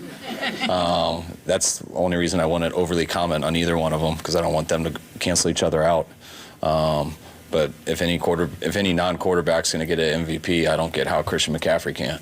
I mean, he's amazing in what he's done all year. If it's going to a quarterback, then I don't have to talk about Christian. I can talk about our quarterback. And I'm still, if his numbers is all you see, then I think that solves it up. But if you watch the film, then it makes it even stronger, which to me is the most important thing. You watch the film, Tom? I do. I watch the film all the time. Yeah, big fan. Big fan of the film. Big fan of the film. I'm a film guy. Yeah. I got a little clicker. Till it all went digital. I rewind had to get it. digital myself. Give it go forward. Rewind it. Give it a go forward. Run that back. Where are you on that? You agree with that? Let me see what the red backer's doing there. Let me the red backer. Wait, did he say 52? No, 53 is the mic. 53 is the mic. Okay, yeah. Yeah, look, I don't get too caught up into that because I really don't care. I'd like to see him win a Super Bowl. Come on, let me know. What do you think? No, I think it's between Prescott and Purdy. Yeah. And it'd be disingenuous for me to sit here and say McCaffrey would that win. Purdy wins it because I haven't seen every one of Prescott's games. So, I've seen every one of Purdy's games, and I know that he deserves strong consideration, which he is, because you look at the odds, it's between him and Prescott. And that sounds about right to me. Like, look, it's going to help Prescott that they beat the Eagles the way they beat the Eagles on national TV. National TV games help. If Purdy rolls the Ravens, that's going to help. That's going to. I can't believe Lamar's not getting more love. Where was Lamar last time? I don't know. I don't know. It seems like he should be getting some love. It really does. But if it's, I will agree with Kyle on this, and I don't know how you couldn't, that if it's not a quarterback, it's Christian McCaffrey. That's what he's saying. That's what I was saying is now the Tyreek thing is still interesting. Where but again they lost. That hurt. It's 2000. Yeah, but they didn't lose. I mean, he got hurt. Did you see him after in the post game? Maybe that makes a stronger case for him. Actually, I feel like it makes a stronger case. He left and they go downhill. Well, and then he came back in really hurt. I mean, he came back and said, he said nobody approved him to come back in. You see that? Afterwards, he was like, yeah, nobody approved me. I just said, screw this, man. I was like, I'll be hurting tonight. I'll be hurting tomorrow. And whatever they need me. I need to be a burst, even if I'm not making the impact that I would normally make. Did I read somewhere he got like a text from his girlfriend or wife that says, get your butt back in there? Yeah, she said, and that's when he was like, that's when he decided. And by the way, I was like, he looked at his text during the game and then was like, yeah, she's right. And then he was like, I'm going to need you to massage this tonight. And she was like, massage it, get your ass back in the game. He was like, yeah, you're right. We're going to get back out there. That's hardcore right there. Dude, reminds me of Timmy Hardaway's wife. That's the mindset. Get your ass back in there. Did she do that to him? Oh, yeah. Oh, dude. Yeah, Yolanda didn't mess around. Oh, man. Didn't mess around. Dribble. Yeah. Yolanda shows up in the Mambo number 5.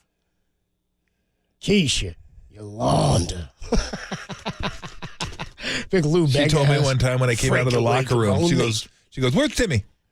And I love Yolanda. She goes, where's Timmy? I go, he's in the locker room.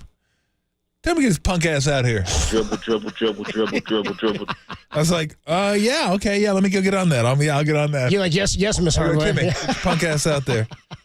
That's not my words. Yolanda's waiting for you. Did he step to it, too? Did he hop to it? Oh, yeah. Yeah, damn right he did. Attaboy, Timmy.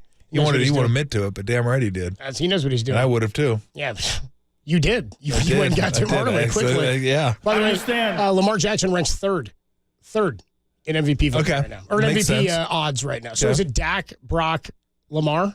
Wow. Okay. How about that? And what's the difference, Derek, in the discrepancy in numbers? Is it big from 1 to 3? Because I would think 1 and 2 are very close. Very tight. Lamar's probably got a little bit further back. Derek said close the window. Let's hang on here. Let's jump into our next piece of sound. We'll come back when Derek has that number for us. Brian Dable, head coach of the New York Football Giants.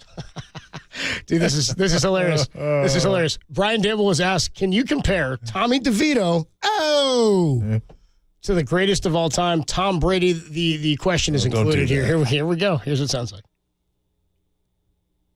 It's Brian Dable with the New York media asked to compare Tommy DeVito and Tom Brady. Here it is. Brian, I know this is probably gonna make you cringe a little bit, and I want to say that I'm not comparing Tommy to the greatest quarterback of all time, but you were on the staff in New England when the 199th pick came out of nowhere and took over the team. Go ahead. Stop. Yeah, I mean we're 4 games in. I know. I do appreciate the question, but here's what I wanted to ask you, Brian. Just what do you remember about that, and you know when did guys start believing in the other Tom? It's a long time ago. I just say every situation is different. I couldn't probably give you the answer that you're looking for, but I couldn't give you a tangible story or anything like that. I mean, it was a different time, different players, different team. So just so people know, 2-team parlays, 13-5. You bet 50, you win 130. What were the odds on a 2-team parlay that DeVito and Zach Wilson would be players of the week in their respective conferences? Is that what happened? 130,000 to 5? Yeah. Zach Wilson, the 2 quarterbacks of the Tolbert and Cope show, won AFC. Brian, and USOBs waited until 4:32 on Wednesday to tell me when this get announced. When this get announced? This morning? That's negligent. This is negligent by our staff here. Dereliction of duty. Why don't you derelict my, you know what I mean? Why don't you, seriously, don't use my name out of context. I like my DeVito and Wilson news hot off the presses, please. Yes, you do. When it's available. I'd like my drops, my sound bites. I'd like Jimmy and Tommy and me and Anthony Stabile, Frankie Carbone. Yeah, I'm here for more than just a pretty face. Thank you. It's beautiful. It's only a day late. It's perfect. Yeah. Archie, what was the line you said yesterday, Tom? You doubled down on that. Get the papers. But you said something else twice for Tommy to throw some touchdowns. How about that though? Those 2 guys. That's wild. I mean, the odds on that. Not that they would give odds on such a thing, but if they did, I'm guessing 130,000 to 5 instead of 13 to 5. Are you kidding me? Are you kidding me? Remember Zach Wilson wasn't sure he wanted to play. Yeah. He's like, I don't know. They're thinking about making you the starter. He's like, I'm not sure. Yeah. I was like, that's not how this works. Yeah. Let me get back to on that. Oh, man. Robert Saleh one day ago declines to discuss Zach Wilson's future amid trade rumors. Trade rumors. So good. Going to finish the season. This is in the Athletic a day ago. What the hell are we talking about? Only New York media, man. Only New York media. Like, trade deadline's passed. They're like, yeah, but still, you want to get rid of him, huh? What are you thinking? One more here in the coach speak. We've heard from Shanahan, Brian Dable, and Bill Belichick. It's going to be our third one here. Oh, boy. So exciting. Bill Belichick. It's a rocket. The ball's on the media, man, to ask Belichick the question. Asked about his future with the New England Patriots. They just asked him. Here we go. Like week 16 now we're rolling into, right? 15, excuse me. Week 15 we're rolling into. Bill Belichick, a couple years removed from Tom Brady. It's getting bad. What's your future like, Bill? Bill, I wanted to ask you a question. Speaking, obviously, for yourself and your understanding, do you have an understanding that Robert will not ask you to be back next year? Yeah, I'm getting ready for Kansas City. That's what I'm doing. Bill, while understanding that you're getting ready for Kansas City, have you and Robert discussed your future beyond this season? Getting ready for Kansas City. They know it's coming, too. They absolutely know it's coming. How about by the way, did you hear the second guy? Classic. It's like the second guy was born definitely. He's probably around my age, based on the question. Bill, we know you're getting ready for Kansas City, but while understanding that you're getting ready. While understanding that. Discuss your future beyond this season. Getting ready for Kansas City. Like, kid, here's the deal, man. He didn't say it the first time because he wanted you to know it. We saw the schedule. We assumed as much. God, that's so good. Doesn't matter, dude. That's the pinnacle of up 40, down 40, same person. Yep. He might be the steadiest hand in the history of coaching, dude. Yep. Like in terms of reaction to positive things or negative things. I know, it's so exciting. He's just same bit forever, and it's who can argue it? Yep. Who can argue it? Well, it's funny that people now say, well, it was Brady. He had Brady, and he's kind of showing you who he was now and who he is. You remember he went 11-5 with Matt Castle. Yeah. Right? Matt Castle. Missed the playoffs. They went 11-5. Missed the playoffs, by the way. This guy, he did. It was amazing. This guy's probably the greatest coach of all time. Yes, you need the quarterback, and a lot of other things have gone wrong there. I walked the sidelines for a bit. Okay, I'm done. I did it too. Moving on. Not sure what the big deal is about Bill. Thanks, Al. I'd have gone with Parcells myself. That's going to do it for Coach Speak. Shanahan, Brian Dable, and Bill Belichick. A little bit more on the Draymond suspension. I really more want to talk about Clay when we come on back. We'll get to no. Basically, what happened is it's so funny. A lot of people are saying there's rumors it could be the season. I'm like, they're not rumors. It could be the season. No, they're not. And people are going, no. People are going, Woj just saying that. And I was like, Woj hasn't tweeted about Draymond since last night. He hasn't tweeted a word about him. He was on ESPN today, and he said he will be suspended. The question is for how long, is what Woj said this afternoon or this morning, is what I'd seen in his video clips. He said the NBA is going to finish their evaluation of the video and everything that goes on, whether they talk to coaches or officials, whatever they do, and then they're going to decide either today or tomorrow. So we could find out tonight. If not, it would be tomorrow. But before we get into that, let's find out more about this Klay Thompson thing. Shams Charania says he was offered a 2-year deal for $48 million. He declined it. Maybe bet on himself. I don't know how much that's paying off. Talk about it next and the future of Klay Thompson and Golden State on the Sports Leader.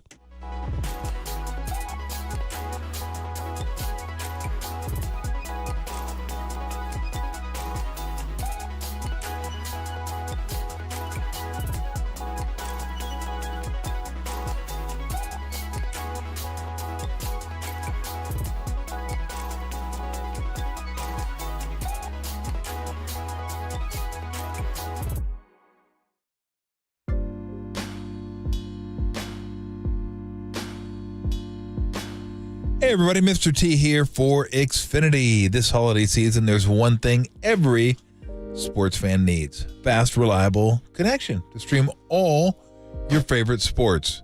The ultimate sports destination, Xfinity is. And it's the best way to stream all your sports, even if everyone else is streaming on multiple devices. Lots of sports going on this time of year. Pro football, college football. Pro basketball, college basketball. Sprinkle in a little hockey, and you're good to go. But you may want to watch all at the same time, and you want to watch them free of interruption, free of pauses, free of whining Well, who'd be whining? You know, your son upstairs. He's trying to watch the college football game on his tablet. It's not streaming. No. With Xfinity, you don't have to worry about it. You don't have to worry about anything.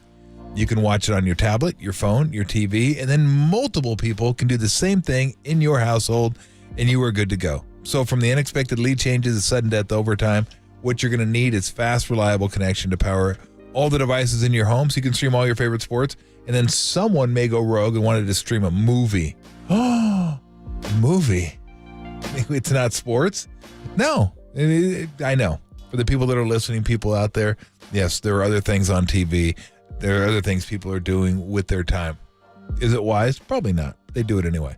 But you want everyone's taken care of with fast, reliable, in-home Wi-Fi that keeps all the devices running. So treat yourself this holiday season to front row seats to all the games. The next generation Xfinity 10G network is made for streaming live sports, which means it's a network you can count on in crunch time. Get the fastest internet and strong, reliable connection, even when everyone is online at the same time. The Xfinity 10G network, the future starts now. Restrictions apply. Actual speeds vary and not guaranteed. You love sports. You love high def. You love having a fast, reliable connection. You will love Xfinity.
Listen to the sports leader anywhere, anytime. Download the all-new KNBR app. Now, Tolbert and Copes continue live from the KNBR Casino Matrix Studio. Casino Matrix Progressive Jackpots are here. Where are you? Just drop in. Please play responsibly. 1-800-GAMBLER.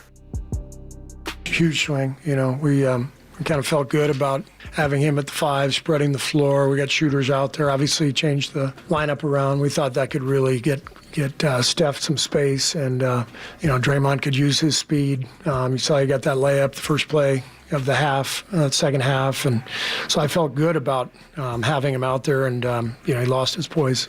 Coach, last time you talked about Draymond not crossing the line. What can be done to stop this from continuing to happen? We'll keep working.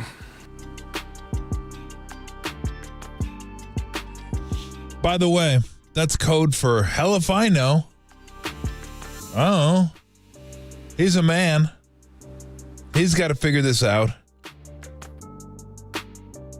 Like everybody seems to think coaches can just, they're like the fairy godmother. They have a little magic wand, wave it over the team, and all of a sudden the team will stop turning the ball over, or whatever ails the team, they can take care of it. Everyone realizes these are grown men, right? These are men. Like, how do they stop turning the ball over? You played basketball your damn near your entire life. You figure it out. How do you stop fouling? Move your feet. You figure it out. How do you not do the things Draymond's doing? Figure it out.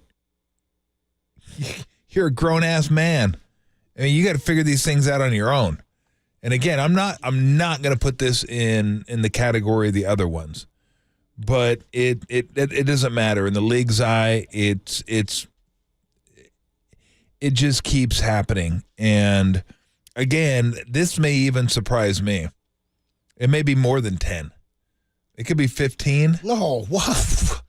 Do you think it could be that high? I don't know. I mean, maybe I'm just setting myself up to feel like, okay, at least it was only 8. maybe that's a possibility. But So here's the thing, and people on the text line have said this. I've saw somebody go, Copes is a Draymond apologist. I was like, I don't know what that means. I think the guy's pretty good at hoop. I think it's pretty ridiculous he choked that Pretty dude. good, yeah. Pretty ridiculous he choked that guy a couple weeks ago. Pretty ridiculous he threw the basketball off that guy's head. He's done a lot of ridiculous crap. He's also one of the greatest players in the history of the NBA and certainly of this franchise. So I think there's a disconnect in what people think is a lot of people, and it's just, I guess, the way people see it. And Draymond has kind of, I think, done this to himself. But I think people see things like this anyway. There's a lot of people who think Draymond, that this was not accidental. I think it was accidental. What? There's a lot of people. 808 KNBR, hit us on the text line. Really? 808 KNBR. Really? I just want to know, because I think I don't believe I'm misrepresenting what I've seen on the text line today. That a lot of people have said, wow, Tom, you think that was an accident? People said it to me too. And I said, I think so too. And and people think that they have better control than that. And I say, how many times have you been bumped by a 7-footer? You know what I mean? A dude standing at that. That's my thing. Is there's no way for us to know what any of that feels like. We don't know the control that Draymond has over his body because it's better than the control any of us have. So, I don't know to what extent anything is intentional. Again, in his past, he has usually stood by what he's done or been demonstrative on his way out. Some people today said, well, he's only looking out for the suspension. Fine. That's growth, is it not? Is it not in saying, you know what, whoa, I'm going to get suspended. I better apologize quickly for that. Even if you do that, whether you mean it or not, I thought he sounded fairly sincere after the game, as sincere as Draymond's going to sound after something like that. He said he apologized to Nurkic, or he apologizes numerous times, which is not something you get minutes after the game from Draymond ever after an incident. So people, here we go. 925 says, no way in hell that was an accident on the text line. 510 says par for the course. This is why they have penalties. You hand out a penalty for something like this. I just thought that even if you give him the flagrant 2 and eject him, I think where my disconnect with people who think that he should, because that one guy goes, Cubs, you need to be my defense attorney. If you're going to defend Draymond like this, I'm not defending him. I actually think he's going to be suspended too. I think anything above what he got last time isn't really doing justice to the suspension he just served. Like, it's suggesting that he has not learned from that. And if they do go above that, then the league is saying this was more intentional than what you and I think, Tom. So I think that's what it's going to come down to. If the suspension is massive, see, accident, people are laughing at this. People think this was intentional. I didn't think if it was intentional, since those people are texting right now, they can text back. Why didn't he punch him? Why didn't he come with a closed fist? Come with some knuckles. 707. You think this is an accident? Why did he slap him then? Since you got to look again, it's pretty clear he did it on purpose. Is it really? I don't know. Is it really? Someone says the boy who cried wolf. So that's my point, though. Regardless of whether or not it was an accident, to everybody who doesn't believe it's an accident, Draymond has made this bet, right? He's lost the benefit of the doubt from all of you. Whether you defended him 5 years ago or the kick to the beans of LeBron, no matter what you feel about Draymond, after last night and before last night, he had lost the benefit of the doubt. So what I wonder is he ever able to be the player that made him Draymond Green again with the emotion and the ferocity and the brash, demonstrative attitude and bravado that he carries himself with?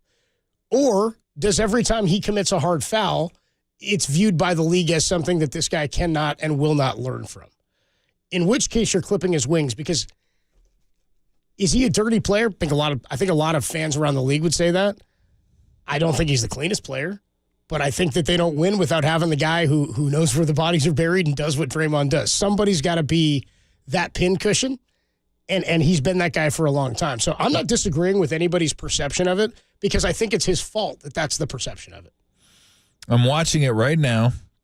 So he gets grabbed, and no, I mean, I do not buy that was intentional. I think he was trying to sell it. I do. 925 says he pulled the Georgia McFly on Biff. Pretends he's not. Dude, when he curled, dude, that's a great text, dude, from the 925. He's got his hand down like near his hip, and then he just curls it back together, and he just knocks him into the car. Great call from the 925, dude. The text line's going nuts here. 209 says, check Draymond's eyes. Another 925 says, I don't think it. Well, here's one. First one that says, I don't think it was intentional, but it wasn't an accident. Meaning he thinks he meant to make contact with him, but maybe not. Well, to the extent that he did. I wouldn't dispute that. Well, it's like I say this. I phrase it this way sometimes. You didn't try to do it. You didn't try not to do it. That's okay. So I'm there on that. I'm okay with that logic. To say it was on purpose, to me, like, indicates premeditation, and I don't know that that's happening in that moment personally. And again, we're just seeing it differently. 408 says he's a very dirty player. 669 says, I don't care if he helps the Warriors win 8 championships. I've had it with his S. I think I'd care if he won 8. I mean, come on. I think I'd care. Really? You don't want those 4 championships? How many did Rodman get in Chicago? With the Bulls? 3. How many did he get with the Pistons? 2? I think 2. 1 or 2? I think 2. He has 5 total. So there you go. There you go. And somebody else here on the text line, they're coming in so fast. 415 said the NBA doesn't want another player like Rodman. Well, no, they don't. I don't think the league's totally different. Of course. Yeah, the league's totally different. 415 says we need to stop enabling his actions. You think we're doing that? What's enabling the actions? He's been suspended for his actions. I don't know what you mean by that. I don't know what you mean by enabling the actions. He was handed the largest on-court suspension for an on-court incident at 5 games in like 7 or 8. It went back to Meta World Peace. We looked it up. We talked about it here on the show. 5 games was a fairly unprecedented number for an on-court incident. John Moran at 8 and then 25 were for things not happening within a game, right? To commit an infraction within a game that nets you 8 games or 5 games, that's a lot. So to hand him 10, we're talking now 15 by suspension. Mm-hmm. We're coming up on a huge percentage of the season here. You've now taken a guy's ability, or you look at it like he's taken it away from himself, to net any NBA awards for the season. If 65 is now the limit you must play. That's the least of his concerns right now. Of course, but what I'm saying is you're talking precedent for what happens. I'm saying I'm not okay with this being a compounding suspension. If they want to say you're suspended because of this hit, I'm okay. If they say it's a compounding suspension, then I just disagree, because I don't think it was an intentional. And as intentional as it was. It doesn't matter. But the league may see it that way. That's what they're going to do. So here's the bigger question. If it's a 10-game suspension, what happens to the season? I mean, again, that's not totally season ending, but where they are now and him being quite literally the second best player on the team in my mind. You said it earlier. Yep. He's as close to 541, just checks and says 69, by the way. Out of nowhere. 541 does this periodically. Just says 69. Nothing on Draymond. He's got Tim by the strings. He goes, I'll just say 69, he'll play it. So if that's Don't the let him end, do that to if you. that's the if there's a 10-game suspension coming, say this is handed down tomorrow or tonight. I mean, I don't know what they go in this 10-game run. Well, if they go 10, that's about 18% of the season he'll be suspended for. If they go 10-0, they're alive. If they go 8-2, they're alive. The thing is, as you said yesterday, it might take, 46 wins to get to the... 45, I guess. You said 45 was to get to the 6th spot. That'd be my guess. And that means playing 12-game over 500 ball the rest of the way, I think, was the math we did on that. Let me just look at it real quick. Which makes it tough, because the stretch of games they have coming up, right? They played Phoenix. So you get Clippers tomorrow. You get Clippers. Brooklyn Saturday. Look, he's not going to play in the Clipper game. Don't think so? I don't think he'll play in the Clipper game. I don't think he'll appeal it like a baseball player and he'll get a couple of at-bats. I don't think it works that way. I don't think Clippers and Nets. Blazers have been playing better at the Blazers, and then home for Celtics. Then you get some games you should win. home against the Wizards, home against the Blazers. At Nuggets, home against the Heat, home against the Mavericks, home against the Magic, home against the Nuggets. That's a rough stretch. That's a rough stretch. So we're going Clippers, at Clippers, home for Brooklyn. Yep. At Portland. Yep. Which, by the way, that kind of looks tough now. Yep. Boston at home next Tuesday night. Yep. Then Friday, you get the return of Jordan Poole. You telling me we're going to get Jordan Poole out there with no Draymond Green? You know what? That's what I mean. 1, 2. So we're looking at it. I think it's going to be a 4. Possibly, yeah. I think it's a 4-gamer then, Tom. I think he's back by next Friday to see Washington at home against Jordan Poole. No matter how many games they suspend him for, they had to let him play in that Could you game. imagine, dude, if he's allowed to come back before that one, after the guy he hit? That'd be a hell of a deal. That's a back-to-back, by the way. Washington, then Portland at home. Then Denver on the road, as you mentioned, Miami, Dallas. That wraps up the month of December. Damn. It's a rough day. It's a rough month. That's a rough day. So what's the bigger detriment right now? Draymond Green missing games or Klay Thompson effectively missing so many shots that he's not playing at the end of games? Both. The answer is yes. Both. Well, the answer is yes. Yes. That's my Casey Kasem. All right, when we get out here, we're going to come back and we'll talk to... What if they let him play in the Washington game? Hey, shut up. I'm doing something here. I'm doing look, shut up. I'm doing a bit. And I need to let me complete my bit, okay? Okay? So no, I was thinking, what if he came back for the Washington game and punched Jordan Poole during the game? And it was like that scene in Casino where Joe Pesci said, and about the time you're coming out of your coma, I'll be coming out of prison. Yeah. And I'll split your skull again because I don't give a bleep. That's what I do. That's Draymond. That'll be Draymond Green. Coming out of when prison. you come here, I'll be coming off my suspension. And guess what? I'll punch you in the face again because I don't give a bleep. That's what I do. It doesn't get the love, Casino. There's my bit. Okay, thank you. Doesn't get the love. Oh, that's a great movie. Casino doesn't get the... Because Goodfellas gets all the praise, I think. Casino's an incredible Casino's movie. a great one. Tim says he gives it a 4. My bit a 4 out of 5. It better I give a 4 your knowledge of Tommy DeVito and Zach Wilson and or your ability to get me that information. I give that a 4. Yeah, you can... Well, you know what? If you gave me a 1... it'd be better than those mopes over there. They give you none. They give you a 0. How's that bit? Musty smell, the mopes at the tables. Feel like Buckner walking back into share. Exactly. All right, when we come on back, the best half hour in sports radio. Steve Young is going to bring us all up, or maybe he's as bummed about Draymond as we are. But I think he's definitely going to be feeling good about his take from last week when he came on and he told us that the Eagles were pretenders. Let's see what he says about him today. Steve Young next on the Sports Leader.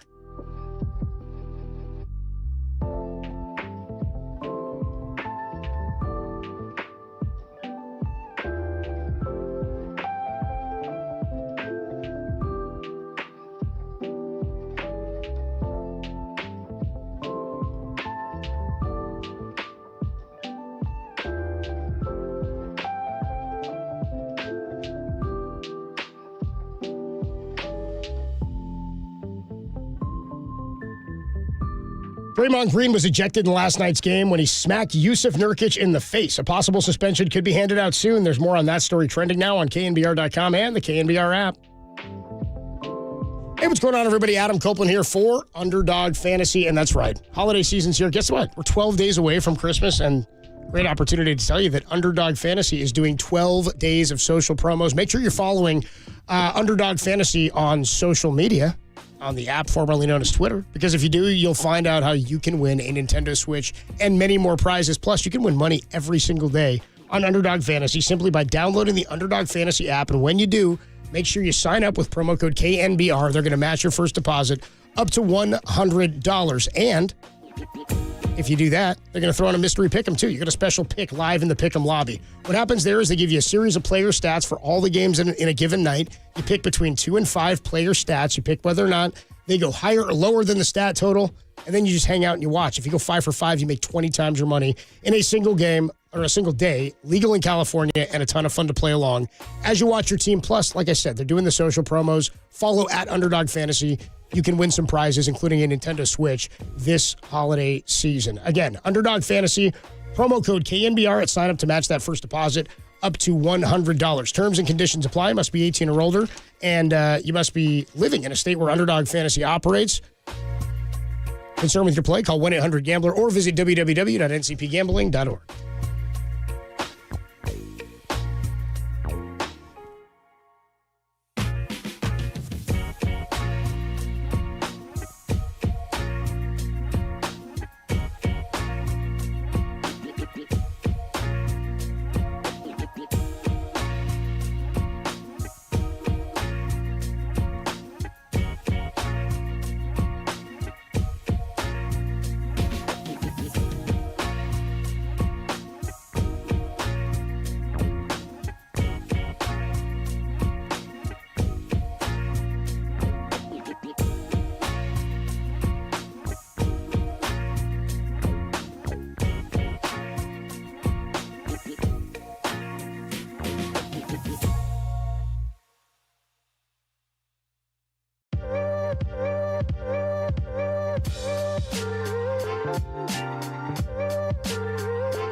Listen to the sports leader anywhere, anytime. Download the all-new KNBR app. Now, Tolbert and Copes continue live from the KNBR Casino Matrix Studio. Casino Matrix progressive jackpots are here. Where are you? Just drop in. Please play responsibly. 1-800-GAMBLER.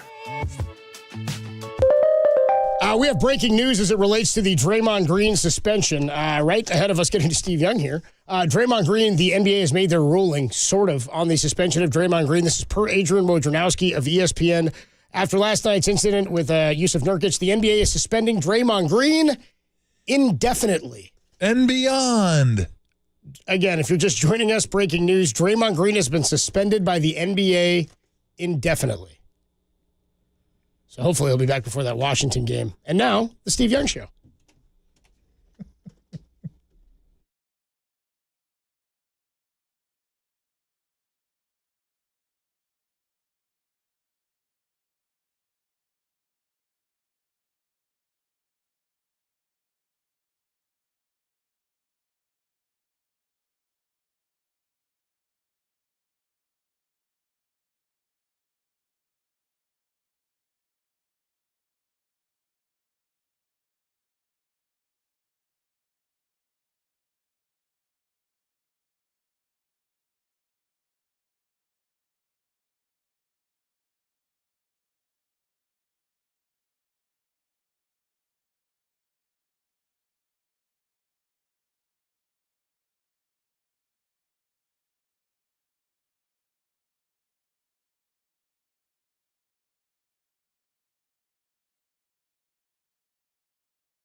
What?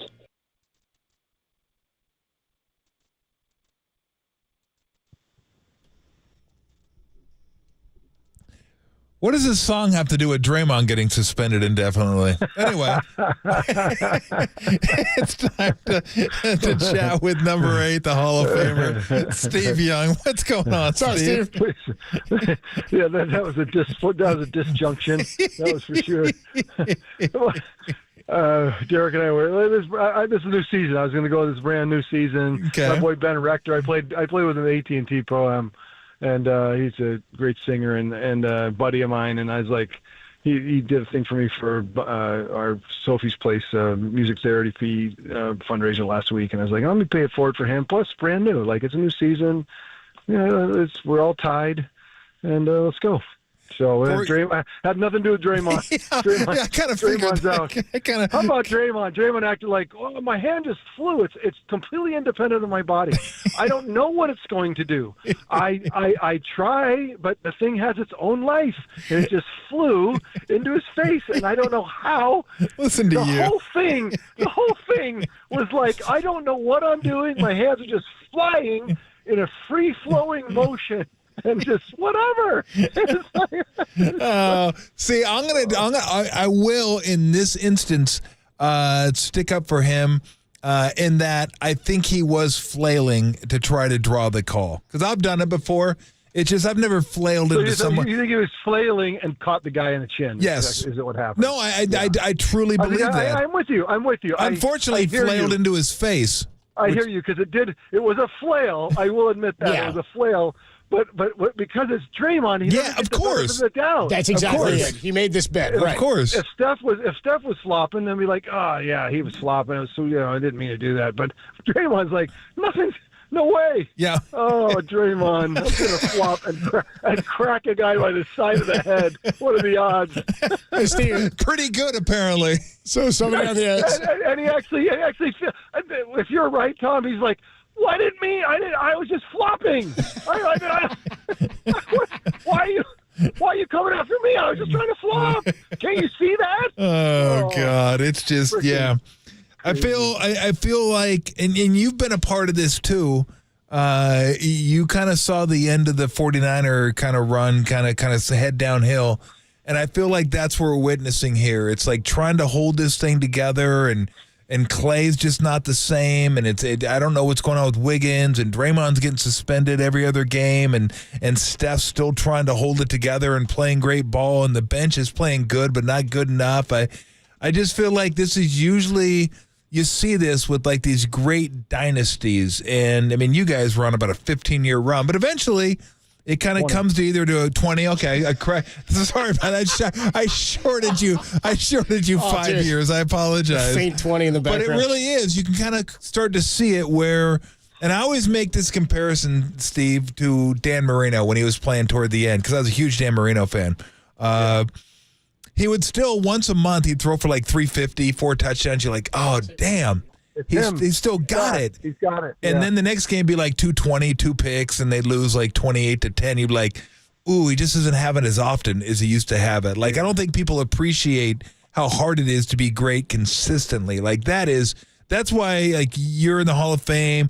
Joe, Tom, I mean, Steph's going to be, like, you're great, but you're not great once a week. You're not great twice a week. You may be off once every couple weeks, and for football, even less, but it's so hard to sustain that, and you kind of see it come not crashing down, but like every once in a while the Warriors like once a week will be like, oh, that's the team I think can win a championship still, but then you don't see it again for another like 10 days, and that's generally what happens to great players and great teams.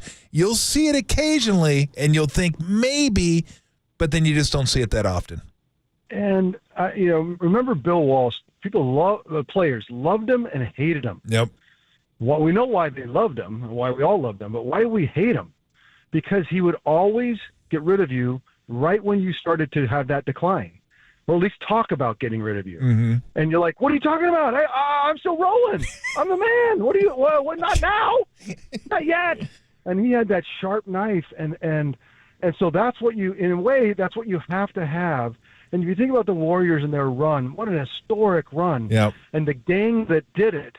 And Joe has to say to himself, you know what? I owe these guys. I was a new owner. We've ridden it together. and it's just a life-changing event, and I don't have a sharp knife. I refuse to have the sharp knife on the guys that got me there. And I totally understand that. And as a fan, I'm like, I respect that. But to your point, it wears out and you can smell it. And look, they'll still rally. I guarantee you they'll get in a winning streak and they'll rally. And to your point of the Dan Marino, who knows how far they can go, but you can see that they don't have a sharp knife when it comes to, I don't know about the Jordan Poole and Draymond thing. Yeah. We can talk about that forever. But clearly they picked or chose historically. Yep. Right? And that's, to your point, is that's not going to probably get you where you want to get as people age. And that's what I would do. I mean, I appreciate the Giants keeping all their players together. And now, business-wise, it's maybe not the smart thing to do, but I'm talking about the sharp knife. Is I agree with you. Making sure that you get reborn, you get new blood, you keep the same culture, you try to hold on to the leadership and go after another championship. So it's the idea of like we can. And so what happens is you think you're close to enough. These guys have been champions. If they don't need a little help. CP3 will get him a little help, and then we can go after another one. It's totally rationalized. I get it, but you make the Dan Marino point, which is a great one. And you delude yourself to thinking you're closer than you are is really what happens. The closer you are, the more foggy the glasses are. And I'm with Tom, I got it. I can still do it. No one believes me anymore. I'm telling you. But look, I'm with you. They've helped me. Right? Joe Lacob isn't sitting on that gold mine without Steph Curry, without Klay Thompson, 100%. Without Draymond Green. So I want to reward them. I want to say, you know what? You're my guys. I'm with you until the end. When you say that, there will be an end. They say ride and die, right? Yep. Like, that's how we're going to do it. And so there's philosophically different ways to do it, and you got to respect that Joe said, you know what? These are my guys, and we're going to go down. We're going to go down together. Yeah, they're going to ride and die. I don't have a choice at this point. Speaking of till the end, by the way, I'm talking to Steve Young here on the UMA guest line. Update on Draymond Green's indefinite suspension. So for those just joining us, changed already? No, we've just got more information about it. So I'll give it to you. Have you heard of an indefinite? No, I have not. Have you ever heard of that? We are suspending you. Maybe forever. We just don't know. We don't know. Yeah, we'll decide later. We'll get back to you. What is that saying? Stay by the phone. I've never heard of that in my life. What kind of a suspension? It could mean in perpetuity or indefinite. You've got to pick a suspension. You cannot do it indefinitely. Well, they did. Something off the field that was like a felonious assault. Sure. So like, this is on the field. This is on the play. You don't have an indefinite suspension. Like, it's a great point. Say, pick one. Pick something. We're going to suspend you, and we're going to think about it tomorrow. So Adrian Peterson once got, but again, that was an off-field incident. You're absolutely right about other game. On court indefinite is absurd. Yeah. Now even when Ron Artest climbed into the stands and they were like, "Dude, it's a season. It's a full 82." Yep. Yeah, they just call the number, right? So Draymond here. This is per Shams Charania now. For those joining us, Draymond Green suspended by the NBA indefinitely, so we don't know when he's coming back. Shams now reports, he says, per sources, Golden State's Draymond Green now is expected to receive counseling and work with the Warriors in the NBA while suspended after striking Phoenix's use of Nurkic on Tuesday night. He has to meet criteria before a return to play. Steve, to your point, very vague. Yep. It's nothing to do with it happened on the court. And what's Draymond going to say? What, am I going to go to flopping school so I flop better? Like, I don't know. If you're disciplined from the league, tell me what it is. We'll move on. Indefinite based on what? Like, when are you going to decide whether I say sorry? What is it? Like, tell me the parameters. This is professional basketball. This is like the big leagues. This is not like middle school where you've asked the parents to come in and we're not really sure and we got to go to no. Like, pick something. Yeah, well, it's interesting, Steve, because they suspended Ja Morant for 25, and he also had to meet certain criteria to get back on the court. So it'd be one thing if you said, look, it's 15 games, but you got to meet getting certain things you got to do. Exactly. Yes. Now you got to get this stuff done And then we'll kind of decide as you're going through it to see how long we want to suspend you. You're going to jail for how long? I don't know. I don't know. We'll figure it out later. We don't like you, and it's punitive. It's not. What's the bail? I don't know. We're going to figure that out. We'll get back to you on that. You just hang out here for a while, and we're going to get back. We'll get back to you on that. If I was Hall of Fame coach Steve Kerr, I would be. He did stop. Come on, man. Well, 10 minutes in, you did it already. Wedged it in. Couldn't say Steve Kerr. All right, let's get to the football. Jesus, this guy. Let's get to the 49ers. Man, I'm kind of. I don't know if I was ever not with you, but now I'm starting to look at this maybe in the light that you were looking at it last week. Like, these guys should win the Super Bowl. Like, they're favorites to win the Super Bowl. And I know it's a one-game scenario, but these guys are – because I'm looking at the AFC. What do we talk about before the season? Oh, it's tough. You know, the Bills are going to have to go through Cincy or Kansas City. They're going to go. Yeah. Now it's like, well, that's really not that big a deal. I'm looking at the AFC, and I'm thinking, Baltimore's good, but we're going to find out in a couple weeks when they play the Niners. Like, I just don't look at a league that's that great right now, and I think the Niners are can fully take advantage of that. Let me give you a stat. Okay. It blew. I have never in my life heard anything like this. If you take all of our throws behind the line of scrimmage, 0 passing yards, just take them all, average yards per attempt for 0-yard passes, leads the league. Leads the league on their own. Like all the other teams in the league throwing downfield. Oh, I get what you're saying. You see what I'm saying? Like, yes. Wow. So we got to rephrase that a little bit. So what you're saying is when the Niners make when they complete a pass that is for 0 air yards behind Brock drops back behind the line of scrimmage. Tebow catches it still behind the line of scrimmage. Even those yards per attempt is greater than every other team's normal yards per attempt. Normal yards. That's absurd. 100%. That's wild. That is insane. And so what does that say? It says that Kyle Shanahan has hit the I don't know, triple crown. It's like the dream scenario for quarterbacks and for offenses. I'm going to make it as easy as I can for you and difficult for the defenses.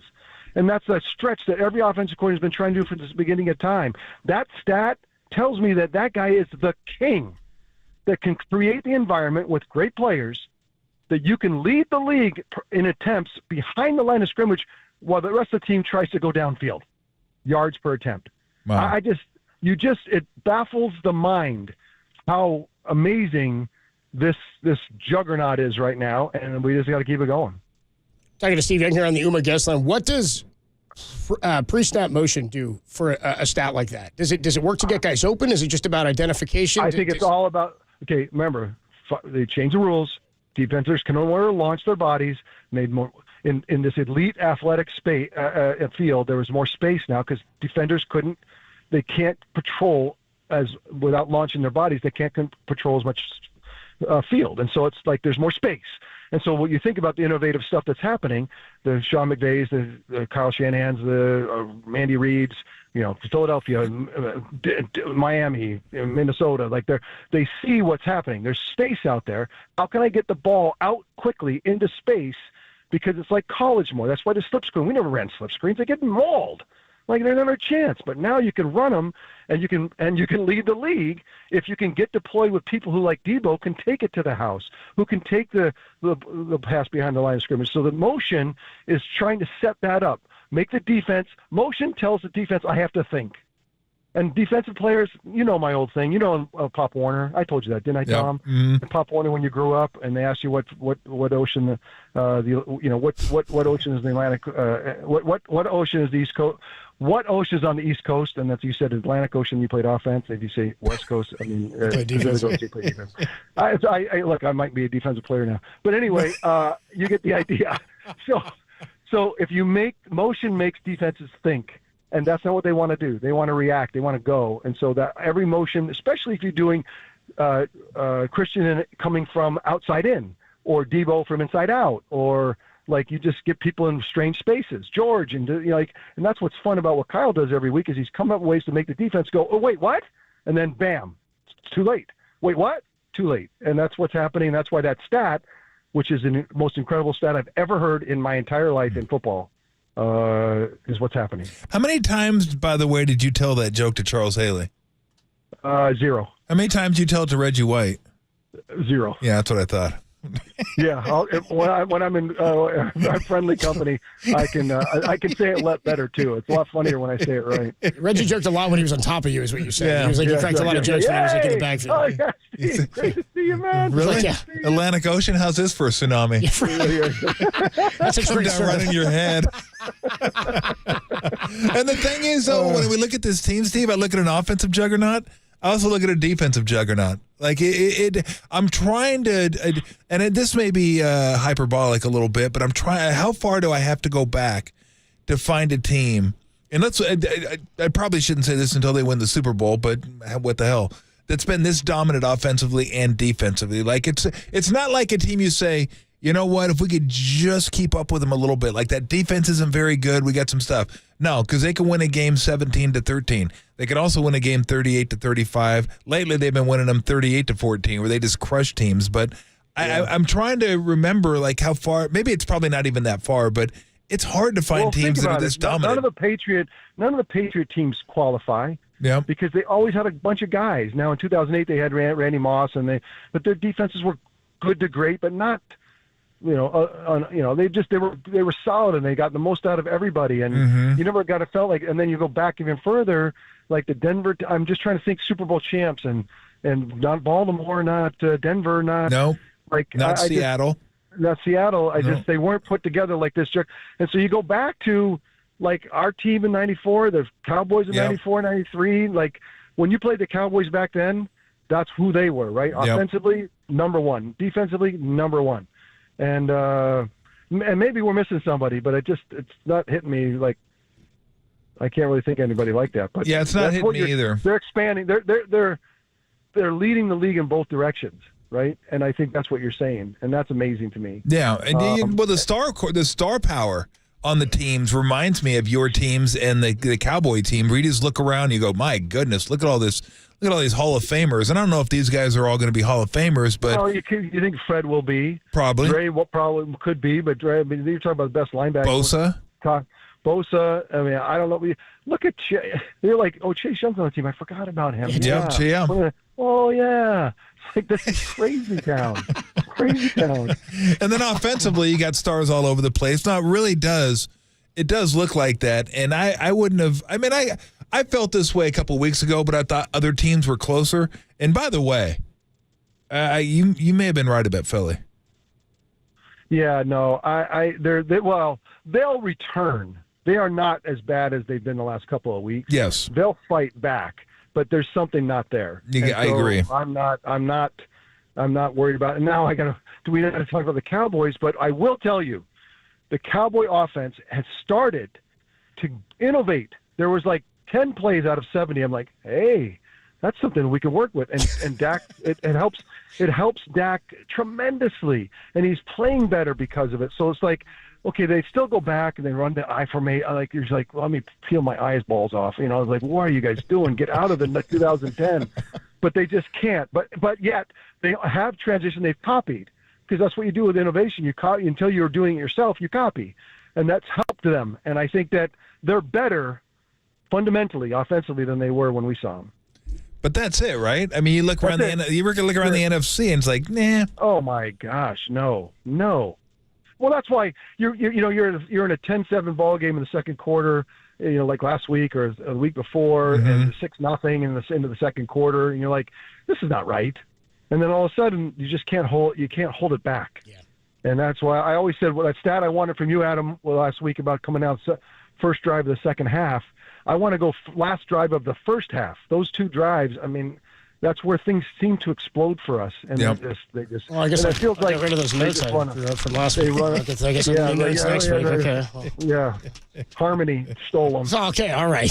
Come right back to it. See, now I got to put some distance between us, because we got to do something meaningful here, Steve. We got to put something out there. We're right. We got to reel it back in for a minute. That was bad. All good. Draymond. You got to Draymond the forever young hero of the week is what you did. We're trying to do something good. We'll come back to the fun. We'll come back to it. We like to honor somebody and a foundation every week. We'll set the table here. Steve Young's with us on the UMA guest line. every week the Forever Young Foundation honors a hero of the week. And we at KNBR and the Steve Young Forever Young Foundation like to pick an organization or a person. There's so many people and organizations that have gone above and beyond over the last few years, and we want to salute some of those. And so this week we're going to salute the Health Trust, food and nutrition, chronic disease prevention and management, supportive housing. We use a multifaceted approach when tackling health disparities plaguing the most vulnerable populations in our community: older adults, recently housed individuals, and people at risk of or living with a chronic condition. Chronic pain is just awful. We align our roles as a funder, a provider, and an advocate to create lasting change for the people we serve, to the systems and the policies affecting their health. For more information, you can get involved with the Health Trust. It's healthtrust.org. Again, healthtrust.org, or call 408-513-8700. Something, a common theme between all of these foundations that we honor each week, Steve, is oftentimes they are multifaceted without having to say it, like the Health Trust did. Yeah. They are set up, they are help you succeed, and they are carry you through it. They're not just drop you off and say, cool, that's a Band-Aid on a bullet hole. We gotta help this thing get better from the grassroots, right? Look, a lot of people, they'll feed you for a day. That's great. I love it. But there's people that are actually trying to change lives too. So again, here we go. And it's that time of the year where we kind of be more grateful. We're thinking about people. All these foundations, these are led by people that might get a salary, but mostly volunteer efforts. And that's why we scream, we yell them out every week. That's a great one. Yeah. Absolutely. Let's get into how Christmas going. Okay, all good. Decorations, tree. Into the thick of it. Absolutely, it's the best. It's the best time of the year. Yeah. I decorated last night. Yeah, I hit the spirit last night. I enjoyed it. Last night was the night. Yeah. Perfect timing, Adam. Yeah. Perfect timing. You know why? It's even better than it usually is. Like, I love Christmas. Got the tree up. Got the decorations outside. Watched the Santa Claus. It was good. Yeah, I got into it. It's great. And then we decided, like all the adults, all the kids, and Lori and I decided, you know what? We're not going to do gifts this year. Let's just get gifts for Camila. You decided today? Where's our granddaughter? Yeah, a couple days ago. Oh, you weren't getting that. I mean, we're days away. We're doing the granddaughter. That's it. She gets all the gifts, Steve. Nice. All right. And then the adults, no gifts. And we're like, man, cool. I'll go get it myself. I want it. We did the same thing, Tom. Barbara said we're going to take off and see some family and whatever. And so let's not have a big hoopla, you know? And it's like, yeah. And all the kids are like, oh, okay. All right, we're in. And then my wife, she can't stop. She's like, well, I got a few things, and you know, and then I went and someone else. I mean, pretty soon, bro, it's no different. Yep. It's like we can't stop it. It's like in a runaway train. Like, let's just do no gifts. So if you can hold on to it, you guys can hold on. Let me know. I tell me how to do it. You know what you got to do. All it takes is a one person to cave and go, well, I just got you a little something. You're like, well, then I want to get you a little something. And then, couple things, right? Yeah, it's like, I don't even care if it's like a toffee fay. You got to go Secret Santa. I don't want nothing. Santa's the way, because then it's one thing little. Nobody feels like they've done too much and done too little. But I don't even want to do that. When it's internal, you can do that. We did that with our family. It's like 7 of us. It's easy. I don't. You get one gift. I like that. Yeah, I like it. All right, Steve, we can do it then. Get me in on yours. I'll do it with you. I'm going to suspend Draymond for 2 games. 2?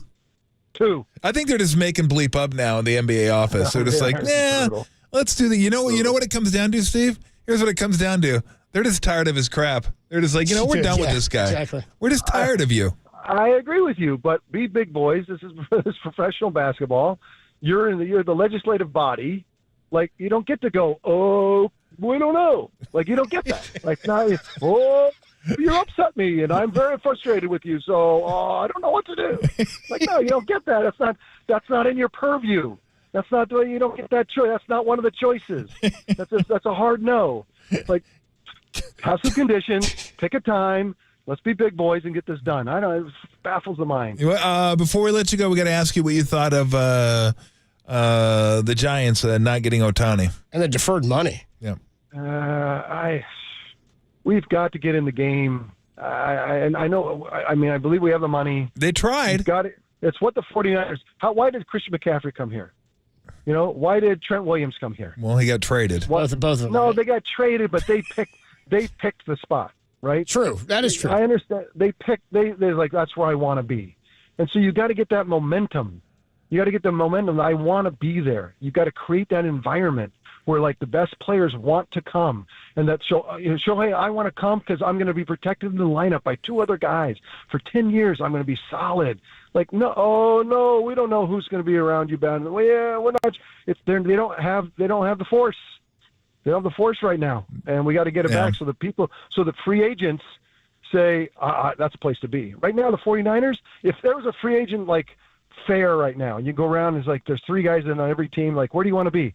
They're like 98% of like, hey, San Francisco, can I get the 49ers? 49ers, how do I get the 49ers? I'll take less. Give me less. I'll take, it's like that's why is Trent Williams is the difference maker. Christian McCaffrey is the difference maker. And they chose to be here because Kyle and John had created that environment, and the Giants have got to get to that place. Yeah, same as when you were playing. Bill Walsh created that environment, and people wanted to be there because a lot of that was drafted too. They knew they had a chance to win. Yeah, 20-year run, 100%. Yeah, absolutely. I thought it was closer to 15, but I'm going to believe you. 15 too, but we'll go with it. All right, before I let you go, real quick, someone wanted to say hi to you. Hello again to Steve Young. Isn't it funny how I make Stevie blush like a schoolboy? It is funny. She wanted to jump in and just say hi real quick, Steve. So we let her. We usually keep her contained until Fridays, but it could have been a lot worse. We'll bill you for it though, because that's going to cost us something. Yeah, we had to plug her in, so it's going to cost us electricity. Energy bill, right? You pay by the second with her, you get those hotel rooms like by the hour. You're good to go. You pay indefinitely. You get like HBO Max stuff like that, so you're good to go. Have a good week. We will talk to you next week, Steve. All right. Let me know when there's a suspension that's definite. Yeah, I'll text you when we get something definite. All right. See you, Steve. Oh, he's the best. Steve Young, Hall of Famer, best half hour in sports radio. Each and every week he joins us at the 5 o'clock hour on Wednesday night. We'll have one more with him next week before you and I, I've got a week left to shows. You and I are off Thursday, Friday through the new year, but we'll have Steve with us for one more hit. Somebody says, Harmony going to stop by when you guys are out? Yeah, if you can get Derek to bring her in from his apartment without us egging him on to do it. I don't think so, dude. Yeah, right. That's happening. Just to follow up on what's going on with Derek, so that's my Christmas. Or Derek says a little Hanukkah, 8 nights of it. That'd be fun. Hey now. How about that? Light it up for 8 nights.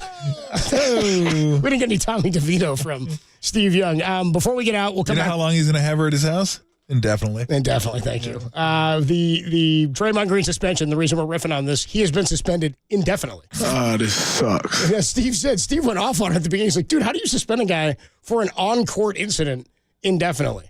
Again, we knew within 3 days, I think what Ron Artest was getting. And Jermaine O'Neal and all those guys involved in the Malice at the Palace. He's now got to go through some counseling and, quote, work with the NBA and the Warriors to meet some guidelines before he can return, which is a bad precedent to set, I think. And I can't imagine the Players Association is going to be real happy about this. So I don't even know what it means. I don't. I think they're so tired of his bleep that they're just like, I don't know what we're going to do with him. I'm just, I got a belly full of white dog crap in me, Draymond. Now you lay this ass on me? This sucks. I'm still reeling from Otani. You know what I mean? I'm still looking for, by the way, in case anybody's wondering, Yoshinobu Yamamoto met with the Dodgers yesterday. Yep. That's Freeman and Otani were all there just this sucks. Yeah, he's right. They were all just there to hang out with Yamamoto. Try to convince him. Draymond Green suspended indefinitely. There we go. That did it. Christmas spirits here. I'm going to go Chef Tim Allen off my roof. More on the suspension next on the Sports Leader. This sucks. Hayward, shout out to you for supporting KNBR, Hayward's sports leader.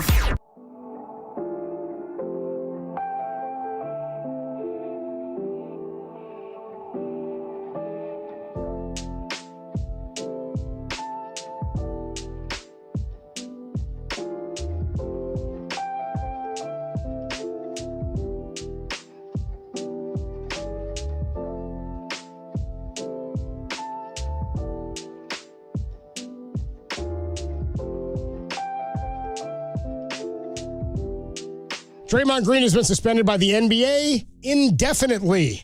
Shams Charania reports that he'll have to go through some counseling and work with the NBA and the Golden State Warriors to meet some guidelines before returning to play, whatever that means. More on that story is trending on KNBR.com and the KNBR app.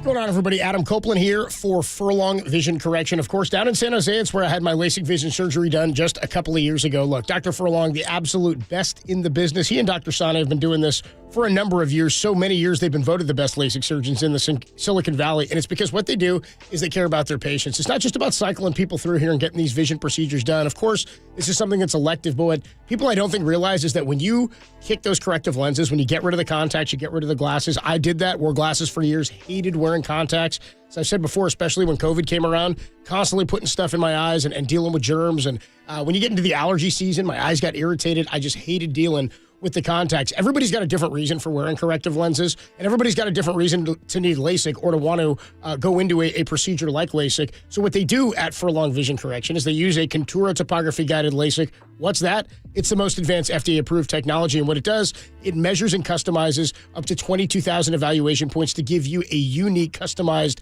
vision map that's completely set to your eyes. That's where Dr. Furlong and his team come in. Your eyes and your vision deserve the best, so go with the guy that I went with. It's Dr. Furlong. Book your correction appointment at furlongvision.com, and you can learn more. They will definitely focus on your vision. You want to start seeing better? Go see the absolute best. It's my guy, Dr. Michael Furlong, at furlongvision.com.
Listen to the sports leader anywhere, anytime. Download the all-new KNBR app. Now, Tolbert and Copes continue live from the KNBR Casino Matrix Studio. Casino Matrix progressive jackpots are here. Where are you? Just drop in. Please play responsibly. 1-800-GAMBLER.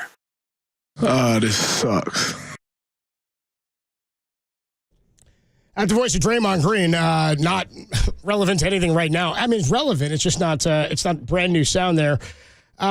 The news per Adrian Wojnarowski of ESPN is that Draymond Green, after what happened last night with Yusuf Nurkic, we've been talking about it all day, wondering if it would be 10 games. Indefinitely to me means it could be. I also sort of err on the side that it'll be less. Hell, it could be 100. It could be 100. I mean, it could be anything.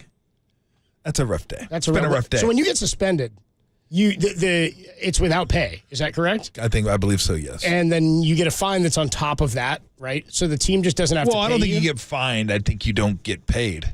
So, yeah, sometimes you have to pay a fine dinged on top. Well, right? sometimes, yeah, but I don't think. Well, he'll have a fine for the flagrant too.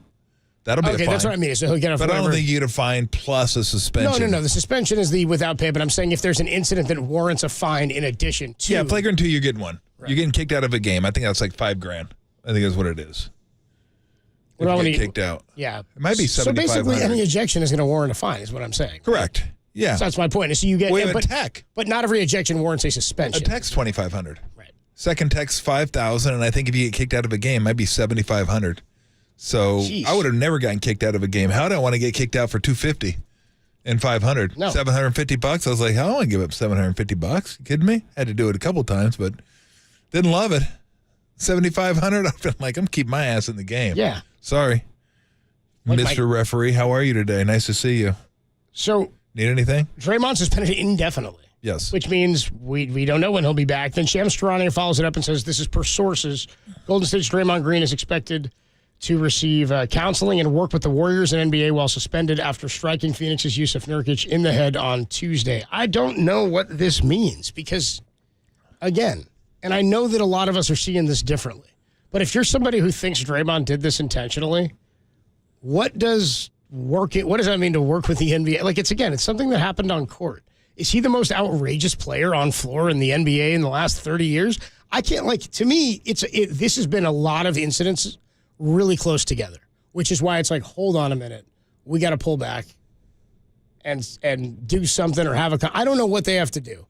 I think the league was going to address this either way, whether it was a suspension of a huge number of games or not. I just don't know what counseling does if the guy was already like, dude, I'm sorry, and left the game and thought he maybe just committed a basket. Like, if he doesn't think he intentionally swung his arm back and he himself believes it's an accident, what does the counseling help? Well, the counseling for me would be, how do you get yourself out of situations when you're about to blow your top?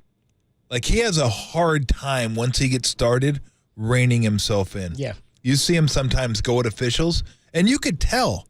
Where we do the games, I'm at the top of the lower bowl. Even from up there, I could tell the officials, their body language is, I've had enough. Stop it. That's enough. And he won't. Yeah. So they tee him up, kick him out. See you. You're out of here. I told you. I gave you a chance. That's enough. That to me is where hopefully they can help him out. Like, okay, how do I get myself out of those situations? To me, this one was separate from those ones. Because, again, I truly believe this one was an attempt to just flail. I call it a flail more than a flop, and just try to get the attention of the referee. And so you're like, hey, he's grabbing me. He's fouling me. I'm going to take him at his word there. I will take him at his word that he didn't do it on purpose. Some people say he did. I don't think he did at all. He behaved differently than he ever does after stuff like that.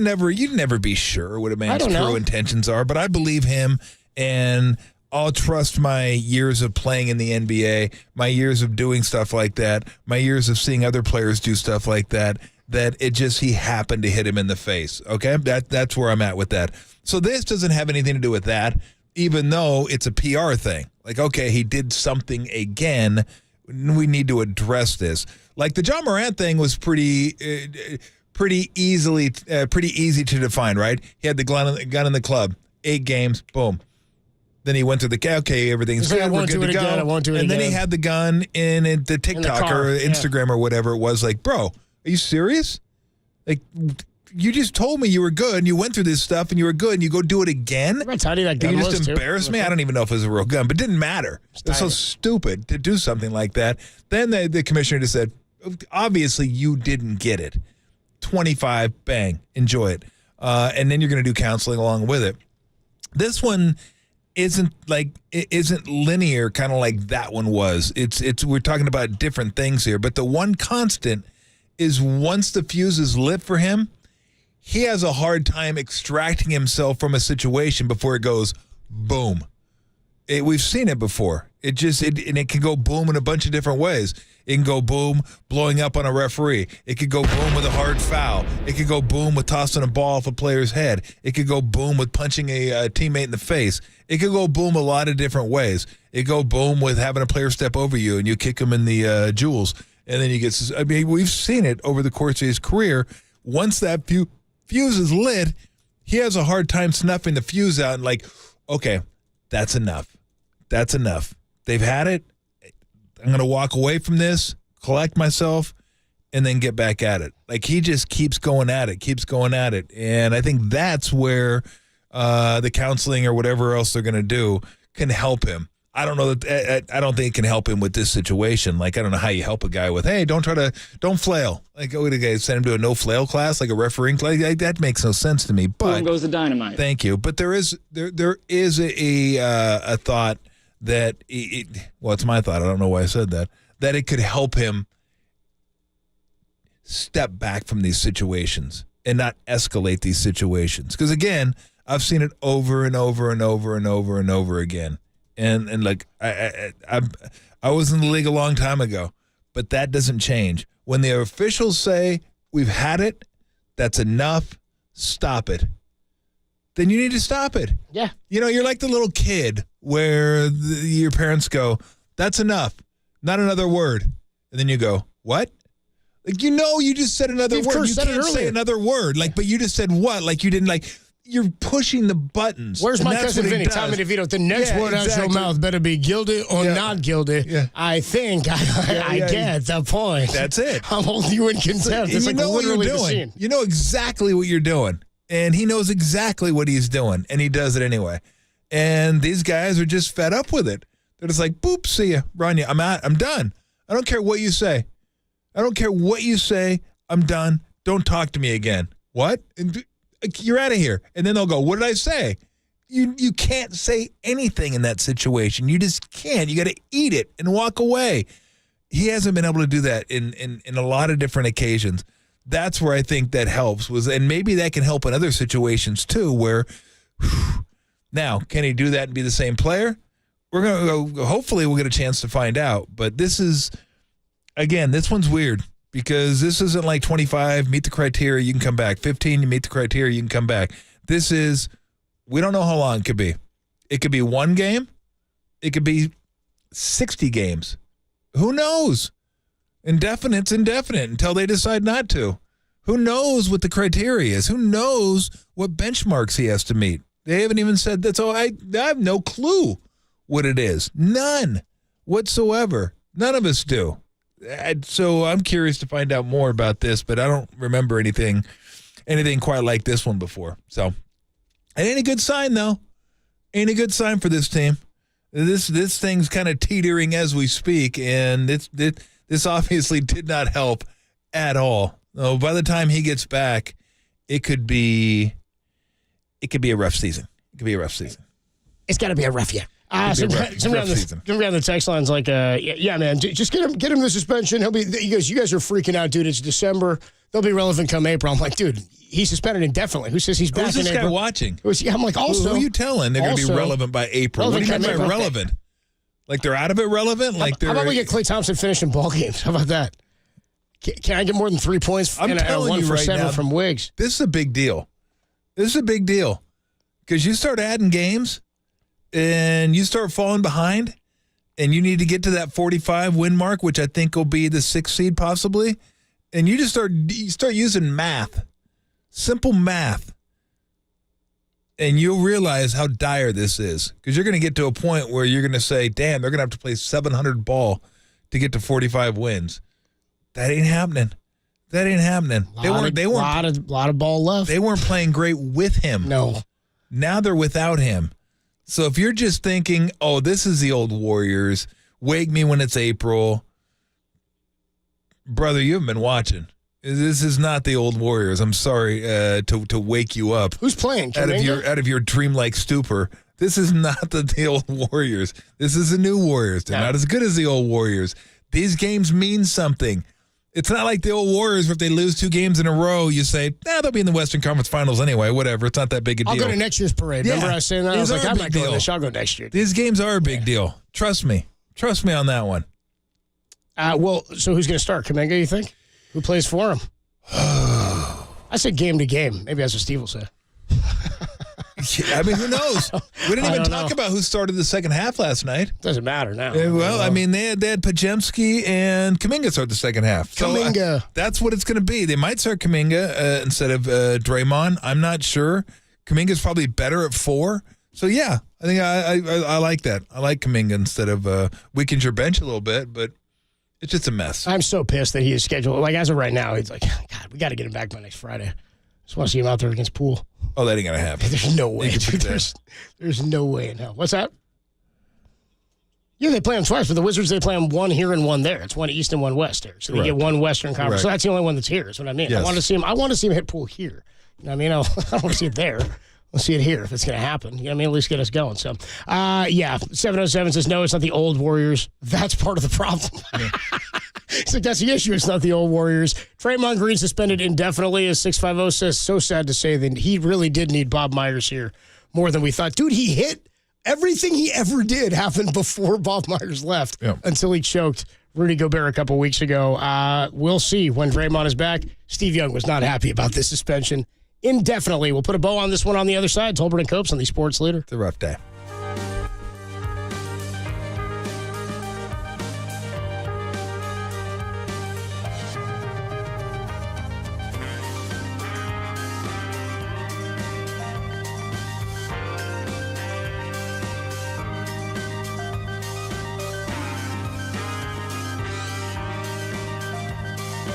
Hey, what's going on, guys? Adam Copeland here for Pajamagram. That's right, guys. It's time to score again. This football season, yes, sure. This baseball season, basketball, that stuff's good. It's time to score back home with the lady at Christmas time. Maybe you'll be able to cross that goal line by getting her Pajamagram's famous naturally nude pajamas. They're silky, sexy, lingerie, better than lingerie. They've got a curve, caressing fit. And here's the kicker, not Moody. We're talking the kicker for Pajamagram. When you order the naturally nude pajamas today, they're going to throw in the free naturally nude nightie. And better yet, if you don't like to rap like I do, terrible rapping, a lot of times I get mocked.